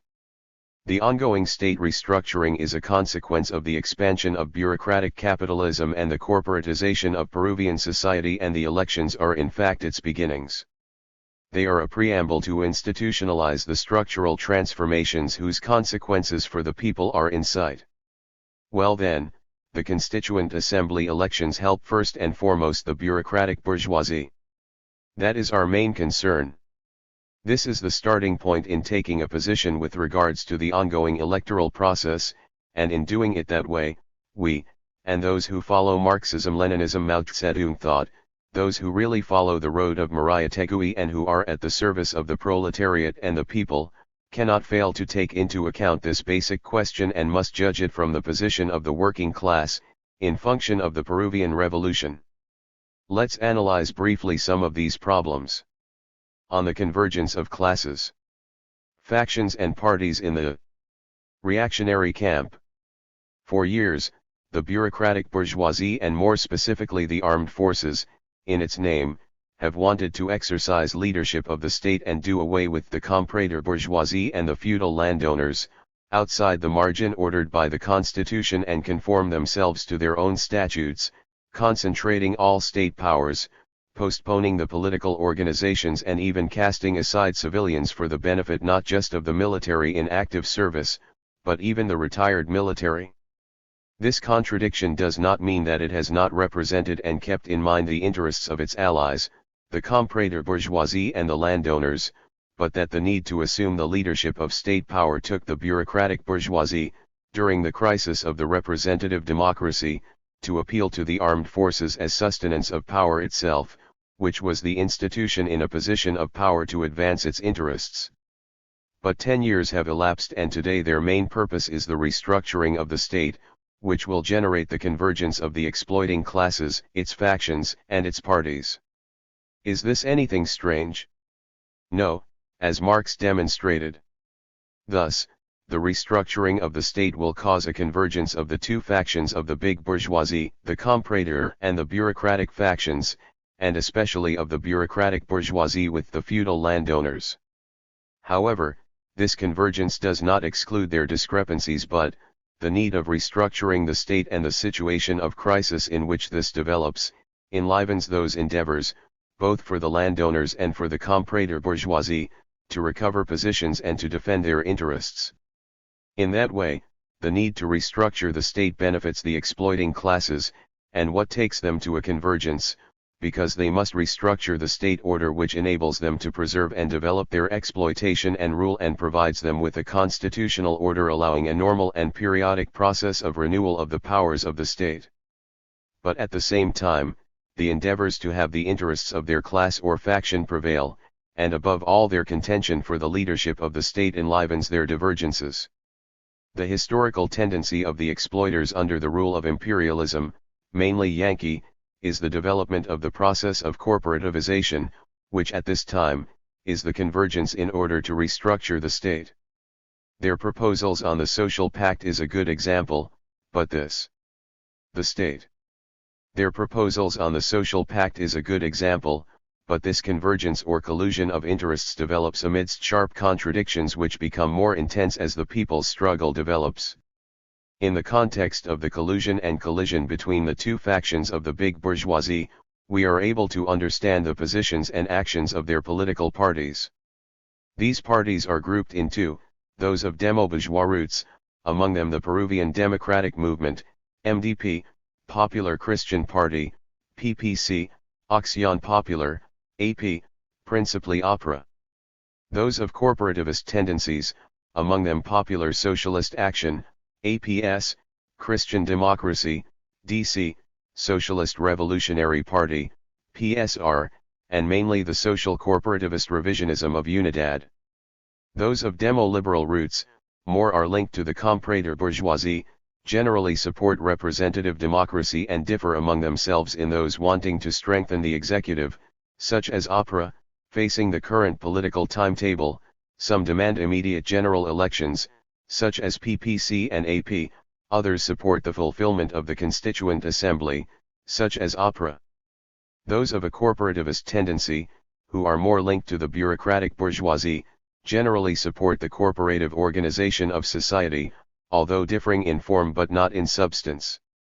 Some propose a socialist society such as PSR, and Unidad, while others such as Christian Democratic Party speak about a communatory society. They differ, then. PSR proposes supposedly Peruvian socialism while Unidad preaches the pro-Soviet revisionist socialism. Those of corporatist tendencies, all support the current political timetable.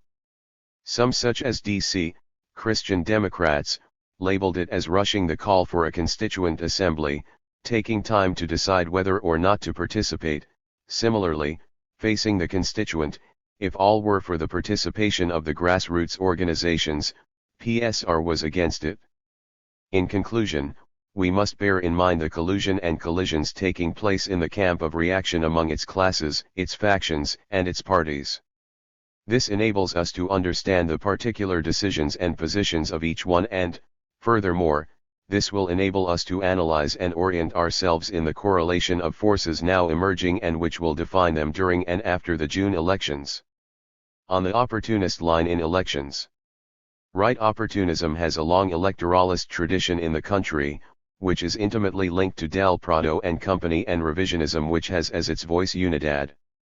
In the general elections of 1936, 1939, 1945, and 1963, opportunism tied down the people and the working class to the bandwagon of the big bourgeoisie, of the comprador bourgeoisie before World War II and of the bureaucratic one afterwards.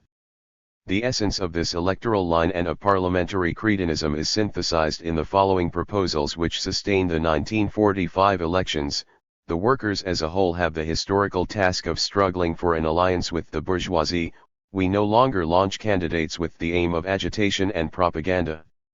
Now we launch to make representatives out of them, proposals which were accompanied by these statements. We will only resort to the present strike when the employers show such intransigence that a peaceful solution is not possible. But before we go on striking we must exhaust the lawful and peaceful means, instead of strikes as a tactic, which must be used only as a last resort which corresponds to other concrete situations. The working classes must propitiate compromises and peaceful solutions of the problems by way of state organisms. These are the right opportunist theses which accompanied the following with regards to the peasantry.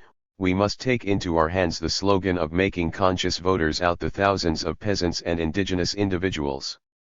And essentially these theses are the ones which once more, at a higher level and with more actualized rationalizations, guide the corporatist revisionism of Unidad in the greatest capitulation of its dark history. But is this happening only with Unidad? No. These are also seen on the magazine Marca, that with increasing persistence is calling the people and the working class to be tied down to the tail of the bureaucratic bourgeoisie. But the problems do not end here, and what is more serious is that electioneering is impacting the people's own ranks, through the position of revolutionaries who, despite the reasons they invoke, they are supporting the third restructuring of the state, a position which has taken them, in an open renunciation of their principles, to join on one side the revisionism of those having as their voice mayoria, as is the case of UDP, and on the other, of the Trotskyists in FOSEP. On the road of the people. All this takes us to propose to ourselves the position of the proletariat and the people in the face of the elections, to draw the fences clearly and sharply, more so if there are organizations that do not compromise and openly reject the capitulation, and, even more, if we have the obligation of serving the people and cooperate in the development of their class conscience. Having placed the elections for the Constituent Assembly within the period of the third restructuring of the state and forging the beginning of the armed struggle, nowadays that the crisis becomes harsher on the people and the people's protests develop, and participating in elections does not support the proletariat, nor the people, nor the revolution, but only the bureaucratic bourgeoisie, the exploiters, and imperialism. To participate in the elections for the Constituent Assembly is to deviate the revolution from its road, is to put it into a swamp, since it would sow constitutional illusions in the masses, to cause hopes in their laws, in the Constitution, and ultimately in the elections. It is, in synthesis, to want to take the people by the old electoral road of right opportunism, of which the hardened champion is the revisionism of Unidad commanded by Del Prado and company. Facing the Constituent Assembly elections, the only correct position is the non-participation, the boycott. What is needed is to apply the teachings of the great Lenin. Lenin applied the boycott precisely against a Duma, a representative organization, which would elaborate a constitution to the service of the prevailing order in Tsarist Russia, and to reach this conclusion he relied on two bases. First, participation would deviate the revolution from its road, and, second, an increasing revolutionary process was developing. We must analyze and apply this thesis in accordance with our concrete conditions. Objectively, in our country the political period which we develop is, on one side, the third restructuring of the state which is led by the bureaucratic bourgeoisie aiming at completing the corporatization of society. On the other, the development of the masses takes us to the task of initiating the armed struggle, which the proletariat must carry on under the leadership of its party. That is the first question Lenin had in mind. The second one, is the ascending people's struggle ending up in armed struggle. In our country the road is not that of the insurrection in the city, but of an armed struggle in the countryside, of surrounding the cities from the countryside through a protracted people's war. Among us the uprising is Countryside through a protracted people's war, among us the uprising is, essentially, the uprising of the peasants' movement, and it is out of this that the armed struggle will come. The history of the country and the decade of the 1960s prove that convincingly. That is how we must understand, in our case, the problem of the ascension of the masses which Lenin had in mind. To uphold the non-participation in the Constituent Assembly elections, the call for the boycott, the generating of a movement of rejection of the elections, is condemned as a left-wing infantile disorder. However, that is only a label that tries to cover the facts with a shower of words, because what is being debated here is not the infantilism or senility of anyone. What is being debated is the real, objective situation of the class struggle in our country. What is being debated is on which period we are now in, and what is its characteristics and its perspective. What is being debated is whether or not the mass movement in our country, mainly the peasantry, leads us or not to the armed struggle. What is in debate is if it is appropriate to sow electoral illusions, to propagate electoralism, if that is any help to the proletariat, to the people, to the democratic revolution. That is what is being debated, and we have the obligation to debate. Only by defining these questions we will be able to ascertain which position is the correct one, then toil to implement it in deeds, not only in words.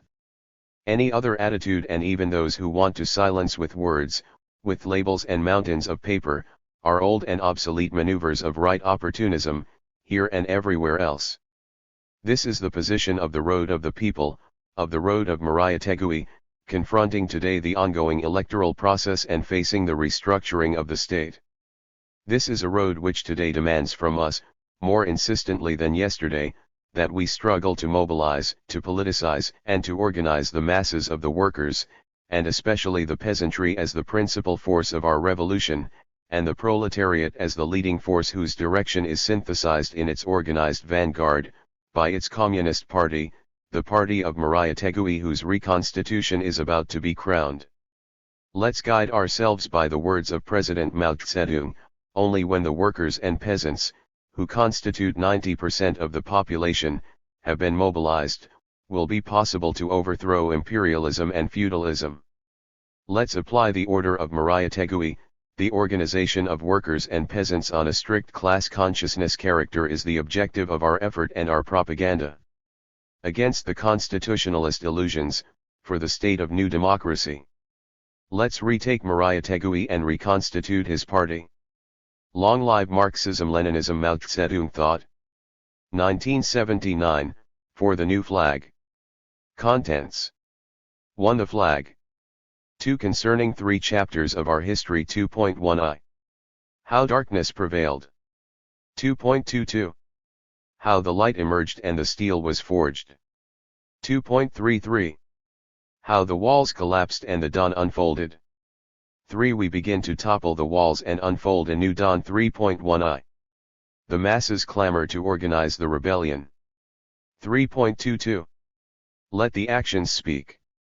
3.33. We begin the toppling of the walls. 3.44. Unfurl optimism and overflow with enthusiasm. The flag. Many are called but few are chosen. We are not the only ones. We are all subjected to the storm. The wind blows away the leaves, but the seeds remain. In 1927, a great storm led to the birth of the Communist Party of Peru, PCP. The party has entered a great storm, everything will be set ablaze. For a long time, we have sought to become a polar center. Now is the time. The path we are undertaking is correct, and all the problems we face will be resolved. Today is the day of pledging to the flag, but ours is the red flag, a distinct one, with the hammer and sickle. Our flag is absolutely red, all those who rebel have red flags. The Ninth Symphony is long and beautiful, it is the expression of the bourgeois victory, the song of the triumphant bourgeoisie. Its author loved liberty, he struggled for it. He wrote the Third Symphony for Napoleon, but when his idol trampled upon freedom, he stated that it was no longer for him, but for liberty. The Ninth Symphony has one characteristic, a slight rumbling sound which rises into a crescendo until bursting into a musical explosion. In the human voice, the voices of the choir, is the earth that is converted into music. Above the background of the choir, 4 individuals sing, the masses generate those voices that sing higher, but there is one voice that reaches even higher still. Never before was anyone able to sing it. Never before was this pitch reached, but in this century, after many efforts, what was nearly impossible to attain was finally achieved. There is nothing that man cannot accomplish. They were the flags of the bourgeoisie in their highest epoch, which has passed away. Now comes the new humanity, the humanity of joy, the proletariat, the only blaze that will never be extinguished. We are one of its sparks. We are a small part of this immense bonfire, it is our turn to set them on fire. The sparks are fanned by storm winds.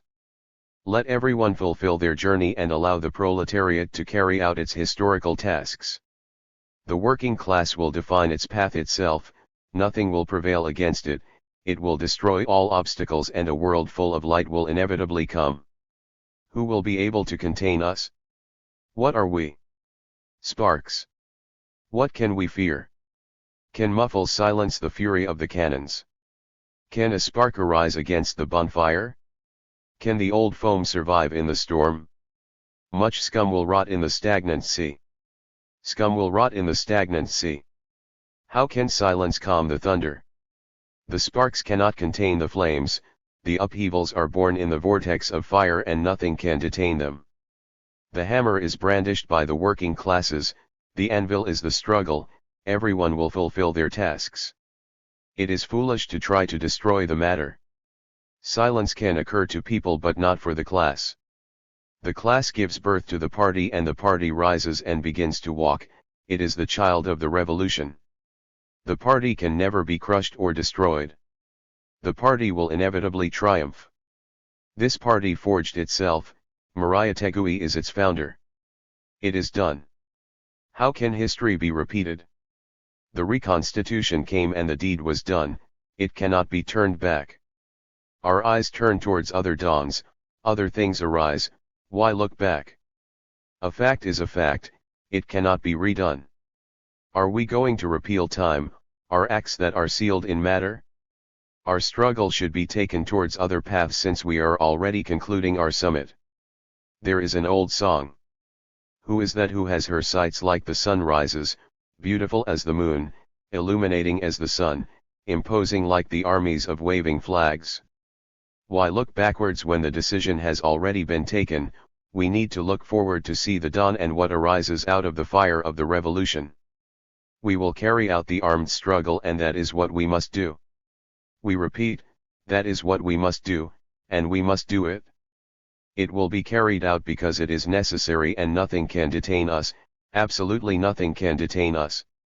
How can the grain detain the wheels of the mill? It would be converted into dust. Another chapter in history should begin, our vision should be turned towards it. We must begin to climb slopes of another mountain in order to scale more brilliant summits, this is how it shall be. Far from me, away from all pessimism, let us develop optimism in its place. If we have some pessimism it is the result of the injustice of this world. Behind everything I say is our flag. A flag that is the source of hope, a red flag unfurled to the wind. For a long time some wanted to strike our political line on 2 flanks but we stated that we would pass through the middle. We accomplished this with our heads held high, beating drums and our vision dreaming of a distant future. The deeds go on hammering you and your mind opens, generating the idea. We are not abandoning banners like some foolish. Opens, generating the idea. We are not abandoning banners like some foolish person would think because our hands were not made for dropping the flag but for unfurling it. For a long time our flag has fluttered over the summit. We need to leap into the unknown but not for self-destruction. We have commenced the leap, the flag is firmly planted in the highest summit. A fog interposes but our armed hands will rise up with the masses. The flag has already been placed on another higher summit, once again it has been unfurled, the drums begin to beat and the wind is agitated. The red flag is a beautiful cry, it calls all of us. We shall heed the message. The red flag flutters much higher and towards a new summit, there is where we must go, and when we arrive we must raise the flag to an even higher peak, we can do no more. The revolution cannot be detained, that is a law, our destiny. Why our silence? They are fragile drops, particles, muffled voices in opposition and somber sparks that want to negate the bonfire. Why are the sparks going to reveal themselves against the bonfire?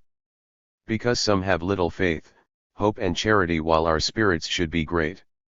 We have taken 3 theological virtues in order to interpret them. Paul stated, man of faith, hope, and charity. One is worth nothing, the masses are worth everything. If we desire to be part of something, it should be part of the masses. What's the use of talking about individual glories? Our love, faith, and hopes are collective and achievable, all 3 in one flag. We had one small storm and Marxism swept it away. There are eyes that don't see, deaf ears and closed hearts, that you yourselves close. What do you want to preserve? Silence. Aging scum? Here there is only one thing to uphold, the flag of the party that has been placed on another summit. If we are part of the left, we have to be consumed with passion, because that fervor will bring about the destruction of the forces so much talked about. The bonfire is ablaze. We should burn our old idols, burn everything we adored and extol what we degraded. What else can we do? Do we want to become arrogant bubbles, telling the cosmos I will develop? Imagine its roar of laughter.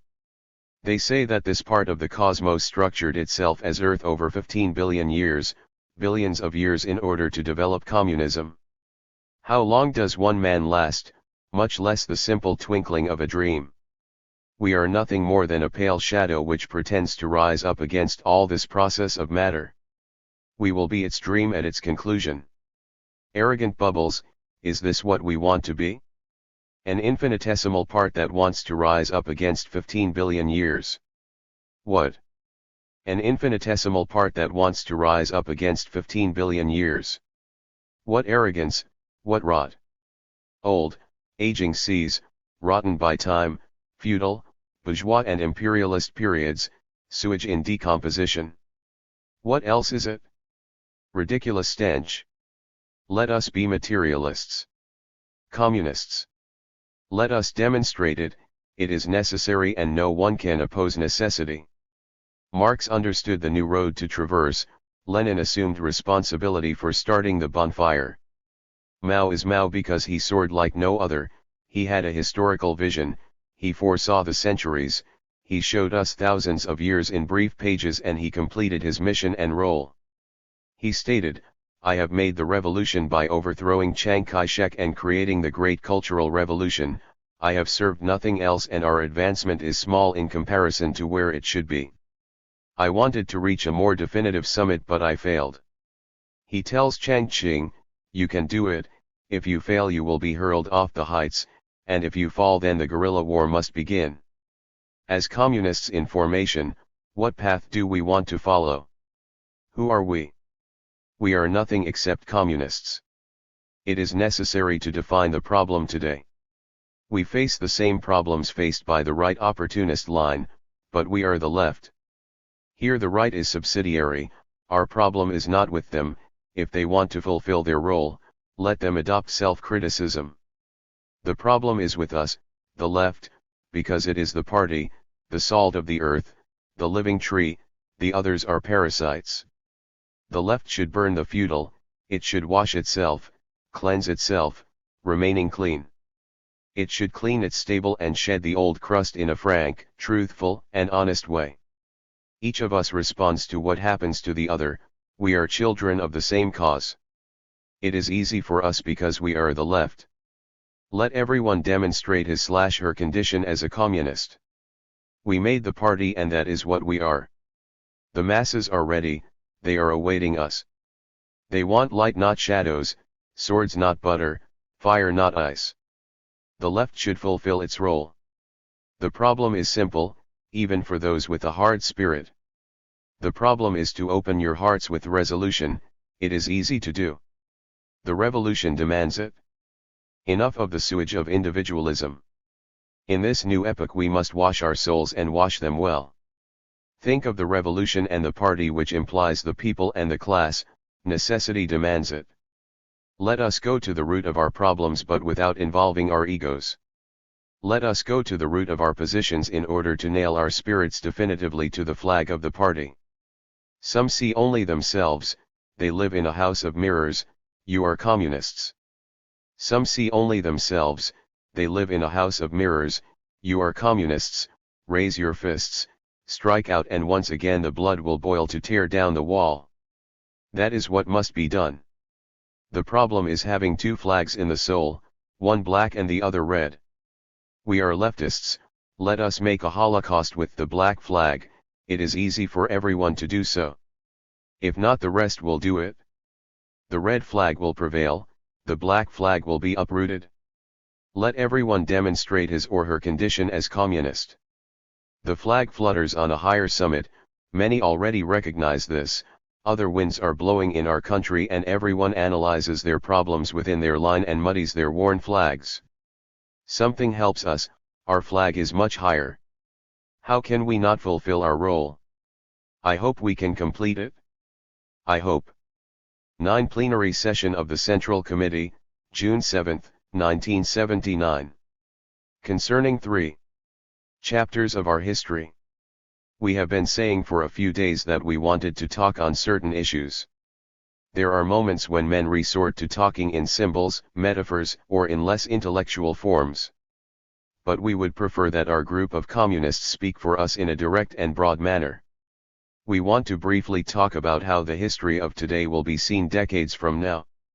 We place ourselves in a plan of revolutionary imagination and look backwards from the future. This is useful and also serves to fortify the spirit. We have clear minds, resolute wills, and inextinguishable passions. A revolutionary imagination will increase them even more. Let us think about it and allow our imagination to speak to us from the future. Let us place ourselves decades ahead in the future, in the second part of the coming century. We are in the final part of the XX century. Very soon we will see the years going by and they will pass even faster as we advance towards the transformation of our society in the third millennium of humanity. The end of the 1990s means the end of one millennium and the beginning of another in which communism will be definitively stamped on history and humanity will take a leap from the realm of necessity into the realm of liberty. We should think of the second half of the next century. History will be written by us and those who will follow are us, the future communists, because we are an inexhaustible force. When children begin to read and men begin to remember, they will have a history to read and it will recount. How darkness prevailed. In this society, there was a time in which darkness prevailed. It does not imply that everything was dark, but it means that darkness prevailed. In our country, in our America, there is an old and long tradition and a slow history which should be known. We need to search for the profound roots of who we are, not because we are nationalists, but because we have historical particularities and nobody can make revolution if they do not have historical roots. We are an old society. Some 20,000 years ago, man arrived in these lands in a very primitive state. 10,000 years passed. In about 4,000 to 6,000 years they began to develop agriculture and basic shelter to protect themselves from extreme weather conditions, and they also started sewing covers to protect their bodies. 2,000 years later we already had very productive agriculture and became a great agrarian system. The community develops and the ILO starts to be forged, a specific agrarian communal expression of our people. Thereafter, a surplus was generated along with the creation of class differences, property, and the state. Approximately 700 years ago the state began to develop and expand, and as the state grew, exploitation came into existence generating oppression. Thus, the people were divided between the oppressors and the oppressed. Also, these lands were divided into small regions, big confederations, and kingdoms. Huari is an example. Time passed and the Incan Empire was formed. Then came Inca Pachacutec, who brought more imperial order and reorganized the state, making it stronger. This shows that in ancient Peru there were nations that exploited others. The existence of classes was evident, there were the exploited and exploiters. However, such a petrified kingdom did not last long. Strange men came and destroyed the existing agrarian order. But it is not true that the people of the Americas fell on their knees. People resisted and defended the system of exploitation that they had created, but it was a rotten system based on exploitation, and it collapsed when confronted with a superior order. Thus, in our country the system collapsed and a long and vicious process of feudal exploitation began. Our people were taken to the mines, their blood was transformed into gold and silver for Europe. We view the development of European capitalism as the product of the flesh and blood of our ancestors. Centuries passed and a system of mestizage develops. There were rebellions. Centuries passed and a system of mestizage develops. There were rebellions, especially the mobilization and uprisings of the peasants in the 18th century, which rocked the system to its foundations. The worldwide actions of capitalism prosper along with the spirit of emancipation of the masses, and since classes are not eliminated and the problems of land and sovereignty are unresolved, these two old problems continue to persist. The 19th century involved the transformation of the feudal order to a semi-feudal order, and from a colonial order to a semi-colonial one. We changed masters from one group of Europeans to another, from Spanish hands into English ones. The new exploiters were enthroned and they were more cruel and sinister than the previous ones, but the people always rose up to fight without truce in an arduous class struggle, although with periods of greater upsurges in which the system was shaken up. In the latter part of the last century a new imperialist order surged, the United States of America. It arrived early in these lands, and in the 1920s its domination was consolidated. Hence, at that stage of our history, darkness prevailed in our lands. At the same time, a new class emerged, the proletariat, and a new chapter begins. 2. How the light emerged and the steel was forged. The working class emerged, a new class was born. It was the working class and the international proletariat that was also expressed as the proletariat in our country. That is who we are. The proletariat begins to illuminate the darkness, it is the class that is represented here. This light was transformed into steel. From 1885 to 1919 there were nearly 30 years of intense class struggle in which the Peruvian proletariat begins to develop, and their presence showed a definitive change in our country. The class struggle, international actions, and the struggles of the proletariat and peasants allowed the forging of Marxism and José Carlos Mari Tegui, who fought like few others in these lands of the Americas. Our people are not frivolous, as some ignorant people say, we have produced many great people. Mari Tegui is one of the few men in these lands who applied Marxism-Leninism to the special conditions, and our people begin to find a new untraveled road. A new and more pure light emerges, a shining light. That light we carry in our hearts and souls. That light was founded with the land, and that soil became steel. From light, soil, and steel springs the founding of the party in 1928. The steel was forged, that is what we are. That is the problem of how the light emerged and the steel forged. In 1928 we were founded, and we have never fallen into the criterion of forming another party. We have come to an agreement that here the class and mass struggle gave birth to a José Carlos Mari Tegui who founded the party, he gave us light and steel and led us on our own way. Since then there has been light and steel in our country. No matter what they say, we can never go back. It is impossible to turn back while there are still classes. That light will not go out while there are still classes, the steel will not melt while there are still classes. But we had a possibility which came apart when the life of our founder was cut short. Although it was negated, distorted, and concealed, the unaccomplished task of Maria Tegui remained as our program and plan, the class embodied it, it continued beating in the class, the combative people and the communists. We cannot deny that the actions of the class and communists who fought tirelessly has allowed us to reach this stage. Time passed. The Second World War came, the most extensive one in history, which marked us and created a more profound bureaucratic capitalist system and a more intense class struggle. The working class kept advancing but never in a more intense class struggle. The working class kept advancing but never in peace, always in the midst of torments and storms. It was forged with more light, more steel, more strength, and invincibility.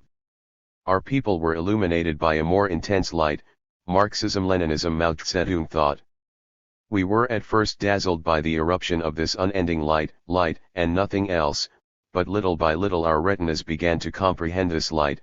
We saw our country, Mari Tegui, and our reality, and we found our perspective, the reconstitution of the party. Thus, the chapter on how the light emerged and the steel was forged begins to end. 3. How the walls collapsed and the dawn unfolded. Today begins a new chapter, how the walls collapse and a new dawn unfolds. It will be said that our party, forged with the strongest light and purest steel, had a decisive moment. This moment generates the plan of national construction, and the party, which was a piece of the flag unfurled to the wind, spreads out in order to illuminate our country. The communists from all parts of the country were called and a national system was set in motion. Communists rose up and the land reverberated. With the rumbling of the land, the communists advanced. For this purpose, a landmark conference was held, political bases were established and a course to follow was set. A flag was planted, a very high flag for a new epoch and with a new objective: initiate the armed struggle. Men struggled hard and the few communists that existed were gathered from various points, and in the end they committed themselves by making a decision, to forge with deeds the first company of the 1st Division of the People's Army. In this manner, they began to clear out the darkness in a definitive form. The walls shook and were breached, and with clenched fists, the dawn broke out. The key was the First National Conference, a milestone marking the beginning of a new chapter. The spirits were joyful and our eyes glistened with light. One chapter will say, we carried a heavy burden, we gave our quota, and in difficult moments we buried our dead, we dried our tears, but continued fighting. This is how it happened, and the People's Republic was proclaimed a national holiday. Once again the work was recovered, bringing joy among us. The countryside became more productive and freedom began to palpitate in our people, with the red banner guiding us forever. Our America will shine. It is already a free world which has extended itself to other parts of the earth.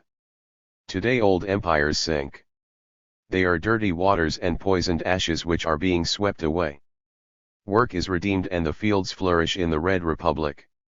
They will ask, what are we going to do today? Today we will advance, conspiring so that the shadows will not return and the working class never loses power. This is what history will say. We head towards the inevitable arrival of communism in order to reach full and absolute light. The blood of our fallen comrades cries out, light! Light! We will reach communism. That will be written someday, it will be history. Today we have made a historical decision. We have expressed with our clenched. Today we have made a historical decision. We have expressed with our clenched fist held high to give our lives. Rising to our feet with our fists in the air we have offered our lives. In this moment the crumbling of the walls and the breaking of the new dawn begins. As you have all pledged, I too pledge, before the banner of Marxism-Leninism, Mao Zedong thought, before the effigy of our founder, before the line of our party and the unconquered banners of our party, I too am committed to fight and struggle to topple the walls of the old order. I too am a combatant of the 1st Company of the 1st Division of the People's Army. I only have one aspiration, like all of you, to serve my people, base myself in the masses who are our support and to struggle for proletarian internationalism. In the international communist movement we have only one flag. Marx unfurled it, then Lenin and Mao raised it higher. It is the light that will never be extinguished. We have stood up, and I will fulfill what I must. What matters to me is to complete my journey well. We communists expect nothing, only to serve communism. My decision is the same as yours. I too will be a simple combatant of the first company, I will do what must be done, I will do what is right, expecting nothing except to serve the cause of communism. This is also my pledge, my decision is yours, your decision is mine, because we are united. The toppling of the walls and the unfolding of a new dawn begins. From the General National Conference, December 3, 1979. History has shown us that a just military and political line does not emerge nor develop in a spontaneous and gentle form, but in the struggle against the opportunism of the left on the one hand, and against the opportunism of the right on the other. Without combating and transforming these pernicious deviations that undermine the revolution and the Revolutionary War, it will be impossible to elaborate a just line and achieve victory in the Revolutionary War. Mao Zedong. We begin to topple the walls and unfold a new dawn. The masses clamor to organize the rebellion. Since ancient times, the masses have been subjected to exploitation and oppression. They have always rebelled, it is a long and inexhaustible history. The class struggle is constant. It cannot be suppressed. For ages, since they began struggling, the masses have clamored to organize the rebellion, to be armed, to rise up, to be led. It has always been this way and will continue to be. Even afterwards, in the New World, there will be struggle but in different forms. Misery exists together with fabulous riches. Even the utopians knew that both are linked, enormous wealth tied to condemnable and flagrant poverty. It is like this because exploitation exists. Exploitation is tied to oppression and this too exists, killing the masses, consuming them with hunger, shackling and garroting them. But the masses are not sheep. They are people grouped into classes who organize themselves, develop their parties and the latter its leaders. The leadership should listen to the most minor murmur of the masses, listen to their movement, try to scan the future from a distance and stand firmly on the ground in order to record the faintest tremor of the masses. A leader that does not do this is not a leader. We are communists. Marx taught us that as revolutionaries we have the professional obligation to organize misery in order to topple the old order. Our obligation is to carry it out scientifically in accordance with the laws of class struggle and with awareness of the goal towards which the class and people march. That is our obligation. We have come here in order to organize the clamor of the masses, to organize and arm them. In this way the disorganized power of the masses expresses its strength, its invincible power, and the masses become the creators of new orders, thereby undermining and boisterously toppling the strongest walls. We cannot call ourselves communists if we do not act in such a manner. There can be no leaders who are deaf to the clamor of the masses, blind to their strength, harsh or indifferent. This is unacceptable. Nevertheless, what have we seen? Blind, harsh, indifferent, and deaf leaders, are they losing their status as communists? The souls of communists should tremble like the souls of the masses tremble, should become happy with what brings them joy, be hurt by what hurts them, become impassioned by what impassions them, uplifted by what uplifts the masses. If not, the militant's character becomes a mere formality, an insignia, a rubber stamp, a kind of etiquette. There can be no communists, much less leaders, that dare to lose confidence in the masses, that is to lose confidence in the only force of history. The reasons could be very elaborate ones but they would be hollow, an unacceptable emptiness. The party cannot continue to allow those militants, and the leaders who deny the role of the masses. We cannot permit that. While the bourgeoisie sees the waves of strikes and the reawakening of the peasants, the communists deny what their eyes see, and what their hands make. It makes no sense and cannot be permitted for the communist to deny the masses. More and more we must be advisors, we should see things in perspective, have sensitive ears to hear what the masses have to say, a penetrating insight, a sharp and piercing talent to discover the transformation of the masses. Without this, we cannot accomplish our mission. Should we follow the road of the old opportunism? Do we have the callous hearts of reaction? From those comrades who act that way, what can we expect tomorrow? They are dark and sinister opportunists who traffic with the masses. Never again shall we allow such a thing to occur, much less with our leaders. There is a powerful reality in this country of ours, it is the masses. They have a magnificent history that is often ignored, but each time the masses speak up the land trembles, and each time the peasant masses rise up the foundations of the old system rocks. Reactionaries worry in 1,000 ways when they rebel, but only with blood and fire have they placated the masses. Reaction is helped by its cunning opportunists who misdirect and obstruct the struggle, but they can only appease the masses, never contain them. Engels taught us that there are two forces in the world, the armed force of reaction and the disorganized masses. If we organize the powerful force of the masses, their potential develops into actions. What was a possibility becomes a reality. What is a law and a necessity becomes forceful deeds which sweep away reality.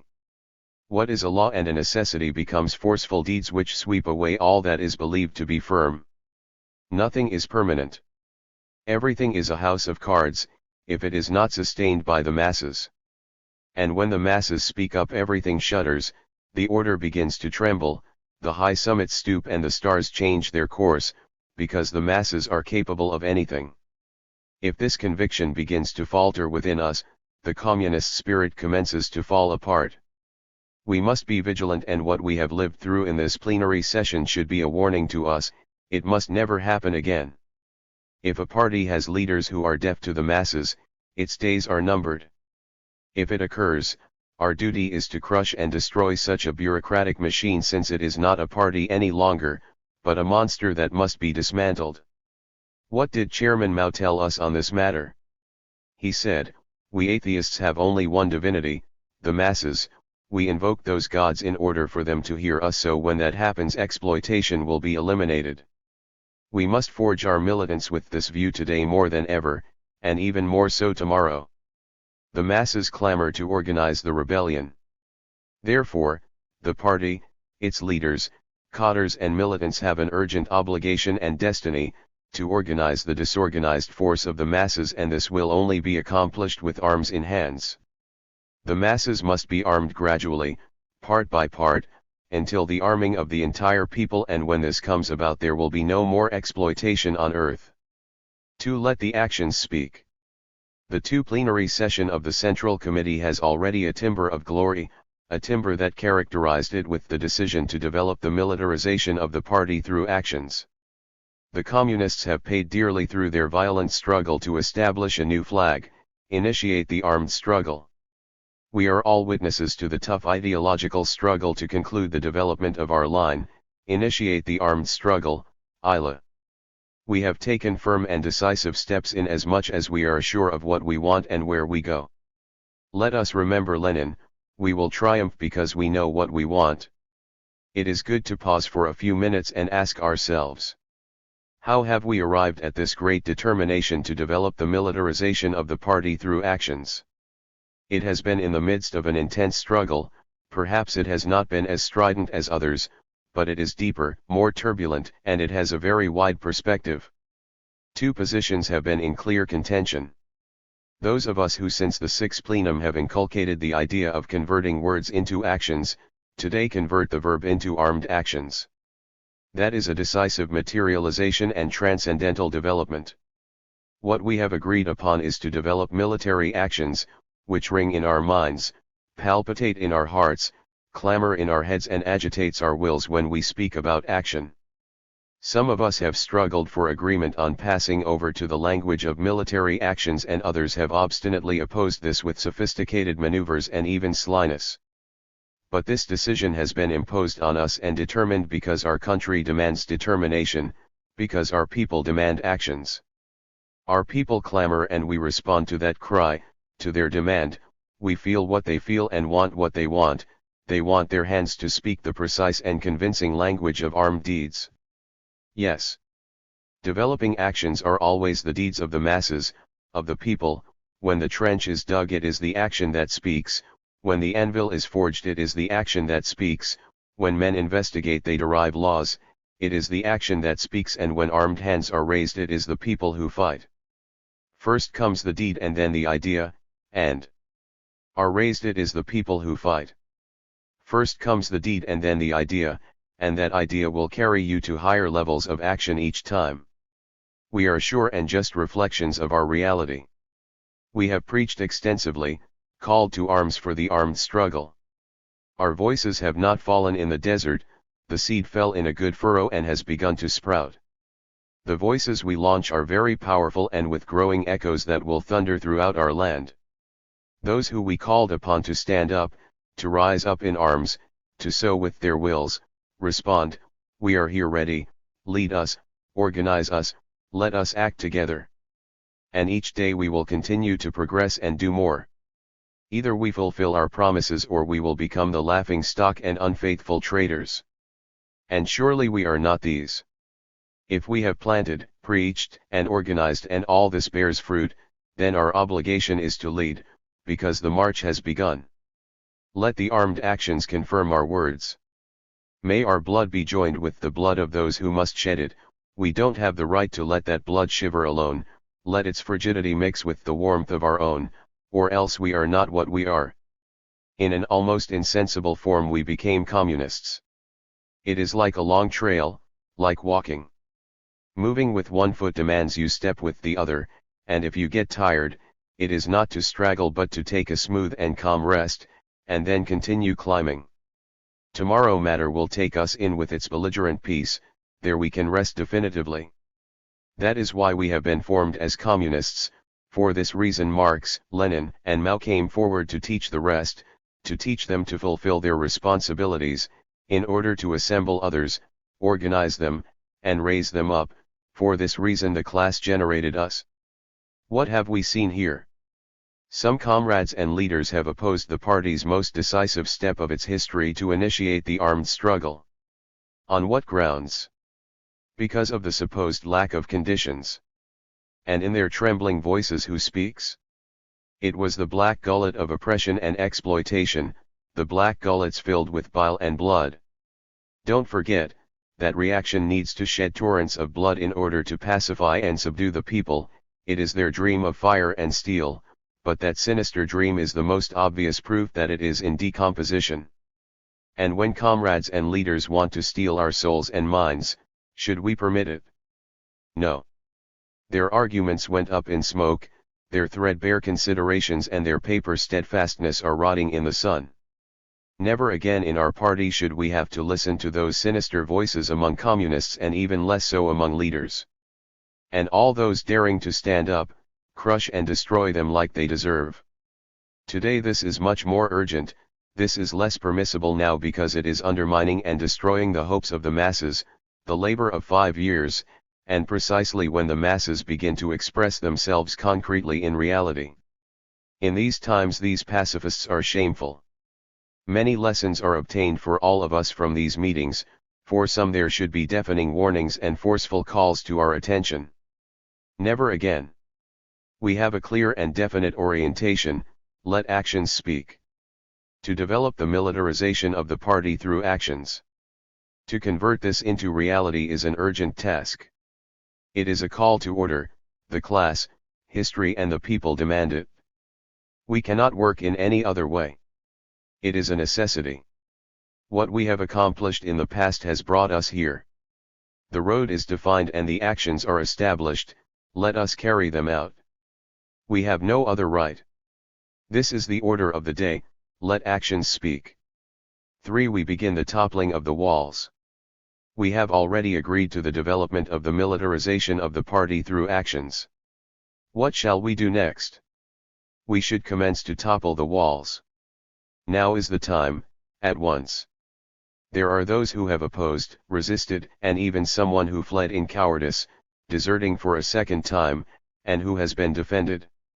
Will it be useful for our party to defend cowardice and betrayal? Think of those who have committed such acts. Remember Prometheus, the Oceanids, and Hermes. We ask for everything except cowardice and betrayal. Like 2,500 years ago, communists in the XX century in a communist party that strives for the launching of armed struggle, debating its development through armed actions, we heard leaders who praised, supported, nourished, and protected betrayal. Will this political behavior be of any use to us? No. Let us root out the poisonous weeds. It is pure poison, a cancer which corrodes, and we must not permit this. It is a sinister and decaying pus that we must never allow within our ranks, much less now. Let us remove these sinister, harmful vipers. We can permit neither cowardice nor betrayal, they are asps. It is impossible to tolerate this.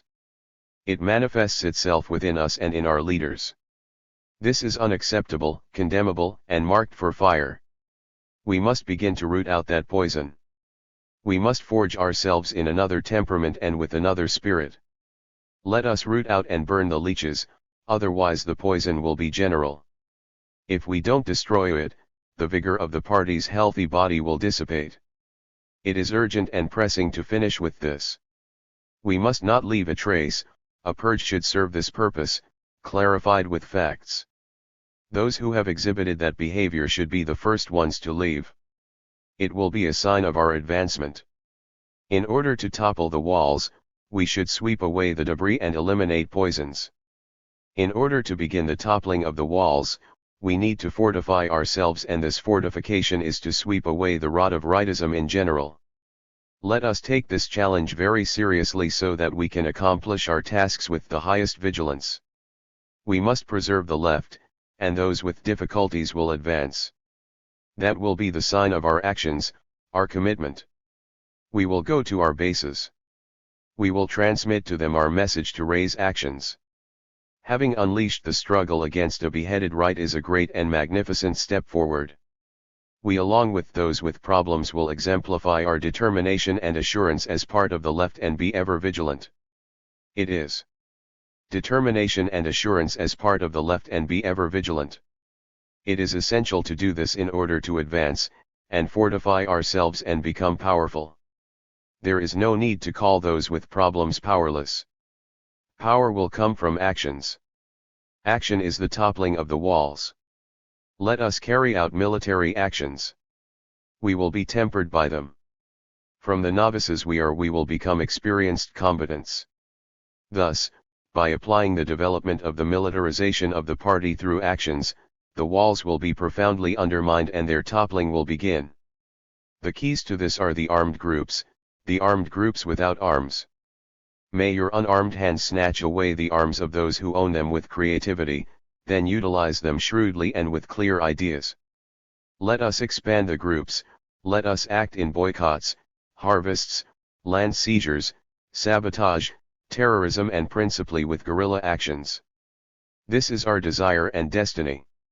We have all pledged, let the violence flourish as elaborated in the initiation of the armed struggle, ILA, we will carry it forward with armed groups, beginning with unarmed groups, and from those ardent seeds will sprout forth ardent sunflowers.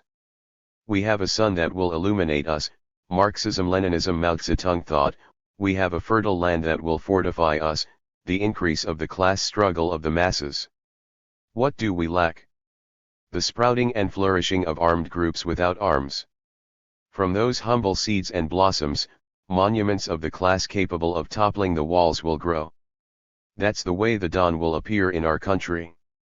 The key to our success, the groups, of vital importance, our decision, the base, the masses. May the armed groups without arms flourish. That is the order of the day. 4. Unfurl optimism and overflow with enthusiasm. We are communists of a distinct temperament and special material, we are communists ready for everything and we know what needs to be fought. We have already fought it and will fight it again tomorrow.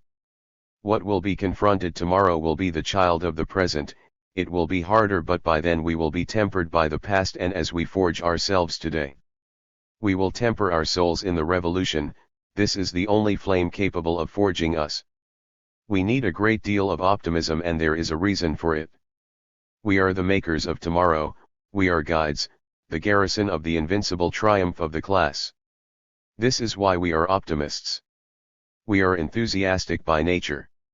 We are nurtured by the ideology of our class, Marxism-Leninism Mao Zedong thought. We live the life of the class. We participate in its heroic deeds. The blood of our people flows and burns within us. We are like a powerful and palpitating blood. Let us take the unbendable iron and steel, the class, and mix it together with the unwithering light of Marxism-Leninism Mao Zedong thought. Enthusiasm means to participate in the force of the gods, therefore, we are full of enthusiasm. We participate in the divinities of the real world, the masses, the class, Marxism, and the revolution. That is why we have inexhaustible enthusiasm. That is why we have strength, optimism, and a vigorous spirit overflowing with enthusiasm. And what have we seen here? Militants and leaders without optimism. Dead spirits and deciduous wills with fleeting passions. This is unacceptable. We know well their roots, their support is not Marxism, the class, nor the masses, rather it is the corrosive individualism, the reactionary rot that makes them fearful, the sewage mold of the old order, the expression of the dying world, the lethal swamp gases of reaction. This is why their spirits are broken, their hearts tremble, their thoughts forsake them, their nerves are destroyed, and their actions disturbed. This has to be uprooted, it cannot nest among us. It is unacceptable, inadmissible, let us burn it and blast it. This cannot be allowed in the party, much less prevail. What have we seen in this moment? Leaders with these. Much less prevail. What have we seen in this moment? Leaders with these positions and attitudes. It is despicable. Never again should this happen. And precisely today, when we need to unfurl optimism and enthusiasm, now. That is unacceptable. It is corrosion, pure gangrene, and it should never have taken place. Today it is much more unacceptable. If the comrades don't uproot these weaknesses, what type of cotters are they going to form? What kind of militants are they going to form? Apply the following: a company always reflects its leadership. To lead a company without optimism results in a company without optimism. A pusillanimous leadership makes a pusillanimous company. It will be defeated and broken before it engages in battle. We need to unfurl optimism and overflow enthusiasm. Our powerful ideology, incisive line, and communist will must be manifested above all in the leaders. The order of the day is, unfurl optimism and overflow enthusiasm. May it be shared with others, with our cotters and bases not present in this meeting. May this enthusiasm manifest itself in action and motivate us in order to eliminate the crust that impedes our advance and serve to others as an example to uproot these weaknesses. May the optimism shine, and manifest in us a powerful enthusiasm. It is practical and necessary inasmuch as we carry it out. No one can deny that this is a struggle between positions. We have recorded right here, and the summary will be the expression of what we have seen. But in the first place, what was important in our party? What is important now? What will be important tomorrow? It is the left. Who cries about its defeat? The right. They should understand that its cry is useless. They must burn their old idols, burn the old and decrepit, and place their spirits up to these times. The spirit of the times is owned by the left. It is consistent with the needs of our country. Our people clamor for revolution. We cannot fail. If our blood and lives are claimed, our response is, we carry our lives in our hands to give them up, we put them at the service of the greatest and most just cause. Our death for the good cause should be the seal of our revolutionary action. The constant and firm actions for our cause will be the hallmark of our lives as communist combatants. This is what we have understood the best. That is why the positive weighs so much more in us. We have advanced, but some think that their weaknesses have been overcome. We have advanced, but some think that their weaknesses have been overcome. That is a loss of vigilance. There could be 1,000 reasons, but it is only sewage. Elevate your vigilance and sweep away the errors with determination, destroy the old and decrepit through armed actions, which will be the real and effective seal. Perhaps some people think that we should only speak about the positive, but there exists light and shadow, a contradiction. We should summarize and learn lessons. This meeting is a great lesson. We will not forget it. We have an obligation to preserve the left so that the party can meet its objective. With the actions we are undertaking and with this excellent meeting, we begin to topple the walls and unfurl a new dawn. We can summarize this in 4 voices, in order. 1. The masses clamor to organize the rebellion. 2. Let the actions speak. 3. We begin the toppling of the walls. 4. Unfurl optimism and display enthusiasm. This Central Committee is strong and will become more stronger if we all carry out our responsibilities, mainly the development of the militarization of the party through actions. Let the comrades speak and express their optimism and enthusiasm. It will be a sign of their determination.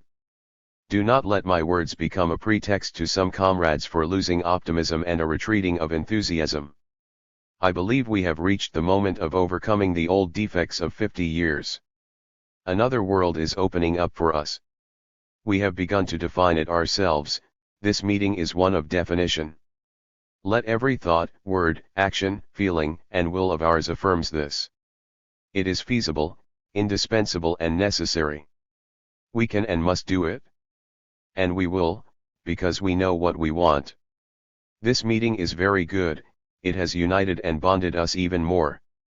We have unanimously agreed to uphold the military line and its realization, develop the militarization of the party through actions. From now on, let everything express our taut willingness to carry out what we have agreed upon.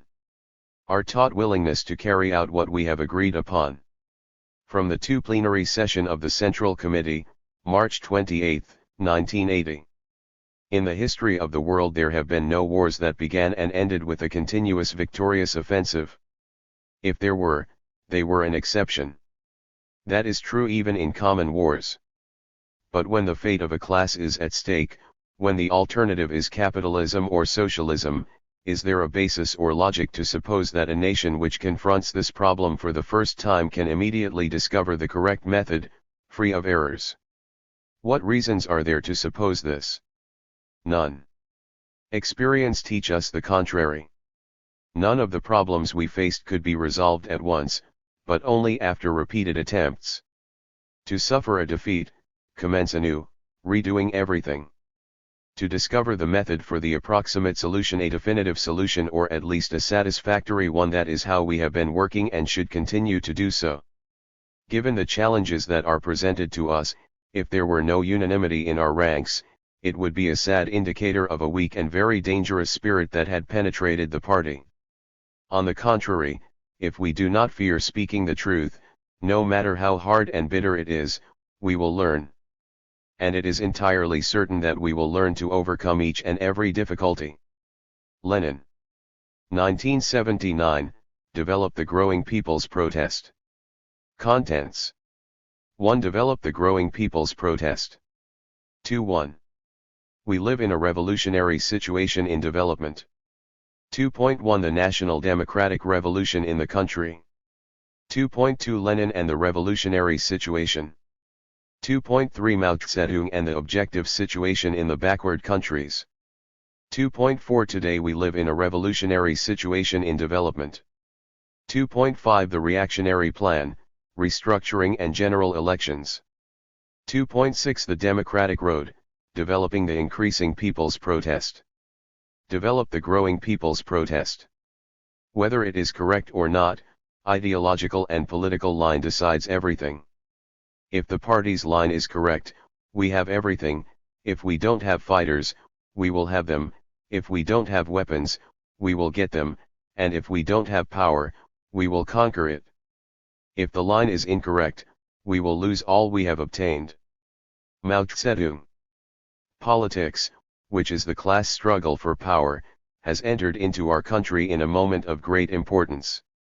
Counter-revolution, the bureaucratic road, led by the bureaucratic bourgeoisie as a faction of the big bourgeoisie, is developing the third restructuring of the state in this century. Ever since it approved the new constitution, it aims at celebrating general elections in May of 1980. On the other hand, the revolution, the democratic road, whose axis is the proletariat, strengthens the growing popular protest and orients itself to its development in function of initiating the armed struggle. The central point on the current political question is the existence or non-existence of a revolutionary situation.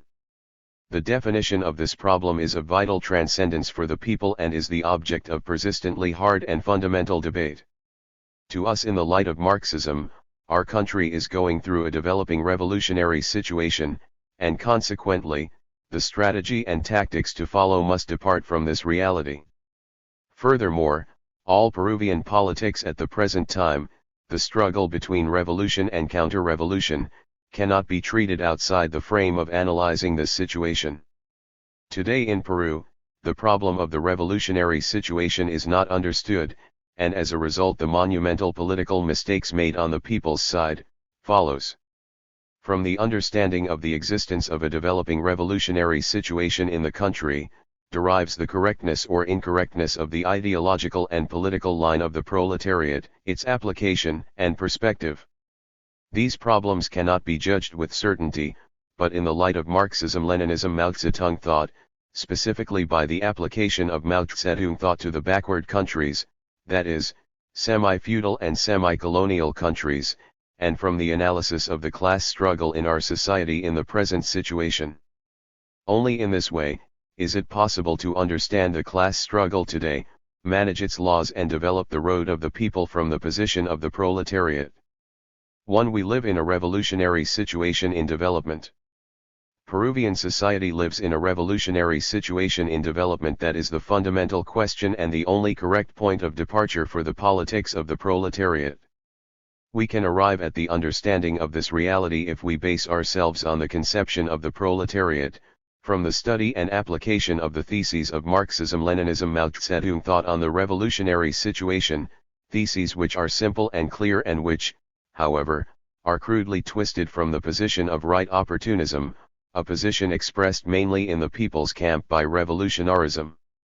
For that reason, today more than ever, if we want to serve the proletariat and the revolution, we must sustain ourselves firmly in Marxism and apply it correctly and decisively, without electoral vacillations which muddle the problem, and cause confusion, especially on the tactic the proletariat must follow facing the third restructuring of the state and elections, particularly facing future elections.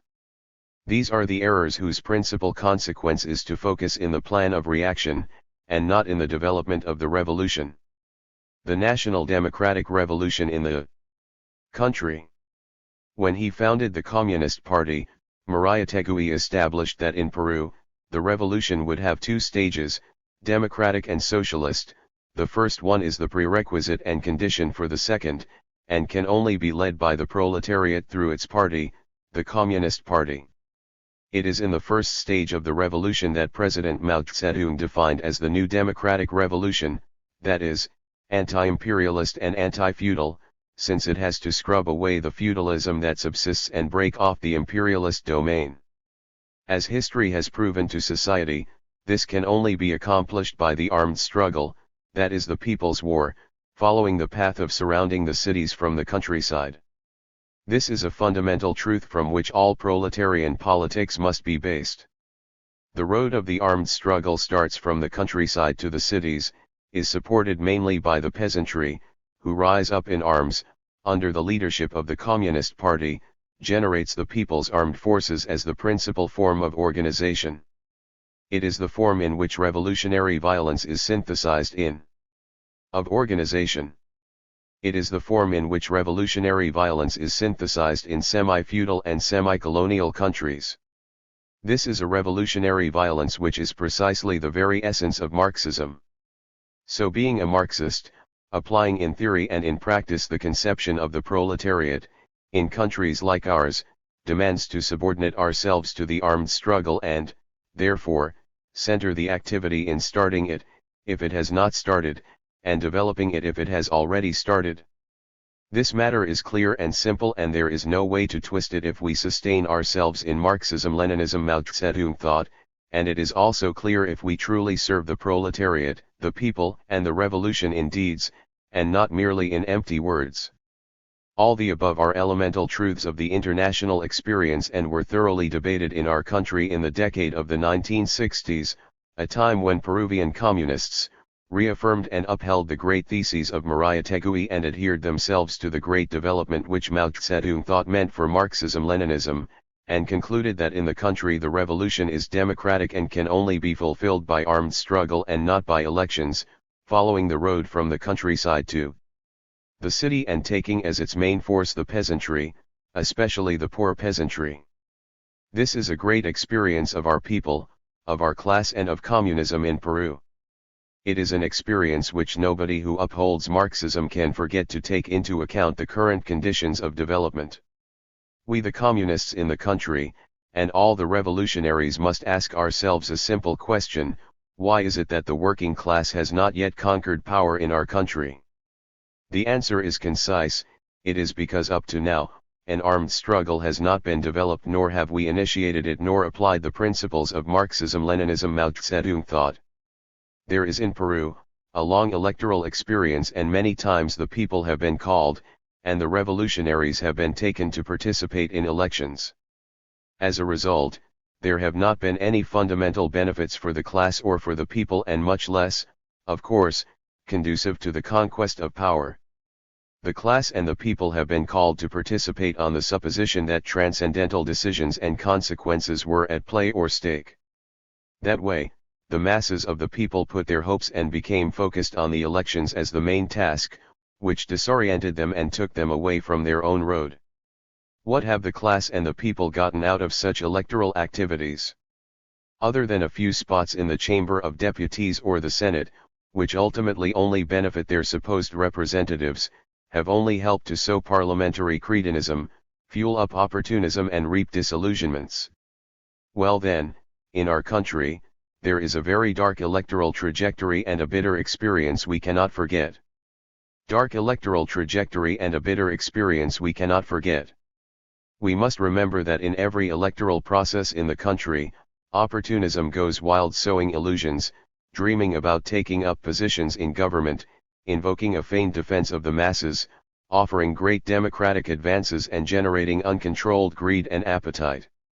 All these politicians aim at riding on the people's struggle in function of their own dark purposes. These are concrete lessons of our country, and they show that the actors can change or survive, but electoral opportunism remains, and nothing come out of it for the people, except taking them off the correct path. We also have had many popular struggles and even insurrectional actions in the cities of Peru, not to even mention the so-called revolutions, which have merely been military pronouncements or coups d'état that at one point or another even involved sections of the people. However, none of these actions, some of them very heroic actions, have resulted in power for the class or for the people, but were very bloodily crushed by the army, or their outcome has only served and helped one faction or another of the exploiting classes. This shows that the road to take power is neither the uprising nor the insurrection in the cities. That is another fundamental experience of our revolutionary struggle, which must vaccinate us against insurrectional roads ostensibly centered in the working class, as the principal force of the revolution in the country. Similarly, in the countryside many peasants' struggles have been carried out, but none of them were developed as an armed struggle. They have been unable to free the peasantry, to give them land, and much less have they generated a new power, a new state for the class and for the people. Linked to the large peasants' mobilization of the mid-1960s, we have the guerrilla struggle of Mir and the ELN, but not following the conception of the proletariat on the People's War, nor being properly linked to the peasantry, they were crushed. However, these guerrilla actions left great experiences for our people. What do all of these facts show? They simply show that in more than 50 years of the Communist Party and revolution of the new democracy up to now, the working class has not taken power, and therefore, the people of Peru have been unable to free themselves of imperialist domination or to sweep away feudalism. However, we have participated in many electoral processes. The masses have rebelled in the cities, the peasants have battled and spilled their blood heroically, and we even have had guerrillas, although not a people's war. Despite all of this, the proletariat and the people have not been able to conquer power. Thus, up to the present time, the democratic revolution, the revolution of new democracy, the national democratic revolution has not been developed through democracy, The national democratic revolution has not been developed through armed struggle according to the principles of people's war sustained in Marxism-Leninism Mao Zedong thought. Therefore, we have not followed the road of encircling the cities from the countryside and, consequently, we have not created revolutionary support bases in the country, nor have we built revolutionary power sustained by the people's armed forces. This is the reason why we have not destroyed the old social order and the working class, and the people have not conquered power. What follows from all that? Concretely, up to now, the national democratic revolution has not begun to be developed in its highest form and, therefore, the principal task of the revolution in Peru is to initiate the armed struggle. That is the central task of the democratic revolution. All must be done for this purpose, and that is, consequently, the central activity toward which all communists and revolutionaries must orient themselves if they truly want to be at the service of the proletariat, the people, and the revolution.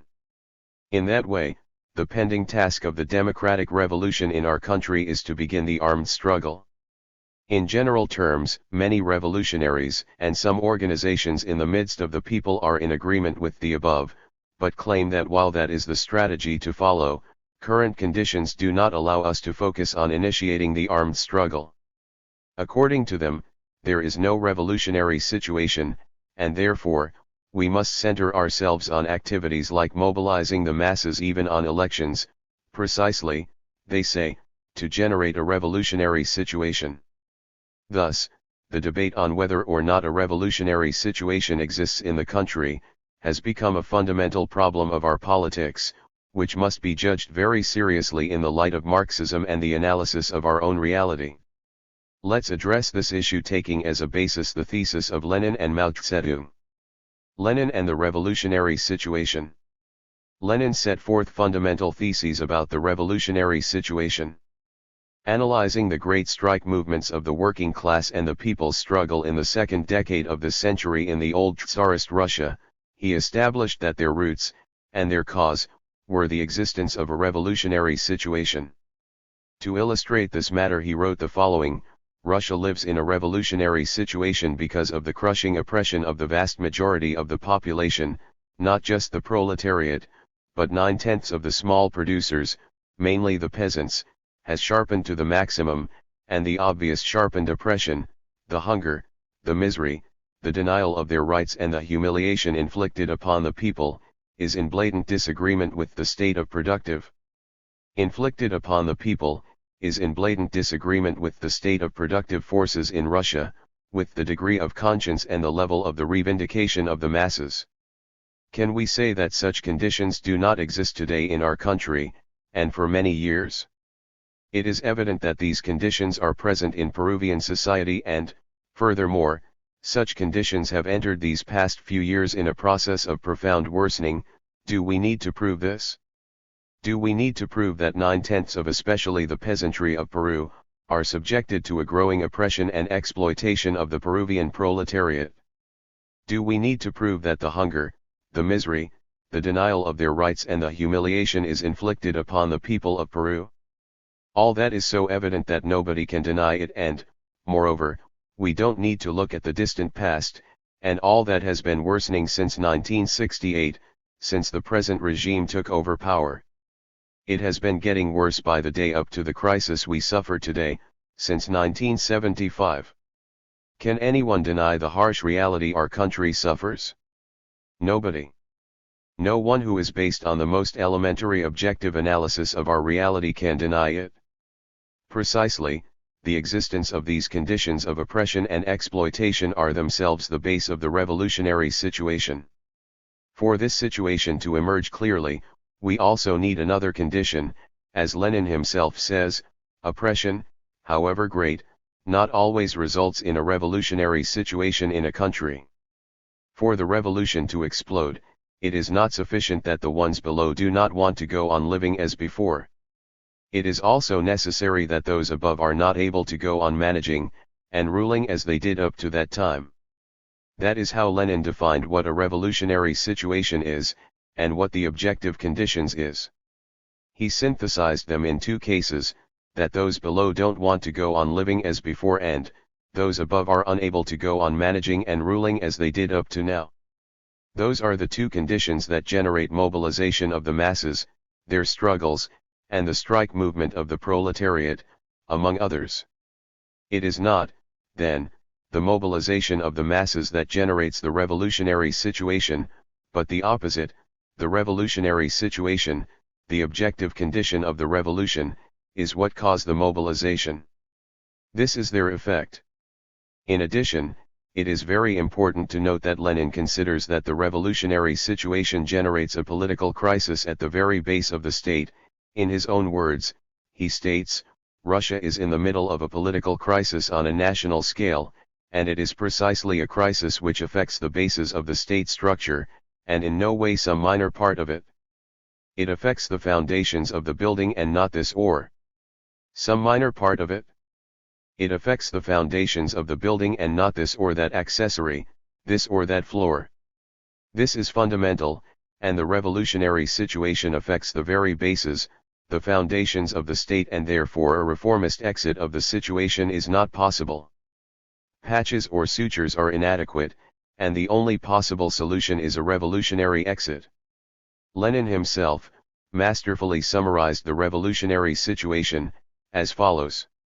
The conditions of the masses of the population in Russia, the worsening of their situation by virtue of the agrarian policy, to which the feudal landowners had to appeal as their only hope, the international situation and the character of the general political crisis in our country, constitute the sum total of the objective conditions which make the situation in Russia revolutionary, due to the impossibility of resolving the tasks of the bourgeois revolution continuing on this road, and using the existing means, in the hands of the government and of the exploiting classes.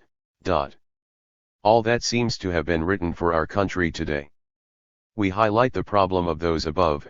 Obviously in Peru, those above cannot continue to govern and administer things as they did up to now. The proof of this is the third restructuring of the state that is being stipulated in the new constitution. Evidently, it has to do with the basis of the state, its foundations, and affects the entire state order. The transcribed quotation of Lenin clearly summarizes a situation very much like that in our country today, a result of the existent objective conditions and revolutionary situation in our country. However, in Peru there is a serious confusion about this problem. Some erroneously consider that the mobilization of the masses is the cause for the existence of the revolutionary situation.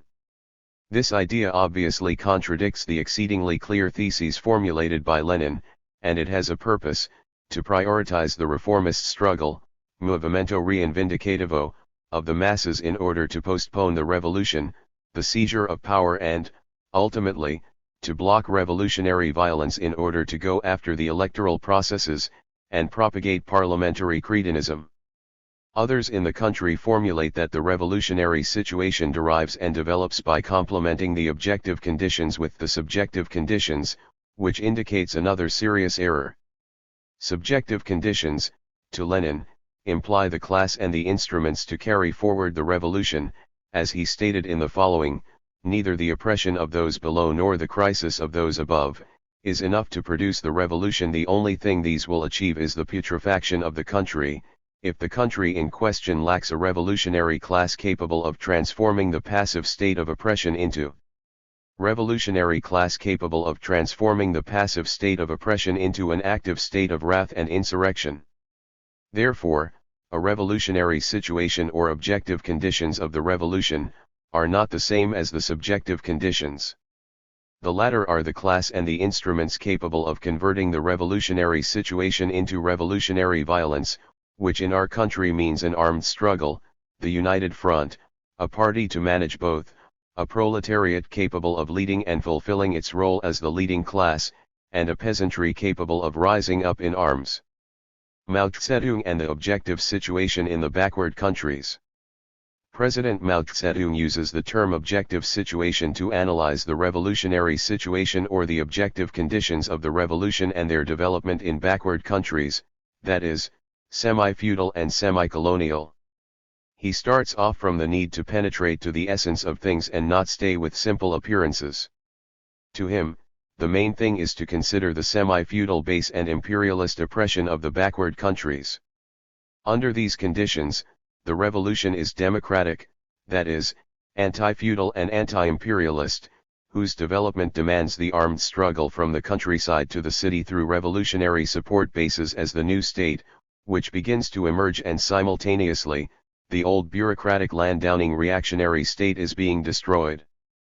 This is fundamental in understanding the specific conditions that the revolutionary situation has in a semi-feudal and semi-colonial society, and the development of these societies.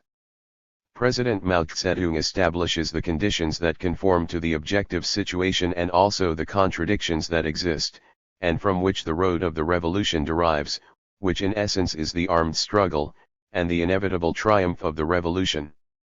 As stated in point 4 of his work, A Single Spark Can Set the Prairie on Fire, he highlights the following points and contradictions. On the international level, he discusses the development of the contradiction between the imperialist countries. Evidently, it has increased between the two superpowers, Yankee imperialism and Soviet social imperialism. These contradictions have an impact on our country as contradictions in the midst of the exploiters, mainly the big bourgeoisie, as we have seen lately in its two factions, the bureaucratic bourgeoisie and the comprador bourgeoisie, which far from ameliorating, will develop further. He also illustrates the contradiction between the reactionary rulers and the great. He also illustrates the contradiction between the reactionary rulers and the great masses of taxpayers. The growing state apparatus necessarily ends up raising taxes, which fall upon the masses of the people and, besides, the state economy develops amidst constant budgetary crises. The procedure that is being followed under the current regime and the situation today proves this. In addition, the masses of people are the ones, who through indirect taxation, support the state expenditures more and more, a situation which is getting worse and will continue to worsen. Contradiction between imperialism and national industry. In the country this contradiction is evident. The national industry is increasingly subject to imperialist domination and access to markets is more restricted every day. On the other hand, the aggression by foreign imports, example commodities, handled by imperialism, restricts the development of the national industry, and the financial impositions of imperialism, sinks it into an economic recession, which is worsened by the worldwide crisis. As Maria Tegui said, imperialism does not allow the development of a national industry. Contradiction between the bourgeoisie and the working class.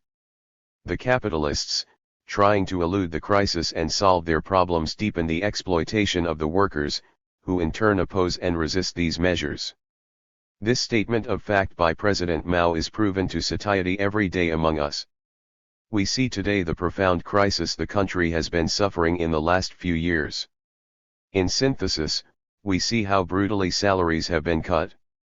The workday has been increased and harsh working conditions have been imposed so as to safeguard entrepreneurial profits. Furthermore, we see the resistance of the proletariat through the persistent strike struggle, even when faced with all sorts of persecution and repression, suspension of constitutional guarantees and a state of emergency. Further deepening of the contradiction between the land-downing class and the peasantry.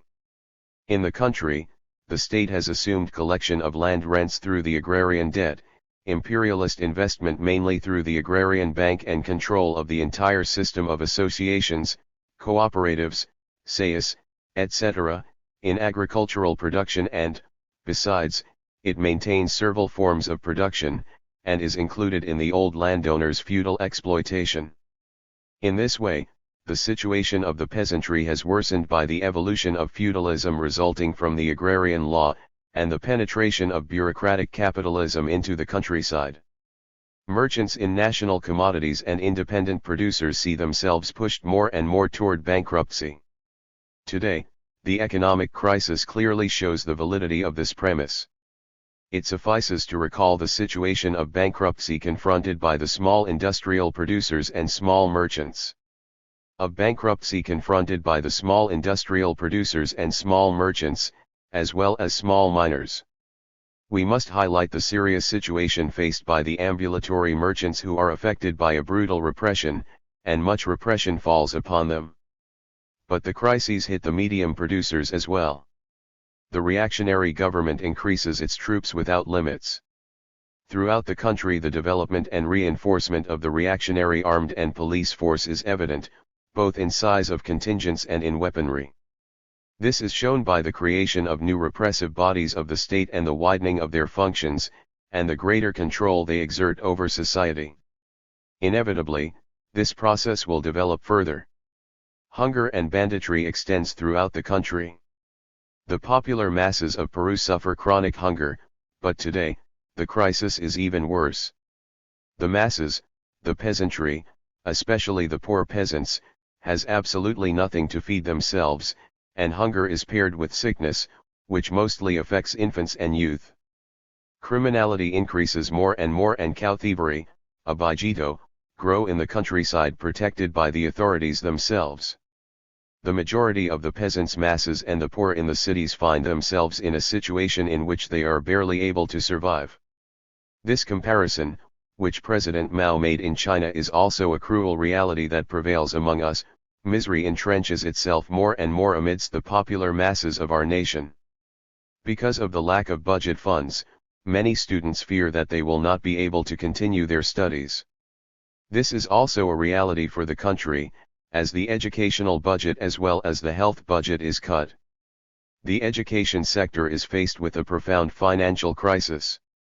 As a result, many students do not study for lack schools or drop school in large numbers because they don't have the resources available to them. Due to the backward character of production, many graduating students have no hope of finding employment in their vocation or academic field, and thousands of them have to work in anything they can. That is how President Mao Zedong analyzes the revolutionary situation in the backward countries. In analyzing the contradictions present in the objective situation, he finds the material base that sustains armed struggle, its development and victory. From the above, we can see how in our country, we have a similar objective situation and how the same contradictions develop. This is a fact that nobody can deny. These are contradictions that are developing, and in no way can they be resolved by a reactionary government. Furthermore, we all know that these contradictions are not being resolved, but continue to sharpen, so the objective situation in our country is and will be each time more propitious to the development of revolution, and to the development of a superior form, the armed development of revolution, and to the development of a superior form, the armed struggle. Consequently, the most important matter that concerns all of us is to start the armed struggle. This is an unavoidable perspective that our country has. What other road can we follow in Peru? What other hopes can our popular masses and the proletariat have? President Mao Zedong stated the following as he concluded his analysis. By understanding all these contradictions, we will realize the desperate situation, the chaotic state faced by China today, and we will see that inevitably soon the revolution led against the imperialists, the military chiefs and the landowners, will emerge. All of China is full of dried firewood, which will soon burn in a great conflagration. Since our country follows the same laws of revolution, has a similar experience and the same perspective, can we think in any other way? No, not at all. President Mao Zedong established a brilliant distinction between a developing revolutionary situation and a stationary, revolutionary situation, as can be seen in point 3 of chapter 2 of his work, Why Red Power Can Exist in China. He stated that in a semi-feudal and semi-colonial country such as ours, there is always a revolutionary situation, or objective situation as he calls it, for the development of an armed struggle. However, this occurs in two forms, a stationary revolutionary situation and a revolutionary situation in development. By analyzing his theses, we are able to say that a stationary revolutionary situation can be transformed into a developing revolutionary situation, by the action of the subjective conditions on the objective condition. That is very important to keep in mind. In addition, we must be able to differentiate between uneven development and revolutionary situation and take into account that the latter can occur in a region, and then the revolution may spread to the entire country, or it can even begin by a general retreat of the revolution, as was shown by the autumn harvest uprising of August 1927 in China. Today we live in a revolutionary situation in development. The analysis of our national reality, based on the application of the theses of Lenin and Mao, which is Marxism-Leninism Mao Zedong thought, draws the following conclusions. Our country meets the two conditions about the existence of a revolutionary situation set forth by Lenin. Our country shows the objective situation which Mao analyzed as a contradiction. In order to understand our situation, it is fundamental that we keep in mind the difference between a situation. It is fundamental that we keep in mind the difference between a stationary revolutionary situation, and a developing revolutionary situation. Based on the analysis of the theses of Lenin and Mao, and their application to our reality, we conclude that we are living in a developing revolutionary situation. This is expressed by the growing popular protest which is developing among us, and is being fueled by the crisis that we have been living in for years. Thus, if we base ourselves on Marxism-Leninism Mao Zedong thought, and analyze the concrete reality of the Peruvian Revolution, we have to conclude that we live in a developing revolutionary situation and, consequently, all strategy, tactics and political actions must be based on that fact. If not, we would be grossly mistaken. In synthesis, the class struggle, the antagonic contention between revolution and counter-revolution, can only be seen accurately and correctly, and applied firmly and decisively, if we start from the recognition that there is a developing revolutionary situation. It is from this recognition that the proletariat, the party, and the revolutionaries in the country will be able to judge the current political situation, and then establish the correct tactics. 2. The revolutionary situation and the two roads in the current political situation. In the first part we concluded that there is a developing revolutionary situation. In the second part, our problem is to see how, in general terms, the two roads within this situation manifest themselves. On the one hand, how the bureaucratic road develops, which is the reactionary road, of the exploiters headed by the bureaucratic bourgeoisie through the armed forces that for years have been exercising power in their name. On the other hand, the development of the democratic road, the classes that make up the people, and whose axis is the proletariat. In synthesis, in this part we will point out how those above confront those below, the two poles in the struggle which determine the developing revolutionary situation. This contradiction proves more convincingly the reality of the objective conditions of the revolution, and the development of its two components, and its perspectives.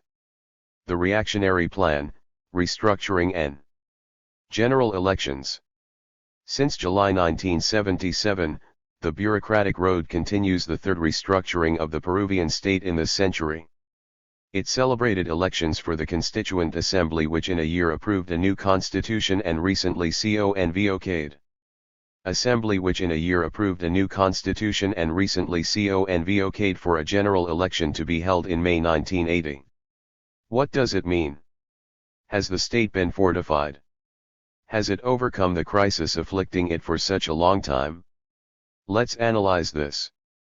Ever since the end of World War II, the ascending bureaucratic bourgeoisie aimed at restructuring the state and, from the beginning of the present regime, aimed to promulgate a new constitution.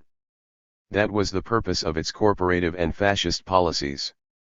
It also aimed at developing organizations which could provide a corporative base to the state, including the organization of a political party. The failed political organization of the Peruvian Revolution, OPRP, which had already publicized its so-called ideological bases, is an example. However, by mandate of Yankee imperialism and the profound crisis of the country since 1975, the international situation tended toward representative democracy in Latin America, and the plans of the bureaucratic bourgeoisie were disrupted. Thus, the new constitution does not fully express the corporative plans expected by the bureaucratic bourgeoisie, neither does it satisfies completely the needs of the so-called representative democracy. Consequently, the constitution born under the aegis of bayonets of the armed forces, and product of a mediocre constituent assembly satisfies neither Tyrians nor Trojans in the reactionary camp, much less can it be a charter able to satisfy the people, and as soon as it goes into effect, the battles will begin to amend it. As was the case of the Constitution of 1920, the perspective of the new constitution is one of contention or collision between the two factions of the big bourgeoisie of Peru, the bureaucratic bourgeoisie and the comprador bourgeoisie. The perspective is to amend it, within the historical process of the bureaucratic road. The logic of the reaction will be a new restructuring for a more thorough corporativization of the Peruvian state, in function of the leadership and exercise of power by the bureaucratic bourgeoisie. On the other hand, for the people and the proletariat the problem will be to sweep away this new constitution, and of any other kind that expresses the old existing order, and to elaborate one which truly meets their class interests. This will only be achieved by forging a state of new democracy by the victorious armed forces of the people. This is the situation and the perspective of the third restructuring, and for this reason the following question arises: is the Peruvian state a strong one? In a single spark can set the entire prairie on fire, President Mao wrote.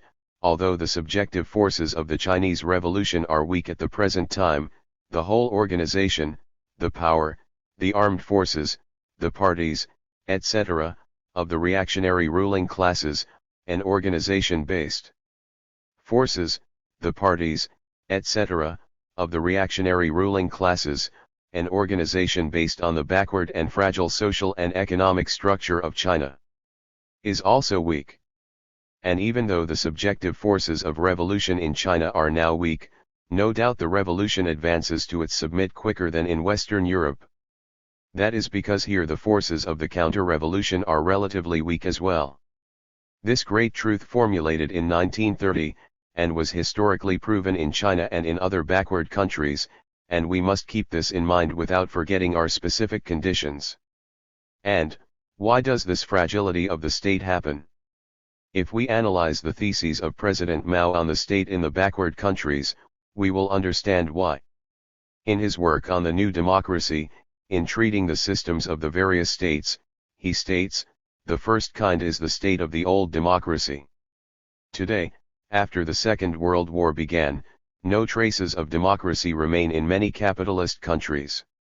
They have been transformed or are in the process of being transformed in states in which the bourgeoisie exerts a bloody military dictatorship. The states, in which the landowners and the bourgeoisie exercise a joint dictatorship, may be included in this group. And later on, here we are speaking about the system of the state.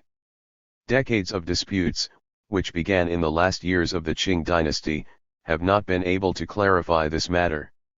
In reality, the problem simply refers to the place occupied by the various social classes within the state.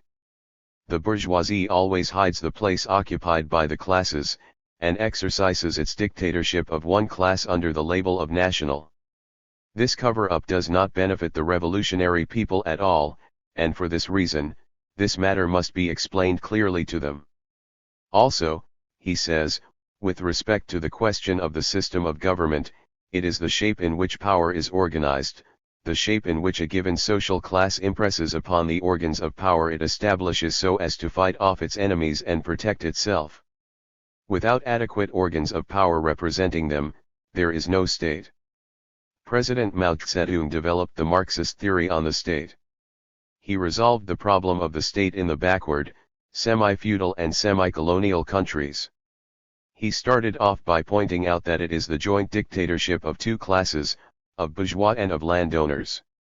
He differentiated the system of state from the system of government, the former expressing the kind of dictatorship, which in our case is a dictatorship of the big bourgeoisie and the feudal landowners. He highlighted that the system of state indicates the position of the various classes within the structure of the state, which in our case means the placing of the six classes in our society: a big bourgeoisie with its bureaucratic factions, the feudal landowners, the national bourgeoisie, the petty bourgeoisie, the peasantry, and the proletariat.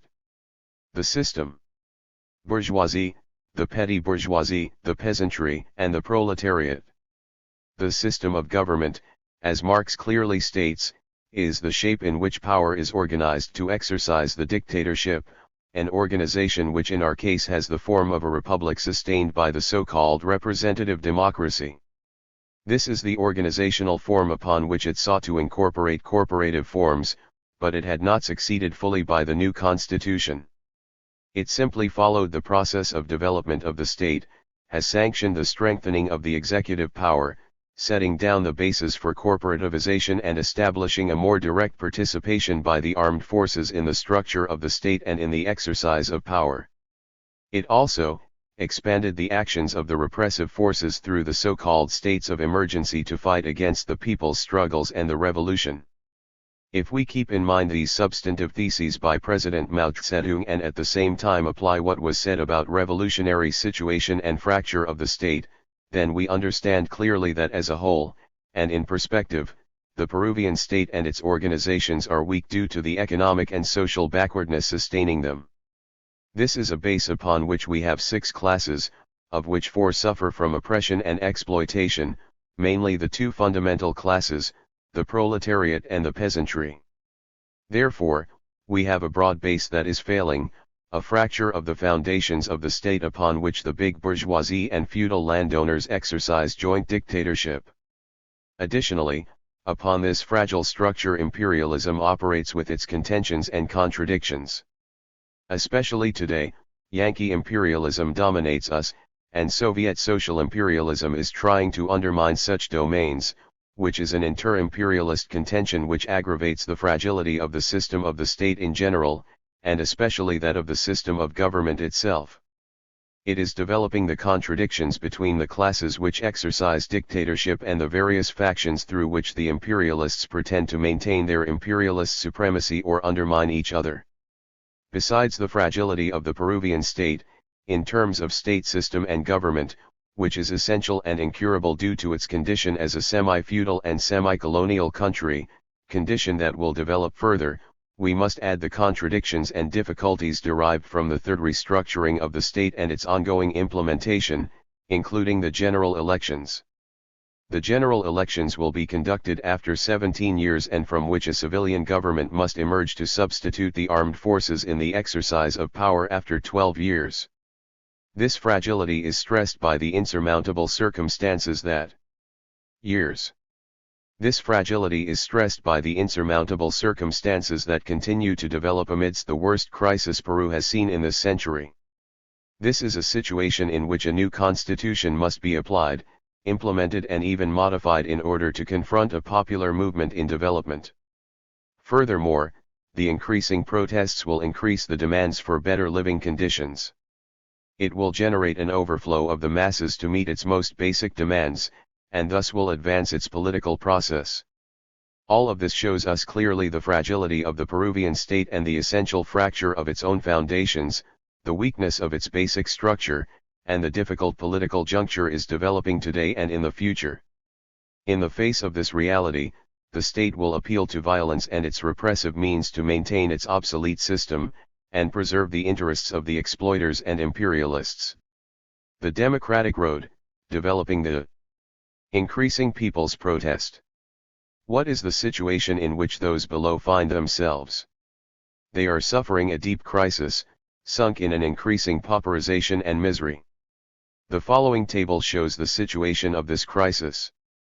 Principal economic indicators, 1976 to 1979% change with respect to previous year 1976 1977 1978 1979 plus gross national product, GNP, 3.0 minus 1.3 minus 2.2 1.0 agriculture 3.30.1 minus 2.9 0.6 industrial 3.7 minus 6.0 minus 3.2 minus 2.1 construction minus 2.8 minus 7.7 minus 16.15.5 GNP per capita 0.2 minus 3.9 minus 4.9 minus 0.5 consumption 2.1 0.0 minus 6.9 minus 2.3 -3 consumption per capita -0.7 -2.7 -9.5 -6.3 investment -11.3 -22.4 -17.5 5.9 exports 1.6 13.6 15.8 47.1 imports -16.5 -7.6 -27.9 -0.1 price index 44.7 32.4 73.7 75.4 plus actual wages,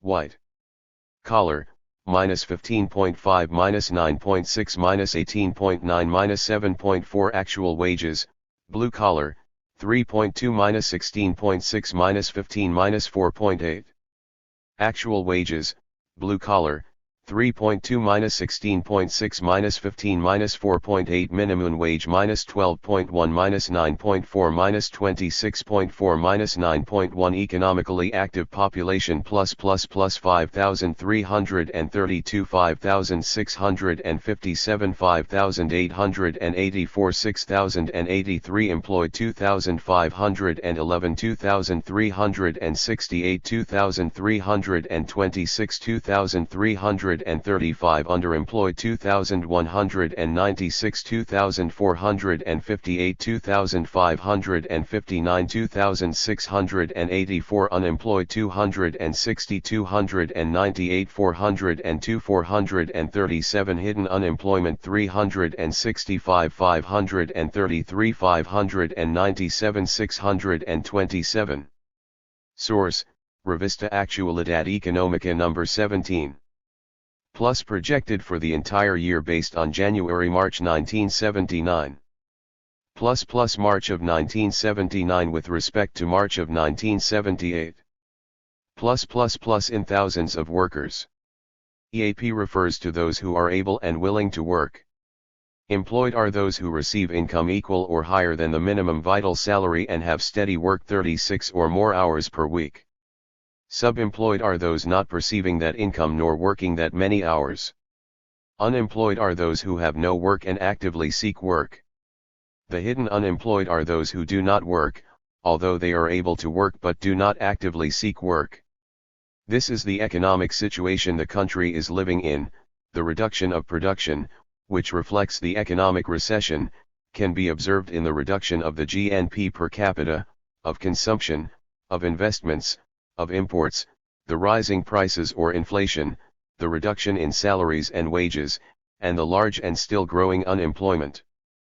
But the problem is that the economic results of the first trimester of 1979 show equal tendencies and that, despite supposed financial advantages in international relations claimed by the regime's propaganda, the problem of inflation continues, and the productive process is in a recession and that, despite recent measures like the National Housing Fund, the crisis has no foreseeable end in sight, and will continue to hit the masses. The following table is very expressive of this economic decline. Caption: Income distribution, percent. Year 1960, 1968, 1977. Workers' compensation 46.50-47. Workers' compensation 46.50-47. Blue-collar workers 23.24-25. White-collar workers 23.26-22. Independents, self-employed, 14.11-25. In agriculture 14.11-9. All others 16.17-16. Returns of capital 24.22-29. Net return 15.15-25. Rent 7.53. Interests 2.21. Total 100. Let's highlight that while compensation to workers went up from 1960 to 1968, it went down from 1968 to 1977. We also must point out that there is a constant reduction in the percentage corresponding to farmers, which goes parallel to the increase in the return to capital, which diminished from 1960 to L97L, but went up heavily from 1968 to 1977. However, it is more indicative to compare the index of real compensation to workers in 1973 to 1977, while wages in 1973 were 100.0, by December of 1979 they would be 49.4. In the same period salaries went from 100.0 to 71.7, while the legal minimum went from 100.0 to 60.5. These figures show the evident deterioration in the compensation of workers. However, these data are calculated based on a rate of inflation which in reality is smaller than the real inflation rate. Therefore, the buying power of the masses of workers would still be less, and the misery and hunger would be more. Parallel to the above, the serious problem of unemployment develops. In 1976 absolute unemployment was 5.2% of the EAP and sub-employment was 43.9%, by 1977 6% were unemployed and 46% sub-employed, but by 1978 unemployment reached 7.27 and sub-employment was 47%, so 54% of the EAP lived in the most abject poverty. Nevertheless, during this year unemployment rose again. Add to this the ever-growing inflation, the constant rises in prices which flagellates the population. Inflation reached 24% in 1975, 44.7% in 1976, 32.4% in 1977, 73.7% in 1978, and this year it is estimated it will surpass 75%. That is the critical situation endured by the masses of the people in our poor nation. In this way, we see how hunger and misery, which Lenin spoke about, makes the situation of those below ever more unbearable, who do not want to and cannot. Situation of those below ever more unbearable, who do not want to and cannot go on living the way they do now. The countryside deserves special attention in these figures. 10 years after the agrarian law, the redistribution of land has reached 21.1% of the cultivated land and 7.7% of the cattle and, according to some calculations, it would only affect about 347 of the total of agricultural workers, and it can be said that 1 million of minifundia owners with less than 3 hectares, 7.5 acres, have been totally left out in the reassignment of lands. But the problem doesn't end there. Today, 1,000 enterprises are managed by the state, that previously was 10,000 farms or estates. More than 50% of them are in crisis, with no profits at all, cannot even pay the minimum salaries and lack the most basic management organization. Besides, the countryside has transferred 17 billion of soles for payment of the agrarian debt, almost 10 billion in direct taxes and several billion more as profit in enterprises such as EPSA, EPCHAT, ENCI, NATA, INACO, state monopolies for the commercialization of agricultural and ranching products. All of these support that the peasantry is oppressed and exploited by the surviving feudal strings, not to forget the 400 years old of gaymonalism. Once again, we see what Lenin said about the exploitation and oppression of the small producers, mainly the peasantry, which is a fundamental part of those below, who neither want to, nor can go on living as before. All of this is a very important part of the developing revolutionary situation in which we live in. What is implied in what we have exposed? What is implied by the crisis endured by those below, joined to their centuries-old and still rising exploitation? Does the above show the situation of those below who no longer want nor can go on living as they had done for centuries? Doesn't this situation show us the existence of the basic condition for a revolutionary situation? And how are the masses replying? Isn't there a growing popular protest which expresses itself in an ascending strike movement, which, while it culminated in 1975, again today, after an intense repression, renews its upward development, as shown by the increase in the number of strikes in 1978, 364 with 1,389,400 strikers, and the 225 strikes in the first semester of this year? And as far as the peasants' movement, isn't it true that it continues to fight indefatigably since the 1960s, and repression cannot contain it, despite mass slaughters like the last one in the department of Cajamarca? And as far as the people's movement in general, isn't it true that it is showing a growing development, as we have seen from 1976 to this day, with real uprisings in many towns and cities in the country, even in some sectors that appeared to be sleeping? All of this is just the development of a growing popular protest that is a consequence of the existence of a revolutionary situation in the country. That is the conclusion derived from the most elementary analysis of the situation of our reality, of the situation of those below, of the masses of the people, of the peasantry, and of the proletariat of our country. In that way, if we analyze, in the light of Marxism-Leninism Mao Zedong thought, the objective situation, the objective conditions of the country, the situation of those above who no longer are able to rule or administer things the way they used to, and the situation of those below who no longer can, nor want to continue living in the same way they used to live up to now, and the growing popular protest, we conclude the following: in our country there is a revolutionary situation in development, and this is the starting point in determining all politics, especially strategy and tactics serving the proletariat, the people and the revolution. And a situation like this can never be the basis to center the political activity of the people on electoral processes, since these, in the circumstances in which we live in, only disorient the masses away from the revolutionary road. Confronting those who pretend to attach the class and the people to the tail end of the reactionary plan of the third state restructuring and of general elections claiming a supposedly democratic process, let's oppose this with what Lenin said about bourgeois democracy and elections. Marx highlighted magnificently this essential feature of capitalist democracy by saying that every so many years the oppressed are authorized to choose which members of the oppressor class would represent them, and crush them in the parliament. What must be the center of political activity of the working class and the people right now? The answer is simple and concrete: to develop the growing popular protest, which has become the principal contradiction between the popular masses and the government.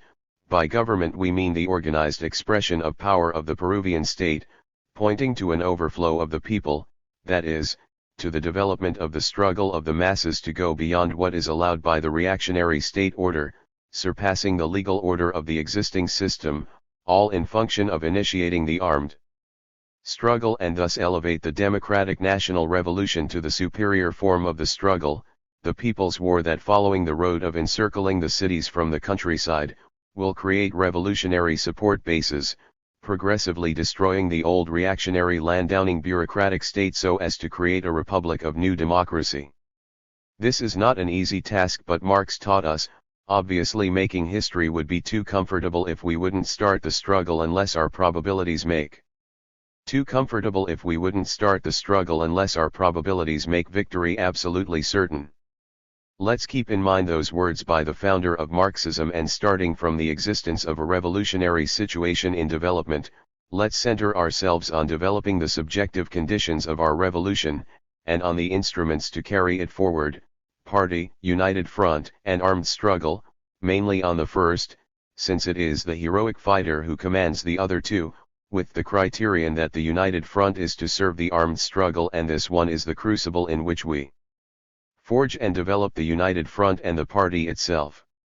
In that way, then, the crux of the matter is to develop the political activity of the masses, especially of the poor peasantry, in the function of initiating the armed struggle. There is no other road nor any other perspective. President Mao Zedong wrote on this matter: in China, the main form of struggle is war, and the principal form of organization is the army.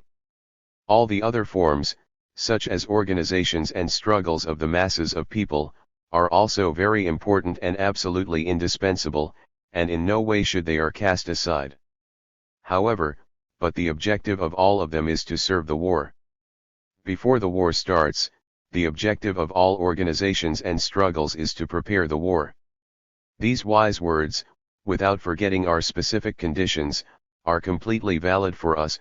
The problem in Peru is to initiate the armed struggle. It will be the start of the superior form of struggle and the definitive struggle to fulfill the national democratic revolution. The beginning of the armed struggle is the guiding light of the political action of the communists and revolutionaries today.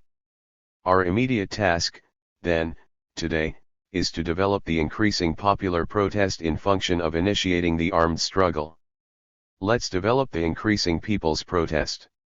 September, 1979 PCP Central Committee. 1979, concerning 3 chapters of our history.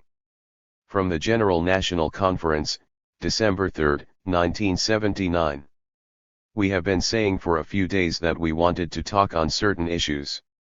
There are moments when men resort to talking in symbols, metaphors, or in less intellectual forms. But we would prefer that our group of communists speak for us in a direct and broad manner. We want to briefly talk about how the history of today will be seen decades from now. We place ourselves in a plan of revolutionary imagination and look backwards from the future.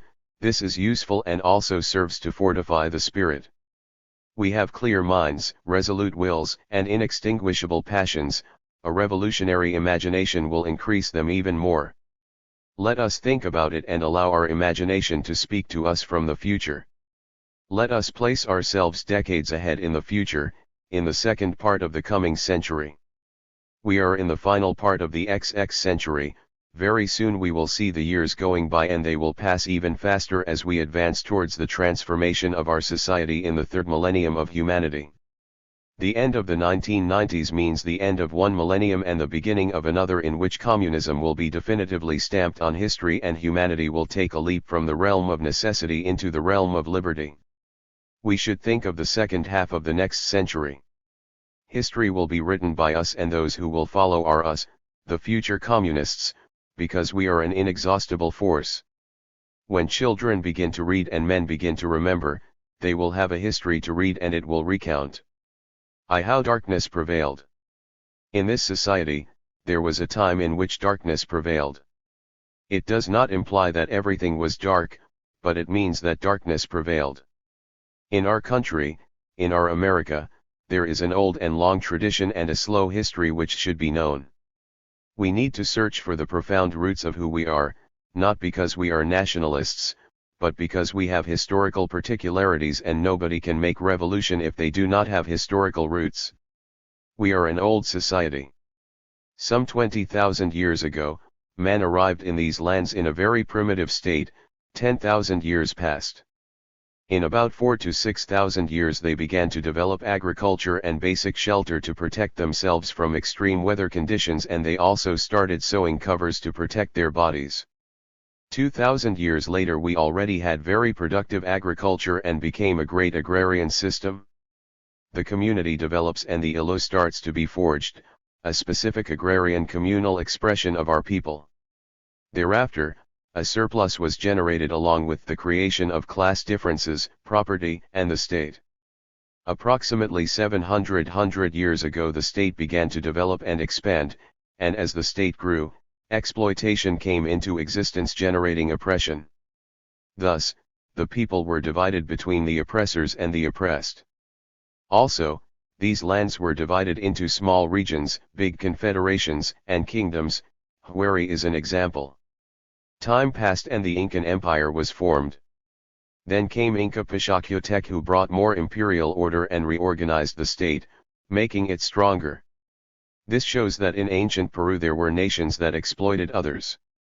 The existence of classes was evident, there were the exploited and exploiters. However, such a petrified kingdom did not last long.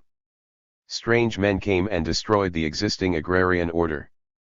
But it is not true that the people of the Americas fell on their knees.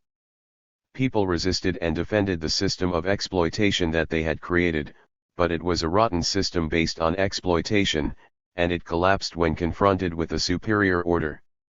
Thus, in our country the system collapsed and a long and vicious process of feudal exploitation began. Our people were taken to the mines, their blood was transformed into gold and silver for Europe. We view the development of European capitalism as the product of the flesh and blood of our ancestors. Centuries passed and a system of mestizage develops. There were rebellions. Centuries passed and a system of mestizage develops. There were rebellions, especially the mobilization and uprisings of the peasants in the 18th century, which rocked the system to its foundations. The worldwide actions of capitalism prosper along with the spirit of emancipation of the masses, and since classes are not eliminated and the problems of land and sovereignty are unresolved, these two old problems continue to persist. The 19th century involved the transformation of the feudal order to a semi-feudal order, and from a colonial order to a semi-colonial one. We changed masters from one group of Europeans to another, from Spanish hands into English ones. The new exploiters were enthroned and they were more cruel and sinister than the previous ones, but the people always rose up to fight without truce in an arduous class struggle, although with periods of greater usurges in which the system was shaken up. In the latter part of the last century a new imperialist order surged, the United States of America. It arrived early in these lands, and in the 1920s its domination was consolidated. Hence, at that stage of our history, darkness prevailed in our lands. At the same time, a new class emerged, the proletariat, and a new chapter begins. 2. How the light emerged and the steel was forged. The working class emerged, a new class was born. It was the working class and the international proletariat that was also expressed as the proletariat in our country. That is who we are. The proletariat begins to illuminate the darkness, it is the class that is represented here. This light was transformed into steel.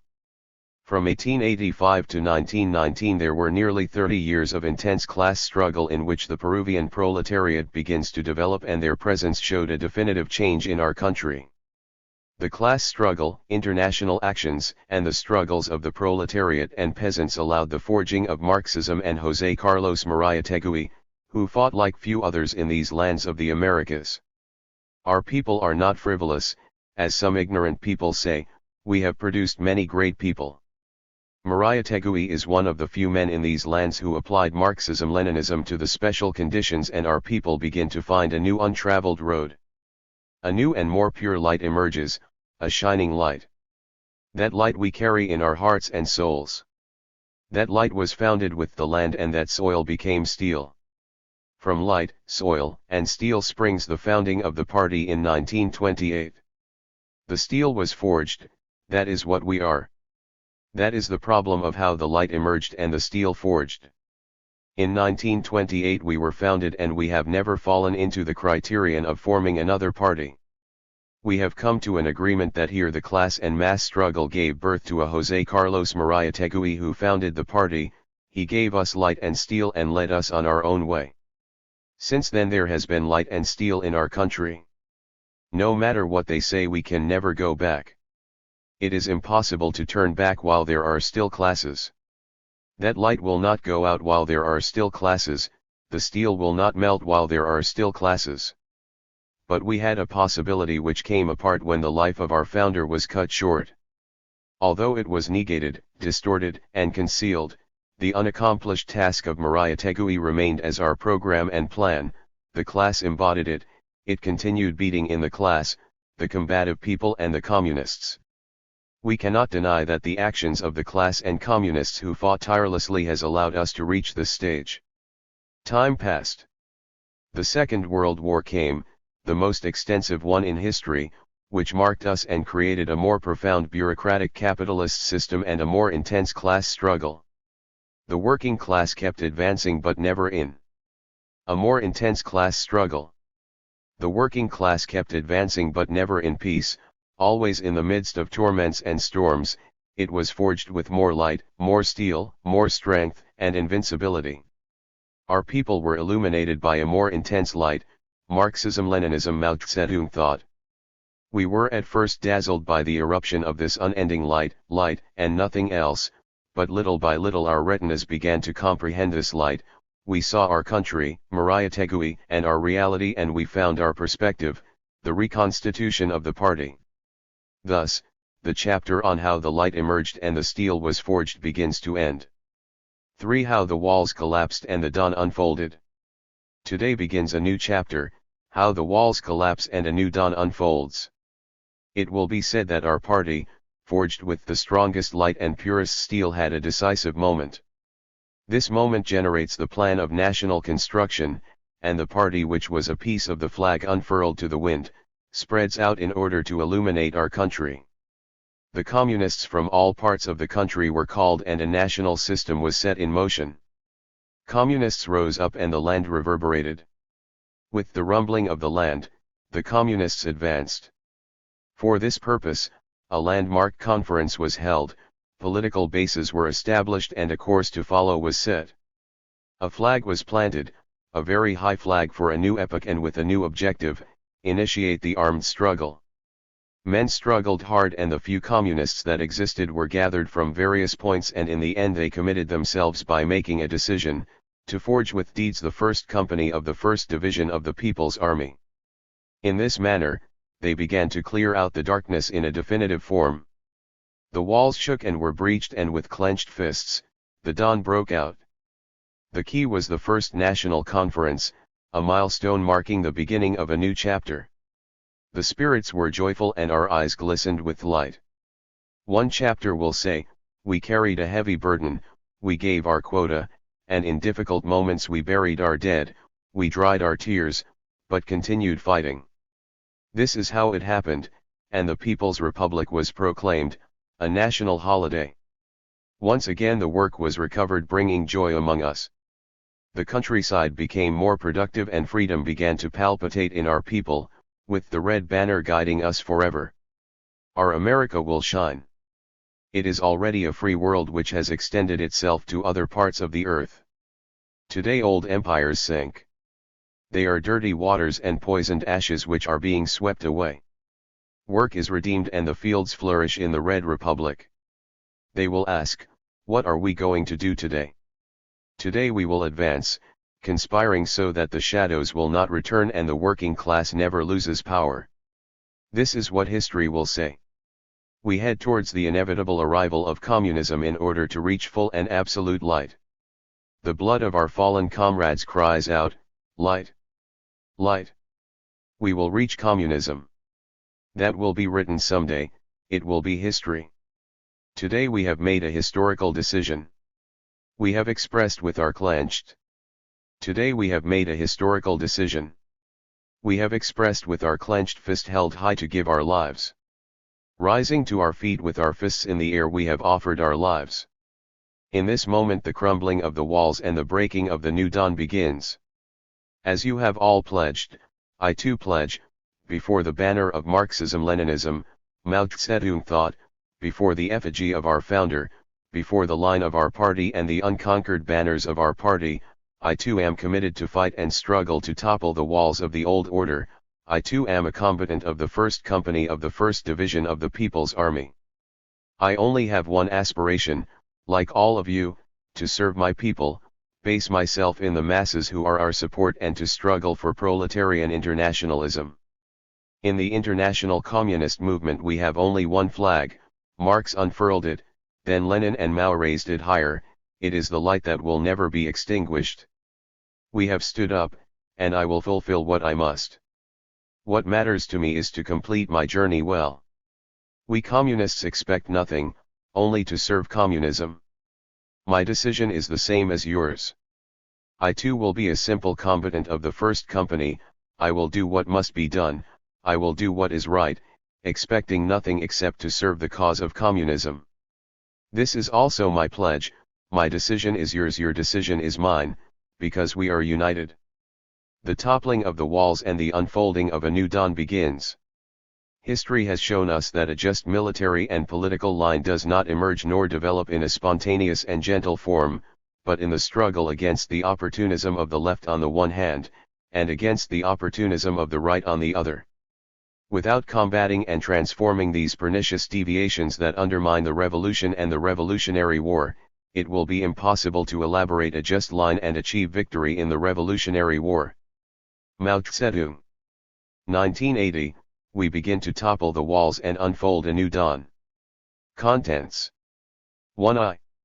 The masses clamor to organize the rebellion. 2. Let the actions speak. 3. We begin the toppling of the walls. 4. Unfurl optimism and overflow with enthusiasm. The masses clamor to organize the rebellion. Since ancient times, the masses have been subjected to exploitation and oppression. They have always rebelled, it is a long and inexhaustible history. The class struggle is constant. It cannot be suppressed. For ages, since they began struggling, the masses have clamored to organize the rebellion, to be armed, to rise up, to be led. It has always been this way and will continue to be.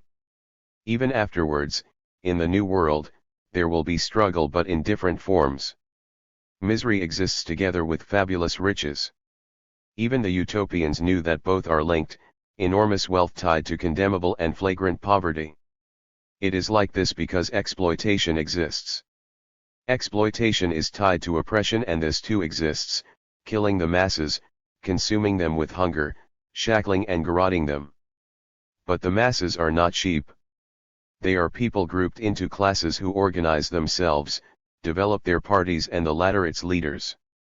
The leadership should listen to the most minor murmur of the masses, listen to their movement, try to scan the future from a distance and stand firmly on the ground in order to record the faintest tremor of the masses.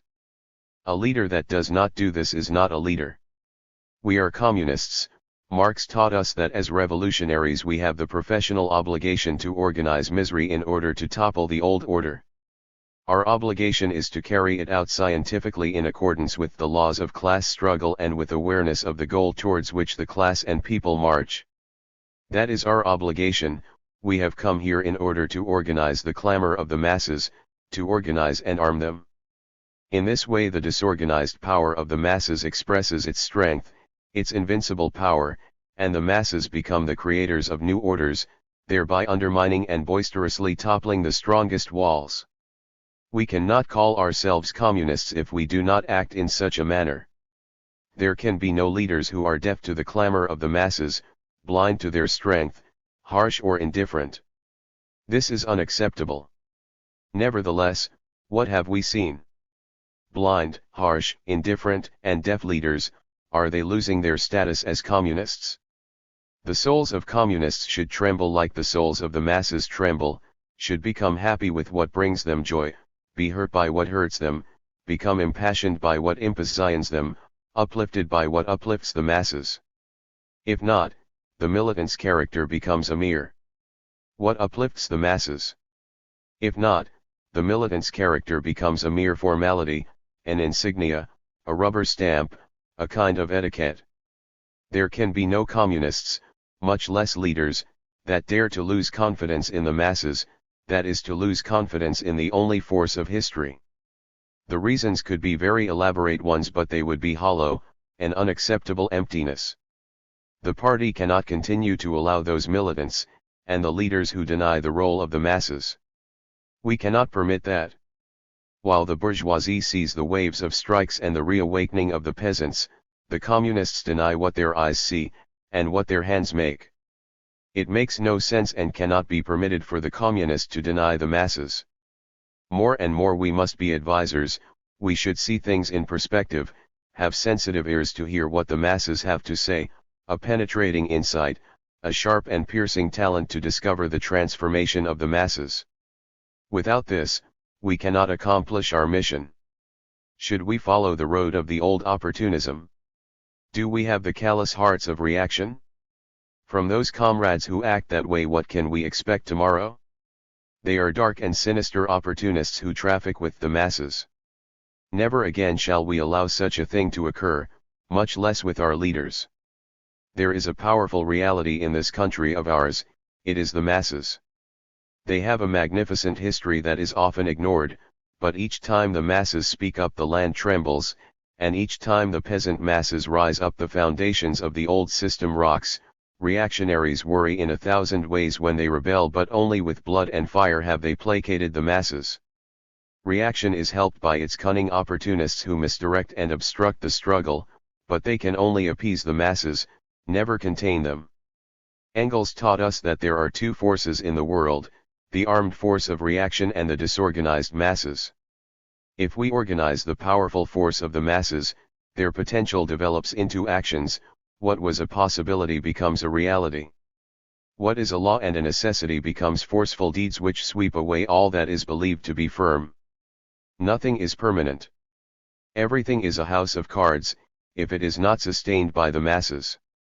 And when the masses speak up, everything shudders, the order begins to tremble, the high summits stoop and the stars change their course, because the masses are capable of anything. If this conviction begins to falter within us, the communist spirit commences to fall apart. We must be vigilant, and what we have lived through in this plenary session. We must be vigilant, and what we have lived through in this plenary session should be a warning to us. It must never happen again.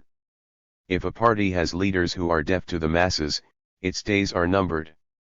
If it occurs, our duty is to crush and destroy such a bureaucratic machine, since it is not a party any longer, but a monster that must be dismantled.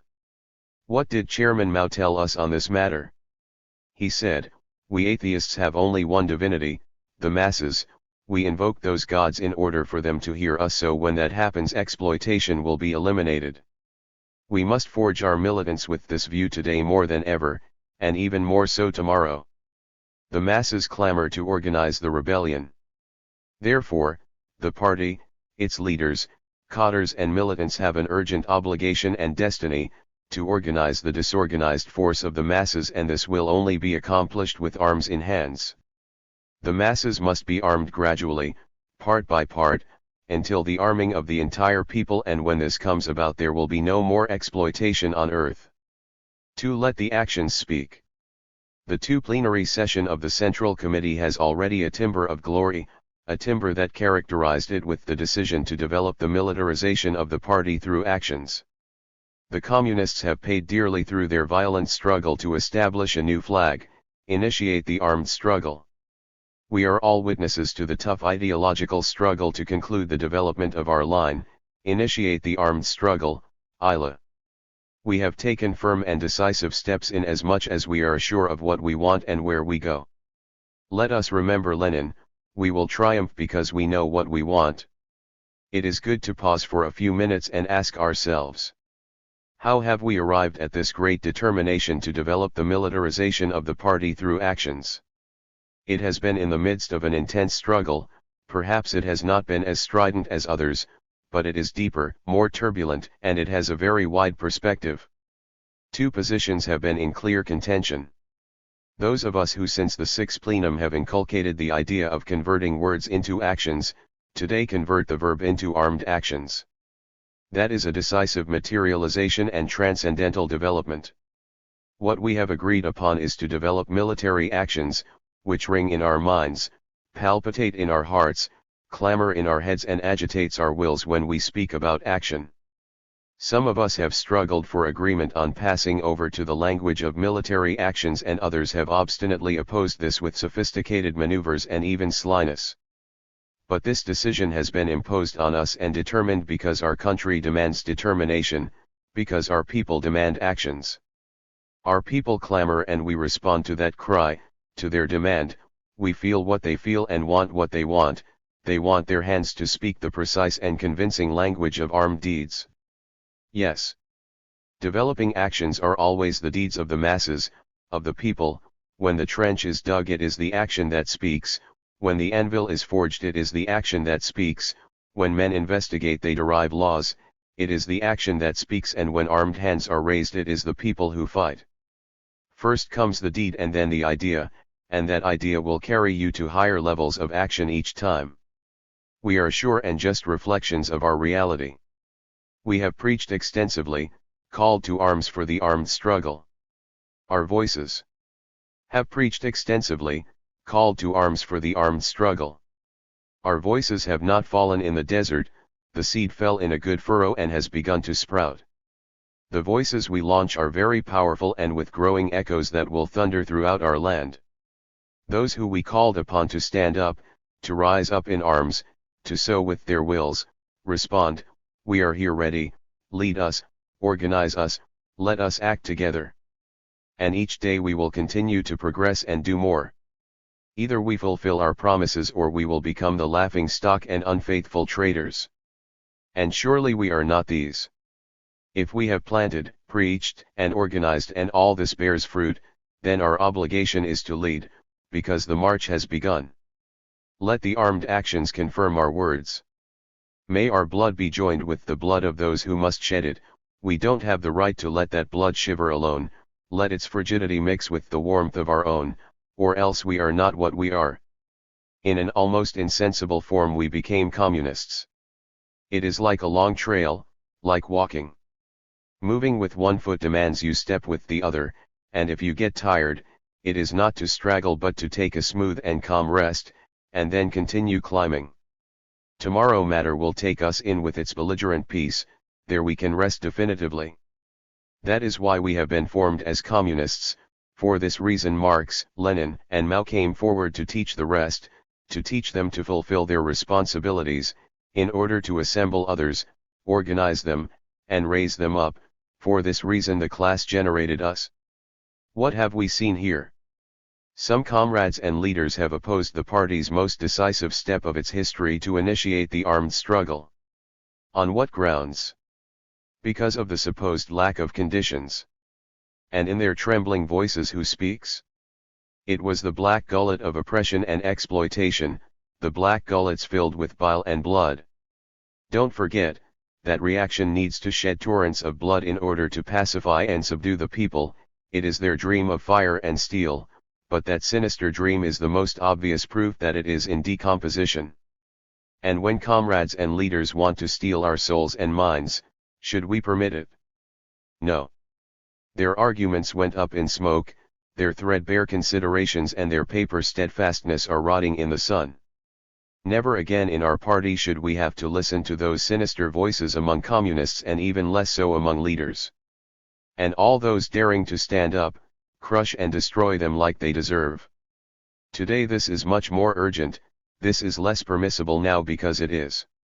Today this is much more urgent, this is less permissible now because it is undermining and destroying the hopes of the masses, the labor of 5 years, and precisely when the masses begin to express themselves concretely in reality. In these times these pacifists are shameful. Many lessons are obtained for all of us from these meetings. For some there should be deafening warnings and forceful calls to our attention. Never again. We have a clear and definite orientation, let actions speak. To develop the militarization of the party through actions. To convert this into reality is an urgent task. It is a call to order, the class, history and the people demand it. We cannot work in any other way. It is a necessity. What we have accomplished in the past has brought us here. The road is defined and the actions are established, let us carry them out. We have no other right. This is the order of the day, let actions speak. 3. We begin the toppling of the walls. We have already agreed to the development of the militarization of the party through actions. What shall we do next? We should commence to topple the walls. Now is the time, at once. There are those who have opposed, resisted, and even someone who fled in cowardice, deserting for a second time, and who has been defended. Will it be useful for our party to defend cowardice and betrayal? Think of those who have committed such acts. Remember Prometheus, the Oceanids, and Hermes. We ask for everything except cowardice and betrayal. Like 2,500 years ago, communists in the XX century in a communist party that strives for the launching of armed struggle, debating its development through armed actions, we heard leaders who praised, supported, nourished, and protected betrayal. Will this political behavior be of any use to us? No. Let us root out the poisonous weeds. It is pure poison, a cancer which corrodes, and we must not permit this. It is a sinister and decaying pus that we must never allow within our ranks, much less now. Let us remove these sinister, harmful vipers. We can permit neither cowardice nor betrayal, they are asps. It is impossible to tolerate this. It manifests itself within us and in our leaders. This is unacceptable, condemnable, and marked for fire. We must begin to root out that poison. We must forge ourselves in another temperament and with another spirit. Let us root out and burn the leeches, otherwise the poison will be general. If we don't destroy it, the vigor of the party's healthy body will dissipate.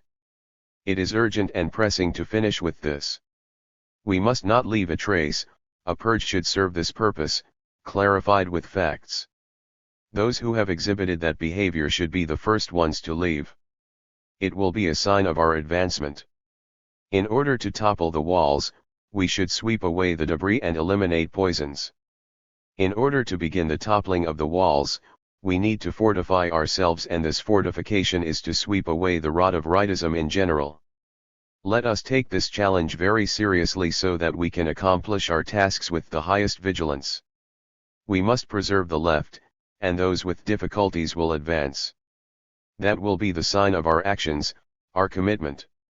We will go to our bases. We will transmit to them our message to raise actions. Having unleashed the struggle against a beheaded right is a great and magnificent step. Unleashed the struggle against a beheaded right is a great and magnificent step forward. We, along with those with problems, will exemplify our determination and assurance as part of the left and be ever vigilant. It is essential to do this in order to advance, and fortify ourselves and become powerful. There is no need to call those with problems powerless. Power will come from actions. Action is the toppling of the walls. Let us carry out military actions. We will be tempered by them. From the novices we will become experienced combatants. Thus, by applying the development of the militarization of the party through actions, the walls will be profoundly undermined and their toppling will begin. The keys to this are the armed groups without arms. May your unarmed hands snatch away the arms of those who own them with creativity, then utilize them shrewdly and with clear ideas.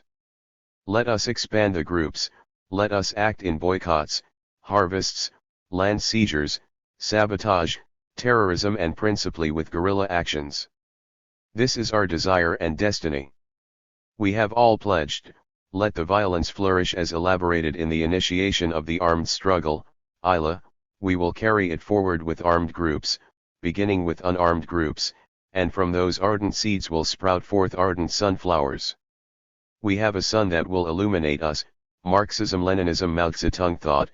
We have a fertile land that will fortify us, the increase of the class struggle of the masses. What do we lack? The sprouting and flourishing of armed groups without arms. From those humble seeds and blossoms, monuments of the class capable of toppling the walls will grow. That's the way the dawn will appear in our country. The key to our success, the groups, of vital importance, our decision, the base, the masses. May the armed groups without arms flourish. That is the order of the day. 4. Unfurl optimism and overflow with enthusiasm. We are communists of a distinct temperament and special material. We are communists ready for everything, and we know what needs to be fought. We have already fought it and will fight it again tomorrow. What will be confronted tomorrow will be the child of the present. It will be harder, but by then we will be tempered by the past, and as we forge ourselves today, we will temper our souls in the revolution. This is the only flame capable of forging us. We need a great deal of optimism, and there is a reason for it. We are the makers of tomorrow, we are guides, the garrison of the invincible triumph of the class. This is why we are optimists. We are enthusiastic by nature. We are nurtured by the ideology of our class, Marxism-Leninism Mao Zedong thought. We live the life of the class.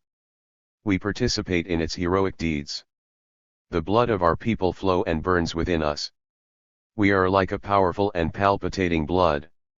Let us take the unbendable iron and steel, the class, and mix it together with the unwithering light of Marxism-Leninism Mao Zedong thought. Enthusiasm means to participate in the force of the gods, therefore, we are full of enthusiasm. We participate in the divinities of the real world, the masses, the class, Marxism, and the revolution. That is why we have inexhaustible enthusiasm. That is why we have strength, optimism, and a vigorous spirit overflowing with enthusiasm. And what have we seen here? Militants and leaders without optimism. Dead spirits and deciduous wills with fleeting passions. This is unacceptable. We know well their roots. Their support is not Marxism, the class, nor the masses, rather it is the corrosive individualism, the reactionary rot that makes them fearful, the sewage mold of the old order, the expression of the dying world, the lethal swamp gases of reaction. This is why their spirits are broken, their hearts tremble, their thoughts forsake them, their nerves are destroyed, and their actions disturbed. This has to be uprooted, it cannot nest among us. It is unacceptable, inadmissible, let us burn it and blast it. This cannot be allowed in the party, much less prevail. What have we seen in this moment? Leaders with these positions and attitudes. It is despicable. Never again should this happen. And precisely today, when we need to unfurl optimism and enthusiasm, now. That is unacceptable. It is corrosion, pure gangrene, and it should never have taken place. Today it is much more unacceptable. If the comrades don't uproot these weaknesses, what type of cottars are they going to? Comrades don't uproot these weaknesses, what type of cottars are they going to form? What kind of militants are they going to form? Apply the following: a company always reflects its leadership. To lead a company without optimism results in a company without optimism. A pusillanimous leadership makes a pusillanimous company. It will be defeated and broken before it engages in battle. We need to unfurl optimism and overflow enthusiasm. Our powerful ideology, incisive line, and communist will must be manifested above all in the leaders. The order of the day is, unfurl optimism and overflow enthusiasm. May it be shared with others, with our cottars and bases not present in this meeting. May this enthusiasm manifest itself in action and motivate us in order to eliminate the crust that impedes our advance and serve to others as an example to uproot these weaknesses. May the optimism shine, and manifest in us a powerful enthusiasm. It is practical and necessary inasmuch as we carry it out. No one can deny that this is a struggle between positions. We have recorded right here, and the summary will be the expression of what we have seen. But in the first place, what was important in our party? What is important now? What will be important tomorrow? It is the left. Who cries about its defeat? The right. They should understand that its cry is useless. They must burn their old idols, burn the old and decrepit, and place their spirits up to these times. The spirit of the times is owned by the left. It is consistent with the needs of our country.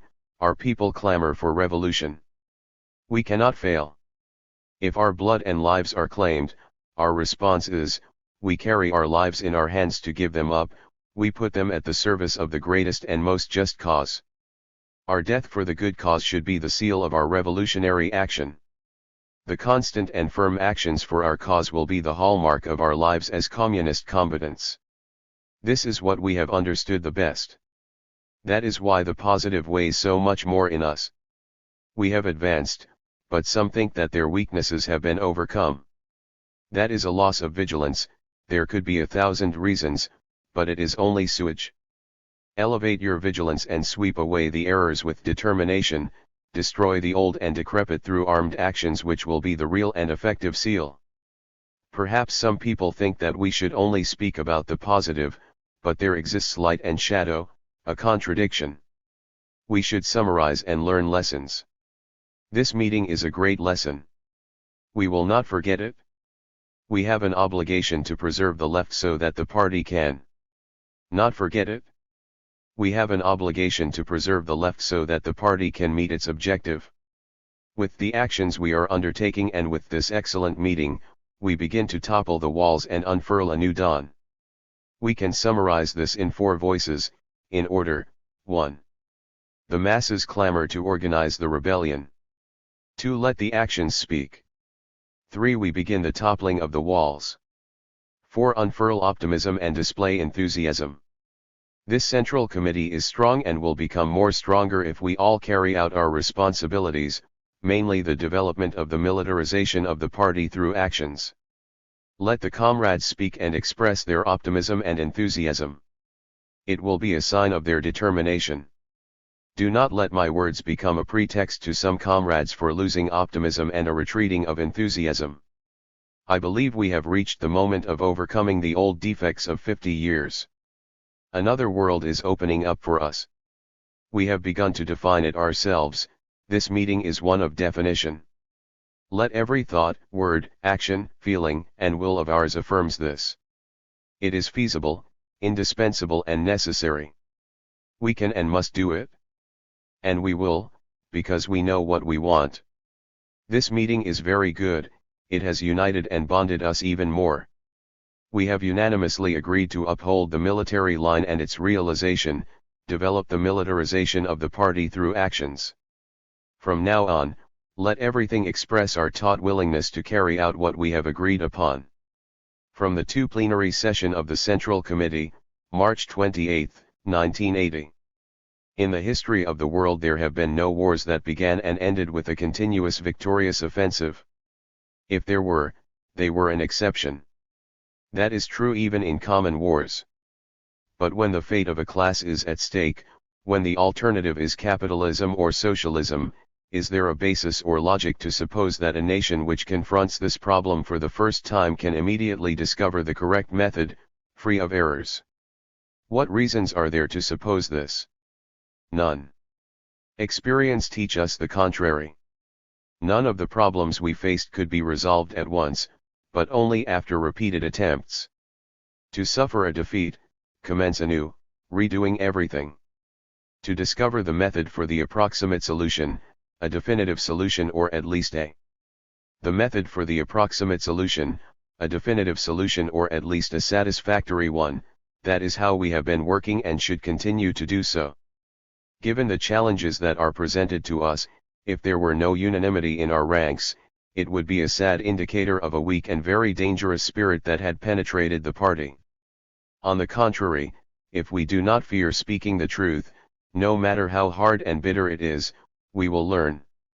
And it is entirely certain that we will learn to overcome each and every difficulty.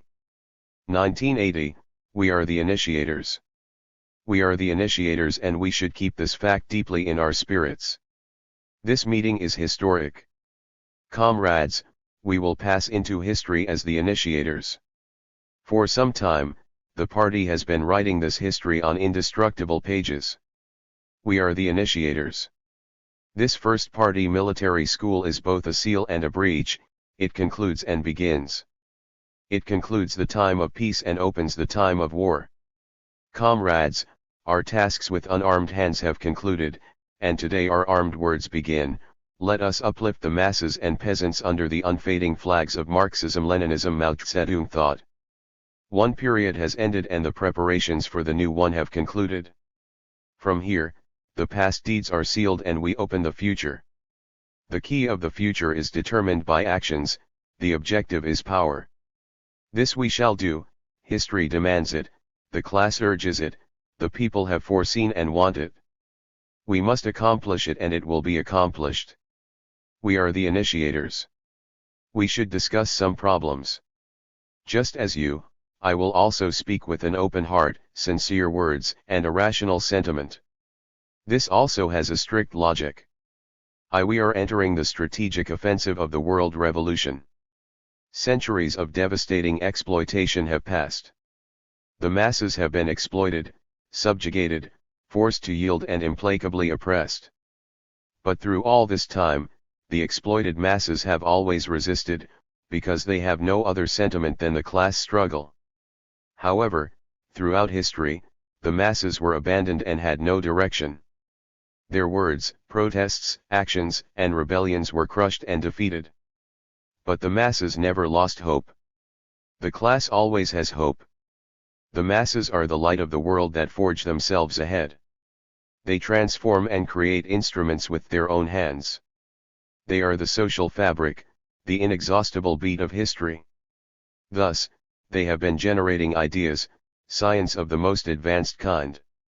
But the laws of history that came about as a result of the development of the class struggle have generated one last class, the international proletariat.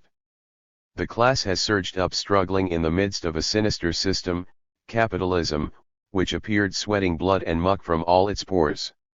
A system in whose center appeared sweating blood and muck from all its pores.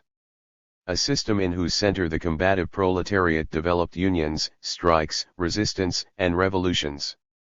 All of this became embodied in Marxism, and the class, endowing itself with a party, evolved into a mature class with its own interests.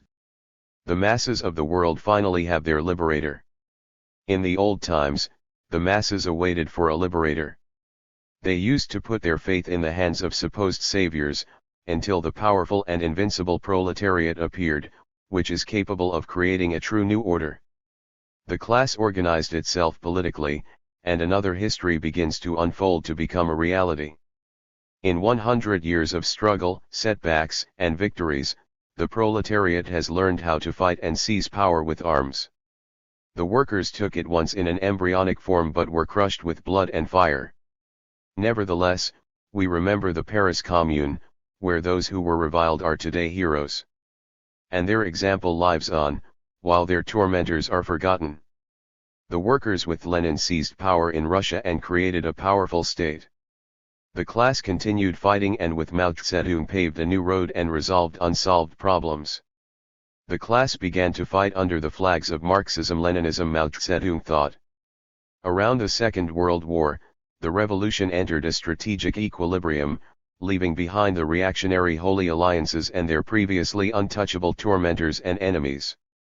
With the powerful international workers' movement, the cresting waves of the national liberation movements, the development of communist parties, and the elevation of Marxism to the high summit of Mao Zedong thought, a new situation has been created.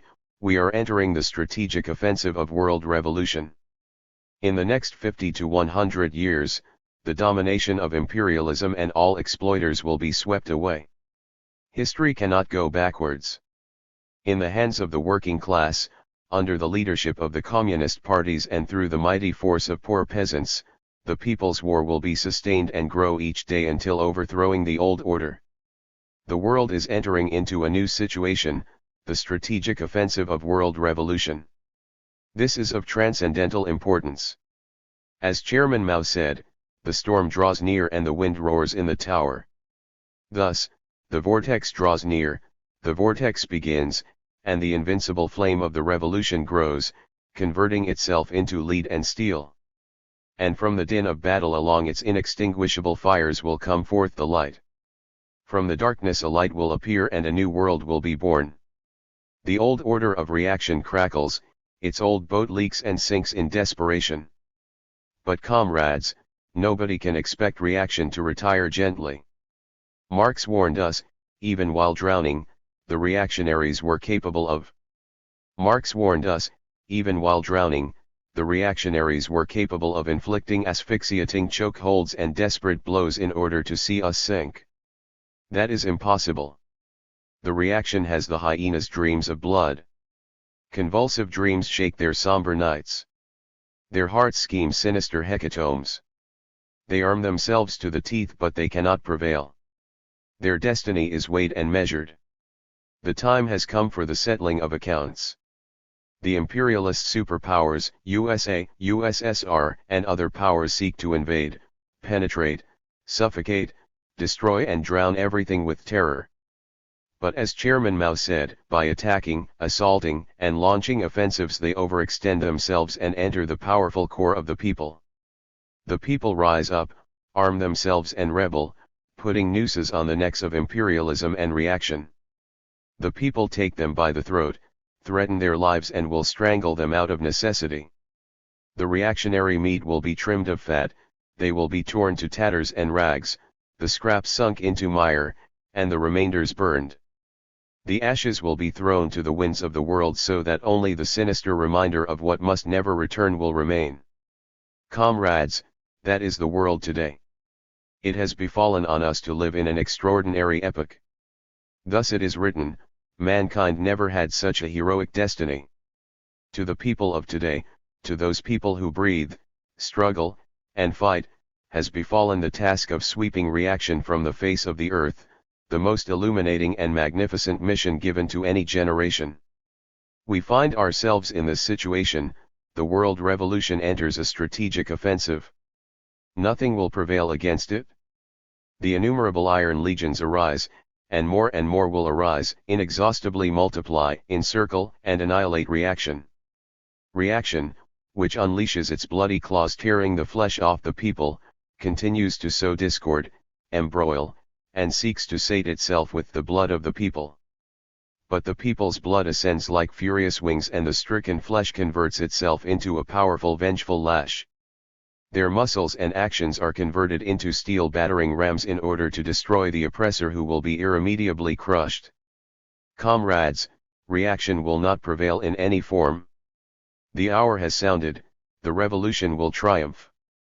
The struggle will be hard, arduous, cruel and difficult. Victory is ours. The masses will prevail, the peasants will arise, the working class will lead, the Communist Party will command and the red flags will be raised forever. Reaction has entered its final chapter. We will develop in that world. Our people begin to seize power through armed struggle. In this magnificent epoch of world history, our people along with the Latin American working classes and masses have a role to play. This role is being fulfilled. Our people begin to seize power through armed struggle.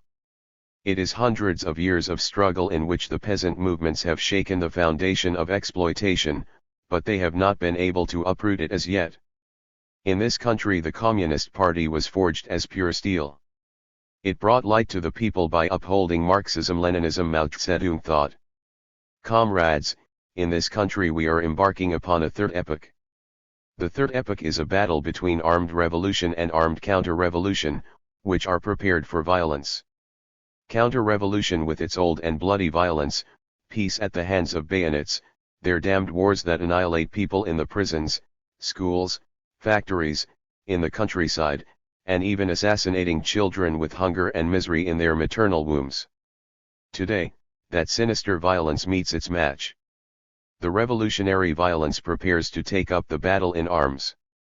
Our people with a rich history are finally embarking to the final chapter, the completion of the democratic period of the revolution. The masses tremble, the flood tide rises, and the storm approaches. Reaction in this country as well as in the world, also dreams of soaking the revolution with blood and fire, of drowning it in blood. These are old, dark, and violent dreams. They are not facing the same situation as yesterday. Time has passed and bureaucratic capitalism has matured the revolution. The agrarian laws promulgated by the regimes have been failures one after another, and the peasants have understood the lesson: nothing will be given to them, nothing will derive from a law. The land must be conquered by their own armed hands. The working class is more aggressive, mature. It has a higher level of consciousness, it is numerically larger, politically more powerful, and much stronger than in the past. The popular masses have grown in our country. The petty bourgeoisie is being proletarianized. It has no other destiny than to serve the revolution and put itself at the disposal of the proletariat. Its only course of action is to serve the revolution according to the dictates of the working class and to forcefully fight behind the road paved by the party. This is good to remember, because from this experience we should particularly win over the intellectuals. As Maria Tegui has already shown us, the masses must be mobilized, and only in this manner will we fulfill our role and serve the great battle that history has arranged for us.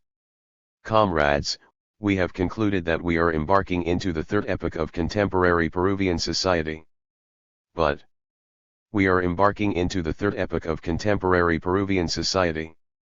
But just as yesterday, when we expounded upon the two moments of contemporary Peruvian history as part of the process of the development of bureaucratic capitalism in this country, some condemned us and rejected our thesis and ideals with insolence and contemptible accusations of infantilism. We are putting forth today, with a clear and precise vision, that our country enters a third epoch. This thesis will also be subjected to misunderstanding. But it is no longer possible to condemn us with childish labels of infantilism, because this time, history has shown us to be right in many things, and they will also learn lessons. Translator, this refers to the two-line struggle within the party. Nevertheless, it is not easy for our accusers to easily accept and comprehend it. It requires convincing deeds, concrete actions that pound into their hard heads and shatter their speculation to pieces, so that they also may carry the reality of this country in their spirits. The understanding of the third epoch is key to the advance of our people. What does the third epoch imply? It implies the revolution, the people with arms in hand begin to seize power, that reaction with 400 years of exploitation, added to the exploitation of other epochs, comrades, we should think clearly, 400 years of foreign oppression, a vile slave system that continues to exist today, a state which although weak, still has force, implies that reaction will try to contain us and oppose the advance of the revolution. It is well known by materialists that what exists refuses to die, reaction exists and therefore refuses to die. It is an unburied corpse, but it protests, negates, resists, and attacks with fury and desperation, opposing its placement into a casket for its burial. Thus, we must understand that the revolutionary struggle will be hard, violent and cruelly contested by reaction. They will send their sinister army armed to the teeth to fight us, assaulting the working class, the peasants, and popular masses, spreading their sinister claws. They will try to encircle, isolate, crush and wipe us out.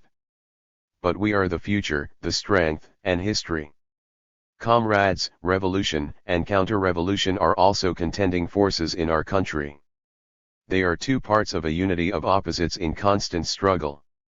The reactionaries are armed and concentrated, defending the metropolis and capitals. We are rooted in the countryside, in small villages, with the masses, especially with the poor peasants, with the force of the people, among their disorganized force in order to organize it into a powerful army. But this will not be easy. The dark, sinister armies of reaction will fight against us, mount powerful aggressions and great offensives. We will respond in kind, splitting them, making them fall apart, and converting their offensives into a multitude of our. Making them fall apart, and converting their offensives into a multitude of our small offensives. Therefore, those who encircle will be encircled, the would-be annihilators will be annihilated, the would-be victors will be defeated and the beast will finally be corralled. As we have been taught, the clamor of our armed voices will make them tremble with terror. They will be crushed by their own fears and be converted into scattered black ashes. That is what will happen. This is the way it is, comrades. Nevertheless, the fight will be hard, long, difficult and cruel. We need to steel our spirits, be strong, vigorous, fearless and confident in our victory. May the confidence of victory dwell in our hearts inasmuch as we serve the people and class. The problem is to initiate the armed struggle with decisiveness and firmness. We must deploy it and populate the land with our flags and with sonorous actions that history will record. Comrades, our people are embarking on the seizure of power with arms. We are launching the most magnificent march that our country has ever seen before. Nothing like this will ever be seen again. It will be truly remarkable. This is what we will do. The people, the class, and the proletariat demands it. We cannot and must not fail. 3. The party develops itself through armed struggle. It has been more than 80 years of working class struggle and 52 years of the party's existence. It took about 10 years for a group of men and women, led by Maria Tegui, about 10 years to found the party. His name is imprinted forever in our ranks, the peoples of the world and the international working class. Time has passed, many of us have fought, and will continue to struggle until exploitation is abolished. That is our destiny. We are a growing torrent confronting fire, rocks, and mud. But our power is greater. We convert everything into our fire. The black fire will be transformed into red fire and the red is light. That is where we are, that is the reconstitution of the party. Comrades, we are reconstituted. The party is a party of a new type. The purpose of this party of a new type is to seize power for the working class and the people of this country. The party cannot be developed more but through the use of arms, through armed struggle. That is the hard lesson we have learned in 50 years, a great lesson that we should never forget. We have no power because we have no guns. Like Chairman Mao has written, whoever has more guns has more power. Whoever wants to seize power must forge an army, and whoever wants to keep power must have a powerful army. This is what we will accomplish. The party has embarked to develop itself through armed struggle, our historical course. We cannot go. Develop itself through armed struggle, our historical course. We cannot go backwards. Comrades, we can now state that the development of the party has prevailed. Its possible destruction, as it had to be, has been averted. This is the conclusion we can derive from the second plenary session of the Central Committee and the first military school. We have completed a task that we only now have begun to appreciate. We ask ourselves, how will we develop the party? A plain and simple response is, through armed struggle. In critical times the situation enters into contentious struggles, and according to the law of contradiction, specific circumstances can lead into development or destruction, of course transitory, but it does not cease to become a destruction if that could lead us to sink in the mud or march through a muddy place. The party has triumphed as it had to. Its destruction cannot take place. The party embarks firmly, decisively, voluntarily, and energetically in its development. Comrades, this is what is derived from these meetings. However, what contradiction is being debated? The launching of armed struggle presents a contradiction, the old versus the new. The development of the party through armed struggle is the new, and the old is our accomplishments up to now, including the good ones. Even the best of our achievements have aged, and no matter how much we add to this tradition, we also add to that great garbage which parties, classes, and organizations generate throughout decades. We must be very clear on this point. There is only one new thing, to develop the party through armed struggle. Today, this is our contradiction. Just like in the international arena where the contradiction is between the strategic offensive and the strategic defensive of reaction, in our country the contradiction is between the armed people and armed reaction. This contradiction, through the People's War, will inevitably lead to the triumph of the class and sweep away 400 years of oppression. Comrades, in the party there is also a contradiction. It calls for serious reflection and no one should doubt it. Today, the communists should be clear on the contradiction of the old versus the new. I reiterate, the new is the armed struggle, the unfading flames of People's War, the steel which must be made purer, the sharp sword and piercing spears in order to wound the entrails of reaction. This is new. Everything else is old, it is the past, and from that past we must guard ourselves, because the past always tries to re-establish itself in 1,000 forms in the future. Comrades, let us not forget that in order to guarantee the consolidation of 100, we need to advance as 200. Today, advancing with 200 means to initiate the armed struggle, to begin the action is the guarantee of thoroughly sowing the new with lead, crumbling the action is the guarantee of thoroughly sowing the new with lead, crumbling the old walls. Comrades, this is the new. Everything else is old. We should be absolutely clear and understand it. The party has embarked on its development through arms. This is our fundamental situation. Having stated this point, we have three conditions. First, we embark on the strategic offensive of world revolution. That is our situation. The revolutionary tide is on our side. Second, the people set out to seize power with arms. The future will be decided through the advancement of People's War. Third, the party begins to develop through the armed struggle. Thus, the party will become the powerful party which the revolution needs, and since it is needed it must be forged. Comrades, the world process, the process of the nation and the party are interrelated. Therefore, the future is assured, it is palpitating in the armed actions that we will commence to undertake.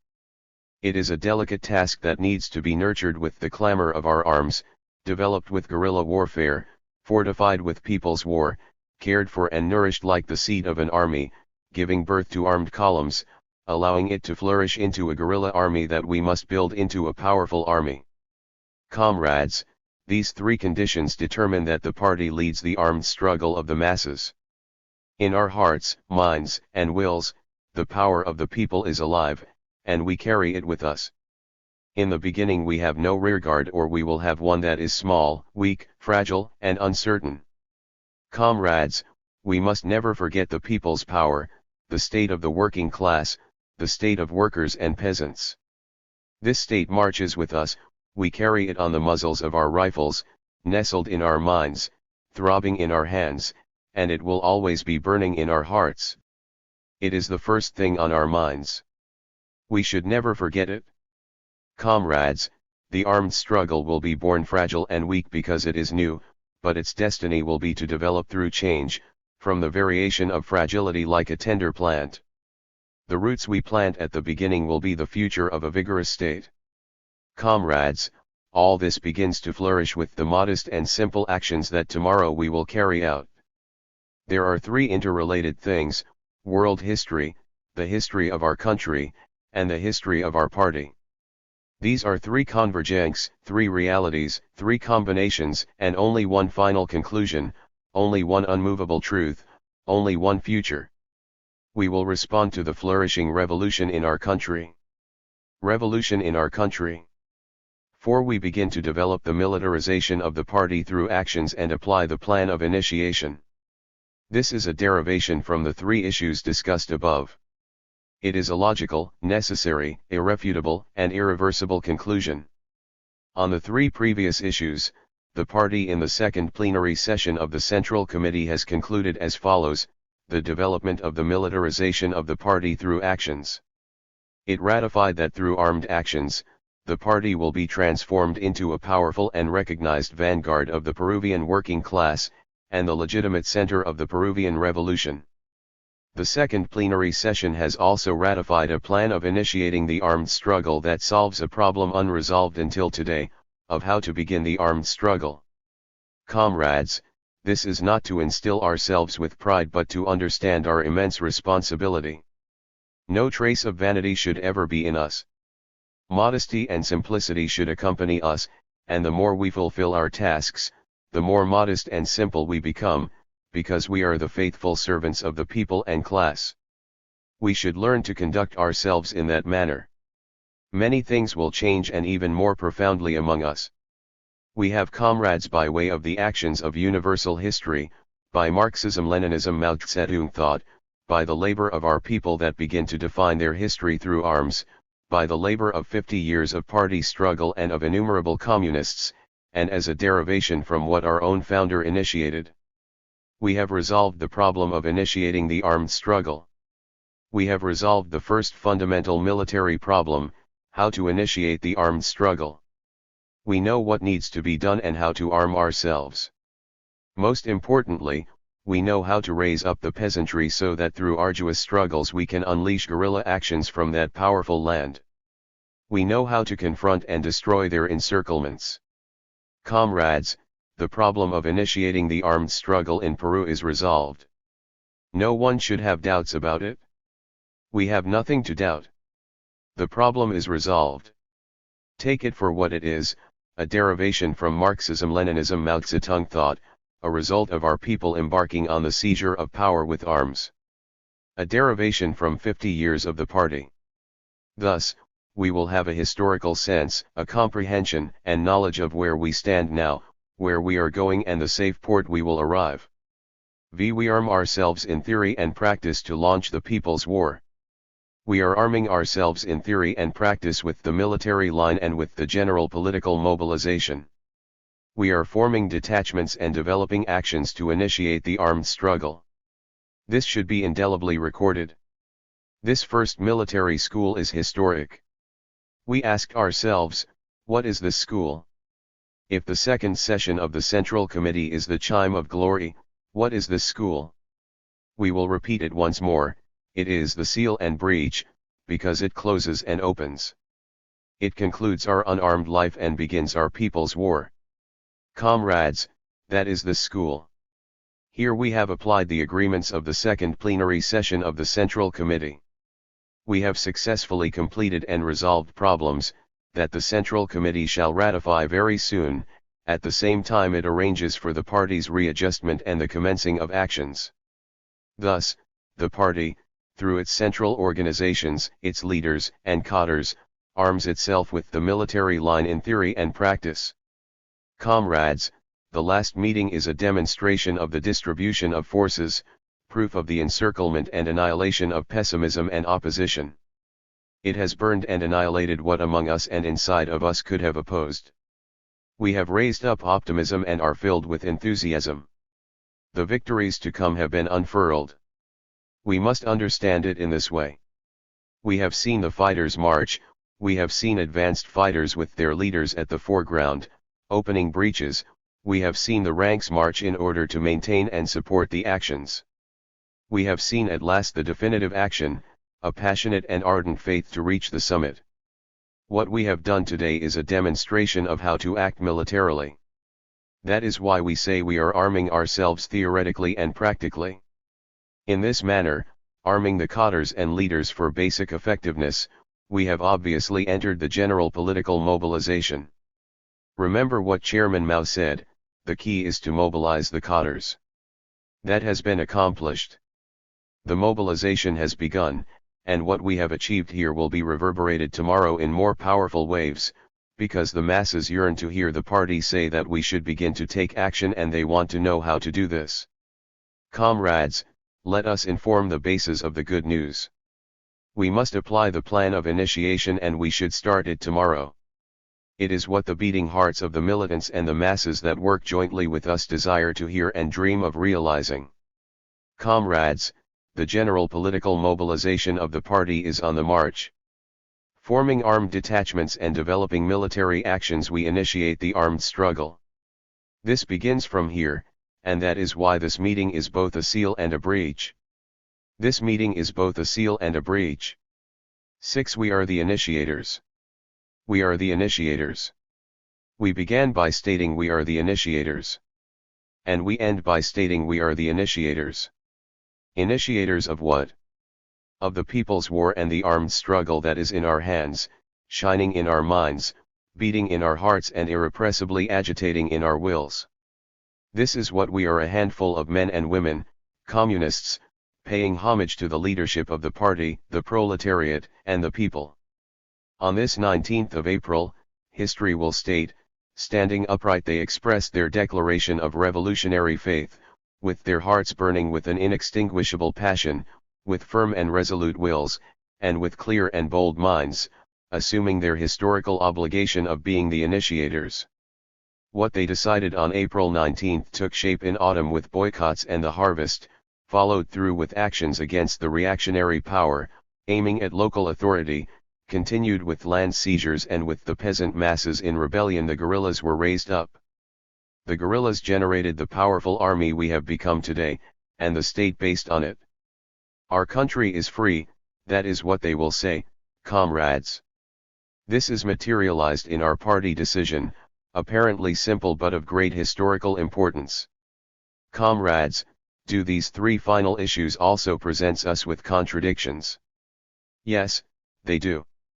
Here, in the party, the focus is on our agreement concerning the development of the militarization of the party through actions, and in applying our plan of initiation is the essence of the new, a new part of the world which cannot be detained because our armed hands have surged with more to follow tomorrow. The new is focused in our country, the armed solution, and the party's development through arms intensifies through the armed struggle. Thus, on the question of developing and applying the plan of initiation, the new is the focus and the old is confronted. The old will pledge itself to the opposite, but it is already defeated, it is a great defeat for the right. Their destruction is already assured, the development has triumphed, let us shape it through thunder, write it with lead, so that it remains written forever on pages of steel upon the ridge of the mountains, so that it can never be erased nor written in a contrary form. That is the contradiction. At the end, everything reduces to a 5th problem. The contradiction enters to address the problems of arms, war, armed struggle, and how to initiate it. If up to now we have acted as an unarmed people, the problem now is that we begin to act with armed hands. From times of peace to times of war. And the times of war have other requirements and other urgent times of war. And the times of war have other requirements and other urgent demands. Comrades, the contradictions will accumulate but we will handle them. We have learned to handle history, the laws, and contradictions. It is in our hands to resolve them, shaping them with armed deeds. Nothing will stop us. We will pass through times of irreversible war, the contradiction will unfold, it will take us to a successful conclusion. We are the initiators. What contradiction is presented to us? We and the other communists of our bases, present or not, who reverberate within us, await with anxiety what is decided here. All of us have a problem, a contradiction, the great rupture. Comrades, the time has come. It is time for a great rupture.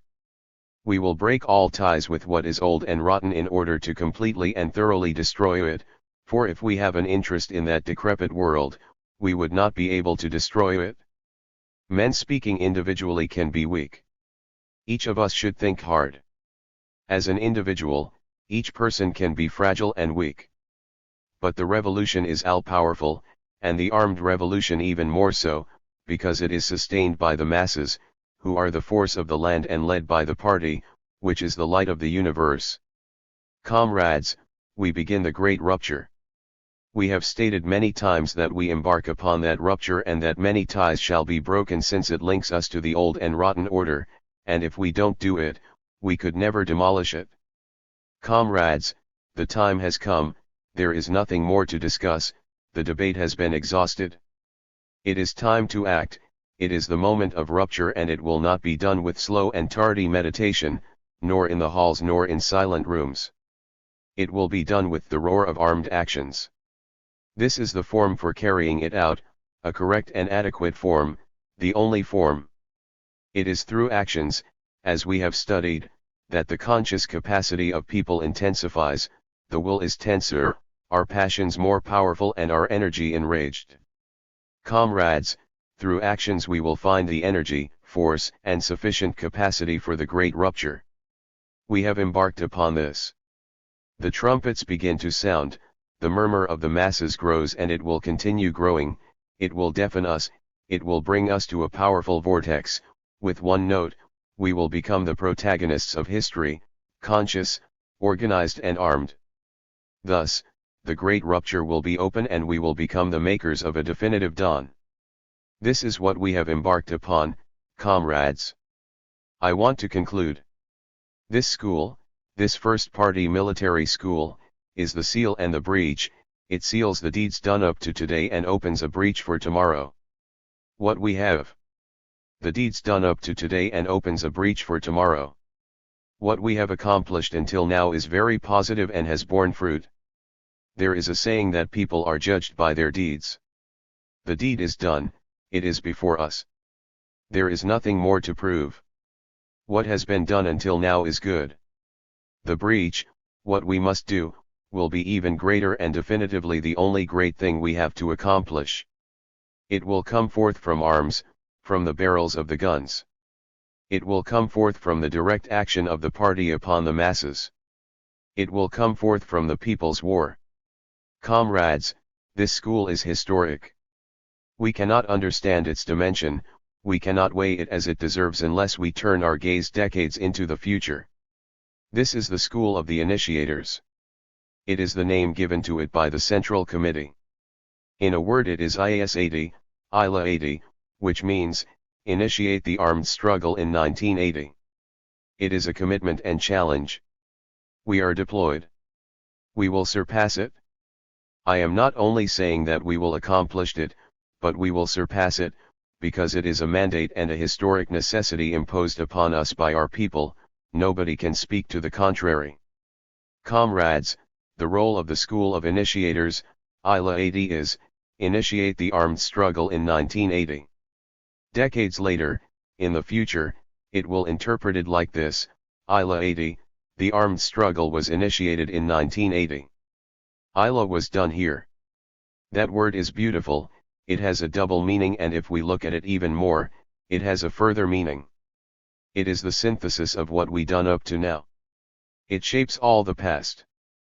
Comrades, what has guided us? To initiate the armed struggle, was not this stated in the 9th plenum? Comrades, it is the past summarized, opening into the present, it is the future that must be irrevocably accomplished. ILA 80 is also the implementation of our past agreement on initiating the armed struggle. In the present it means initiating the armed struggle today, this year, and in the future. The armed struggle was initiated in 1980. Comrades, all that we have done during these complex days, in difficult moments, but in the final analysis, satisfactory days, fruitful, healthy, good and vital days, is all realized in the School of Initiators, ILA 80. The Central Committee and the Political Bureau of the Central Committee congratulates those present and everyone else because with their actions they helped in the materialization of this reality. Congratulations to the party, because with its actions, it has made this reality concrete. Congratulations to the masses and our people, because their actions through centuries have been realized here. Congratulations to the working class of the world, the international proletariat and the peoples of the world, because their actions have borne fruit here. We render homage, as always, to the unfading. Actions have borne fruit here. We render homage, as always, to the unfading flags of Marxism-Leninism Mao Zedong thought, because their grandeur which will always live has been realized here. They, now live within us. The spirit of the revolution dwells in the party, our people, and our class. Finally it has arrived. All our struggles have been validated.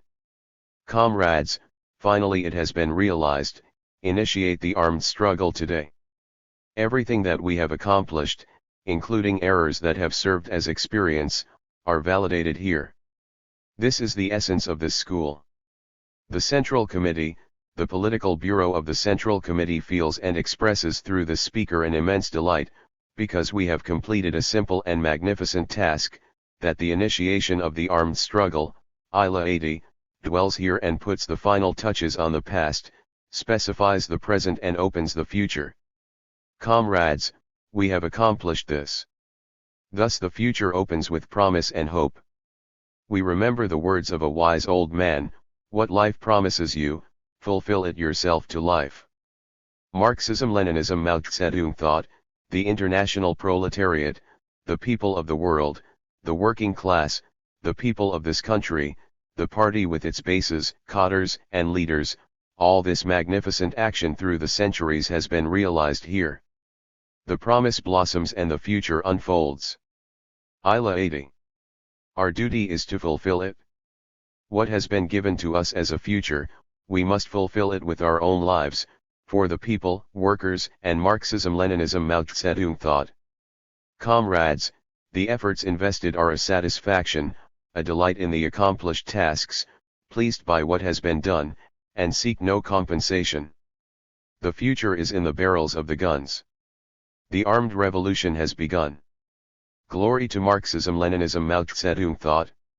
Long live the Communist Party of Peru. Initiate the armed struggle. From the First Military School, April 19, 1980. 1980, towards guerrilla warfare. The first part of this meeting gives us essential conclusions. The plan of initiation, its application, and the conclusion of the first actions, are brilliant and all-round success of transcendental importance, with great repercussions that have kindled the ever-living flames of the people's war in our country. 2. Summarizing the experiences of the general balance of the first actions has led to further develop the party's military line, and advanced its consolidation, crushing the rightism which proposed militarist positions tending to evolve into a bourgeois militarist line. 3. The party fortified in the forging of its first actions is on a war footing ready to march toward the launching of guerrilla warfare. The first stands out as a brilliant and clear success obtained by the party, which has a great historical repercussion. The second indicates that in the balance of the first actions, the military line of the party has developed and advanced. It has consolidated by combating militarist positions that tend to evolve as a bourgeois military line. In this manner, we have obtained a major development and consolidation. The military line, like all lines, only develops and consolidates itself in struggle. The third establishes and highlights that the party is prepared to march towards the beginning of guerrilla warfare. We have finished the first phase, which is essential and the basis of this meeting of the expanded Central Committee. Upon these solid bases, we can outline the national and international context and lay out the plan to begin the guerrilla war. We should be very conscious of the brilliant and great success of the application of the plan of initiation of the armed struggle. This plan is of historic transcendence and has shaken the country, placing the party in the center of the class struggle and political contention. The constant struggle of communist militants as the expression of proletarian class struggle and the masses of our country has been historically molded and defined in the countryside. We have embarked upon a superior form of struggle, armed struggle, to destroy the old order and construct a new society. From now on, the people's war dwells in us and inhabits the nation. Its ever-burning flames kindle and inflame. Dwells in us and inhabits the nation. Its ever-burning flames kindle and inflame our people. Its flames will be invincible, trembling and demolishing the rotten dominant society, flames from whose hearts will be born the most potent bonfire of the future. It has befallen to us the historical mission of launching the armed struggle in our country and to develop it and sustain it as part of the struggles of Latin America, the international proletariat, the peoples of the world and world revolution, which we serve by adhering faithfully to the principle of proletarian internationalism. The struggle will be long but fruitful, bloody but brilliant, and hard but vigorous and omnipotent. It has been said that the world will be transformed with arms, and that is what we are doing now. From the barrels of guns everything will come. We are already living it and we will see it more as the people's war develops. To the communists members of this party, in this country, who have broken the stone wall of more than 50 years, their spirits must be no less than vibrant today with the realization of this great balance which proves and tests the achievements, counting, measuring and weighing the future. We are very conscious of and responsible for our actions. We have nothing to be vain about except to fulfill our duty. We have nothing to brag about, since glory is for the class, the people, and the party. Nevertheless, we need to be optimists, assured that the pebbles of the new order begin to fall into place.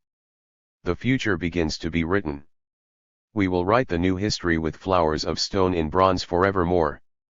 We will tame the hills, we will write a new history with the points of swords, the light of fire, tearing down iniquity and giving birth to the future.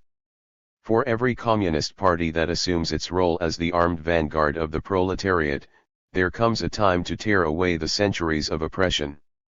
It lets out its war cries and assaults the heavens, the shadows, and the night.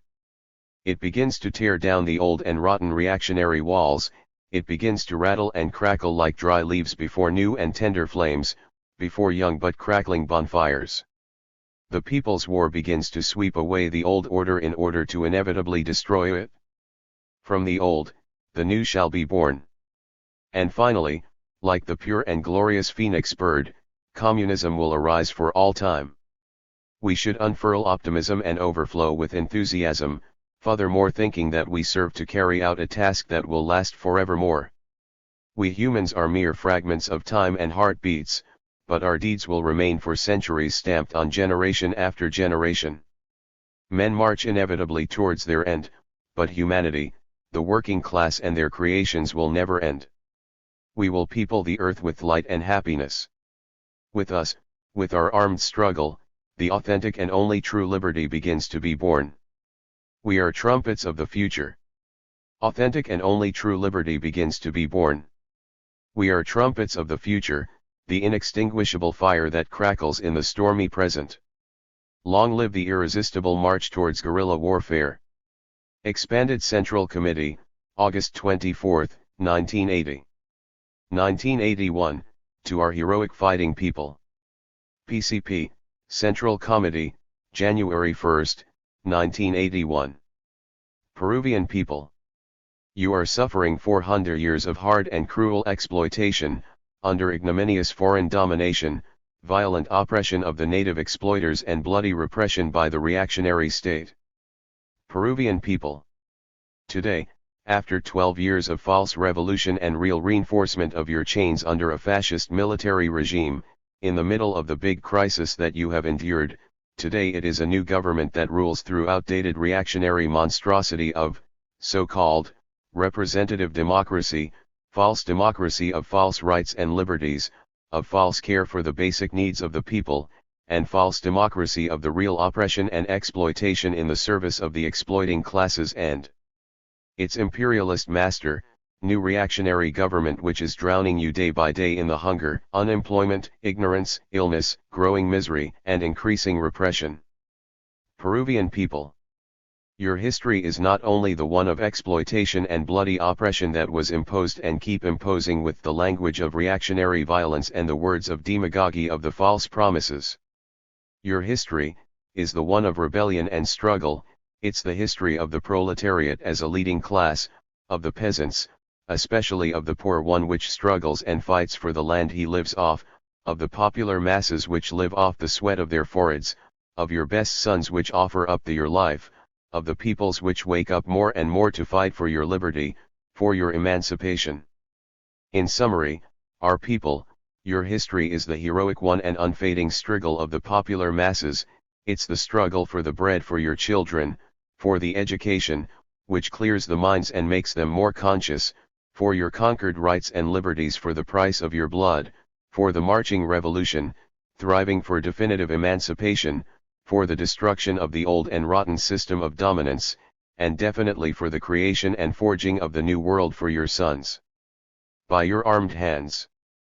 Peruvian people. And today, your best sons, blood of your blood, steel of your steel, forged in your 1,000 battles and hard-eaten in your tireless action, following your shining and heroic example, today, our Peruvian people, your best and devoted sons have raised in the wind the red flaming flag of the best and devoted sons have raised in the wind the red flaming flag of the rebellion. They have raised in the armed actions opening the way which everyone has to follow, the way of democratic revolution which shall demolish the imperialist domination, feudal oppression, capitalist bureaucratic exploitation and the outdated state whose support is the bureaucracy. Peruvian people. Today your sons hoist the great red flag of the rebellion which started to express with the facts your highest revolutionary dreams. Today your sons have started the effort, hard and brilliant path of enclosing the cities from the village, glorious way of the people's war. That way, today, your sons that came out of your powerful entrails, offer up to you their armed actions and their lives while saluting your heroic struggle and magnificent future in this new year. Peruvian people. The armed struggle has begun. Laborers, peasants, workers, women, youth, children of the people, popular masses, let us march together into combat and with weapons in our hands we will build the future, the great future of our people. Long live Marxism-Leninism Mao Zedong thought. Long live the Communist Party of Peru. Develop the armed struggle. 1981, long live the armed struggle of our people. Down with the reactionary hoax. PCP, Peru, September 8, 1981. The Communist Party of Peru, started in May 80, in defense of the sacred interests of our people, and our heroic armed struggle. This transcendental revolutionary act with guerrilla actions, propaganda and agitation, mobilization, crops and invasions, sabotage, assault and confrontation, mainly in the field, opens the doors of the armed rebellion, the revolt of the masses of poor peasantry, especially, the conquest of power for the proletariat and peoples through a protracted people's war from the countryside to the city masses. This is the real and only way to our liberation. In more than a year of battles and victories, whose milestones are Chusca, San Martin de Porres, Arabamba, Isarca, Luricacha, and others who stand out among more than the 2,000 armed actions that have rocked every corner of our country fueled by the burning combativeness of our indomitable people. Today, in its inevitable development, our struggle begins with a new and big wave that hits the old reactionary ruling system deeper, which by being in turn transitory is headed by the demagogue Bella Unde and his gang of smugglers, looters, starvers, and traitors. The recent and forceful blows in Quinua, the USA Embassy and its residents, the Southern, the Central and local People's Action and others are part of a series of armed actions against U.S. imperialism, the main foreign exploiter of our people and the servile Bella Unde government and his rampant repression and false democracy. But, trying to cover the sun with a finger, for weathering the political crisis that they have generated, united to the heroic struggles of our people, and in defense of its imperialist master, now it sends as a new ambassador, a sanguinary specialist in counterinsurgency war, and the black collaboration of electioneering opportunists, focused on El Diario. The reactionary and corrupt Bella Unde government has mounted the crude and senile canard that would be. Bella Unde government has mounted the crude and senile canard that would be drug traffickers, the perpetrators of such actions, at the same time are spreading fallacious and ridiculous denials. So they attempt to cover up the great reality, the failures in its repressive plan and the booming development of the armed struggle. Workers, peasants, women, youth, masses of our country, a new truth lies before us, the armed revolution is on.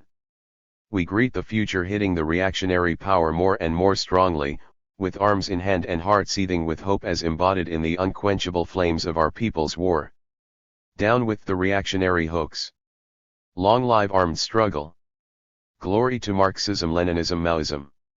1982, let us develop guerrilla warfare. He, who is not afraid of death by 1,000 cuts, dares to overthrow the emperor. Contents. 1I. The armed struggle blazes victoriously. 2.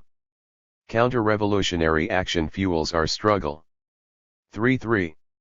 The crisis of the reactionary order deepens and the people call for armed revolution. 4. Develop guerrilla warfare. The armed struggle blazes victoriously. The Communist Party of Peru, the organized vanguard of the proletariat founded by Mari Tegui, reconstituted through more than 15 years of hard struggle as a Marxist-Leninist Maoist party of a new type, and assuming its historic role and duty of fighting for the conquest of power for the proletariat and the people, in May of 1980 has set burning the invincible and ever-growing flames of the armed struggle, of guerrilla warfare in our country.